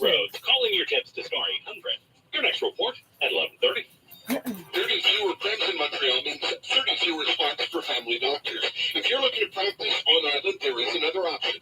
Cardiogenics Medical Center is recruiting, and you do not need a prem. For more information, go to cardiogenics.ca or call 731-1. The Elias Macco Show, brought to you by the Brick Friends and Family Sale. This weekend, shop exclusive Friends and Family VIP offers. Details online. The Brick, saving you more. Fuck the bricks. Winter sale is on now. Visit their DLR showroom to find the finest quality furniture and decor at the best prices of the year. See their impeccably curated selection of furniture and decor from North America and Europe, including lamps, light fixtures, design accessories, and more. Everything you need for your living room, bedroom, dining room, or home office. The Mobile Art Winter Sale. See it now at Montreal's finest furniture and design showroom, mobileart.ca. The MUHC Foundation and CJAD 800 present Health Matters with Tara Schwartz, featuring the health experts who are transforming medicine and the patients whose lives they've changed. This week on Health Matters, precision oncology is the way of the future for treating cancer. An expert discusses how it helps cancer patients lead longer and healthier lives. Plus, how to make sure your at-home rapid COVID test is as accurate as possible. Health Matters, Sunday at noon on CJAD 800. I'm Andres Petrix with Royal LePage Elite. If you're thinking of selling your house or upgrading, downsizing, or buying a new home, call me. Selling or buying, you can absolutely count on me to get it right. Please, jot down my number, 892-6547. And remember my name, Andres Petrix, Royal LePage Elite, 892-6547. For all your real estate needs, reach Andres, Nicholas, or Alexander, the Pedrix team at Pedrix, PEDRIKS.ca. Try new Tim's espresso beverages for only $2 from February 2nd to 15th. Made with 100% ethically sourced premium Arabica beans, customized and handcrafted just for you. At participating Tim's restaurants in Canada, extra charges for modifications not valid for delivery. Terms apply. It's time to make an appointment for your booster dose against COVID-19. Visit Quebec.ca/COVID vaccine to follow the vaccination sequence plan for your area and book your appointment online. To continue protecting yourself against COVID-19 and its variants, get a booster dose and keep following distancing measures, wearing a mask, and washing your hands. The booster dose, the best way to stay protected longer. A message from the Gouvernement du Québec. You are not alone. The Alzheimer's Society is your link, your first link to a whole community of support and care for people living with dementia. You'll find easy access to services, programs, information, world-class research, and of course, people ready to help. We have created a community. We are your first link. Contact us at 1-888-636-6473 or discover it at firstlink.alzheimerquebec.ca. Do it once, do it right with CM Textiles, your one-stop shop for fashion fabrics, custom lines, draperies, and upholstery fabrics for all your residential and commercial needs. Specialists in motorization with remote wireless technology, so you can sit back and control your window dressing from anywhere. Check out their dynamic full winter collection. Currently 30% off fabrics for drapes, design, home decor, and haute couture. 4 showrooms to serve you. Online at cmtextiles.com and on Instagram at cmtextiles. Join the conversation anytime between now and noon. The Elias Macco Show on CJAD 800. How many of you have cut the cord? How many of you no longer have cable? Nobody has satellite, right? Satellite's done so. Maybe a few people have satellite, but you got your fiber. It's like a fucking flip phone. Well, how many of you pay for a television subscription, like traditional TV subscription, for the first time ever in Quebec? We reached a milestone. There are now more adults in Quebec that subscribe to a streaming streaming service, then subscribe to a traditional pay TV, cable, whatever service you're thinking of, then subscribe to that. So, listen, I want to lighten the mood just for a little bit. Pretty please, with a cherry on top. We've had a happy morning, right? We're talking about a lot of heavy things that are happening out there. But at 514-800, send me a text. Well, just throw me a text here. If you are one of those people that in the last year finally gave up on your traditional television subscription, you are now not alone. First time ever, there are more Quebec adults that subscribe to online services than traditional TV. So the numbers, pretty interesting here. For 2021, so this is the first year that's 71% of adults have a subscription to streaming, a streaming platform. 66% of the population have a subscription to a television service. Okay, well, there's a remarkable amount of overlap. Right now, probably the majority of people that pay for a cable TV subscription are also adding Netflix on top of that or whatever, what have you, right? Or Crave, any of those services. So, listen, they've been looking at this for years and years and years, but the data is clearly trending in that direction. So the rate of subscription to a traditional television service has fallen by 6% compared to the previous year, 2020, and then 13% compared to 2018. So the number is dropping. As I got a text message from a listener here, simply put, I cannot stand the commercials anymore. Oh, it's so bad. You're either watching like fucking 10 minutes of a show and then everything else is commercials. I want to turn on traditional TV. Don't like it anymore. And there's certain, to me, television now is Come on, you slut. Sports and news, right? My sports channels and my news channels, because they're the live and of the moment stuff. I'm not watching, dramas and comedies on regular TV because of those ads. But even when I watch the news programs, even when I watch the sports programs, I'm sometimes when I'm flipping the channels, what the fuck? I go from one channel, commercial. Then I'm like, okay, let's see what's on another channel. Commercial. Another channel, commercial. And I'm like, cars, Tylenol, gambling. That all of these channels, if I go to 5 channels in a row, that they're all on the commercial right now. You'd think one of them would have their regular content at the moment, but that is the case. So I think commercials is a big key on that. I only stream Elias, Netflix, Disney Plus, Prime, and Crave.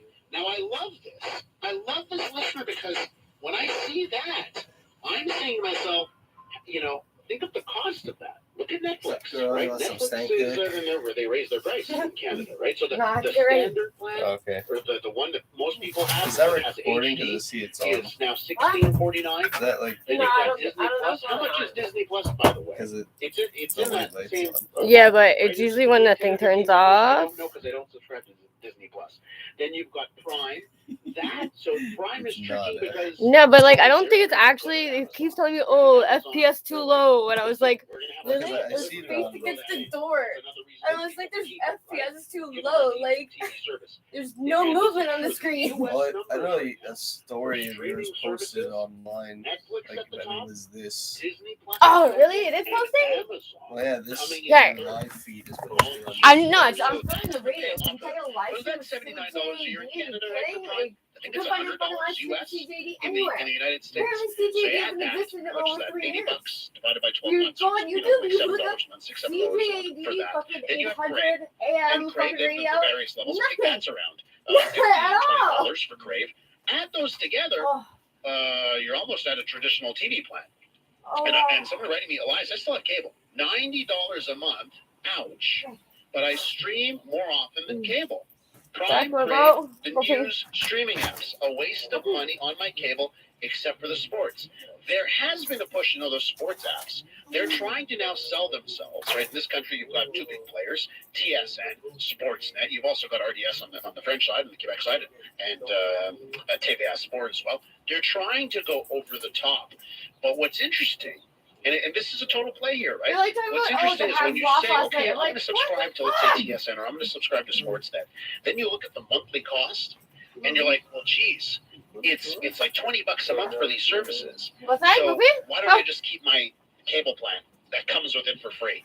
You know what I mean? Or it comes included. It's not free, of course, but that's what the deal is.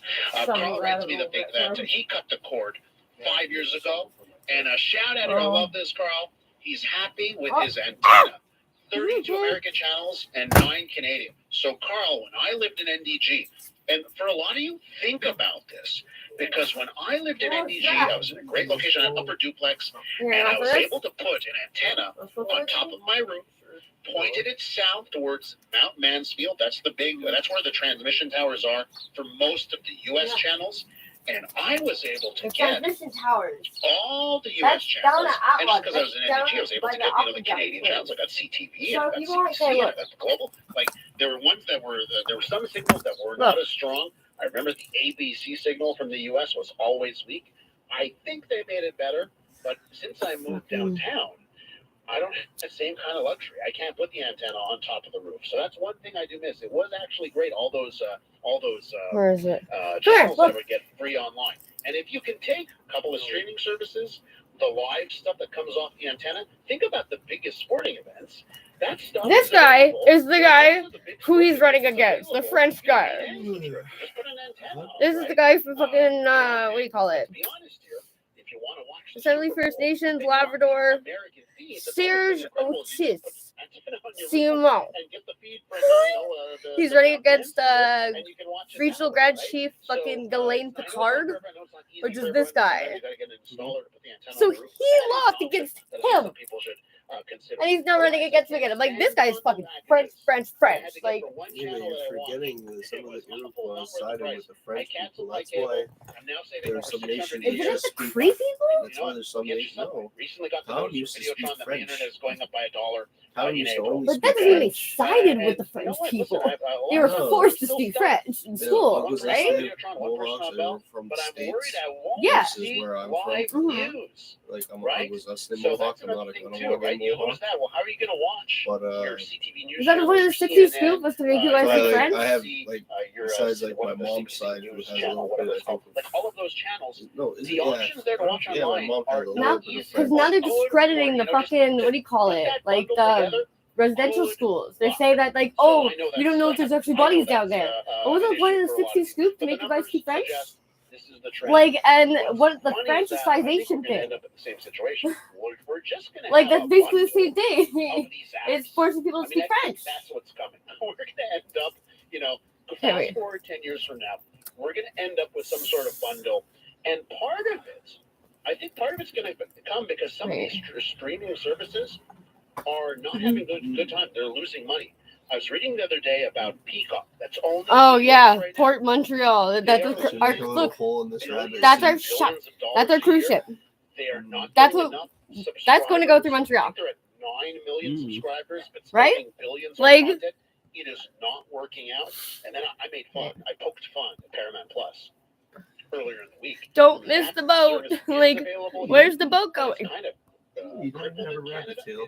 No, I don't. I thought the same thing. I was like, one of the great things about being in Canada is Crave your rabbit tail. Has the HBO and the Showtime wait. all together, and some of the Hulu content all on one service, and the Star Trek stuff from Paramount Plus. So we actually. So that's I was trying to fucking. They're like messenger MP, and I was like, oh good. The fucking lady who's doing the first rate shit. Great. Sure, she'll be fucking keen to listen. I have Apple, but I wouldn't pay no. Get an Apple for free right now. I would not add it to the list and give it the $6 a month. I think we're getting maxed out on that stuff. Okay. No shit, eh? Half hour of the show as we wrap up. See that this business, like I noticed, they don't have a fucking street sign, fucking for the McLaughlin, whatever. And this is what leads to Ranger Park, where it's like that fucking. This building is the first building that was built in. Like when the settlers came, it was the first ones that they got the slaves to build. So like you have to go down the canal, and it looks like someone's driveway. Like, it's fucked up. And then like fucking. So this is Ranger Park. This is Ranger Park, and when I came around the fucking circle, there's a guy sitting in the parking lot, sitting in his car. And he just like me and him had a little stare down. And I was like, he was watching me. He was watching me. So I was like, I want to take a picture. Like, but I have to go down this fucking weird fucking back street to get there.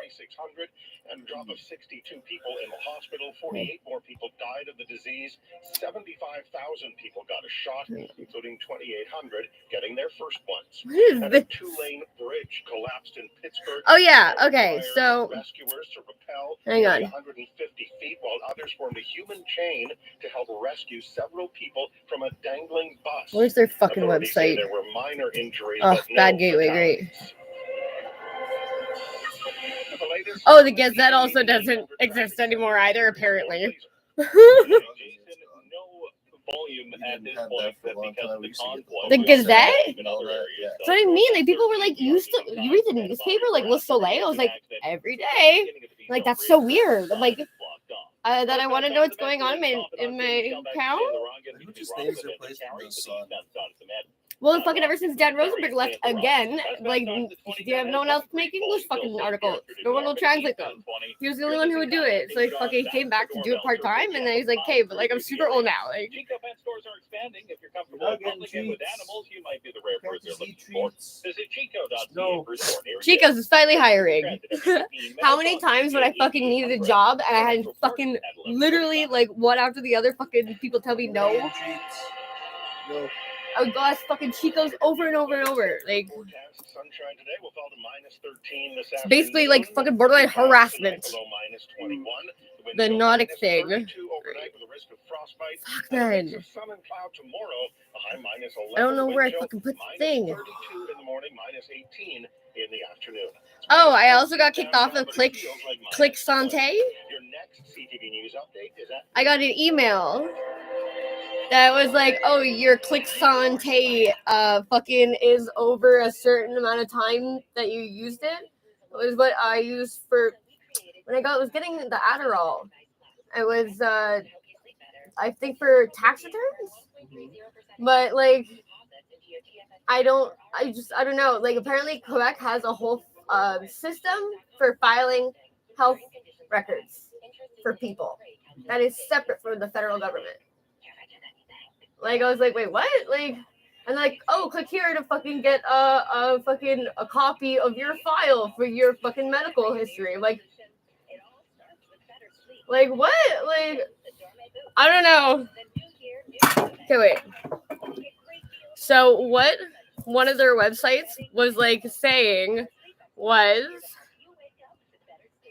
they have literally every form of media, newspaper, fucking nautic, fucking airline, they have all these fucking different industries that help people get their information. What's down the street from us? The aqueduct place. And what do they do next door? They're the paper guys. Who are they delivering the paper to? Like, yeah, but like, yeah, like at the fucking end of the street. They're there all fucking night. That's why they're fucking super sketchy of me, because I sit in the car at night and they think I'm watching them. Because like they're fucking doing paper delivery, like newspapers. Who's reading the newspaper now? They don't even fucking put the newspaper in the public sack anymore. Like, it just doesn't exist anymore. They probably just bring it to stores. People buy magazines. But I see because I was in the street and there's a girl that fucking I piss her off all the time because I was fucking in the street talking and I didn't move fast enough, so she fucking throws it in reverse and backs up super fast. I was like, sorry. Like it was like fucking she's on the same time every night. And she fucking stops halfway down the street at someone's fucking, and it's the fucking apartment building, the brown one. Not the guy next to us, the Cadillac, one over. And it's like that big fucking brown building. You look in the guy's window, it's that fucking hockey stuff covering his walls. Like, you gotta have his jersey on the wall, fucking have everything. It was like, he sits up at night. I was just like, okay. Like, you really like a shitty hockey team, then, I guess. Like, but like, that's all, like, they have a fucking ton of papers, and it's like, who are you delivering these papers to, though? Like, what? And it's like, fucking, there is a page for Quebec that's a bunch of subscriptions, whatever. There's a journal, whatever, you get the Metro, and they try to shove it in your face. So what's the conspiracy theory? That they have control of every single aspect of media. Oh. So, and the only reason I know this is because I live down the street from where they're doing shit. So I wanted to go take the boat tour, but the boat, they sold it. They don't do the fucking aqueduct tour anymore. Oh, really? Mhm. Yeah, they sold it because to get the cruise ship, I'm assuming. I totally forgot about that boat thing. Yeah, but I think it's because they got the cruise ship. Like, and they're talking about building a bridge that goes from to Verdun to Longueuil. Yeah. Like, I was like, but what about the Champlain Bridge? Like, when we were moving here, I wanted to move to Ile de Sar. Because, and they were like, oh, but because of Champlain, it's going to take 2 hours. You're going to be 2 hours in traffic. Just get off that island. Yeah. We're like, oh, Yeah, okay. you gotta spiral, you go with the little spiral, and then you get onto the bridge. You notice all those buildings are for sale? Probably because no one Like, wants to live there. yeah, but like, it's how many times have you sat in traffic on the fucking Champlain recently? A lot. I never fucking with traffic on the Oh, I Champlain. used to go there when I had to get weed and shit. Always heavy traffic. That's when it was still under Lunchtime. construction. No, well, I think it might have been, but still, That's like what 5 lanes or 6 lanes to be fully packed like that is fucked. it is fucked. That is super fucked. But like honestly, every time I've been on the Champlain recently, it's fucking empty. There's not a fucking car on the road. You get stuck on the island like that. But honestly, it was only by accident that I am just like, I'm just doing things, just trying to live. And it just so happens that like I span the canal only because my family wanted to live in West Island. I also was in West Island.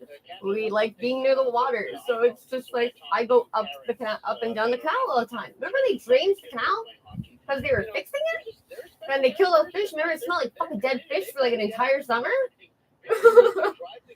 They fixed the canal for a reason. They have a fucking, oh my god, it's like where the what do you call it? LaSalle Drive-In. And fucking, they literally took fucking dirt and they filled it all the way across. Oh, it's just like, really? Like, when did that get there? I'm pretty sure that wasn't there before. It's super fucked up. I have to actually see if I can find it. Okay, you can run away. Sorry. Wait, yeah.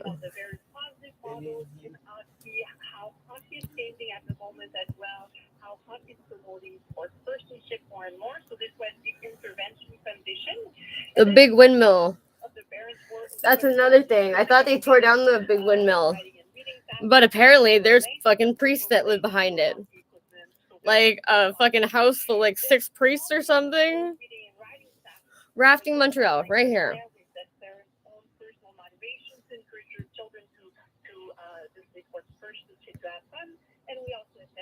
What? Devil's Island? Who's that?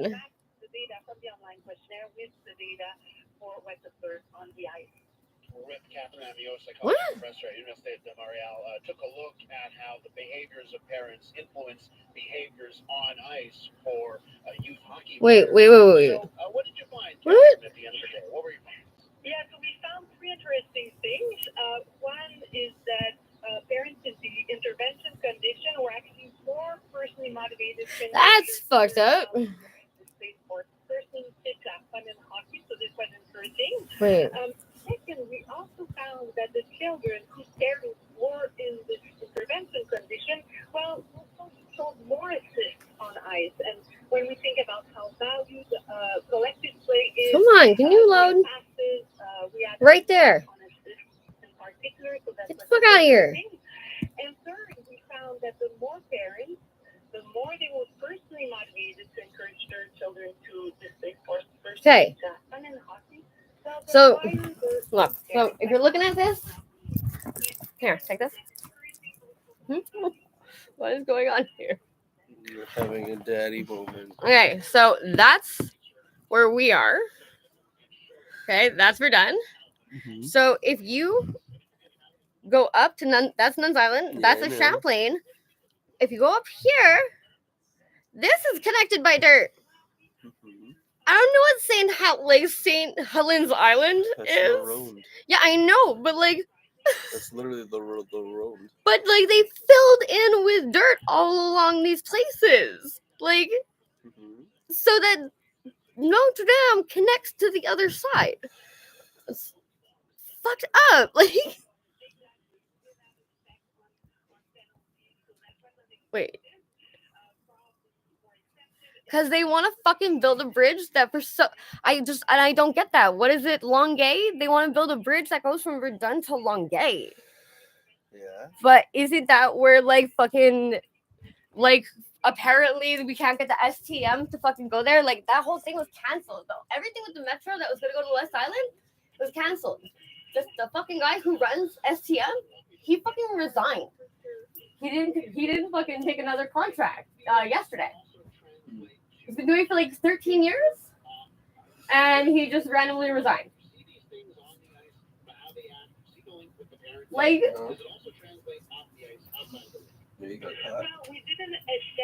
I think it's because he fucking knows that they're corrupt and there's nothing he can do about it. Like, oh shit, I forgot. Oh, okay. Oh, good. Much more intensive, probably long term. It will need to involve other social actors like coaches, for instance, even teachers, sports. So I think to create this impact, we need something a little bigger. Now, would you know what are some of the other benefits to having better behavior on the ice? Well, there's a lot of discussions around concussions at the moment. Yes, baby, we'll go.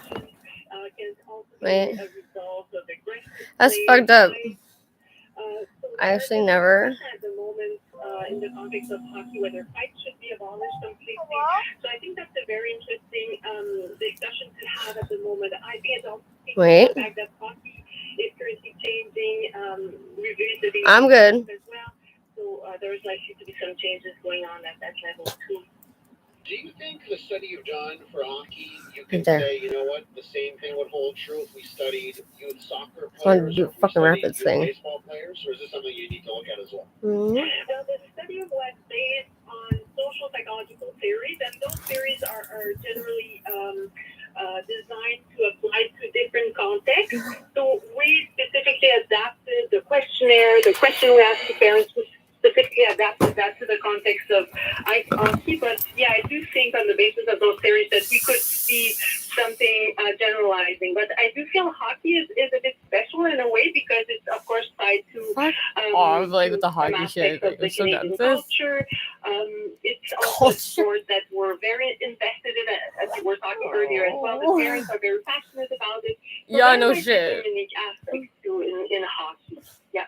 And as we wrap this up, Catherine, would you say what you found would sort of help the argument that we hear, like parents? Cool it. Don't get too emotional. Don't get the rest. Don't be exactly. It doesn't sound like with that totally full on fist right, fights Catherine, over fucking children's hockey games. Like what? Like what? Thanks for telling our listeners Why? about it. Thank you very much. Catherine Amiot is a psychology professor at Université de Montréal and a senior fellow at the Quebec Research Fund. A couple little notes here. First things first, we got this show up until noon, and then I will be back on air between 1 and 2 o'clock on the Friday free-for-all with Amanda Galbraith. And of course, we will be talking about the trucker convoy, what we're expecting to see in Ottawa. A program note for you, and that is CJAD 800. We'll have updates throughout the weekend, and there will be a special program from 1 to 2 p.m. on Saturday afternoon describing the scene in Ottawa. When we return, some of the stuff that is happening right now in Ottawa. Also, I did something last night that I have never done before. Tell you what that was. Next. Oh my god. 45. There we go. We're in the park. I was looking at a fucking bush. Traffic Center, that's where we find Lauren Glazer. Alliance, at this point, we have no volume associated with the convoy. We are seeing delays on northbound 13, though, starting at the T-Cam running out to the B-Cell Bridge. We did have an earlier accident on the span, still blocking off the left side. Westbound side of the Met, delays to St. Michel back to the Carry on the eastbound side of the Met. You're losing time there from ahead of the Carry, rolling out to Papineau. For them to carry that is seeing some slowdowns now from around Johnson to the top. Take advantage of the IGA floor prices until Wednesday. Half pork loin is at the floor price of $1.89 per pound. At participating IGA stores, details in stores. Let us know what you see on the roads. Call in your tips to star 800. Your next report at noon. Good morning. I'm Andrea Elias. On the eve of kindergarten and elementary school registration week, which runs from January 31st to February 4th, the English Montreal School Board is celebrating its commitment to diversity and inclusivity. Special 6-day event continues today with the John F. Kennedy Adult Education Center in St. Michel. The EMSB serves students from pre-kindergarten to adulthood, and another example of diversity comes from your advertisements really work. Thank you. Students from more than 100 countries enrolled in its schools, giving it a vibrant, multicultural footprint. They come to the EMSB's Adult Education Center, like John F. Kennedy in St. Michel, to complete high school diplomas, achieve prerequisites for further study, or enroll in basic English and French classes in order to be able to work or study here in Quebec. A diverse teacher and student population is what makes the EMSB Adult Education Center so special. Beverly Marcus teaches basic English education at the John F. Kennedy Adult Education Center, and she joins me now. So what are some different ways that you've seen the adult education centers in the EMSB encourage diversity in the schools?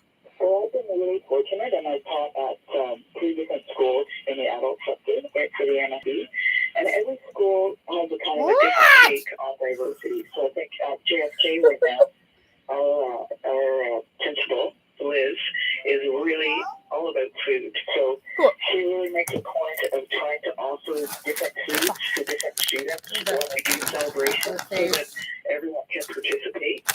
And she also makes a point, I notice, of not giving religious names to the festivities that we have. So instead of saying like a Thanksgiving luncheon, she'll say a harvest lunch. And instead of a Christmas lunch, she'll say festive lunch. So I really feel that encouraging people from different backgrounds to participate and not feel like there's any religious connotation, and also that they can actually participate by eating the food that's offered to them. And what are some of the challenges to encouraging diversity in the adult education centers, given the number of different cultures in the schools? I think really the largest challenge for us what right the fuck now is that is shit? Like, what the fuck is that shit? Because Bill 21 and Bill 96 are really about limiting diversity. Okay. So I think that's a huge challenge. Oh and my god, it's so hard to not feel like you're crazy. But then you're like, oh, okay, yeah, I was right. Very strong Okay. about things, and some of Oh, those fuck, she don't say strong opinion. productive in terms of diversity overall. So we really need to kind of do two things: respect their opinions and their ideas, but also please make me a commercial about it though. Explain to them that this tell me what culture is a that group we're of in, at least fucking in terms of the NFB, okay, really are committed to diversity. So all right. We're fighting kind of a battle against the provincial government at this time because they're really pushing against diversity, and we're really trying to encourage it. Well, Beverly, thank you so much for your time this morning. We really appreciate it. That's Beverly Marcus. And I don't know what you want. Adult Education That's all I got. Center. And a reminder once again, the kindergarten and elementary school registration for 2022-23 at the EMSB is January 31st to February 4th. For information, you can call 514-483-7200 or log on to emsb.qc.ca. Mobile Art's winter sale is on now. The finest quality furniture and decor at the best prices. Impeccably curated from North America and Europe with everything you need for your living room, bedroom, dining room, or home office. Get it, Montreal's finest furniture and why design would they showroom, cite mobileart.ca. This season of CTV's Transplant has everyone talking. The must-see drama that's fresh, compelling, and gripping. Get into an all-new Transplant, Monday at 10, only on CTV. Then stream anytime. Elias Makos, CJAD 800. Well, I did something last night that I have never done before. And on this January 28th, 2022, you might say, Elias, what were you waiting for? So you know what I did last night? I've never done this before. 2019. I did one of those rapid COVID tests. Right? I haven't been able to do it. Like, I've had no need or access, right? Like, who had access to these rapid tests, particularly over, let's say, the first 18, 19 months of this pandemic?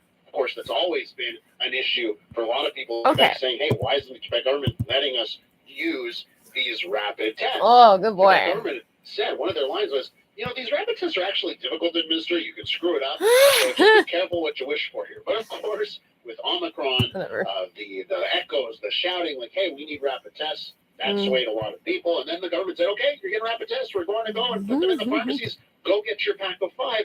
And then, of course, this was right around the holidays. And you guys give me a fucking I tried, wanted to make sure, especially for the holidays, do one family dinner at Christmas time. Wanted to make sure I could get a rapid test, be as safe as can be. Oh, never able to find one. So, really? What, a week and a half ago, I was in the Pharmaprix, the local Pharmaprix, for other reasons, just to buy regular stuff you buy at Pharmaprix.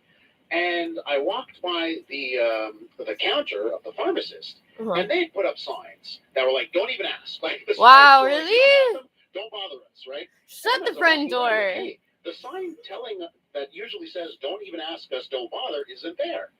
So I go up to the counter and I says to the guy, I says, look around, I look both ways, like it's hilarious. I'm like, hey, you got any of those COVID rapid tests? I whisper.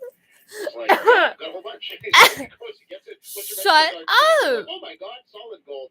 I now have these tests, and of course I bring the neurotic moms are being like fucking handfuls of them on planes apparently.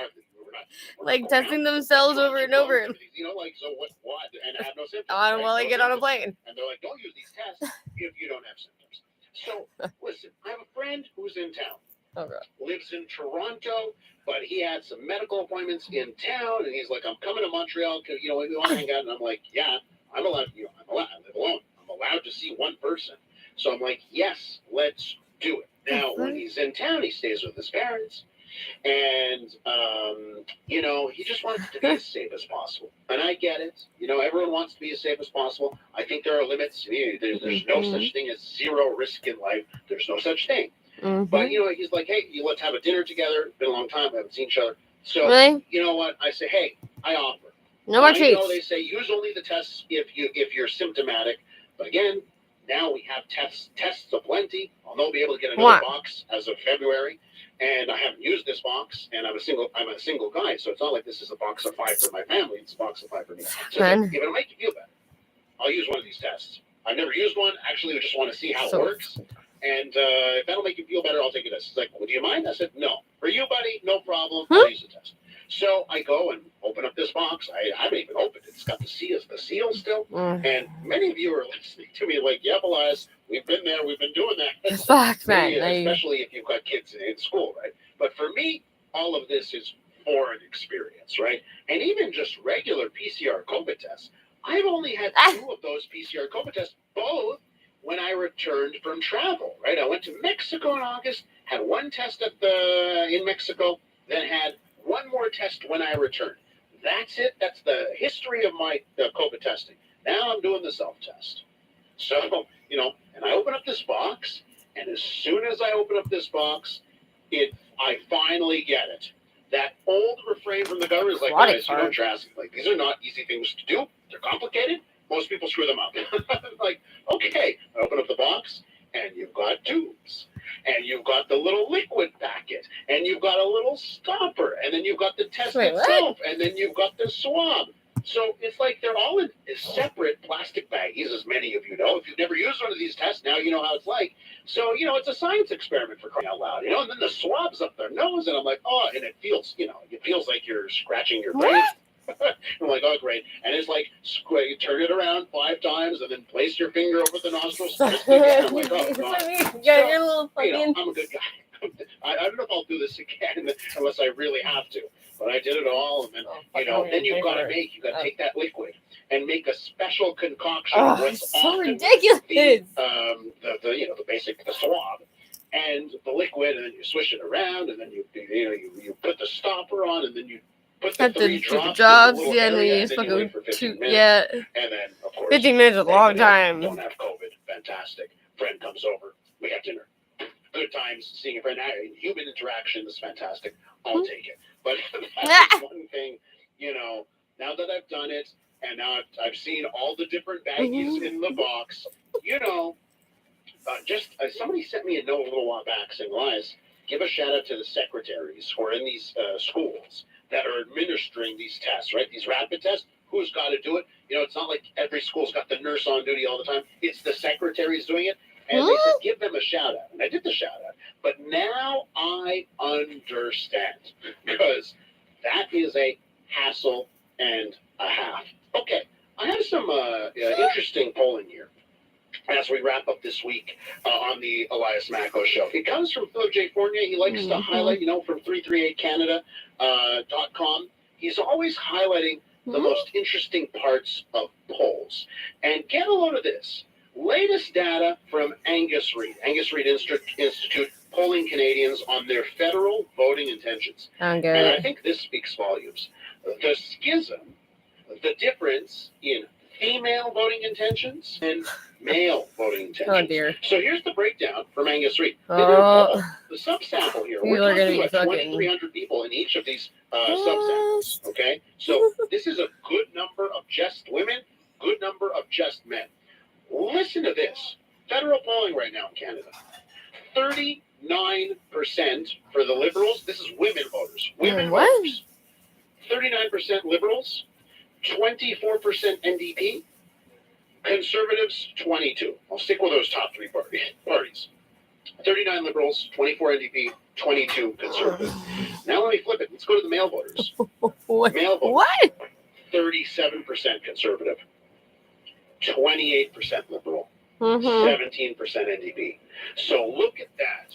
That's what I vote for. Conservative versus Liberal.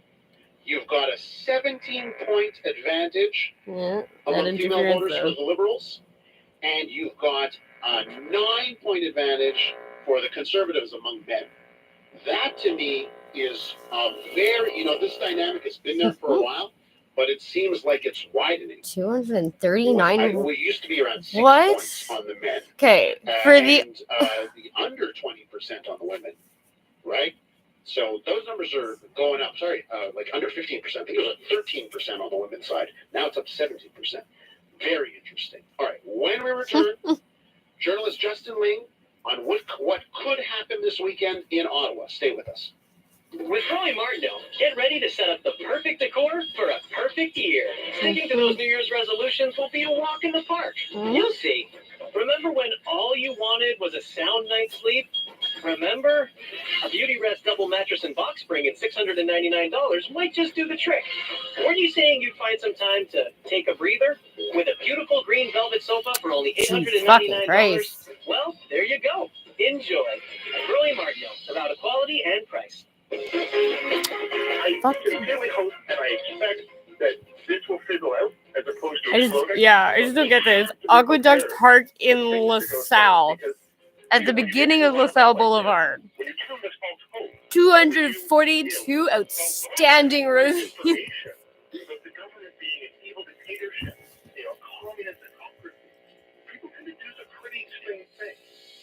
Justin Ling earlier on.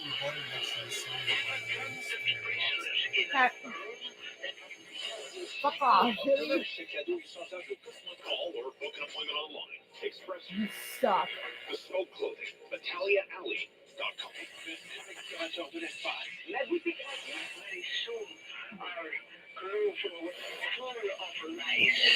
Those lies have caused many sicknesses, but in some way they have helped us. And in the course of 2 o'clock, we go on trail now with Aaron and Sasha. Tony Chapman is coming us in. My thanks to Alex Robinson and Jay Farrar for helping put this show together all week long. Thanks so much, guys. Let's get you over. Planet 28. Angels and lies.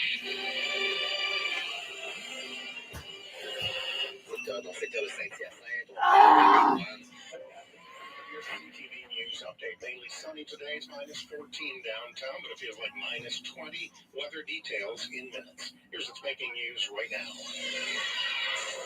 Truckers heading through Montreal to Ottawa for that big protest. COVID hospitalizations fall again in Quebec, and a bridge collapses in Pittsburgh hours before Joe Biden is supposed to announce new money for bridge maintenance. The latest from the CJAD 800 traffic center. Bridge maintenance. Delays now for northbound the carry. They start. Queen Mary running up to the top. Eastbound side of the TCAM that has delays off and on between Dudley S and Papineau on the eastbound side of the Met. Delays too on the westbound side of the Met between St. Michel and Saint Laurent, and between Rockland and DeCarry. Top time now northbound 13, all because of an accident right at the beginning of the B-Cell Bridge. We're pretty slow from the TCAM. Step into Marche Adonis for deliciously fresh meats until February 2nd. Whole chicken is $1.79 per pound. Ooh. Traffic and transit every 15 minutes on CJAD 800. Your next report at 12:15.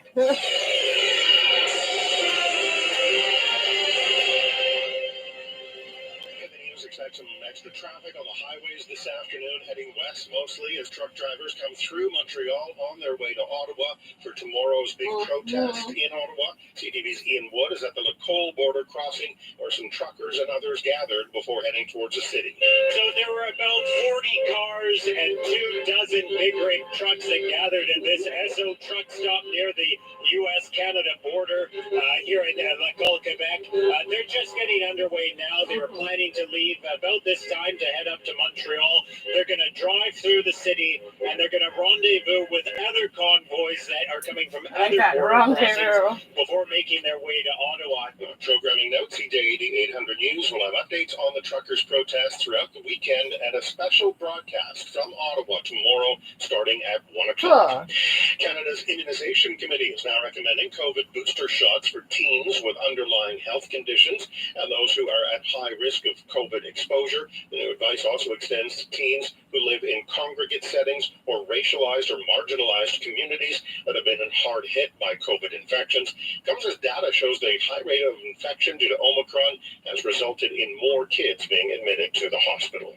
New cases, hospitalizations, and deaths are all down in the Quebec government's COVID update today. More than 75,000 people got a vaccination, 2,800 first doses, 11,000 second shots, and 60,000 boosters.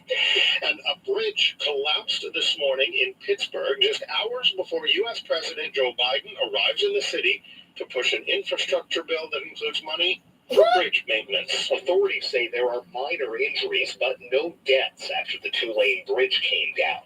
Rescuers were rappelling nearly 150 feet into a creek, while others formed a human chain to aid passengers on a dangling bus. The steel span was built in 1970, and the Transportation Department listed its overall condition as poor. The collapse underscores the president's calls to improve or rebuild the nation's crumbling roads and bridges. Years. Already scheduled to appear just 2 miles from the collapse site. The White House says the visit is still on. Sandra Mangani, Washington. Follow us on Instagram and Twitter at CJAD 800.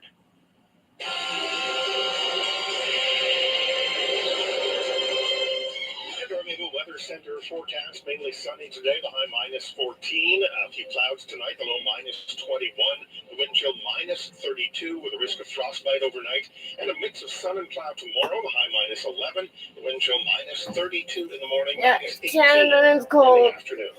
Okay. -14 downtown, but it feels like -20.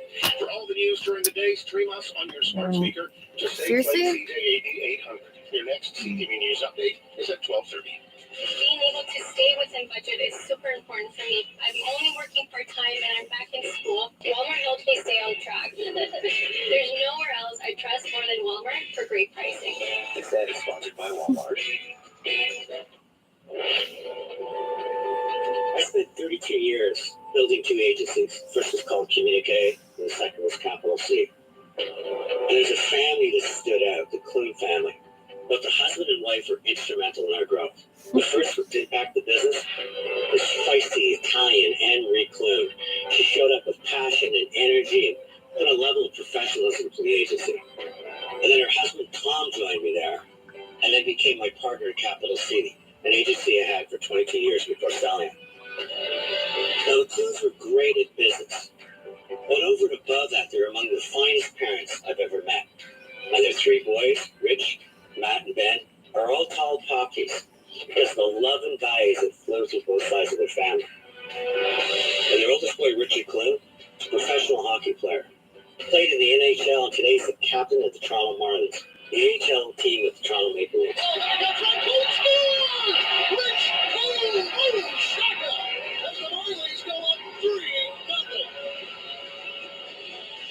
The In the NHL, Rich has always played the role of the agitator, the disruptor who skates like the wind, but with upper and lower body strength that can flatten the locomotive. But Rich shouldn't be there, for two reasons. First, he was considered by many with scout talent that the role he had, he was just too short for it. Oh my god, you guys, like fucking religion. Drugs took over his soul. So how did this kid get to the NHL? Hiding his demons at first, and then finding a way to control them. And how has he extended a hockey career far past the shelf life of an average player? We did so with heart and the love of his brothers and his family. And Rich Clute's story is one worth sharing.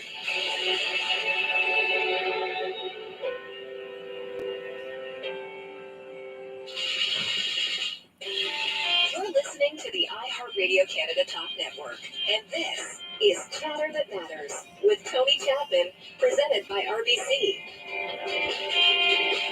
So, Rich, I know that people nickname you Dickie, but I've known you as Rich and Richard your entire life, so bear with me.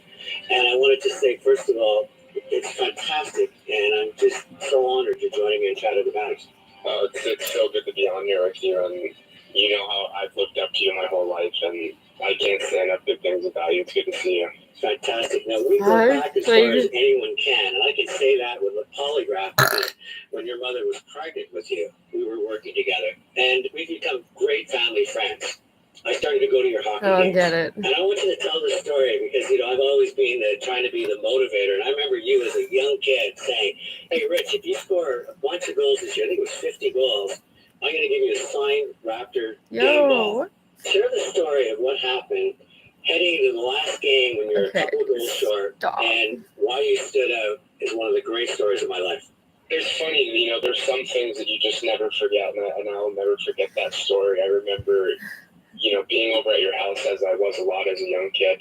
The Toronto Raptors had just come out in the city, and they were like this hot new team, and you had this big signed Raptors basketball that I had my eye on. I love basketball. In my I hate the nature, squeaky all my shoes, friends though. at school, they loved the Raptors and loved basketball, and I wanted to be able to walk into school with this signed ball as like the new king, right? Because basketball was so popular. And I went into my last game at Ted Reeve Arena. I think I was 4 goals shy. And I was sick as a dog. I probably had the flu, and I begged my mom to let me go. Aqueduct Park. Okay. You know what? Video of it somewhere. And I had 3 goals. I scored my 3rd goal, and I puked right through my cage, all over the ice. Ew. And I remember coming off the ice, and you, my mom, and my dad were down there, and you cleaned me up, and you're like, all right, you're done, and you scored 3 goals, like, there's no more. And I hardly think I was older than 6, and I was not coming off that ice. And I think you guys can see the look in my eyes, and you were looking at a air kid aqueduct canal. My The white building. As soon as you go into the bridge, like understanding of what it took to do things in life, and I was not going to be denied that Raptors ball. And I went out there and scored that goal, and it's one of my favorite memories as a kid, and kind of foretelling as to how my life would unfold. Later on, you and I shared many times with team. You talked about how did you get to the NHL?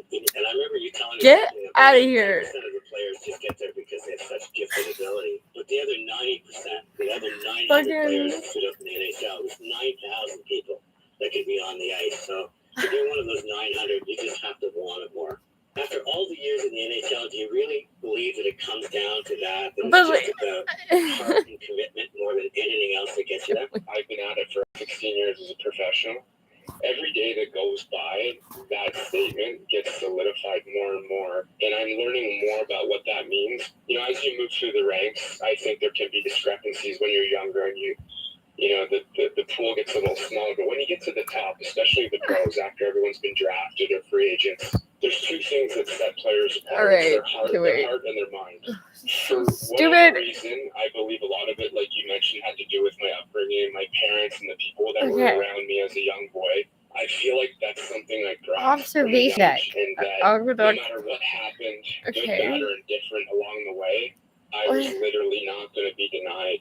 And I just was going to take the beatings and take the losses, never ever quit, and never waver. No matter how hard things got, I was going to dig deep. That's in the middle of the water? There's a lot of things that I could teach a player without technicalities and the different, ways to think the game, but there's something that's very hard to teach. What? And as you know, in your industry, That's a lot fucking of people rad. don't have that.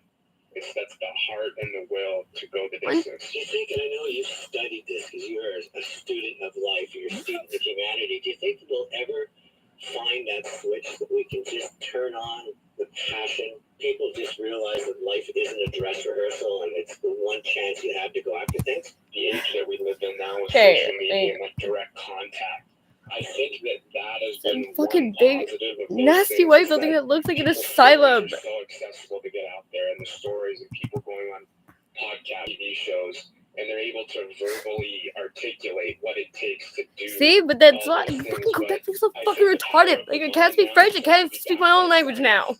I think that people are starting to realize Borderline illiterate. Like, it's fucking retarded.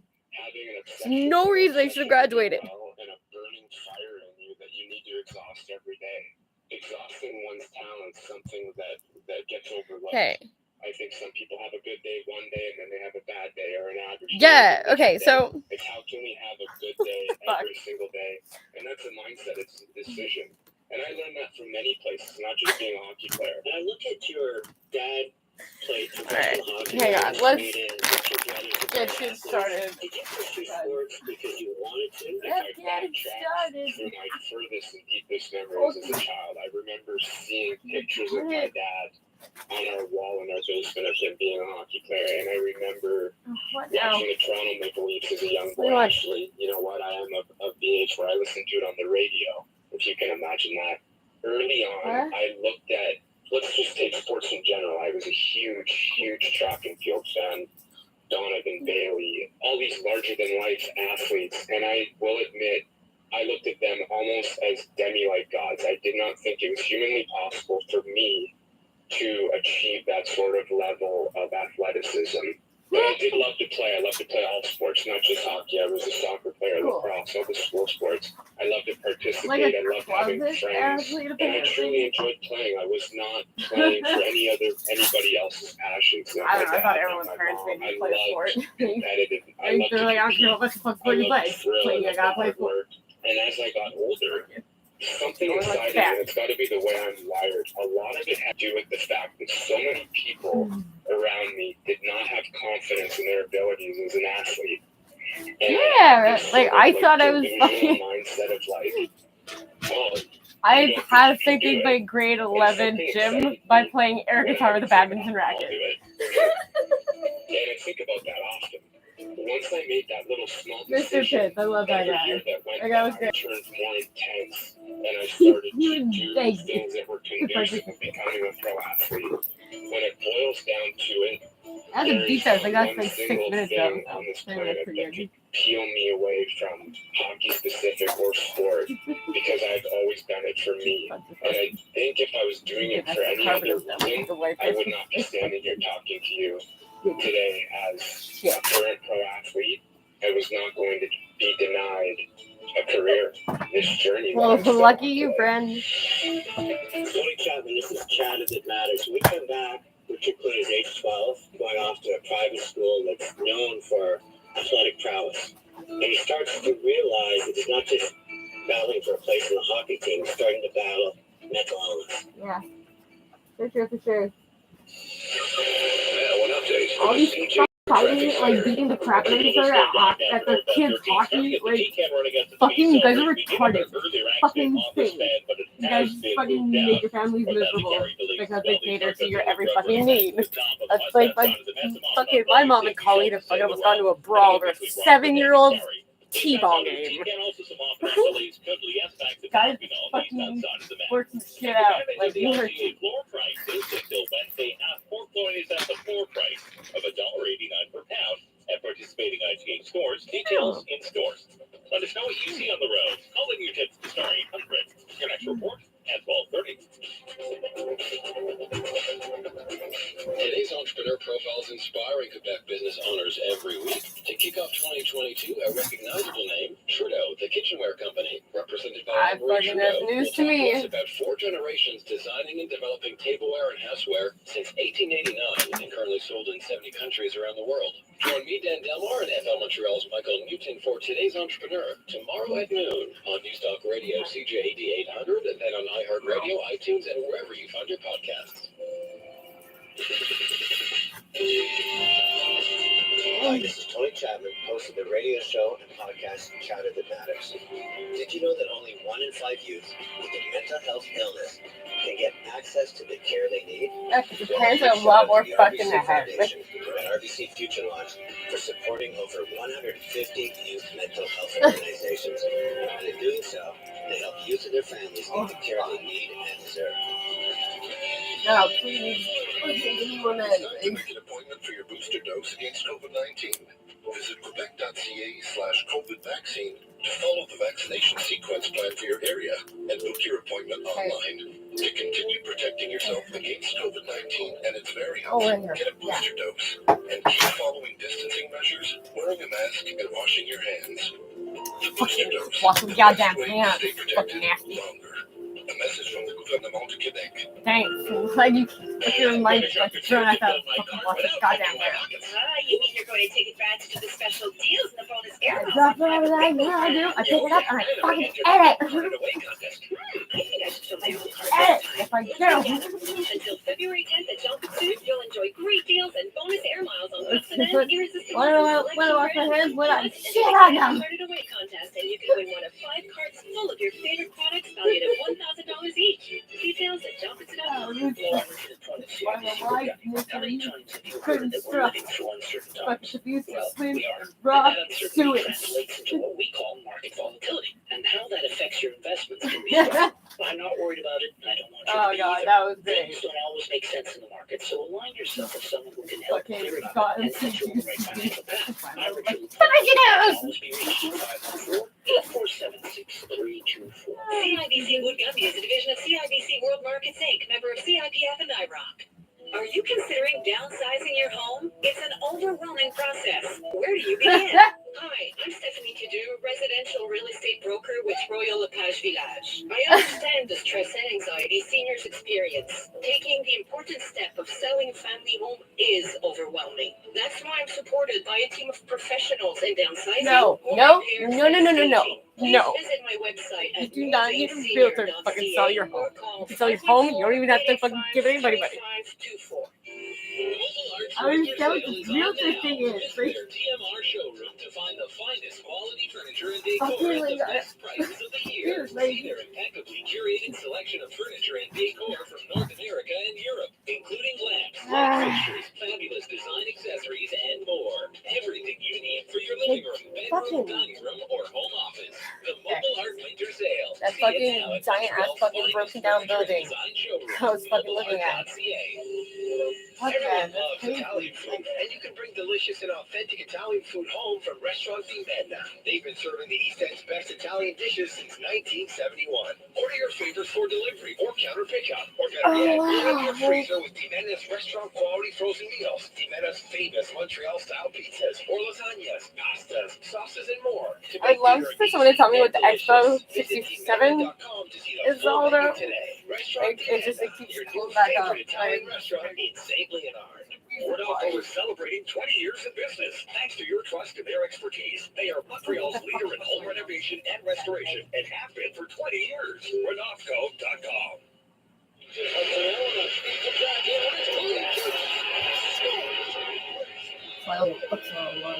You're listening to Chatter That Matters with Tony Chapman, presented by RBC.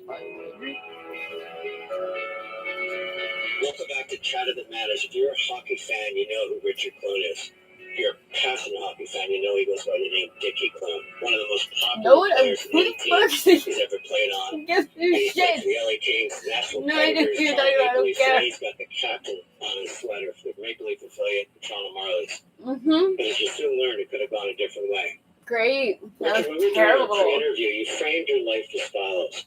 1987 to 1999 childhood, 1999 to 2000, mental illness begins to coincide with as life gets more intense. What happened during that time? Because part of what we just heard about is you're going into the gym, you're starting to, read about being the best athlete you can be. But on the other side, something's knocking at your door or your mind. Give us a perspective of what's happening in that part of your life. I have a memory of coming home with a report card around that time, and I struggled to transition into private school, St. Mike's. I struggled with the curriculum, and I didn't come home with great marks. And I felt that the combination all I of ask is a that pass. and the Bare combination fucking of minimum. All I want making you to that do is decision fucking around that pass. age that I was going to become a pro one day. And that was I very believe easy. that coupled with Fucking go to a couple classes, know what's on the fucking test, and then go take my exam. No fucking created waste the of perfect shit. storm. That's when I started to think that all these things that were, this hole that was inside of me that I felt needed filling, I began to use alcohol. And I got drunk for the first time at the age of 13. 12. That kicked off an obsession in my mind.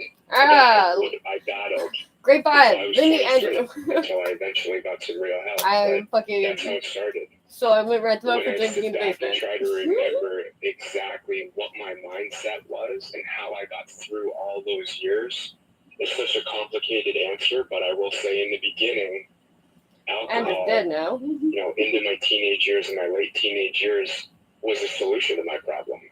And it kept me from making even more drastic decisions. And that's sometimes hard for people to understand. You're one of the most accomplished storytellers and speakers, and you're asked very often to share your stories. And I know people come out quietly afterwards because they're battling their own demons, and maybe they're looking to drugs or alcohol to fill that hole that you talk about. What advice do you give them that there might be a better path to follow than to simply drown in sorrows versus try to repair yourself? I try to keep things in my own personal experience, and as opposed to telling people what I think they should do, I tell them what worked for me, one, because that's all I really know. And what works for me may not necessarily work for the next person. But what I will say, all the things that I know that I felt that kept me from getting the help that I needed, like shame, fear, guilt, all those negative sort of emotions and feelings and experiences. And apparently, the fucking people just feel this way, and they just don't say anything ever. Stories will all look different, but when it boils down to it, how you feel on the inside is what matters. And what I will say is those things can and do get better if you do ask for help, and if you do open your voice and reach out. And that's just what I suggest to people in the beginning.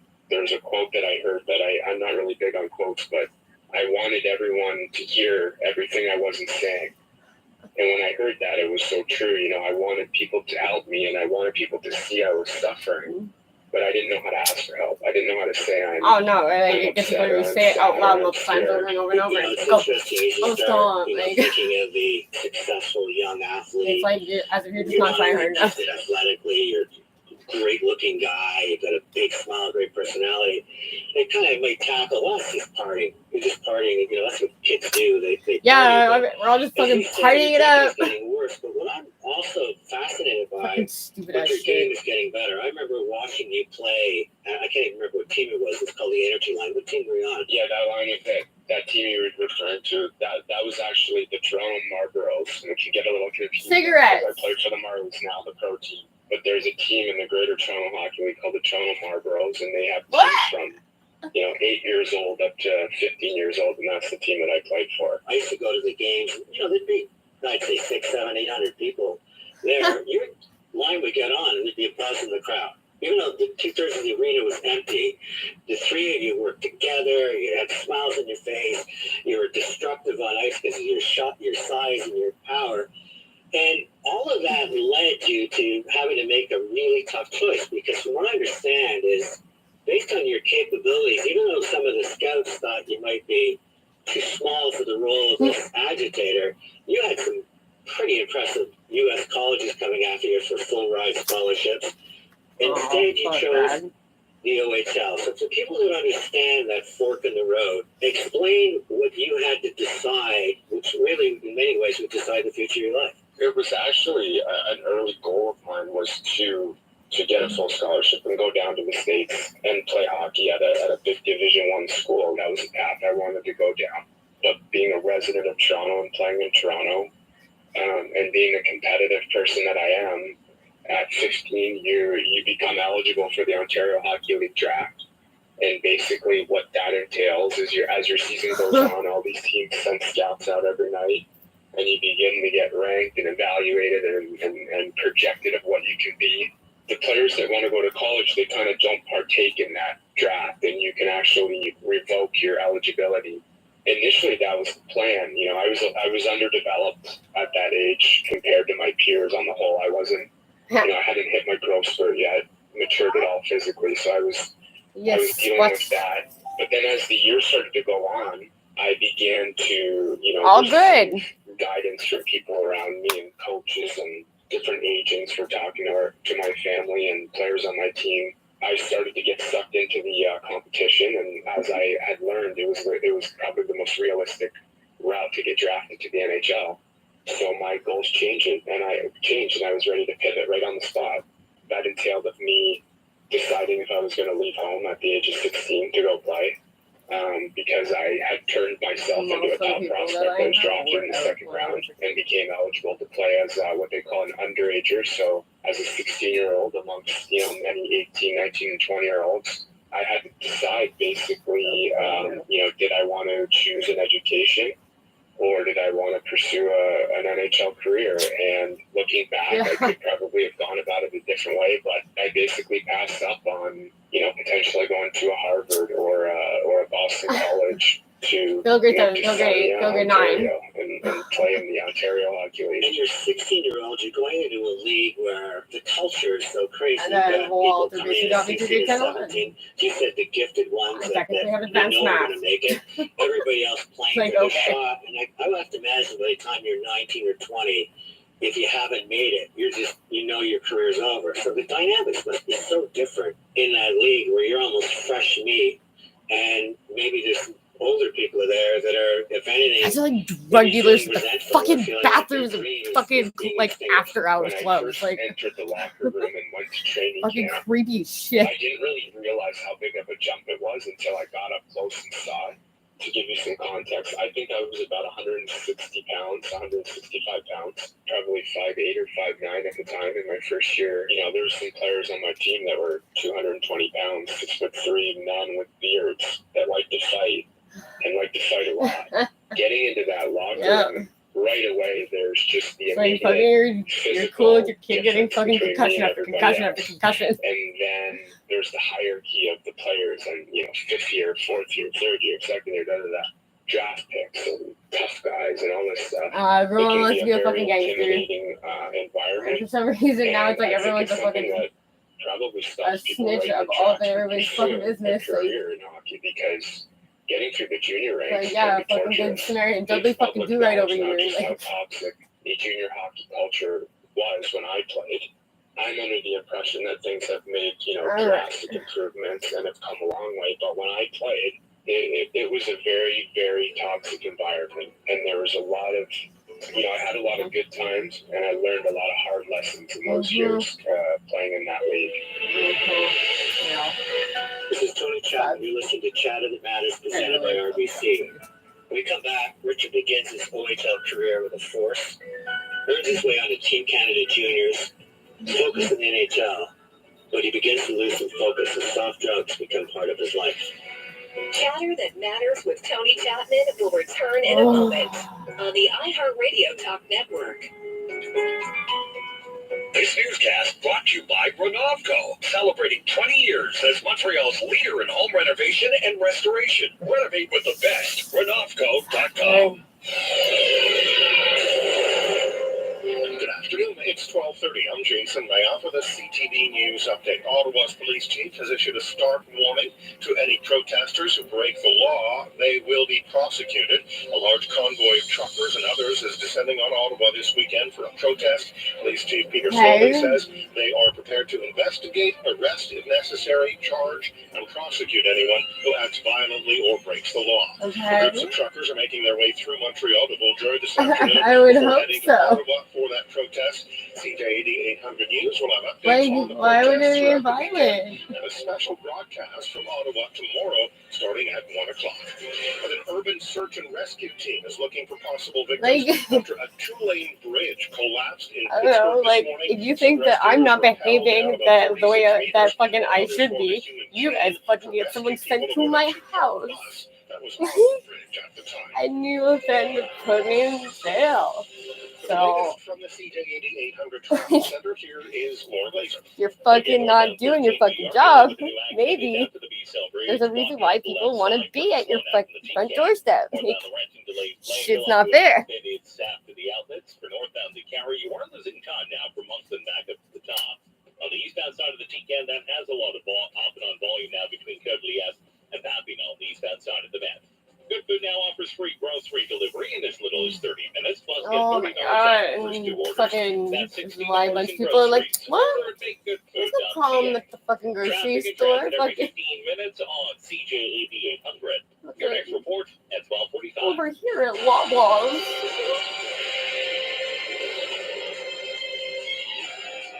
Weather Center forecast. A lot of people fucking do grocery shopping to death, apparently, so. Tonight, the low -21, the wind chill -32 with a risk of frostbite overnight, and a mix of sun and cloud tomorrow, the high -11, the wind chill -32 in the morning, -18 in the afternoon.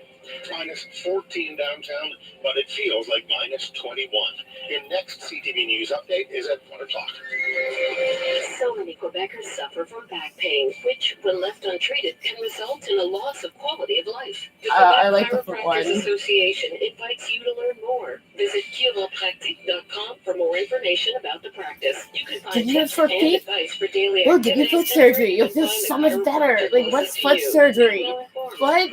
For 4 feet? What is it? Like, Pain changes everything. Chiropractic care so changes take some pain. bets. Hey, dairy farmer, what are you doing for the planet? Canadian dairy farmers are global leaders in sustainable farming. Here are some examples of what helps. Here, we're promoting biodiversity by planting trees and plants Cool. that pollinators love. Some farms use more innovative technologies to reduce emissions. And on our farm, we're conserving wetlands. Cool. Caring for our planet. That's dairy farming forward. Visit dairyfarmersofcanada.ca. Probably won't do that. Hi, we're Matt and Tanya of Low Frame Shop. And say I hello don't want to to get Photo. chickens. Beautiful tabletop frames made Not by us kill from our them. premium offcuts. Wait, are you saying they are called photo or for photos? Both, but spelled differently. This is radio. At Low Frame Shop, we help you frame the stuff you love and love the stuff you frame. And you'll love your photos in photo. Visit lowframeshop.com for all the details because life is better framed. What would you do with $1,000? Because with National Bank, when you make a contribution to an investment account between now and March 1st, you get to enter one of 20 prizes of $1,000. So think about it. National Bank. No purchase required. Rules at nbc.ca/savings. NBC. Saturdays, call 1-800-GOT-JUMP and choose smiling. Happy people will magically appear at your front door. They'll be driving a clean, shiny truck. And they'll be wearing snappy, happy uniforms. All you have to do is point, point, point, point. And that junk will be gone. Hooray! You're off this Saturday. Give us a call. And we'll give you back your Saturdays. Call 1-800-GOT-JUMP. Or visit 1-800-GOT-JUMP.com. Try new Tim's espresso beverages for only $2 from February 2nd to 15th. Made with 100% ethically sourced premium Arabica beans, customized and handcrafted just for you. At participating Tim's restaurants in Canada, extra charges for modifications not valid for delivery. Terms apply. CTV, Sunday, February 13th. Snoop Dogg, Dr. Dre, Mary J. Blige, Lamar Eminem in a Super Bowl halftime event. The show that will make history. Super Bowl 56, Sunday, February 13th, only on CTV. What about the Super I Bowl? remember I left the detox early as well. And I went home. I kind of No, like I've known people who were like fucking 13 and putting fentanyl in their fucking their trifentanyl in their asses and getting fucking hemorrhoids. Like, You're fuck it. listening to Chatter That Matters with Tony Chapman, presented by RBC. Welcome back to Chatter That Matters. My special guest is Richard Dickie Clune, anonymously said day he was born.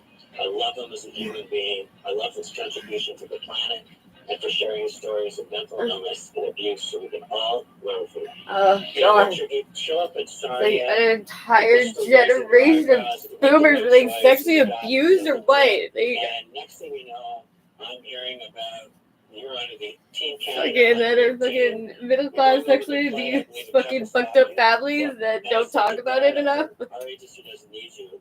Get the hell over there. The rest of us down here at lower class who fucking we just fight it out fucking right on the fucking street for everyone to say. We go, oh shit, Sark's fucked up, eh? Yeah, it's okay, man. Really sure you're like fucking raw. It's like, oh Jesus.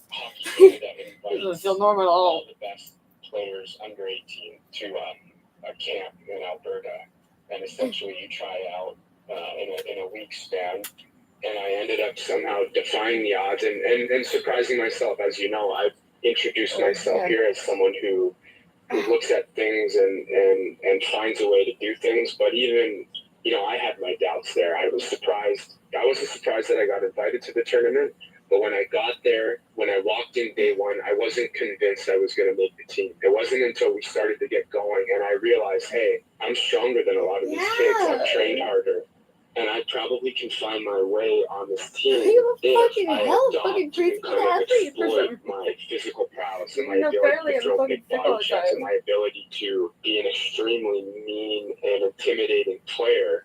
And I know this team needs someone like that to go over to Europe.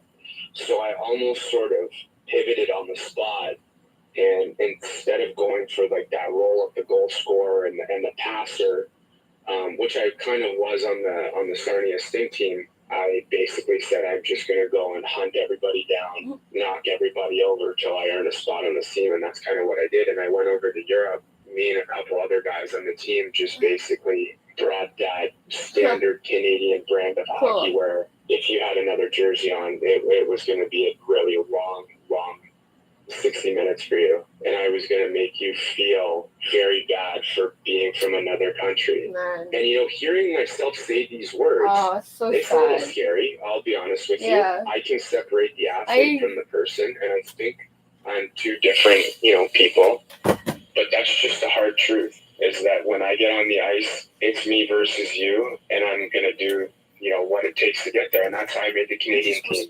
And we ended up winning a gold medal. No, there's no point. Okay, wait.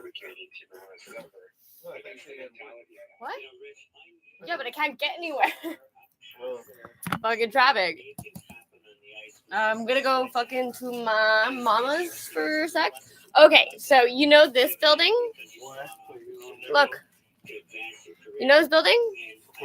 It's like right when you get under the bridge, you go right onto LaSalle. So, because I was just curious, like, what is this building?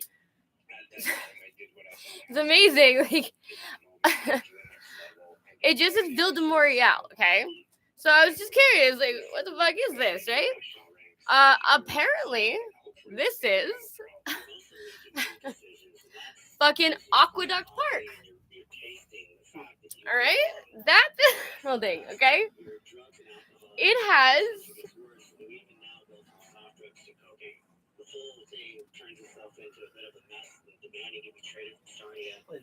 there was some kind of plane. It's a new plane.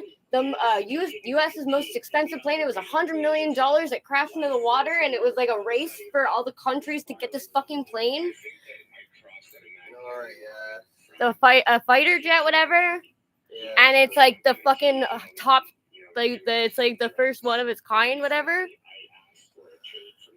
So like, all right. So they have. That means the pilot's dead or missing. Oh, they didn't even fucking give a shit. They don't even mention the pilot, or if he's dead, or they're looking for him, or fucking what. This was supposed supposed to happen. They're supposed to be secret. So But that's a if he's secret. dead or alive, it doesn't matter. It's gonna come out no matter what. No, But it does matter. apparently, It's look, captured. Cameron. But apparently, look, there are 242 reviews, and all of them are outstanding.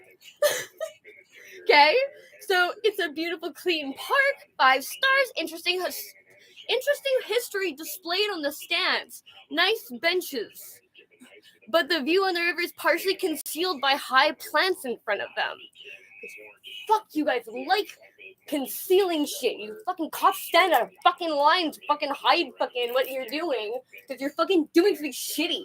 Like, all along that canal, there's all fucking partitions up now. Like, so like they're just covering everything. I'm like, okay, anyway, so apparently there's like 239 more reviews. Apparently everybody fucking loves this place so much. I'm like, this place, right? Like, apparently behind this place.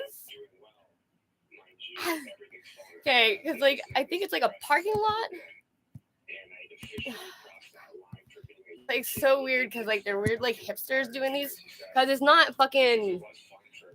I compare it to Google Maps on fucking DuckDuckGo or whatever. They have a different way of, I guess, doing their maps. And it's like I was learning about the maps in Quebec, and they change pretty like inconsistently. And it just like makes me wonder if like maybe that's like why I only fucking did geography for 2 years and they made me do it in French in an English school. I did 1 year and he was like, yeah, it doesn't even matter. You have to know where the provinces are in the country. That was it. I don't even know the capitals. I don't know capitals. You can like I don't know. Like fucking our education system makes us borderline retarded. But apparently, this is what is on the other side of that nasty building. I was like, okay, because I wanted to do the rapids thing, the boat, whatever. It's like, shut up, don't ask questions. Shut up, don't ask questions. I'm like, oh, fuck, I have no idea how bad I just want to shut up and not ask anything. And be like, oh, well, that's fair. Okay, so... All right, wait.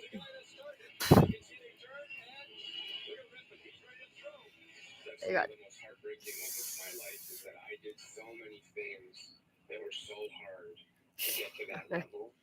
All right, so after that little fucking park, and everything's from 2019. That's and because they've done all this construction within 2 years, like. So I was just like, really, like, why? LaSalle Boulevard really is not up to date on the Google Maps. Like, that's the most recent one I can get, really. All right, fucking. With all that car, right, when it drives by. No, they go on foot now. So, like, they'll go on foot in 2 parts. That's what these little dots are. Look, see if you expand it. Watch. No, like, at one point, the guy's in a fucking bush. I'm like, what is this? And you just see, like, some hipster with a man bun with a fucking selfie stick in the bush, like looking like did the full 360. I was like, what the fuck? Wait. If you look at these houses that are in between, I was like, when did these massive fucking houses get here? All these things are for sale for some reason, too. They have, like, fucking ginormous signs. See, there's a giant billboard here now. Okay? That says that this whole thing is for sale for luxury rooftop condominiums that are going to be built. Like that, basically. Like that condo. Basically. Do you see that building? That's the fucking, it's like it's super fucking ghetto. Like, but I guess this is like what gentrification is? Like, yeah, but who can afford these fucking buildings? Like, fucking, who can afford like fucking $3,000 a month? Like, for a fucking condo? Like, you'll never own it. Like, look at those fucking buildings. That's like fucking ghetto as shit.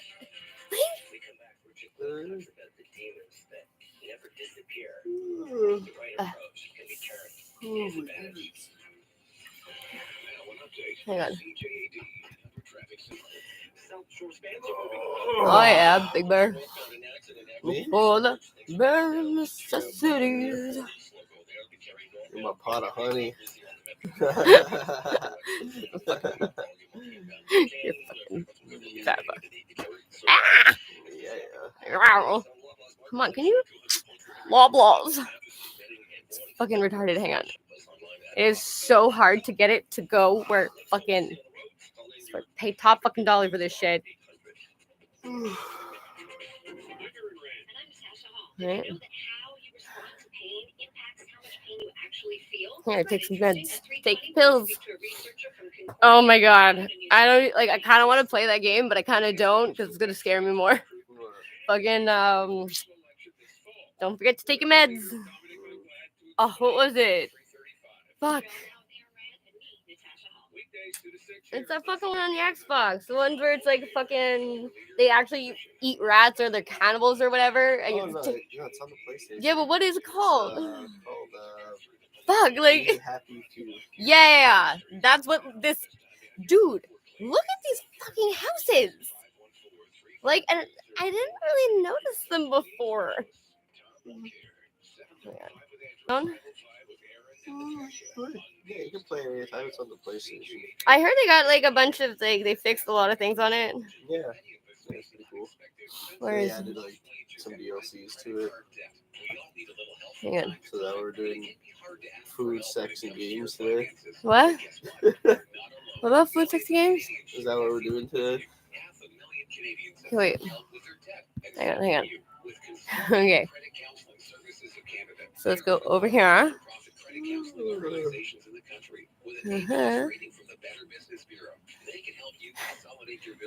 Apparently they have concerts in that fucking little parking lot.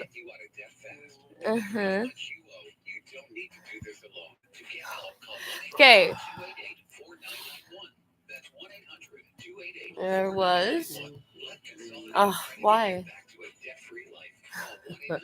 This house that actually has like a bridge that is like in their backyard. I was like, oh, okay. That's like used to be the comic book store that was attached to the Style Drive-In.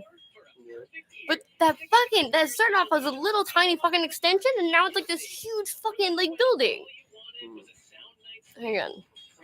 Okay, so I wanted to know what.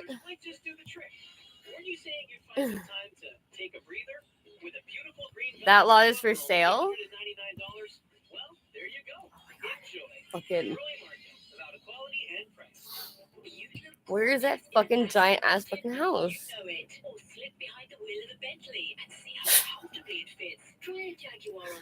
A Jaguar. Oh my god. It's like it's on trail.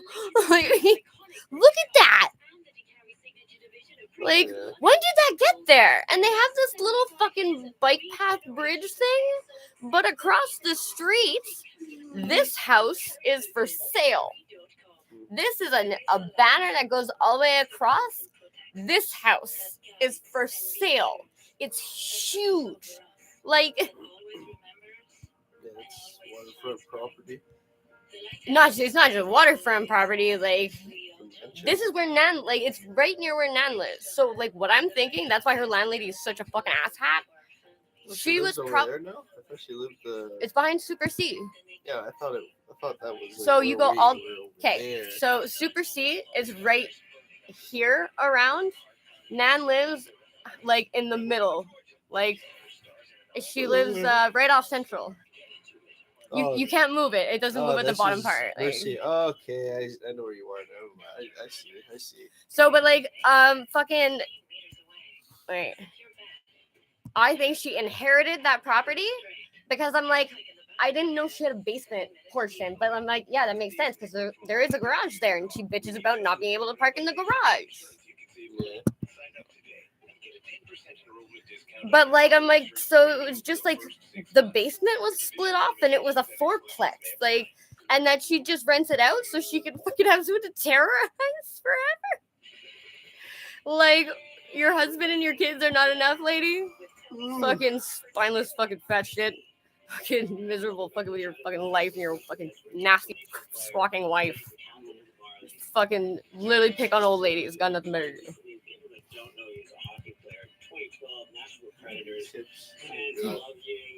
Ow. What? Your elastic hurt. Good. What? Good. Bother you? Yes. What are you doing? Stop it! No! Go away! Fucking stop it, Cam. Why? Hi. I just want to bite it. Look, No. it's like right here. I want to bite it. Hang on. I know. So you're just attention span of a goldfish. Why are you so laggy? Look. Blowing on my belly fat all the time. And like, what happens to you? It's like, How come I didn't notice these fucking huge How many years have you been playing for hockey? This is my 15th full professional hockey season. And you come to Toronto, sign as a free agent, and they really see something fuck is that building? beyond your hockey Oh ability. my god, It's the fact that you've gone through all asshole with this. the fucking Hummer. Really share and talk about it. And within you, which is something I've seen in you since you were that kid throwing up to the mask, you are an extraordinary leader. Come on. And I have to believe that But like, dude. is so happy to have that kind of heart and soul in their dressing room. Hey, Jimmy! I wanted Jimmy so bad. Because they certainly didn't put the Holy C on your shit. sweater for playing time or goal scorer. They put that C on your sweater because you truly are the captain. I think coming to Toronto, it was the combination of a team that was fresh with new management and looking for a new Park right in the back. to reestablish themselves. I was in a place where I'm trying to reestablish myself as a player, and they're in a place where they needed people to do it the right way and add to their culture and add to their locker room. It was a perfect match. Have you come to terms with the fact that your role now might be less the Luke Skywalker and more the Yoda? You're there to help other people get to where they want to go? It's fucked up though. Is part of me lasting so long. If it was just about me, I probably would have walked away. I literally saw someone in the St. Lawrence like fucking a month ago. Like fucking they were going in the water with a fucking wetsuit on. I was like, oh my, what the fuck? Dude, no, like it's a thing that people are doing where it's a type of therapy. Like fucking there's the guy with the beard, he went on fucking Russell Brand. And he like fucking sits in like Arctic waters for hours at a time, and he's like, it's something Native Americans used to do. It cleanses or whatever. Like it takes toxins out of your body, or like I don't know exactly what the science behind it is. You have to watch the video to like actually like understand what he's talking about. But I don't know. There's like a lot of fucking people who are like voluntarily going into freezing fucking cold water. I used to do that fucking for softball when I'd play a doubleheader. Fucking I used to dump ice cubes in my bathtub and I used to sit in an ice bath for as long as I could because my body would hurt so much. But like when you play up, you're playing with the girls that are like in a higher league than you, so you're going to be impressive. Like even though you get put in like left field the whole time. But like it's still like those fucking women, they play fucking hard, dude. Like that's what this guy's talking about though. Like apparently it's like me and him have a lot in common, but he had it for hockey and shit. Like where it's like at 16 he moved out and was like fucking gonna play hockey professionally, and it was like fucking it was that or like an education. And it was completely okay for him to just not have an education and play hockey instead. Like I don't know. We'll see. Do I see myself playing beyond next year? I certainly could from an athletic point of view. I would love to get into like I'm a fucking closet athlete, but like that's because fucking like I would go to gym class and like all the fucking preppy bitches would like be in like soccer or whatever. Like I play soccer too rough, and I'm like, okay. And I didn't hit you, I didn't chuck you, I didn't do nothing to you. So I was like, they fucking wasn't allowed to play. So I'd fucking they would lose. And I'm like, that's the point of the game, isn't it? To win? Like, and it was just like fucking, you see pictures of me playing t-ball. I'm like 7 years old, and it's like the little ones they laminate, whatever, and they put your stats on the back. Dude, like my mom and Colleen, Morgan's mom, fucking, it was 7 years old t-ball. And one of the moms were screaming at her fucking kid because their fucking team lost. They're like, the kid wasn't paying attention to what, I don't even know what it was, but she was like fucking shitting on her kid in front of everyone. And Mom Colleen almost went over and like fucking fought her. Because they're like, yo, it's the fucking t-ball. Fucking take it easy, lady. Like, you fucking can't say shit like that to your kid. Like, and you can't be like freaking over your kid over a fucking t-ball game? What's wrong with you? Like, but that's what it is. Like, fucking these moms that are fucking getting in fights with their kids' sports games. They're almost beating the shit out of each other. It's ridiculous. But like that's basically what my high school was. It was like fucking we expect the bare minimum. Honestly, all we want to do is pass. Like, and I feel like I graduated advanced math somehow, even though I never went to school. Like, I would go to enough classes, pass my exams, and then I would just fucking not go to the rest of school. Because teachers were fucking shitty. Like, they're now volunteer. Many families spend months waiting in line for mental health services, only to be informed that they're in the wrong line, forcing the children to wait. Stories of parents and their families spending years being referred in circles, in some cases, even ending up back to where they started. And each year, more and more youth are looking for help to cope and to find cures as these forces of change, this pandemic and climate change, the march of technology pounded us. And the consequences? Lockdowns, things that once took for granted, like a high school graduation or a charted career path, are being washed away.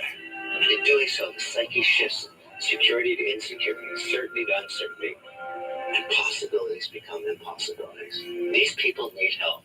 And RBC, through their foundation, and RBC Future Launch supports more than 150. And I like that all the fucking people who have been like super like middle class over for like types of people that like literally like their shit don't stink. And like fucking secretly their fucking whole lives are like insane, like their fucking parents are abusive to each other and alcoholics, but they're like, we're doing amazing. We're just amazing. Like, it's like, oh my god, okay, sure. Like, glad you guys are all fucking joining the rest of us down here in reality. Reality is an illusion. No, it's not. Is to invest in technologies that use email, apps, and web How do you hosting, phone, think that video to provide assessments, diagnosis. Therapy is fucking not real therapy. There are people who literally think that therapy is not real, but Bitcoin, that's worth investing your fucking life savings into. Fucking monopoly money. Oh, what are you doing? Mental health very few.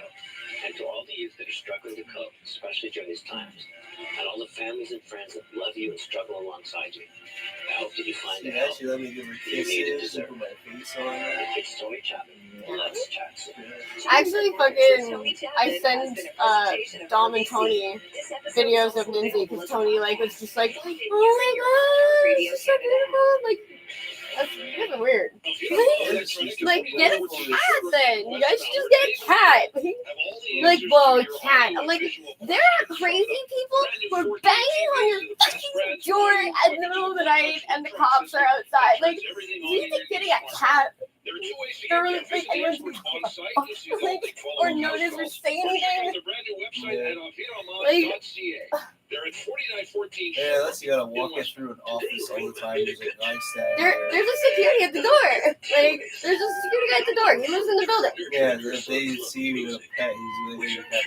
Oh, I bring Jack in, and he knows Jack. Like, I always pick him up when I go through the lobby. Like, fucking, they have an elevator. They're doing the 2 people per elevator thing at one point. Then at one point, everyone's just like, come on, get in, fill this shit. Because you're standing fucking in line, fucking more than 15 stories high. The voice of Montreal, News Talk Radio. You can't. The math doesn't make sense that you're expecting to walk 15 fucking flights up. Are you kidding? Like, 2 people per elevator. There's only 2 elevators. Sometimes one wouldn't even work. Like, what do you want me to do? Like, I'm not fucking. I'm standing in line waiting to go to my fucking apartment. Like, for like fucking. What is this, traffic? Like, fuck this. Parkers on their way to Ottawa for a big protest. The health minister says everyone needs to. Like, and I'm glad like everyone in Toronto has a whole lot of opinions about what's going on in Quebec. Fucking traitors. Oh, the golf from the CJAD 800 traffic center. Here's Marty Lamar. Jason, if you're heading up to the Laurentians for the weekend, getting a jump start, we've got a major crash right now over on the premium outlets on the 50 northbound. Things are back Or just like never have done any other actual sport in their life. We're just like, we need more golf. Take up more fucking space. Backing down to the 40. To carry northbound, some volume from Green Mary up, busy on the bed between the 215s in both directions. Consequently, inbound TK, we're looking at some volume from Goodman. Yes, getting into the global health crisis. It's busy optimum point stays on Loblaws Marketplace, earning 200 points for every dollar spent. Like, I can't even afford to shop at IGA or Metro for that matter.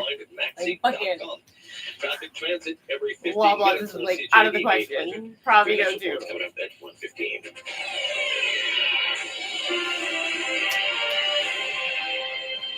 In the news, truckers are on their way to Ottawa today for what started as a protest against the vaccine mandate for truckers, but has since morphed into a bigger anti-vaccine and anti-restriction protest movement. They converged on several Canada U.S. border crossings this morning in Quebec. CDC and Wood was at McCall and says it's not just big trucks. Finance your money and then like not have it when you need it. The bulk of the protests here, there were a lot of people with slogans written on them, familiar banners calling for freedom, an end to restrictions of all sorts, not just the federal mandate, a vaccine mandate for truckers, but also on provincial health restrictions like the vaccine passport or the closure kind of the whole fucking problem, yo. So really, this has morphed into a much broader type of protest. They're like, oh, it's federal problem. It's a problem. Like, fucking, I don't give a shit. It's fucking my problem. It's fucking somebody do something. I don't give a shit who does something. COVID-19. As a convoy of truckers arrives in Ottawa It's just in a fucking line of people to bust up there. Holy shit, man. It's crazy. So the convoy is a convoy that we need to be on in a peaceful, fucking, there was like respectful 50 manner, fucking people just standing waiting for the to fucking exit bus the other day. I was just like, crisis what the fuck? That's a lot of people waiting for the bus. You guys are all there climbing on the bus? Good job. But the only exit is to get vaccinated.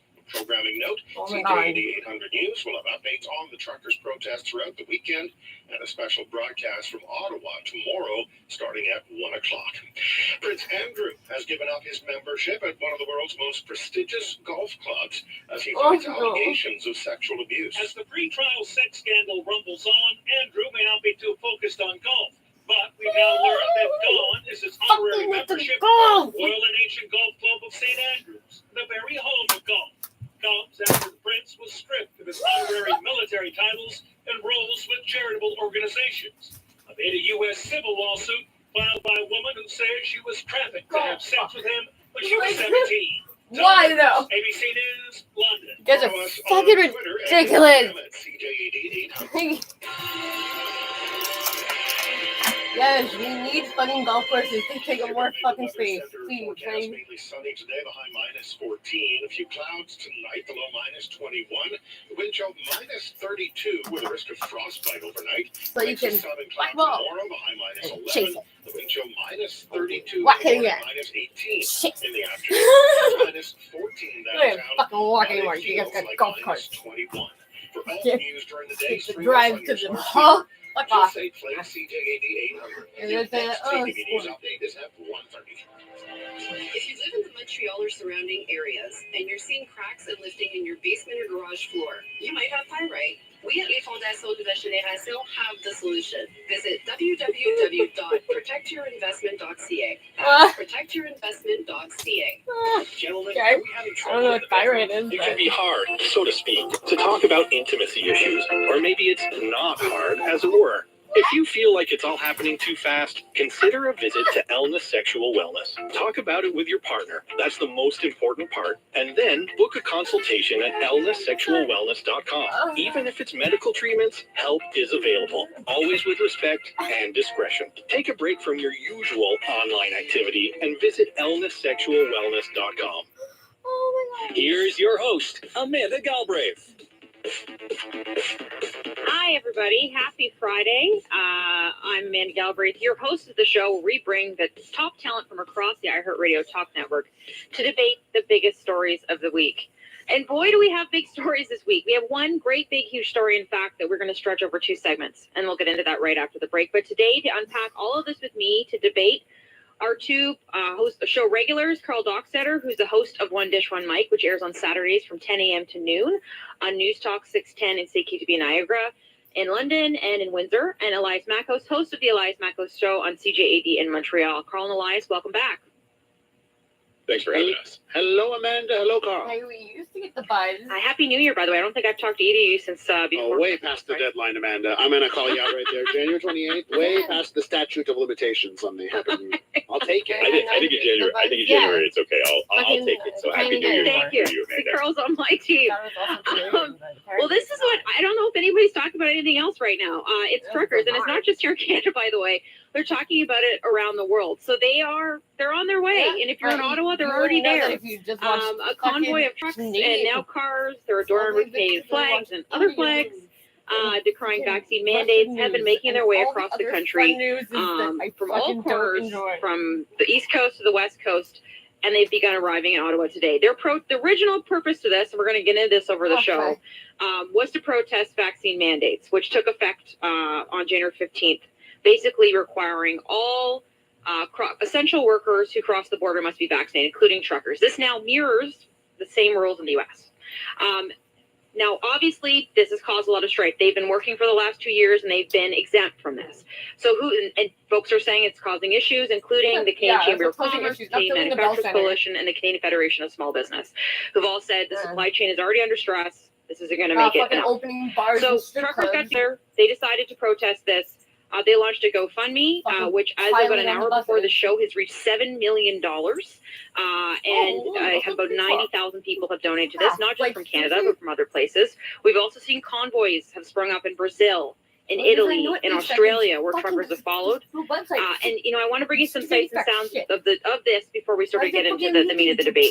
So this is Sharon Lee Soliner. She was in New Brunswick, and she gathered on an overpass to support the truckers. Well, I think it comes down to a matter of why everybody's here, standing up for our freedoms, and we're not anti-anything. We're just fighting for our right to choose. Leave me the fuck alone. Trucker Roger Reed from Hants County, Nova Scotia, also echoed this. Get our rights and freedoms back. It's got nothing to do with the vaccines anymore. They tell us to do the vaccine. They tell us to do this. They tell us to do that, and they keep taking everything away from us. It's for everybody, not just us. Now, we've also seen a big convoy, where it really started out of the West Coast. So this is Copen Valentin. He's a truck owner-operator who helped lead the convoy to Calgary. I'm not against vaccines at all. I'm against being told that you will do it or you will lose your job. That's my problem. Or fucking, they're going to come Meanwhile, our Prime Minister has said very clearly, and he's not on the side of the truckers, that comments by some of the people associated with the convoy to protest mandatory vaccinations are unacceptable. This is what he said about the protest on Wednesday. I'm sorry. The small fringe minority of people who are on their way to Ottawa or who are holding unacceptable views that they're expressing do not represent the views of Canadians who have been there for each other. What? Carl, to you first. Where have you been? I know this is overly simplistic, but I do want to get into kind of the meat of the protest here, and then we can talk about the fringe elements in the next block. But do you support the truckers, or do you think this is abhorrent and this should be stopped? No, I can't side with the truckers. I'm actually pretty sympathetic to people that have chosen not to get vaccinated, but I'm very much pro-vaccine. I think the science is very clear, but I just think that it's been mismanaged so well. I can see why people are so upset. And I even stopped yesterday and at our local trucker convoy rally point, I talked to a couple people and they're mad because in some cases they have misinformation and don't trust us in the media here. But in other cases, bad things have happened to them without explanation. And when you don't have good messaging, when you're saying their views are unacceptable, then that just pushes them further. So what do you mean by bad things have happened to them? Like they've had like what? I talked to a lady who worked for one of our local credit unions for 30 years, and they implemented a vaccine mandate, and she lost her job. She says as a result of not wanting to get a vaccine, she feels that this is a violation of her personal choice. She lost her job for a long period of time. Again, I agree with workplace employer vaccine mandates, but I'm sympathetic to where she's coming from. Like this is all she's done for a long period of time, and now she's out standing on the side of the highway with a sign. Like, you know? What do you mean? Like, yeah, that's what we doing. When we fucking stand we'll outside the talk fucking about goddamn sort of snow. the fringe elements of this in a bit. Fucking But I'd love to see your take just on the pure protest around vaccine mandates and what we're seeing here. First things first, Amanda, I would say a full stop on calling this group truckers. This is not, there are 350,000 truckers in Canada.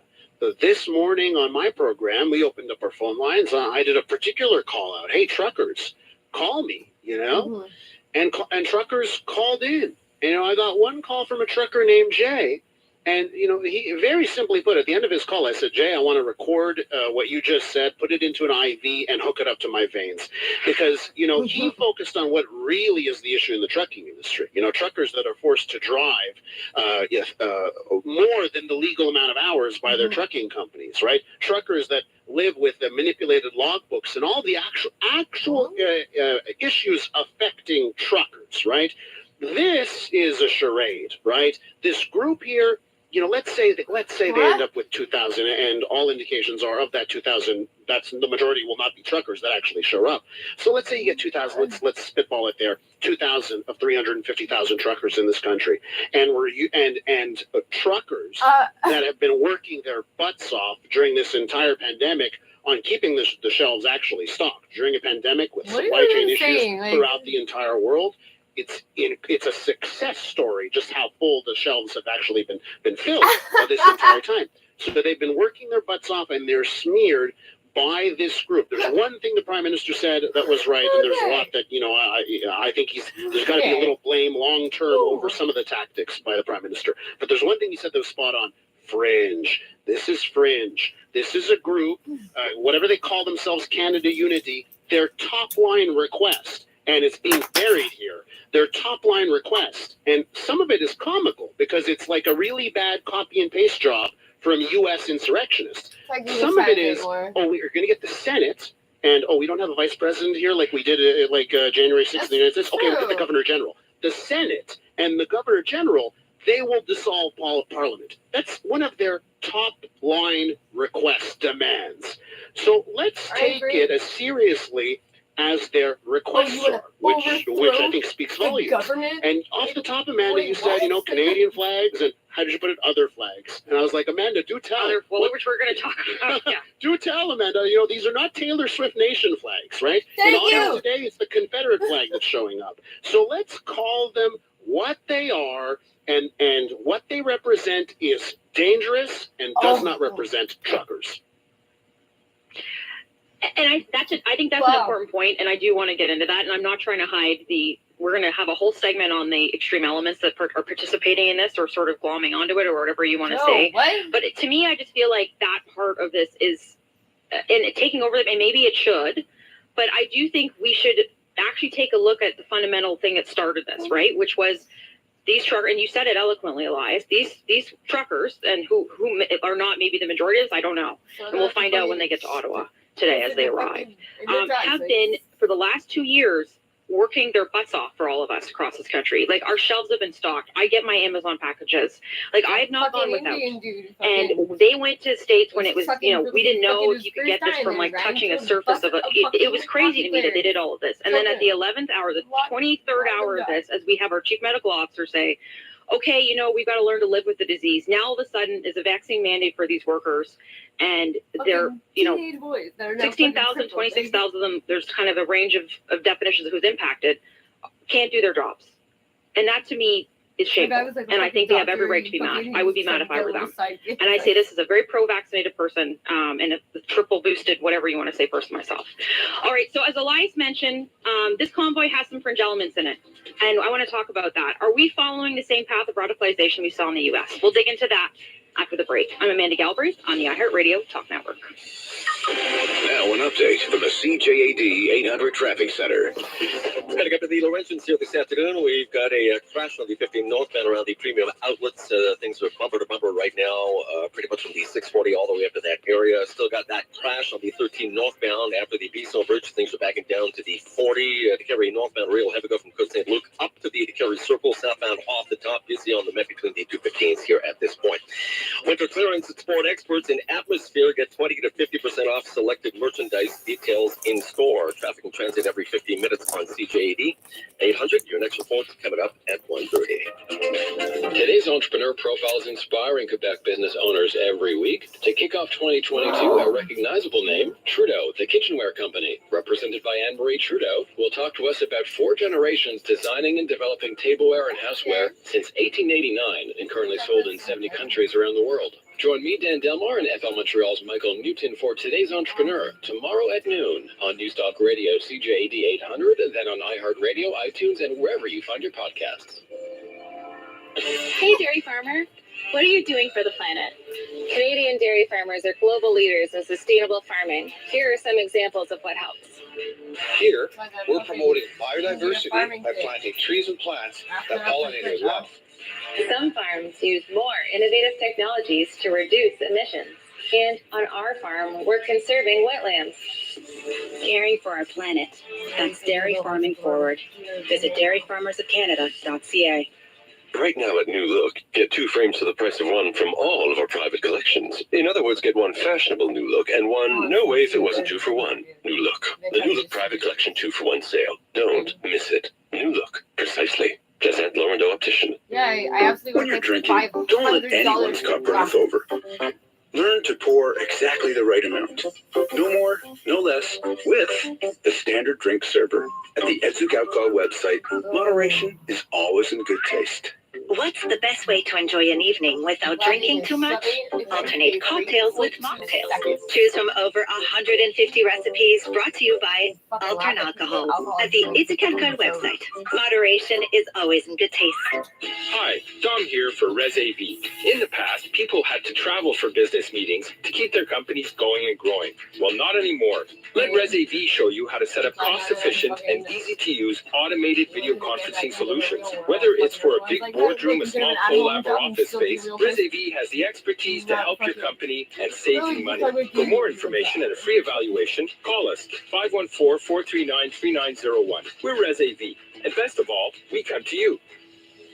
What would you call a new crispy chicken sidekick made by Subway sandwich experts? With seasoned chicken breast free from artificial flavors, a crispy golden brown coating, and freshly prepared just for you? At Subway, we call it the complete package. Introducing our new crispy chicken sidekick, only $3.99. Only at Subway, and only here for a limited time. Subway. Eat fresh. Freshly prepared for your order. Limited time at participating restaurants. Extras additional plus tax. It's that time again for our annual PC Optimum Points Days. On now from January 27th to February 2nd. Here's a great story. ABC just got 16,000 points during your PC Optimum Points Days. Smiley face, smug face. Wow, that's worth $68. Smiley face, exploding head, heart. From our biggest points event to our iconic cookie, which is $2 for members, by the way. These are a few of the ways we make every day better. Our biggest points event is now on at our stores. At Matelas Bonheur, they believe a good night's sleep shouldn't be compromised by price. So there's no better time than now to equip yourself with a new mattress, pillows, sheets, and a snuggly duvet during their Buy More, Save More event. Visit matelasbonheur.ca for details. In the case of symptoms similar to those of COVID-19, such as fever, cough, sore throat, loss of taste or smell, You should take a rapid home screening test. If you test positive, isolate yourself at home and please follow the self-isolation instructions. If you don't have a rapid home screening test, please self-isolate for the recommended period. Visit quebec.ca/self-isolating for complete instructions on how to protect yourself and others. A message from the Gouvernement du Québec. Sports enthusiasts, busy executives, active seniors, aching feet, minimum invasive foot surgery is a cost-effective reality that will make you feel young again. No more excuses. Take that next step. Call Dr. Malik, 514-844-5250. You're listening to the Voice of Montreal. News, talk radio, CJAD 800, an iHeart radio station. This is Free for All Fridays with host Amanda Galbraith on the iHeartRadio Talk Network. Welcome back to the show. I'm Amanda Galbraith, host of Free for All Fridays, where we unpack the biggest stories of the week with some top talent on the iHeartRadio Talk Network. Today, joining me is Carl Doxter, host of One Dish, One Mic, which airs on Saturdays from 10 a.m. to noon in Niagara, in London, and in Windsor. And Elias Makos, host of the Elias Makos Show on CJAD in Montreal from 9 to noon. So as mentioned before the break, we're talking about the truckers' protest, whatever we're going to call it. And if it started about vaccines, it's certainly more than that now. Just today, the Canadian Association of Journalists released a reporter safety checklist on how to cover the convoy safely, including, I'm not kidding, working in pairs, assign reporters with prior experience covering conflict zones, and things like avoid live hits from the protests. The Sergeant of Arms, which is basically the security for the House of Commons, also sent out a memo yesterday to all MPs warning them and staff that they could be targeted at their homes and to stay away from the Hill. Newsflash, they really haven't been there over the last 2 weeks anyway. And we've seen signs calling the government Nazis. We've seen, comparing the mandate to a Holocaust, liberty or death signs. Elias mentioned before the break, one of the key organizers drafted a document that would compel the government to dissolve itself and create some very strange, undemocratic system where they would govern with the Senate and the Governor General, which is crazy. So how did we get here? How did we get to this? Conservative leader Aaron O'Toole was saying that the Prime Minister is partially to blame. There are other groups using the plight of truckers to bring division, hatred, and we need to call that out and stamp it out because it's also depriving people's ability to have their voice heard. He's been clear that while he supports the truckers' protest, he stands against the racist and extremist ideologies. So who are we hearing from? This is example Pat King. He's an organizer and a spokesperson for the convoy, who says the plan is for the truckers to shut down in Ottawa. This is what he said on Facebook Live, December 16th, 2021. The only way that, and I'm going to say it out loud, the only way that this is going to be solved is with bullets. And yeah, I said it. That's the only way something's going to happen. A massive revolution on a huge scale. Here's another clip where Pat seems to have previously advocated for the assassination of the Prime Minister. Trudeau, someone's going to make you catch a bullet one day. To the rest of this government, someone's going to do you in. Yeah. I don't care what they say. They can call this a threat. They call it whatever you want. Good for you, sir. So that's the extremism. That's the things that we're seeing about this. There's lots of reporting on this. And Elias, I'm going to kick it to you first because you kind of talked about this before the break. Some people are talking about this Trumpism has come to Canada. Problem. What are we worried that extremism has taken a hold? Amanda, or is this just? I don't know if it's my connection, Amanda. Sorry, you're just breaking up just a little bit. Can you hear me? Elon Musk, you really saved the day, man. So we're just having some technical issues. I don't know if you can't hear me, but Elias, curious about your take on the extremists. Yeah. Perfect. Yeah, so Amanda, you said something, how did we get here, right? And that was the question that you threw out there just a few moments ago that really gets to me, like, how did we get here? And I do think it's important to note, all right, is that this kind of stuff, this type of brand of nationalism, this type of brand of extremism only takes hold when there's a void. So, Justin Trudeau gets elected in 2015, and I really feel right Prime Minister, right time. The country had gone a little bit too much towards the right, and Canadians responded, we put Justin Trudeau as Prime Minister, right? Right person, right time. But since then, there has been a void created. In fact, sometimes nationalism becomes a nasty word because it's used by populists around the globe, and that's where it gets dirty and tricky and icky, right? But you actually do need a little bit of nationalism, and you may want to call it patriotism, you may want to call it pride, you just may want to be being a cheerleader for what's good about your country. And over the last few years, for various reasons, the Trudeau Liberals, it's a very much more left brand of liberal. It's not a Jacques Chrétien, Paul Martin kind of liberal, right? And there was a void created. When you have zero pride, patriotism, nationalism, there's a void. Who takes it over? And we've seen it in this country, what's happened. It's the darkest elements that have taken it over. Just look at the People's Party of Canada and look at their poll numbers, right? They've been able to do that because there's a void. And then that leads us to Aaron O'Toole and the Conservative Party and what we've seen out of the last week, where he's on the line, his leadership's on the line. So he knows his political future lies in the balance, and then he sees that void, and he goes, oh boy, I got to jump in the void, don't I? And so this is, how did we get there? I think there's a lot of things at play, and then you throw in, on top of that, then you throw in a pandemic, which is really serious, but leads to conspiracy theory. And that's how we got here, Amanda. Carl, I think I remember you being on the show to pick up on what Elias just said, and we talked about the protests around the Prime Minister during the election campaign. And there, a lot of journalists are saying there's a lot of similar characters, frankly, that are doing those things, and there's also some similar sort of feeling to the kind of the hate and the feedback they're getting. So, just curious to you if you God forbid, do you share Elias' opinion with this, or do you where's your kind of meter on how concerned should we be about extremism in Canada? I think I'm lucky because I identify as Six Nations, which is not Canadian, not American. I live here in a border town, though, and so I've sort of watched America and what nationalism and so-called freedom has done to America. And I think the conversation that didn't happen, that wasn't nuanced enough in the States, I got a message fucking Jordan, man. From something. And I don't think Americans have defined well enough what they're free from, which allows causes to be co-opted. The people that I spoke to at the rally yesterday very much disavowed the words of Pat King, and were very defensive when it came to being associated with white nationalism.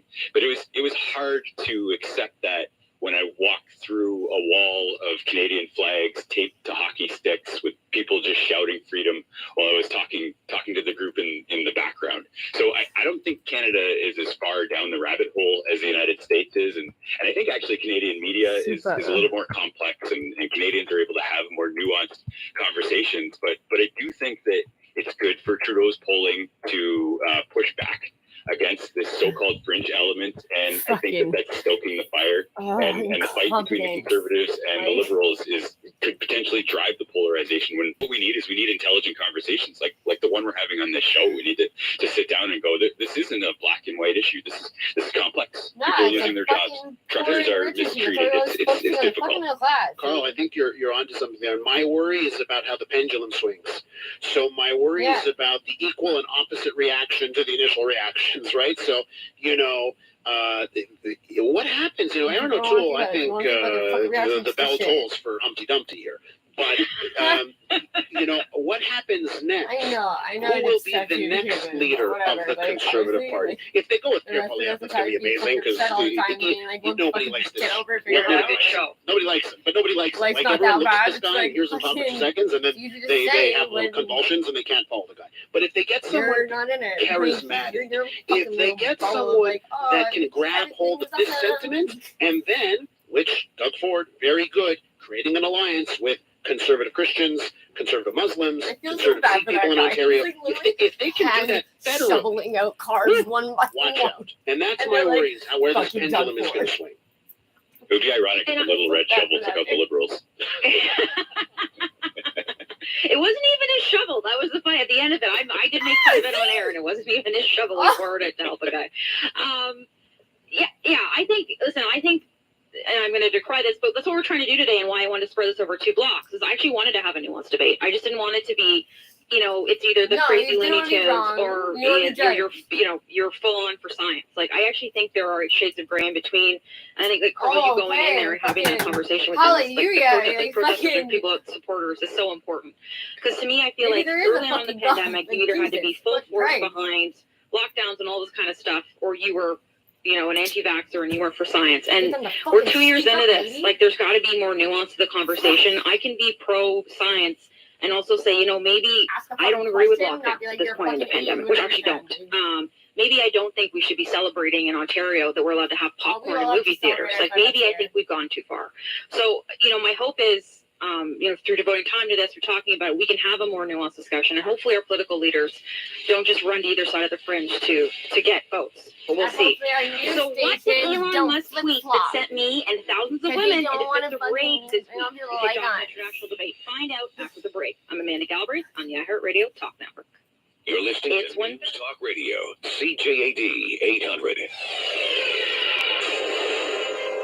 Good afternoon. It's 1:30. I'm Jason Mayoff with the CTV News Update. Here's what's making news right now. Several vehicles flying Canadian and Quebec flags are driving around near Parliament Hill this morning and honking their horns, while someone parked a big rig with an expletive against Prime Minister Justin Trudeau nearby. It's all part of a national convoy protesting the government's COVID vaccine mandate for cross-border big rig drivers.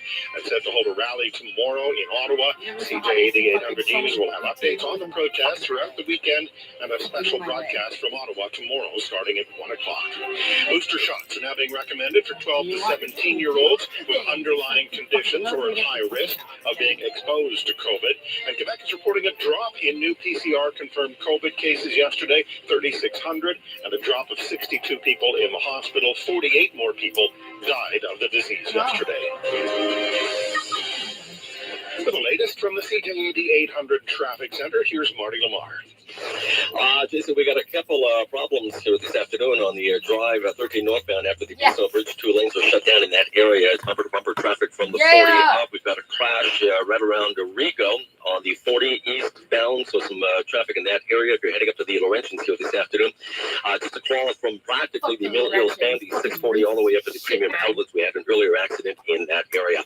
It's the winter clearance support experts in atmosphere. Get 20 to 50% off selected merchandise details in store. Let us know what you see on the roads. Call in your traffic tips to star 800.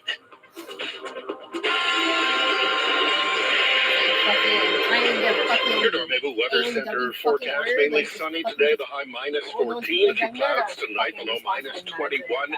The wind chill minus 32 with a risk of frostbite overnight. And a mix of sun and cloud tomorrow, the high minus 11. The wind chill minus 32 in the morning, minus 18 in the afternoon. It's minus 14 downtown, but it feels like minus 21. Your next CTV News update is at 2 o'clock. Were you told you won't be able to get around for months after bunion surgery? Not true. Minimal invasive surgery uses just a few stitches. Our patients walk out of the office. Call me. I'm Dr. Shazia Malik, 514-844-5250 or malikpodiatry.com. I'm going to jump this suit to fill my cart without emptying my pockets. You mean you're going to take advantage of the special deals and the bonus air miles on private label brand? Oh, yeah, and I'm going to enter the Get Carted Away contest. I think I should fill my own cart this time. Let's go together. Until February 10th at Tonkatsu, you'll enjoy great deals and bonus air miles on Personnel, Irresistibles, and selection brands. Plus, enter the Get Carted Away contest, and you can win one of 5 carts full of your favorite products valued at $1,000 each. Details at Tonkatsu.com. Celebrate the new year by refurnishing your home during the winter sale. On now at Design Louis George. Right now, and for a limited time, save on dining room, bedroom, and living room furniture, on accessories, lighting, and luxurious sheets and towels. Top quality at top savings. The winter sale at Design Louis George. On now. Visit their big, bright boutique in TMR at 4360 Chemin de la Côte de Liesse, east of DeCarry. Free parking. DesignLouisGeorge.com. Switching your car and home insurance to Bel Air Direct with an online quote could save you up to $750. So, you can get yourself a new set of golf clubs. Sure, you've never played around in your life, but nothing says I'm living larger like 14 shiny clubs in your front home. Bel Air Direct. Conditions apply. Everybody's favorite alien returns to CTV Sci-Fi Channel. And if he's humanity's last hope, what's going on around here? We're screwed. Resident Alien. All new Wednesday at 9 on CTV Sci-Fi Channel. Finding great candidates to hire can be like, well, trying to find a needle in a haystack. Sure, you can post your job to some job board, but then all you can do is hope the right person comes along, which is why you should try ZipRecruiter for free at ziprecruiter.ca/Canada. ZipRecruiter doesn't depend on candidates finding you. It finds them for you. Its powerful technology identifies people with the right experience and actively invites them to apply to your job. You get qualified candidates fast. So while other companies might deliver a lot of hay, ZipRecruiter finds you what you're looking for. The needle in the haystack. See why 4 out of 5 employers who post a job on ZipRecruiter get a quality candidate within the first day. ZipRecruiter, the smartest way to hire. And right now, you can try ZipRecruiter for free. That's right, free at ziprecruiter.ca/Canada. That's ziprecruiter.ca/Canada. ziprecruiter.ca/Canada. The best talk around, 24 hours a day. News Talk Radio, CJAD. The Free for All Friday Roundtable continues on the iHeartRadio Talk Network. Welcome back to the show. I'm Amanda Galbraith, host of Free for All Friday, where we talk about the biggest stories of the week with top talent from across the iHeartRadio Talk Network. Today on the show, we have Carl Dockstader, who's the host of One Dish, One Mic, which airs on Saturdays from 10 a.m. to noon on News Talk 610 in Niagara, News Talk 1290 CJBK in London, and AM 800 CKLW in Windsor, Ontario. Carl, you always have a mouthful, but your show is obviously so popular, it's growing, so this is great. And Elias Makos hosts the Elias Makos Show on CJAD in Montreal from 9 a.m. to noon. So this story kind of set my blood boiling, and I wanted to talk about it on the show. There was a Twitter exchange, which I caught this week between, I'm just going to say, some Silicon Valley tech bros. So they're rich founders, founder of Ethereum, which is a cryptocurrency, and Elon Musk, who's obviously the famous founder of Tesla. And they were talking about the dangers of population collapse. So for what that basically means is the population is growing older and it shrinks, which can slow economic growth, strain government budgets. Some people think it's a good thing because there's less strain on the environment. But this is happening in Canada and the U.S. and other places. So in Canada, our birth rate has fallen to a 15-year low from 1.47 children per woman to 1.4. So basically, we're having less babies than we were before. So that means our country's getting older. This is a trend that's not unique to Canada. As I mentioned, it's pretty much any northern industrialized nation, so U.S., Australia. So they were debating this and saying it's a big problem. It's not a new thing. Elon Musk has talked about it before. But what was the solution that they proposed, right? Because this is obviously an issue where young women and women like myself and my friends will have to look at having kids and they say, this is tough. Do I get out of the workforce? Or we wait too long and then we get into fertility issues, which I can tell you affects so many women across this country and is such a challenge and their partners. So should we increase healthcare for women? What about pre- and postnatal support? Did they debate longer maternity leave? Or leave for miscarriages? Or pay childcare? I'm looking at you, Ontario, striking your feet. No, they didn't. No, they didn't. Instead, they said, we should invent artificial wombs. Rather than say, hey, this is a thing that's affecting women, we should think of a way to make women's lives better so that they have more babies and they feel more comfortable starting a family. Oh my God. They decided we should just cut women out of it. And just, this is so hard for women. Don't take my word for it. I want to bring you some clips here. This is Jen Murtaugh. She's the mother and co-founder of Matern, which is Canada's first comprehensive program supporting women through their entire maternity leave. Jen here is going to describe her experience, what it was like to go on maternity leave into the workplace. I was, incredibly isolated on maternity leave, I have to say. And in speaking with a lot of other mothers, they felt the same way. I was also, on maternity leave, I lost a lot of my confidence in my career. I think this pause significantly impacts how women feel about their continued trajectory in their career. And this is a time where we need to support women in a more deep and meaningful way. I kind of agree, but I don't think there's any. Here's another clip. Her name is Sonia Bacoli Foley, and she's a mother and a co-founder of Matern as well. She said she had similar concerns. And it was a pivotal change. It was a pivotal pause that I really needed some more support during, and both times I really worried about the impact it would have on my career and the ability to advance. And so I really could have benefited from more support and community. Not fucking helping mothers, fucking. I'm curious as a panel, what do you think it says about our society that rather than have a conversation about how we can better support women, they automatically go to a debate about how can we cut women out of the process. Elias, what's your take on the artificial womb debate? Oh, you're not going to like me, Amanda, because I think you're making a mountain here out of something that was not a debate. So Elon Musk, and by the way, Elon Musk says tons and tons of dumb things. At the end of the day, he's a genius, but he says lots of dumb things. So he sent out a tweet that said we should be much more worried about population collapse. What if you know? There was no debate. It's not turned into Elon Musk debating with other guys. Oh yeah, let's do artificial wombs. One doofus responds and says, let's focus on synthetic wombs, right? And that, boom. No debate, no going back and forth, right?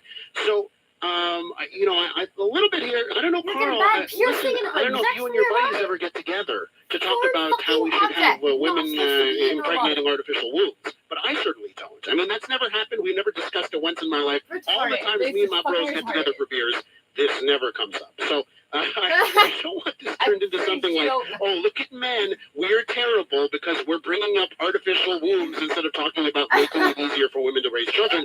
We don't do that. Like, the discussions I've had with my friends are all about, let's make having children affordable and deal with X, Y, and Z. So I think this is one comment from one misguided tech bro that has been turned into something that it is not.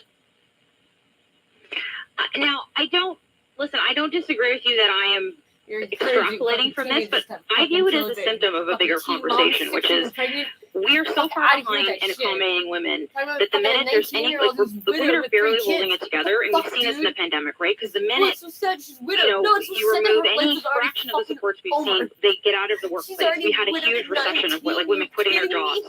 As a young woman and looking at young-ish, whatever, generous to myself, the fact that we don't have an honest conversation about paid childcare, and we're starting to have it, which is great, but why are we only having it now?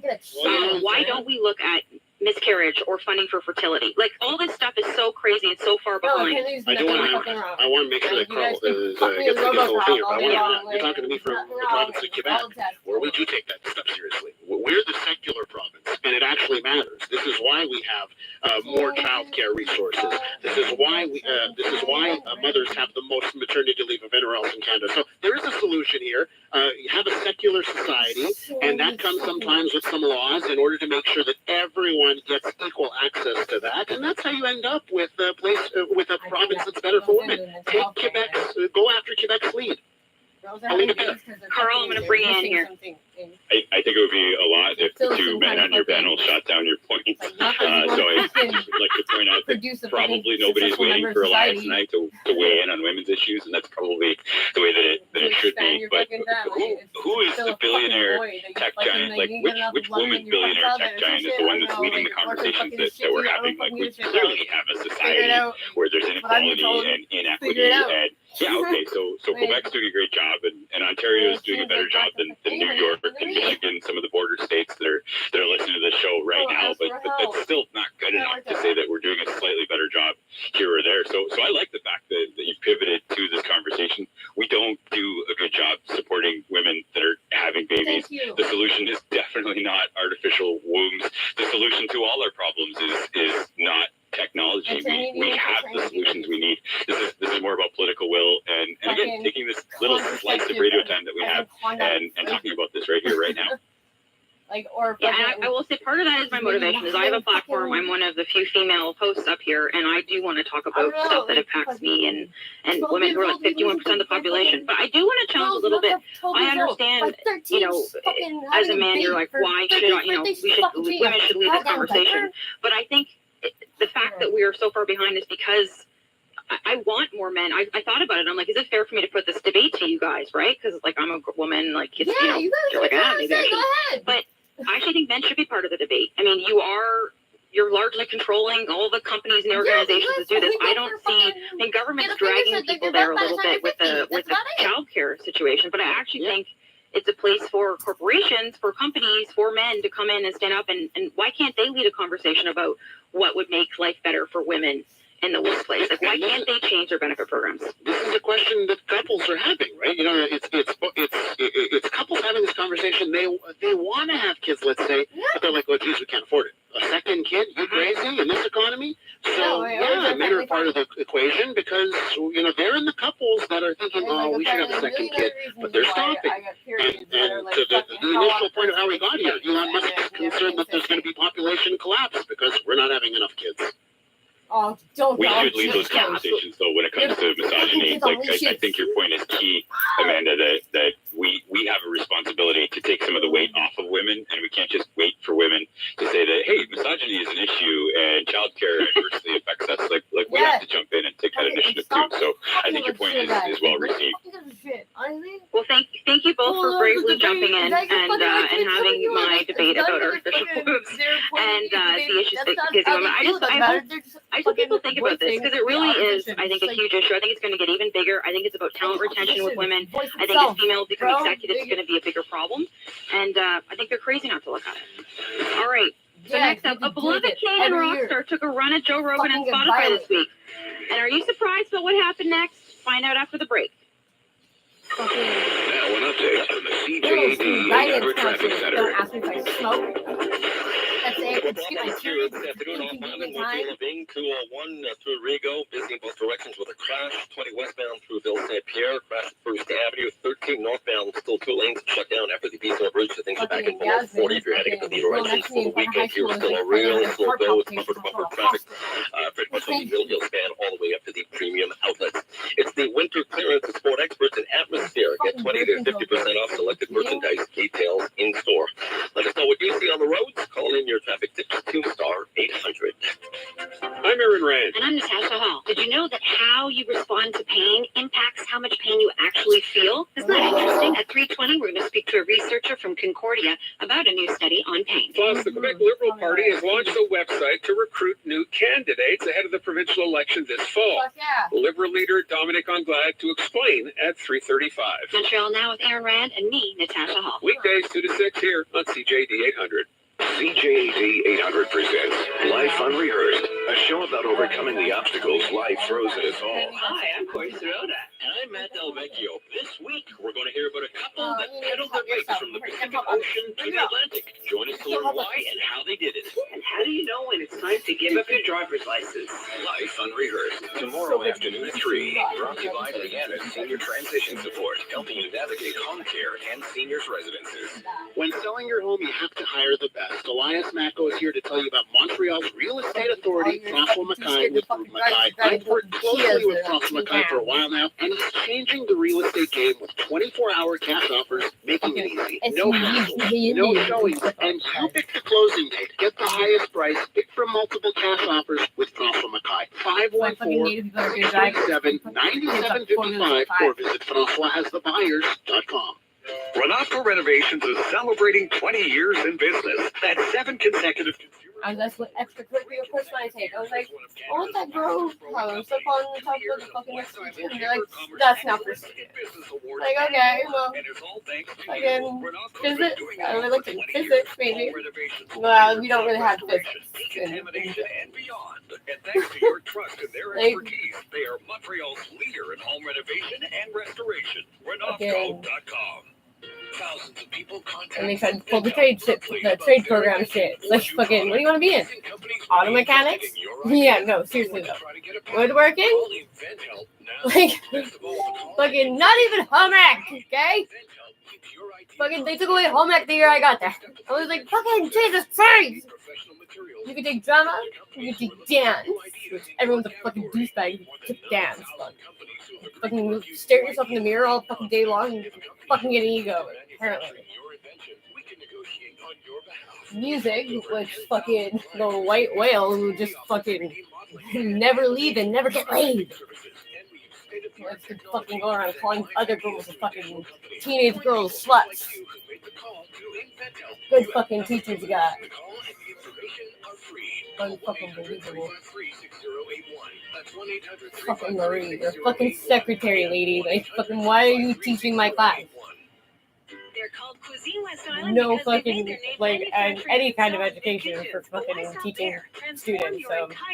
Cuisine West Island the way you like it. Contemporary, modern, country, urban, kitchens, bathrooms, or built-in furniture. Everything is designed and manufactured right here in Montreal. Oh, it's fucking the only class I should look to. I got like 90s 8% because she was like, well, I can't just give you 100. Being fucking kind of a shit. I feel so bad for her soldier. For those not easily impressed, PCP research is looking Because I wanted to be a cool kid, but then I was like, I've got trouble sleeping. If you've been diagnosed with depression and have taken or taking medication that doesn't seem to work, call PCP Research at 514-800-2130. Hey there, it's Simon Slickis from Royal LePage Classic, and I'm asking you to keep doing what you've been doing and call me first. Got a call to sell a condo on 19th Avenue in Lachine, and I did in days at 99% of asking. Charles had a bungalow in Dorval, Judith and Mark had a home in Beaconsfield, and we sold them both within a week and above asking. So call me first to sell your property or to get into the home of your dreams. Simon Slickis, Royal LePage Classic, 450-687-4430. CTV is the Cleaning Lady is the gripping series where one woman will do anything to save her son's life because sometimes the wrong choice is the only choice. The Cleaning Lady, all new, Monday at 9. Get into it only on CTV. With host Amanda Galbraith on the iHeartRadio podcast. That's like the fucking guy who's like my age who bought literally the entire fucking corner of the block down there and tried to fucking renovate, and I watched his dad bitch him 2 weeks later. His dad's bitching him out in the backyard, being like, you're a fucking idiot. Why did you think you could fucking do this yourself? And his dad ended up doing it for him. Are you fucking kidding me? This is like an entire generation of fucking daddy got you a fucking job, and you're fucking useless. Like, we debate biggest stories of the week, and with me today I have Carl Doctor, who's the host of One Dish, One Mic, which airs on Saturdays from 10 a.m. to noon on News Talk 610 CKTV in Niagara, London, and in AM 800 in Windsor, Ontario. I also have Elias Mackos, host of the Elias Mackos Show on CJAD in Montreal from 9 a.m. to noon. So Neil Young issued an ultimatum to Spotify this week. Take down Joe Rogan or else. Now, Joe Rogan, and I'm going to confess, I've never listened to it. Never listened to a single Joe Rogan thing. I kind of figured it wasn't really for me. But he is the Joe Rogan Experience, the top-rated podcast on Spotify, and they paid $100 million for it in 2020 for exclusive rights. And guess what happened out of this? Obviously, Spotify said, well, thanks so much, Neil Young. Goodbye. And Neil Young has now said, all right, fine. Since then, we've had SiriusXM launch a Neil Young station, which probably tells you why Sirius or Spotify made the decision that they did. But curious to you, Elias, are you surprised that when Neil Young took a run at Spotify, that they made this decision? And do you think Spotify is in any kind of trouble with Joe Rogan, or are they just going to kind of keep on trucking? I will say this. Spotify did not bargain for this one. They signed that deal with Joe Rogan. Yeah. They did not think that this is the kind of stuff they would have to deal with, right? So they're in a position where they don't want to deal with this kind of stuff, right? They want to run a subscription service and make money off of people here. The Neil Young thing is interesting because Neil Young is at a position in his career, in his life, and 60% of his streaming revenue comes from Spotify. But at this point in his life, in his career, he can take the hit. He's standing on principle and taking the hit. No brainer that Spotify was going to say, oh, geez, we have to choose between Joe Rogan and Neil Young. Of course we're going to choose Joe Rogan. But there is something here because, one thing that Spotify might have to be wary of, do other artists follow suit? In this game, in the streaming music game, one thing that Spotify cannot afford is for people in their minds when they're making the decision, do I subscribe to Apple Music? Do I subscribe to Tidal? Do I subscribe to Spotify? No, go grab your radio. They cannot think, oh, geez, Spotify is the one that doesn't have a few artists.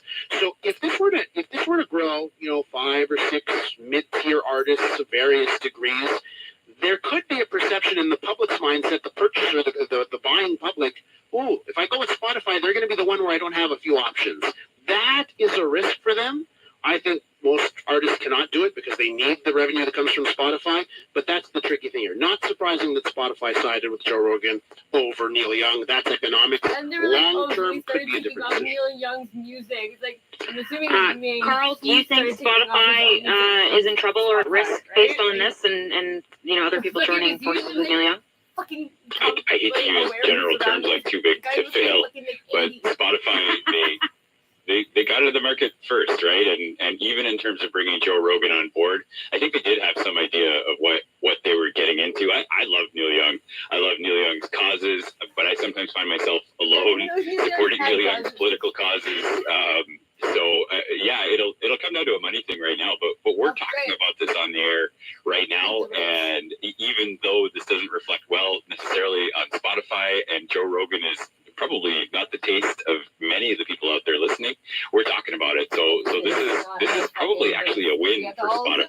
maybe just not the way they wanted You have it. to go work in factories with them.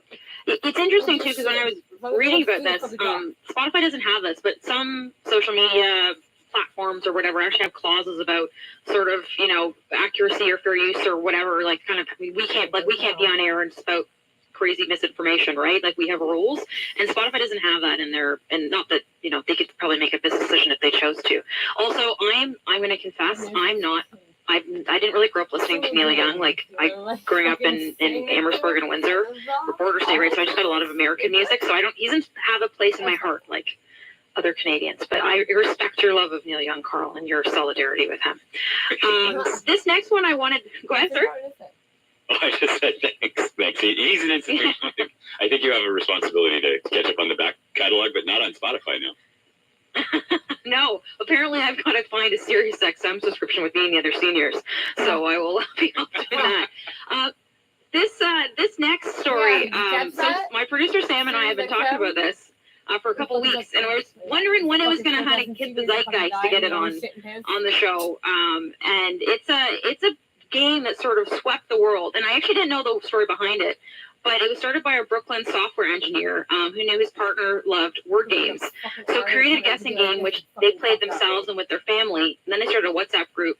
And then it became a worldwide sensation. And it is Wordle, which is sort of where you plug in, there's five spots for characters. You plug in letters and you try and guess the word in 1, 2, 3, 4, 5, 6 times. I have become a Wordle addict, and it's now all over Twitter. Elias, are you on the Wordle train? Have you joined the cult? But during the break, knowing that this was coming up, I was like, oh, geez, I didn't do Wordle today. So I went, I loaded up the browser, and one thing I keep getting this question, like, oh, what's the app? What's the app? It's not an app, it's a website. Don't download any of these apps on these app stores that may call themselves Wordle. That's a scam. Just go to the website for Wordle. No, and, I don't have any other choice, so I said, okay, I'm going to try the Wordle now. I didn't do it, and I've learned over the last couple of weeks on my show, do never even broach spoiling the Wordle of the day, right? You will tick people off. There's a little bit of genius to Wordle, and that is it's the one word per day. You can't just refresh and get another word. That makes it a little bit more sticky, and you don't get sick of it because you're only doing it once a day. It's genius. I gotta say, whoever thought of this, genius. There's an offshoot that I've also played this week called Loodle, L-E-W-D-L-E, and that is Wordle, but only naughty words. So viewer discretion is advised. And I would say it's harder because the number of words that exist is less. I'm now playing 2 games a day. I actually, one of the things I like about it is to the point there's only one a day, and you kind of create this shared experience. It's like what we used to do when we gather around the old TV and watch like award ceremonies or the Super Bowl and stuff. Carl, have you played either game? I didn't know that Loodle existed, but I will definitely be looking at that after the show. In some ways, Loodle sounds maybe more appealing, but no, I resisted. I've resisted this cult of Wordle, and it doesn't make it better for me that seemingly everyday average people that don't engage in these games are taking over my otherwise relaxing Twitter feed, and I'll be the last holdout. I feel like the Star Trek episode where they put the bugs in people's heads, and I'm like running away like Wesley Crusher to say, no, not me, you're not going to get me with Wordle, I'm out. Love a good tech reference. I am also a TNG fan. So I'm always happy to have a Wesley Crusher reference. That's a deep cut, girl. What? Well, join the cult. It is very. I find it relaxing. Like I find it's soothing. Although I too was a bit suspicious at the beginning. But so Elias, how many? Go ahead. No, I was just going to say it's a welcome break because normally I spend my days in the synthetic womb discussion boards, and so just to be able to have like a few moments where I can take a break from that and do a game. All right. Well, thank you both, Elias and Carl, for coming on the show today. That about wraps it up. We run out of racetrack.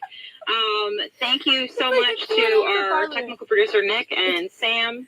And thank you all for listening. I hope those who are in Ottawa stay safe. Peaceful protest is an important part of our country. But also we want to make sure that, people are safe and home. And enjoy the rest of your Friday. I'm Amanda Galbraith. I'll see you next week. Your new condo exists just 10 minutes from downtown Montreal in a beautiful, newly developed LaSalle neighborhood. Serenity Towers new luxury condos for rent with everything you need for idyllic living. All the appliances, gym, indoor pool, golf simulator, yoga studio, boxing ring, a daycare, a cafe, and more. Serenity Towers, where luxury and wellness is a lifestyle. Reserve now for spring 2022. Book a viewing at 514-375-7888 or serenitytowers.ca. Alliance Macos here. If you're in debt right now, that's a stressful time, and that's why I want to tell you about 4 Pillars. I got another message from a listener the other day saying that 4 Pillars saved them. They've got 6 offices in the Montreal area. They can meet you over the phone or via video chat, whatever you're comfortable with. They're going to assess your situation, review your budget, and come up with a plan to get you out of debt and rebuild your credit. Whatever your situation is, they've seen it all. Give them a call at 1-844-4PILLARS or visit 4pillars.ca. You're listening to the Voice of Montreal. News, talk radio, CJAD 800, and the iHeart radio station.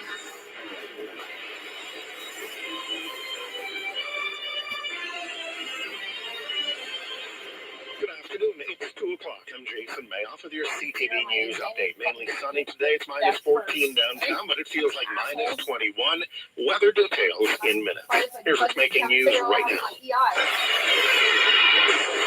Truckers converge on Ottawa for a big protest this weekend. Ottawa police say they will be out in full force, and NATO says it prepared for the worst between Russia and Ukraine.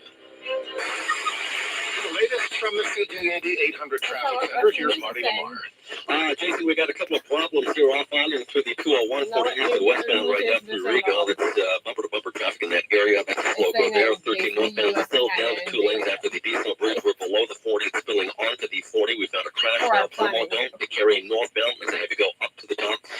Busy on the mid between the 215s. And once again, if you're heading up to the Lorenzen here this afternoon, that earlier accident through the premium outlet, things are backing down practically to the 640 as well in that area. It's BC Optimum Points Days on Loblaw Marketplace. Around 200 points for every dollar spent on selected matches and betting and more until February 2nd. To shop the marketplace online at avigo.com.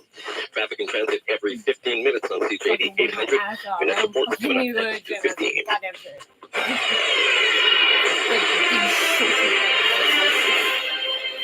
In the news,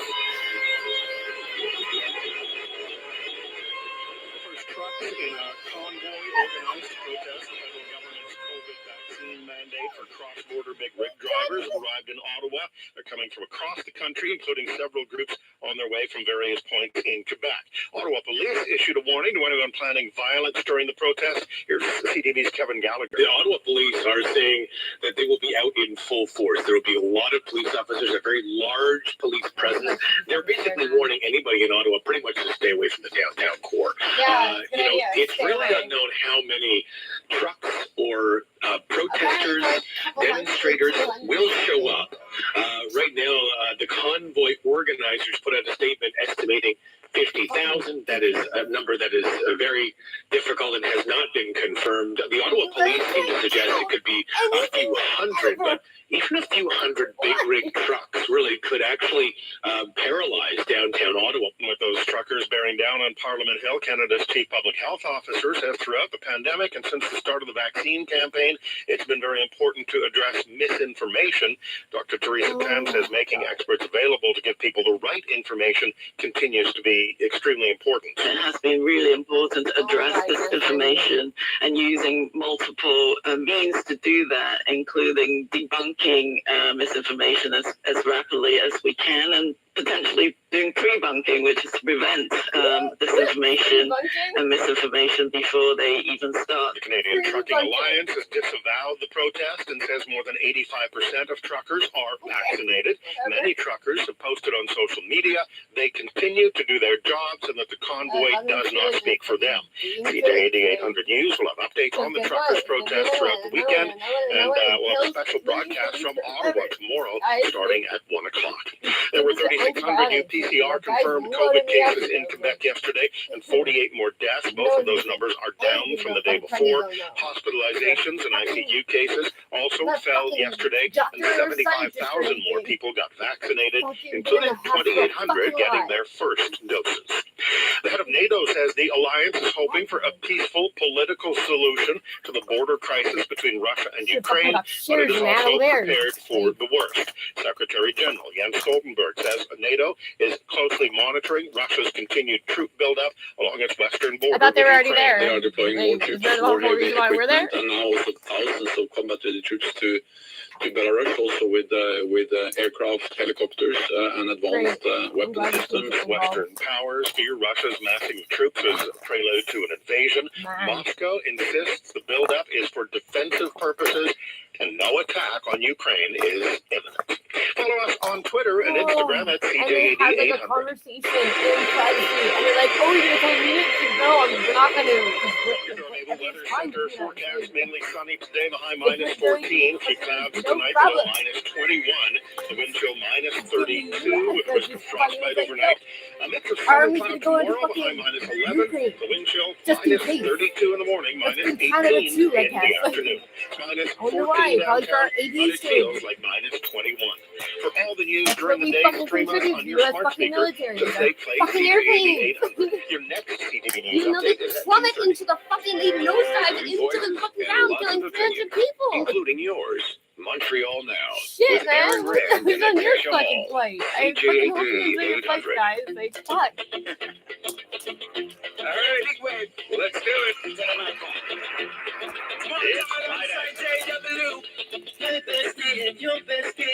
It's I like the song. Your bestie says you want my tissue. Can you make this feel go higher? Talking about hey now, hey now, hey now, hey now. I go, hey. I love this song. It's Friday. Here we go together. Nice cool breeze, big road trips. I tell you, life don't get no better. Talking about hey now, hey now. I go, and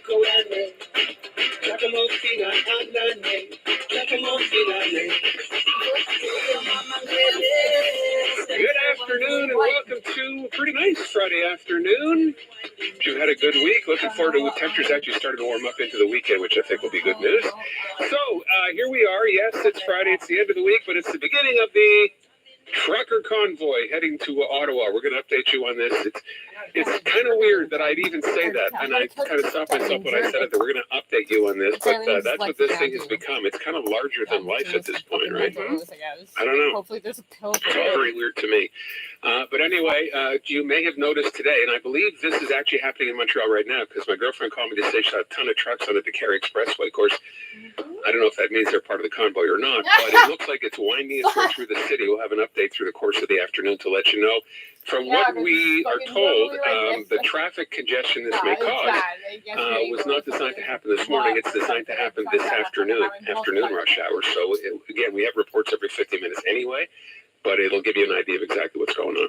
We'll definitely be keeping a very close eye on everything, and just let's hope everything remains peaceful. That's really my biggest concern. So we're going to touch on this a little later on in the show. We're going to hear you're going to hear from Ottawa's police chief in terms of their state of preparedness for this weekend there. Remember, Ottawa's not a big city, so with that many people, apparently, because we don't know that, it's one thing to say you're going to be there, and quite another to say or to actually show up. We'll see what it turns into, but they are prepared, they're ready, and I'm just getting a note now. Our boss sent this out. A lot of people yesterday when we talked about a lot of people, one or two, kind of questioned the idea when it came up about Justin Trudeau being vaccinated and said it was, clearly it's conspiracy theory suggests it's a matter of convenience because by saying he's in isolation, he doesn't have to show up, I guess, to meet the truckers like he was going to do it in the first place, which he was not. There's no way his security team would have allowed that. Yeah, but now the story is one of his, we didn't know who it was, but the story now is one of Justin Trudeau's kids, one of his children, has COVID. So that's why he is in isolation. Okay. Makes sense. And I know those of you who don't believe will simply say, oh yeah? Yeah, how very convenient, but that is the story. That's the real story now. One of his children has COVID. Has tested positive, yeah. So he has been in direct contact. The thing you got to do then is isolate. So, anywho, I want to let people know, too, we're going to have live updates throughout the weekend on this truckers convoy, and there's going to be a special program on tomorrow afternoon from 1 to 2 o'clock from Ottawa. So it'll be telling you exactly what's happening there, describing the scene as it goes down. That's right, our trucking convoy update. It's a new feature on the weekend. It's just so incredible. All right. As I said, we're going to come back to this later in the show after 4 o'clock. Andrew Brennan is going to fill us in from CTV on exactly what's going on in Montreal at that time. In the meantime, can I just kind of shift away from this to something a little lighter? Could we please? You know, from time to time, I like to think of myself as an invention kind of guy. Oh, no. Now, everything I've ever thought of that I thought would be a great idea or great invention, nothing has materialized. I just think of these things and then I do nothing about them, which is, I think, what most of us do, right? We have great ideas and then they never come to fruition. So I came up with one that I think is kind of interesting. Now, last week, and I think this is completely viable, by the way, last week on National Popcorn Day, Yes. this was your idea. And you, The nasty old expired popcorn no, that you not had, that was popcorn. definitely not my idea. That was an invention. The invention was a popcorn popper. Oh, yeah, that plays. That as it pops, plays the song Popcorn, right, which we had played.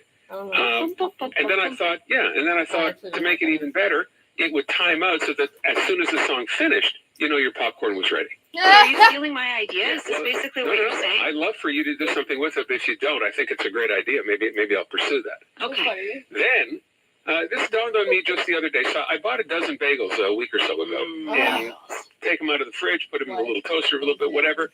And then I noticed, and it's not that I just noticed this, but for whatever reason, it kind of stuck with me this time. When you slice the bagel in half, yes, seeds go. If you have a poppy seed bagel, sesame seed, there's seeds everywhere. Now there's a new type of bagel, and I was at St. Theater. It's the all-dressed bagel, which was not a traditional bagel, but now everyone seems to make one, which has even more seeds on it. So I thought what I need to invent is some kind of bagel glue to allow these seeds to stay in place so that when you cut them, they don't go everywhere, because it makes a huge mess. Not that it's a big deal to clean up, but they go everywhere. So some kind of tasty bagel glue. All natural, tasty, no bad stuff in it, glue.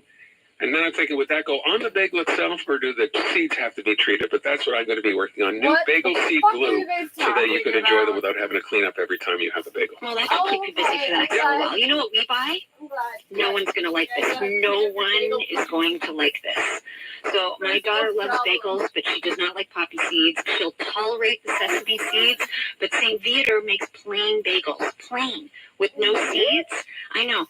They totally and completely do the trick in our household. Now listen, I am not gonna lie, I like the poppy. I even like the way they kind of get caught in your teeth. There's just something about the satisfaction. After eating later on, they didn't even count on you. It's very satiating, and I don't know, in some very, tactile way. I don't know how to describe it. But all of that to say that we deliberately order the completely plain ones, no seeds whatsoever. They still kind of pack a punch, and they don't make a mess, because holy moly, bagels are messy. Yeah. So I know bagel glue is, I'm just saying bagel glue is maybe not the best way to describe it, but we need something to make them less messy. I'm just waiting for the angry text saying, oh, that's fine then. They're legit. They're from St. Peter. They're legit. No seeds. Bagel glues, or bagel glue to keep the seeds on the bagel and not all over your house. All right, so I have a couple of projects to work on. By the way, I just got a text from Brian Bringhoff, our friend over at Starlight, who tells me that if you head westbound right now on the 40 at all the overpasses, there are people out there, supporting the trucker convoy. So yeah, it's working its way through Montreal. And like I said, I hope it does not cause a major headache this afternoon. But if they're already on the 40 heading to the West Island, they'll be Friday, evening. Hoping that's the case. Now, there are others coming from the Maritimes, perhaps, that have not come all the way through. I don't know. But as I said, we'll update you to at least let you know what's going on so you can try to avoid that mess if you can. Look at all the texts we're getting about bagels. Oh, someone's saying bagel shellac, trademark it. Oh, bagel shellac. Bagel shellac. That's excellent, whoever sent that. Bagel shellac. So much to work on. So there you go. Just wanted to get that out of the way. Oh, look at this text. Oh. Do you have big plans this weekend, Aaron Rand? Why? You see what's happening on the text line here? About bagels? Yeah. Thank you for all the bagels. Something that might be happening this weekend that you don't want to talk about. But it's interesting to me that people already know without us having even said anything whatsoever. Well, you've said enough now, haven't you? I don't know, have I? I'm afraid so. I can say a heck of a lot more. So, it's your birthday. It is. Sunday's my birthday. On Sunday? Yes. Big plans? What are you going to do? I'm going to be 50 again. 55. It's a good age. It suits you well. Yeah, looks good on you. Yep. I say stick with it. 59 again. No, you can't just switch it mid-sentence. No. Is it 50 or is it 59? 59. Okay. 59. Okay. And I am, we have no plan. I know Val's making like a birthday dinner tomorrow. I have no idea. It's a surprise. What kind of cake is she making? Well, I have a thing where every year for my mom's birthday, I go to this little bakery, not so little bakery in Little Italy. Yeah. Called Aletti. I'm always getting the name wrong. But they make a vanilla, like a chantilly cream cake, which is, it's the kind of cake you would want to have someone throw in your face just so you could eat it all. Don't say that, because now you're going to get one thrown in your face at some point. I'm happy to eat that. Yeah. And then we're going out we have some friends. My friends Billy and Sylvie invited us out for dinner next week, so we'll go celebrate like on. I didn't want to go Monday because that's the first day restaurants are open, and it might be weird. Yeah. So we're going to go Tuesday instead. There you go. Perfect. Yeah, so thank you. Happy birthday in advance. Thank you. 59. Do not bring it up. Okay, thanks, Natasha. He told me explicitly, by the way. I asked him, I'm like, do you want to talk about it? No. I'm like, maybe just a little mention. Anyway, I didn't have to because the texters knew. They knew. This is why we're not married, Natasha, because I asked you to do something after we talk about it, and then you choose to do something exactly the opposite. I think that probably means you would be very much like other married couples, actually. Oh, that is true. I hadn't thought of you're right, yeah. But there's also, Dave and Val. Yeah. And the fact that one of us would probably strangle the other within about, 15 minutes. I'm thinking 15 minutes tops. Yeah. Again, like a regular marriage. Okay. Well, let's go to traffic, see what's doing right now on Friday afternoon. We'll take our first look with Marty Lamar over at the CJAD 800 Traffic Center. Say what's up, Marty. Aaron and Natasha, we've got a major problem right now if you're heading off to Ottawa, the 40 westbound around Multi 201 through Rigo. Things are backing up to San Lazar, so give yourself some extra time in that area. It's busy actually in both directions. The 13 northbound is slowly easing up. Earlier accident after the Beacon Bridge, still a slow go from the 40. Heading up to the Laurentians here this afternoon. Earlier accident through the premium outlets. Things are still backing down through St. Therese.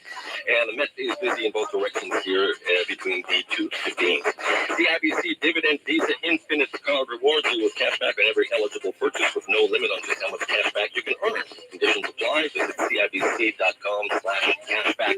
Let us know what you see on the road. Call in your traffic tips to star 800. All right, thank you, Marty. I'm reading some of the text here on the bagel suggestions, which is quite funny. It's bagels and birthdays on the text line. People don't understand. Clearly, they don't understand me because someone said, my husband saves all the loose sprinkles and then puts them on the bagel after it's buttered, which is clever, but that's clearly too much work. Now I got to gather them up. I got to sprinkle them again. It's not going to be perfect. Some will end up on the floor. No, but thank you. I'm glad. That sounds like a good way to eat them. And then a couple suggested, why don't you do it over to the sink? That way you don't have to worry about them. Again, that's a lot of planning just for cutting a bagel in half. Well, and you want those seeds in your mouth, not in the sink. Pretty much. Yeah. Alati Caserta? Is that yes, that's the bagel. It's called Alati Caserta. It's on Dante Street in Little Italy, and it's my go-to. My mother loves the pastries there, and they make great cakes. And in fact, I found the cake out because Shom had its 50th birthday. Was it a year ago now? 2 years ago? And there had been a cake from Alati, which was left out. It's pre-pandemic, put it that way, so at least. And they left cake out for everybody, and I took a piece of cake or a little whatever snippet, and it was so good that I went and got the same one at Alati, and that's what I get now. That's my go-to cake. That's your go-to cake, and that's chantilly cream. Because Valley, I just call her Valley. Val makes an incredible chantilly. She makes everything incredible. Yeah, you know what my girlfriend is busy doing these days, and just to get off the topic, because I don't want to talk about this, she makes bone broth, homemade organic bone broth, and she is. I have never seen, this is amazing on social media because she doesn't advertise, she doesn't sell at the store. She's just one person doing this, and it takes a lot of time to do. She's selling this stuff like it's going out of style. She's moving like 300 of these a week. Holy moly. It's insane. I mean, I see her for less time now than I have in the last 10 years because she's so busy doing this, and there's a lot of prep involved. And I'm like, here's the power of social media, right? It kind of spread through people saying, you got to try it, you got to try it. The next thing you know, there's a new customer, and another new customer, and that's what it's gotten. So she has this thing called Val's Kitchen, and that's where it comes from, and she's insanely busy. So That's great. I never see her, well, except for I never see her part. Yeah, but you'll see her this weekend for your birthday. If she has time. I have a feeling you're going to get a chantilly cake in the face. You said it yourself. I know, and I'd be so okay with that. Would you really? Oh, because it's so, you have no idea. You know it's coming. You have no idea. All right, listen, let's get to a couple of things here, starting with our question of the day for today. This being a Friday, kind of change things up a little bit, so let's go for it. Yeah, pretty simple, straightforward one, giving us a little bit of a break from the heavier stuff. What is the best, worst, or weirdest purchase that you made during the pandemic, and do you have any regrets? Aaron is betting that someone's going to say air fryer, and I want to say I got one as a gift. Yeah. I got one as a gift from my mom, and it's pretty darn good. We've only had it a few weeks, but I mean, I'm digging it so far. But I did start thinking about the stuff that I bought in the past 2 years during all of this that we've been going through. You know, pandemic purchases, if you will. That's what they're calling it. Now, some of it has been to, you know, to keep us occupied, some to lift our spirits. If you had asked me this question last summer, you know, I would have told you the absolute best purchase we made was the $299 rinky-dink pool that we stuck in our backyard. Like, it saved us. But today, on a cold winter day, that feels very, very far away. So today, I'm thinking it was the best purchase, honestly. But today, you know, because again, it's hard to imagine the value of a pool right at this moment. The $30 Bialetti stovetop old school coffee maker. Like, Dave and I both love coffee, and we would, you know, go buy a latte, and those are like $4 a pop. And during the pandemic, it's not like you wanted to be going out much.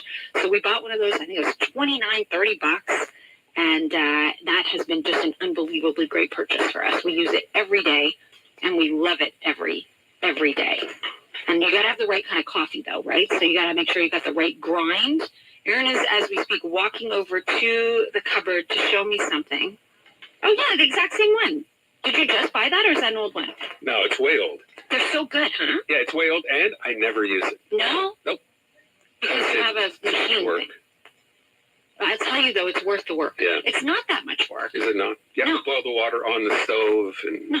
You do the whole thing on the stove. It takes 5 minutes. Exactly 5 minutes is the timer. Yeah. You can have mine. If yours ever breaks, you can sure you're welcome to have mine. Okay, well, that's good to know. Okay. But I know you use a machine thing, and we used to do an espresso thing, too, but it's not the same. That is so good, the Bialetti. Okay. Now, you're supposed to, we're talking about bad purchases, too, that you could have made, right? So what would be the worst you've made? Ooh, you know what? I didn't think about okay, hang on. I know mine right off the top. Oh, yeah. You know mine, too, if I told you. Okay, well, wait. Let's tease that, and we'll make people wait for that one. Mine would be some weird clothes. Like, I've definitely bought some weird clothes that I don't know that I'll ever wear, but I just needed the pick-me-up at that moment, you know? Okay. Getting some interesting questions. So we're asking you, what's either the best or the worst or the weirdest purchase you made during the pandemic, right? Because we all bought stuff online. I mean, the numbers tell us people are buying tons of stuff. Best, worst, or weirdest you've had, 514-800 for your text, 790-0800. If you want to call us and share that. Weirdest or best or worst purchase you made during the pandemic. And then I'll tell you my worst, and you'll know right away what it is. Let's take our break. We'll be right back. Montreal Now with Aaron Rand and Natasha Hall. Brought to you by the New Year, New You event at Dormez-vous. Whatever your resolution, it all starts with better sleep. Sleep well, stay well. Dormez-vous. Try new Tim's espresso beverages for only $2 from February 2nd to 15th. Made with 100% ethically sourced premium Arabica beans, customized and handcrafted just for you. At participating Tim's restaurants in Canada, extra charges for modifications not valid for delivery. Terms apply. Bill made a good choice today. And I'm not referring to that new video game he bought to play against his grandkids, though I'm sure his sons will get the hang of it soon. Let him, Bill. No, the good choice he made was getting his COVID-19 booster. Thanks for helping stop the spread, Bill.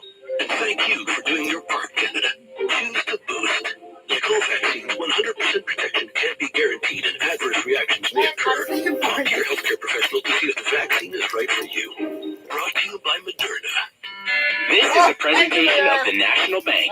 Hello, I'm Steve McCready, and I'm a senior strategy advisor at the National Bank. Working from home has made it possible for some of you to save money. Now, you might be wondering what to do with it. Should you pay off your debts or invest? That is an excellent question, especially if you are approaching retirement. Here are some tips. First, separate your debts by interest rate. Some have high rates, as is the case for most credit cards, and some have low rates, like mortgage loans. Next, reimburse your debts with high interest rates first. That way, you'll be able to take full advantage of your income when you retire. If you have debts with low interest rates, you can reimburse them and invest at the same time. Speak to your advisor. Your financial strategy will vary depending on your unique situation. For more advice, visit the National Bank website at nbc.ca/retirement. The MUHC Foundation knows that your family's health is your greatest concern. That's why they support excellence in patient care, research, and teaching at the McGill University Health Center. You can help. Donate today at MUHCFoundation.com. Help solve the most pressing health challenges of our time, including cancer, cardiovascular disease, and infectious diseases. Dream big. Together we can change the course of lives and medicine. Donate at MUHCFoundation.com. You're more than a small business, so MailChimp made this more than a radio ad. It's also an operetta. MailChimp has a smart marketing platform with marketing automations, smart recommendations, and creative tools that all work together to help you sell more stuff. MailChimp, built for growing businesses. Renault is celebrating 20 years in business. Thanks to your trust and their expertise, they are Montreal's leader in home renovation and restoration and have been for 20 years. Renaultco.com. This is Montreal Now with Aaron Rand and Natasha Hall. CJAD 800.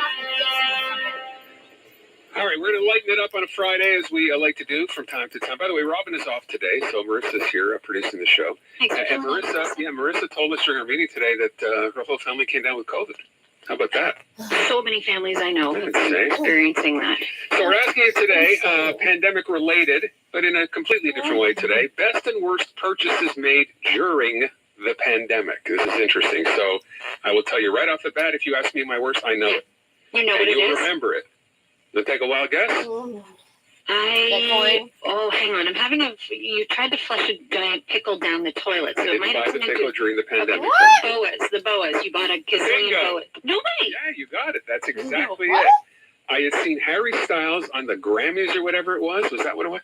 And he, from One Direction, Harry Styles? Yeah, of course. Comes on, like, you know. Oh, the guy who's advertising for fucking diabetes medication! On with a boa. Yeah. And I thought, a boa? Like, he's a guy wearing a boa. And then he had a different one, I think, later in the show. So I went online and I found a place and I bought, so insane. I bought a box of boas because there was some deal where you could buy like 24 of them for like $20-something. And I thought, what a deal. And I started wearing it on the show. Remember for a while? I Boas! on every Like day? the fluffy neck thing! Boas. I guess there are better and worse quality boas because this one had feathers everywhere. What are you talking about? Stuff up off the floor from these boas and actually wearing them. Oh my God. And now I have a box of them that I will never, ever wear or use. No, that is not true. Oh, it's true. You're going to use them No. this weekend for your birthday. No. That's exactly No, if they would make such a mess, I might, but it's not worth it. So I'm going to either give them away. That's like fucking sarcastic. They'll make wonderful gifts to someone who has no idea just how messy they are. So that's mine.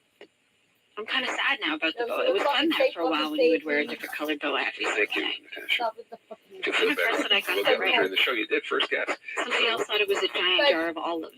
You guys are talking about literally fluffy feathered neck Yes, that was scarf. that purchase as well. I talked about that. So you have no idea how long it takes. Fucking on the As boat one person. or something. What doesn't look like when you buy that big a jar of olives, but will literally last for weeks, maybe even months. Have you eaten any olives since? That's what I'm No, I wondering. have not. I'm olive that. So yes, that does happen. Best and worst purchases, weirdest purchases you made during the pandemic. 790-0800, 514-800 for your text. Got some callers. Let's go. Lawrence, you're first. What the weirdest thing you bought or best or worst you bought during the pandemic? Because like 2 weeks ago, fucking Hi, Aaron and Natasha. Lawrence?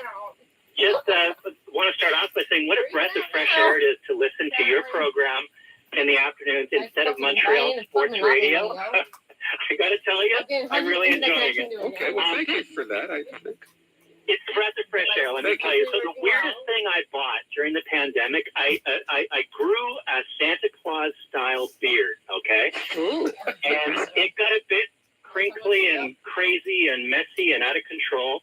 And I was on TikTok one afternoon, and I saw a beard iron.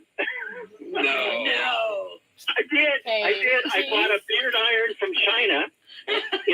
Where they make the best beard irons, of course. They make the very best beard irons money can buy. I love this. It arrived 3 months later. Oh, man. I pulled it out of the package. There were no instructions, no bill of sale, just a beard iron. It looked like a curling iron, but it was really and truly a beard iron. And so I decided to give it a shot. Call me crazy. Call me I plugged it in, and a couple couple of minutes later, call me it had crazy, like, one light on fucking, it. put me in And I a thought, fucking okay, Douglas. I'm probably They're well going to known wait for for being that a red great light to fucking turn green. Like, And I did. And I put it up, very tentatively put it up against my beard.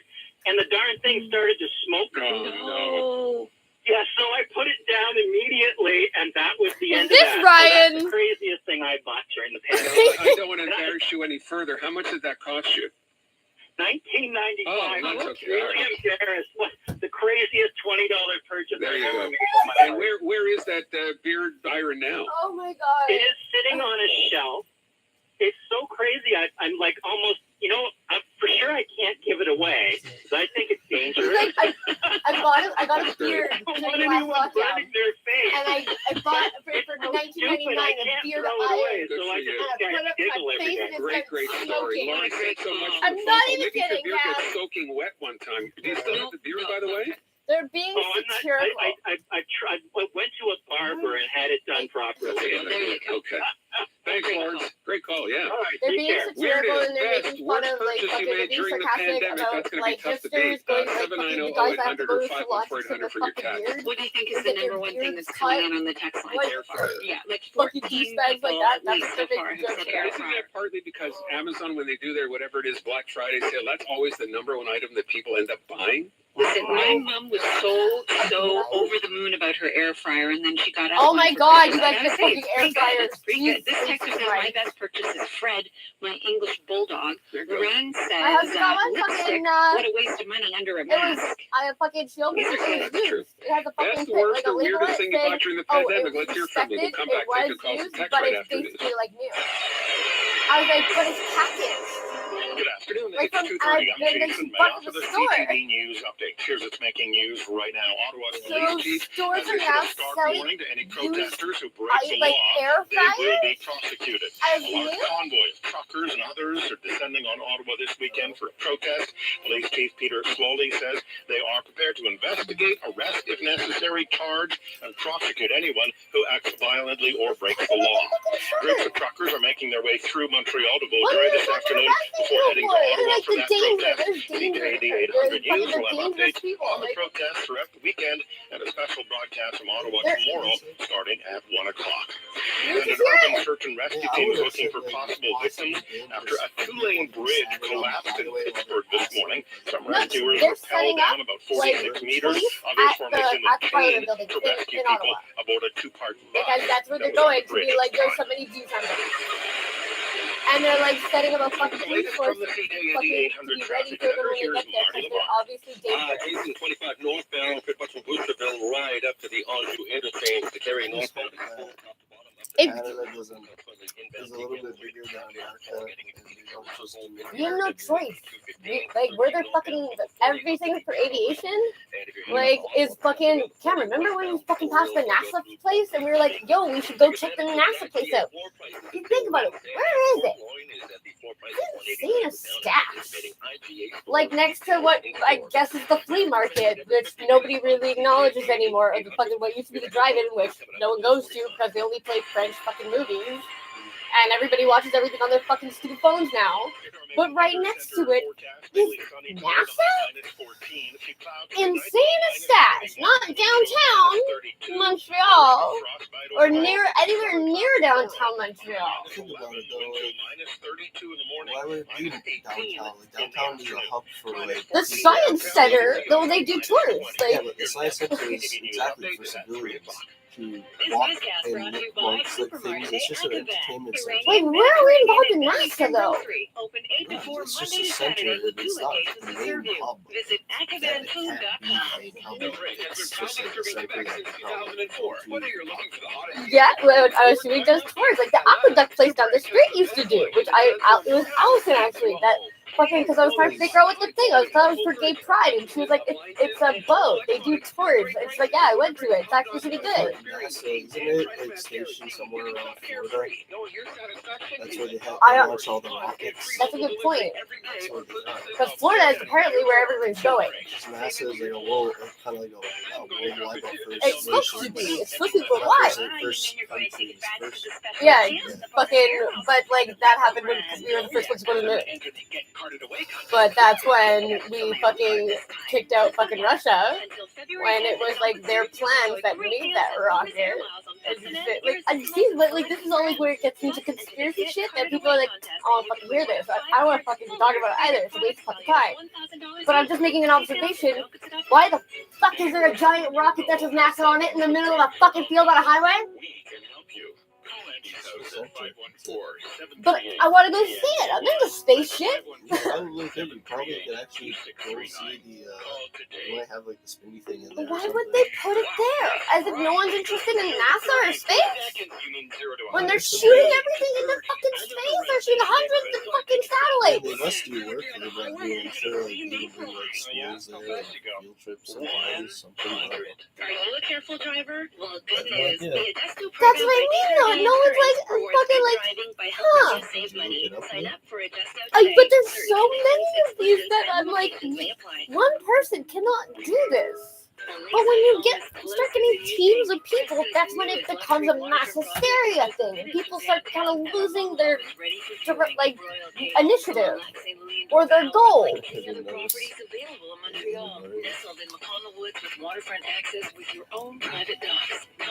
Monitoring homes on the most exquisite properties. Book a visit today at Presby.ca. Hi, I'm Max Petrie. I have a headache from fucking last Why I night. chose Presby to build my home. Visit Presby.ca for more details. This season of CTV transplant, everyone's talking. For a fucking one is go visit the opera, please. Can you actually fill up the British filter for me? Monday at 10, only on CTV. Then stream anytime.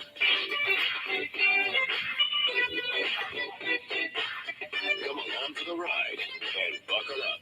Aaron Rand and Natasha Hall. Montreal Now on News Talk Radio. CJAD 800. What? It seemed only fitting. We were talking about my worst purchase. I have a box full of boas, so I went and got a boa. Yes. Nice boa, isn't it? Dear listeners, just so you know, my co-host is now Big Bird, it would seem. Aaron Rand is sporting a bright yellow boa.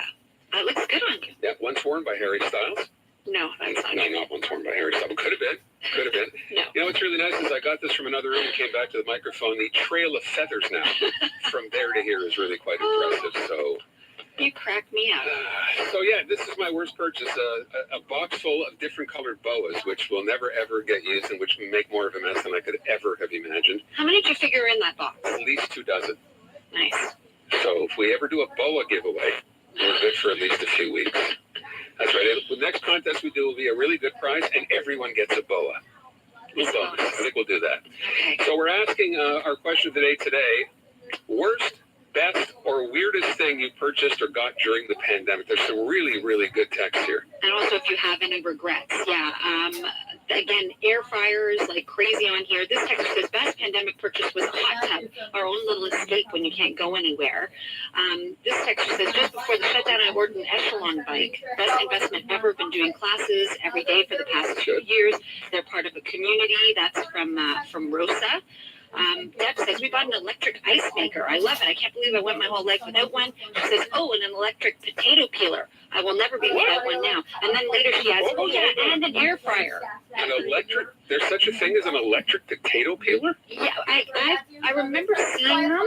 Really? But it goes around, I think. Don't you? I thought it was manual, like an apple. You can do that with you can get an apple peeler. Yeah, but you have to do that manually. I didn't know there was an electric potato peeler. I think it's much like the Apple one. Deb, we need more information. Yeah, Clearly, we need to know. I like this one. It says, I bought a kilt.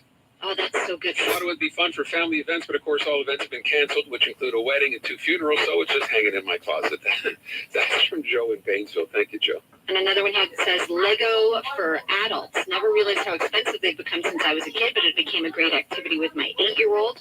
On our Facebook, Jordan says, I started getting Facebook ads for Wosh, W-O-S-H, and I bought one at 3 in the morning one day. Then my wife bought me another one. He adds, what's Wosh, you ask? I don't even know. So he owns it. He doesn't know what it is. I looked at the picture. I don't know what it is either. It's like a stuffy that's kind of creepy looking. I like to describe it at all. I don't know what that is. Wosh. Okay. How How about this? I don't even know what this is. Someone else will go to the calls in a sec. Someone said a facial exerciser. I bought it on Amazon, but almost permanently locked my jaw. That's from Liz. What's a facial exerciser? I don't know. Is that like a massager for your face? Is that what that means? It's probably something, you know, like as your face starts to droop a bit with age, it's probably to help firm things up, I would think. No idea what that is. Okay. Exactly. That's the tip. Weirdest, best, worst thing you bought, purchased during the pandemic. Kenneth is on the line. Kenneth, what is it for you? Well, I've got 4, and I can say it under 30 seconds, okay? Yeah. Okay. 2 are solutions for you, which I'll say first. For the bagels, look up sticky rice. It's used on salad dressing so the oils and that don't fall off the leaves. They use it in chocolate bars to keep the chocolate on the bar, okay? Thank you. Ooh. Yeah. For the potato peeler, it's like a drum with an open top. The walls are rough, and it has a disc on the bottom. So if you're working in a restaurant, you just pour the bag inside, and the disc spins it around and hits the walls, and it scrapes off the potato skin. No kidding. Okay, good to know. All right, 2 for 2. Now, the most dangerous one, I had to clean up the backyard from trees. I bought an axe at a popular store, but the hood or the cap for the knife part, it fell out the back because they didn't close the head, the flat part, fell on the floor and almost cut my foot off. Oh my God. Okay. Yeah. Now, this one here is going to sound funny, so I'm not going to use the real word, okay? Because I have congested heart failure, I take diuretics and I had a hernia operation. Okay. So I'm wearing a catheter. Right. Now they told me if the valves return to normal, I have to use a condominium catheter. Okay. So I thought it's a good alternative to incontinent adult diapers. But if the bars ever open, the drinking bars, it would be very convenient for heavy drinkers. Yes, it certainly would. So thank you not for bringing that up for that reason. Thank you, Kenneth. Good stuff in there. Ken, like the Google of our show right now. Nicholas is on the line. Nicholas, what about you? Worst, best, or weirdest purchase? I'd like to say hello, Aaron, and happy birthday. My birthday's next weekend. Happy birthday to you. Yeah, thanks. The weirdest thing I ever bought was a cappuccino machine. And the reason I say that is because I don't drink coffee. So why'd you buy a cappuccino machine? Well, because this machine costs us $4,000. What? Yeah, $4,000, and I got it for $26, and it's a touch screen. Okay. You press the cappuccino, you press whatever you want. Yeah, I've seen those. Actually, it turned out to be my best purchase I ever did, you know. I don't drink coffee, but my friends come over and I'm going to take a wild guess. So when you first bought it, you're like me. You buy stuff because it's on sale. You're like, what a great price! I'll buy that, and then you either never end up using it or it's not what you thought it would be. Did you, at least at the beginning, when you had it, drink the cappuccino because you're thinking, I bought it anyway, might as well? Then you stopped, or you just were never into coffee? No, I'm not into coffee. Okay, you're weird then. Yeah, well, the reason is because. Coffee's a diuretic, so like when you have a meal, you lose all your vitamins A, B, C, whatever. So that's why I don't drink coffee and that. Okay. I'm hyper, so I don't need to. No, that's fine. You don't need to be more hyper. I completely get that. I think that's the first time in our caller history that we've ever had back-to-back calls where diuretic was came mentioned. up. Yes, the word itself. Maybe said that you have a shot every time the word comes up. That'll be something we do going forward. Nicholas, thanks for the call. Susan, what about you? Best, worst, or weirdest thing you purchased during the pandemic? Well, it's the situation. We went out to buy a dehumidifier and came home with a car. That sounds like something I do. Okay, what happened? Well, we had to drive way out into no man's land to pick up the dehumidifier because Canadian Tire in our area didn't have it. It was only located in one place. And right past next door to them, there was a car dealership. Now, we had been looking for a car for a while, half-heartedly, to be honest. And I said, well, let's drop in and have a look and see what they have. Sure enough, they had a car. They made an offer that we couldn't refuse. Basically, it was a used car in a new condition. In other words, a 2020 car sold in 2021 with 20 kilometers on it. And the price was fantastic, so we came home with the car. I'm waiting for the other end of the story here because that sounds like too good a deal to be true. So what happened? Was there no engine in the car? Or what happened? Was was it just The car was fine. It Really? was a brand new car that for whatever reason hadn't been moved. 25 clicks on it when we picked it up, and it's sitting in our driveway. Way to go. Nice job. Okay. Again, I was waiting for kind of a payoff to that. Did you ever get the humidifier? Oh, yes, we did pick up the humidifier, and I would think that is one of the poorer purchases. Oh, there you go. Susan, thank you for that. These are great. On our text line, heated mitts and heated socks. This texter says, I hang out in the forest with my fine feathered friends, not boas, they point out, for hours at a time. Heated socks. Heated socks, heated mitts. I have a friend who has the heated gloves. I tried them on. They're glorious. Glorious. Heated socks, that sounds pretty good. Right? This texter says, early in the pandemic, ordered food online, but ate bunches of bananas, thought it was units, not bunches. Yeah. That's pretty good. Rachel says, best purchase ever for my cat's litter robot, self-cleaning litter box. My cats love it, though they think the new sofa is an even better present for them. That's pretty cute. Craziest thing I bought from a texter, a set of shears to cut my hair at home. Says, to date, money used, my wife's $800 stool. Oh, I see. Okay. So he bought shears to cut his hair, but while cutting the hair, broke an $800 stool. Oh, no. So that haircut now, that shear's worth $800 plus the $45 that it cost. Okay. Okay. This one, my best purchases by far during the pandemic were a punching bag and my Black & Decker mixer. And I'm like, that makes sense to me, the punching bag. Got another one for a punching bag here that says I was late to the baking trend. I inherited a mixer that was probably older than I am. I've baked so many delicious desserts, and I work out using my punching bag almost daily to make sure that the clothes still fit after the desserts. Someone else saying, best and worst at the same time. I bought a VR headset, a virtual reality headset, which is amazing, but now I spend too much time playing virtual reality games. There you go. Pros and cons. I love this one that says, we decided to become farmers like everybody else. We bought herb, vegetable, tomato plants. Squirrels got to the vegetables. So my husband went to Home Depot, bought over $800 worth of wood and materials to make an enclosure. Of course. By the time we finished with the earth, the supplies, the enclosure for the vegetable plants, we figured each tomato is worth about $40. Welcome to farming. They have fun. They had heard that story. Great told a few different ways, more than once. By the way, my other worst purchase other than the boas, I bought a keyboard not that long ago, actually, just over the holidays, because I have a thing, you know, when we're on air, now to me, I don't know, because I'm wearing a headset, so everything sounds louder. But when I do this,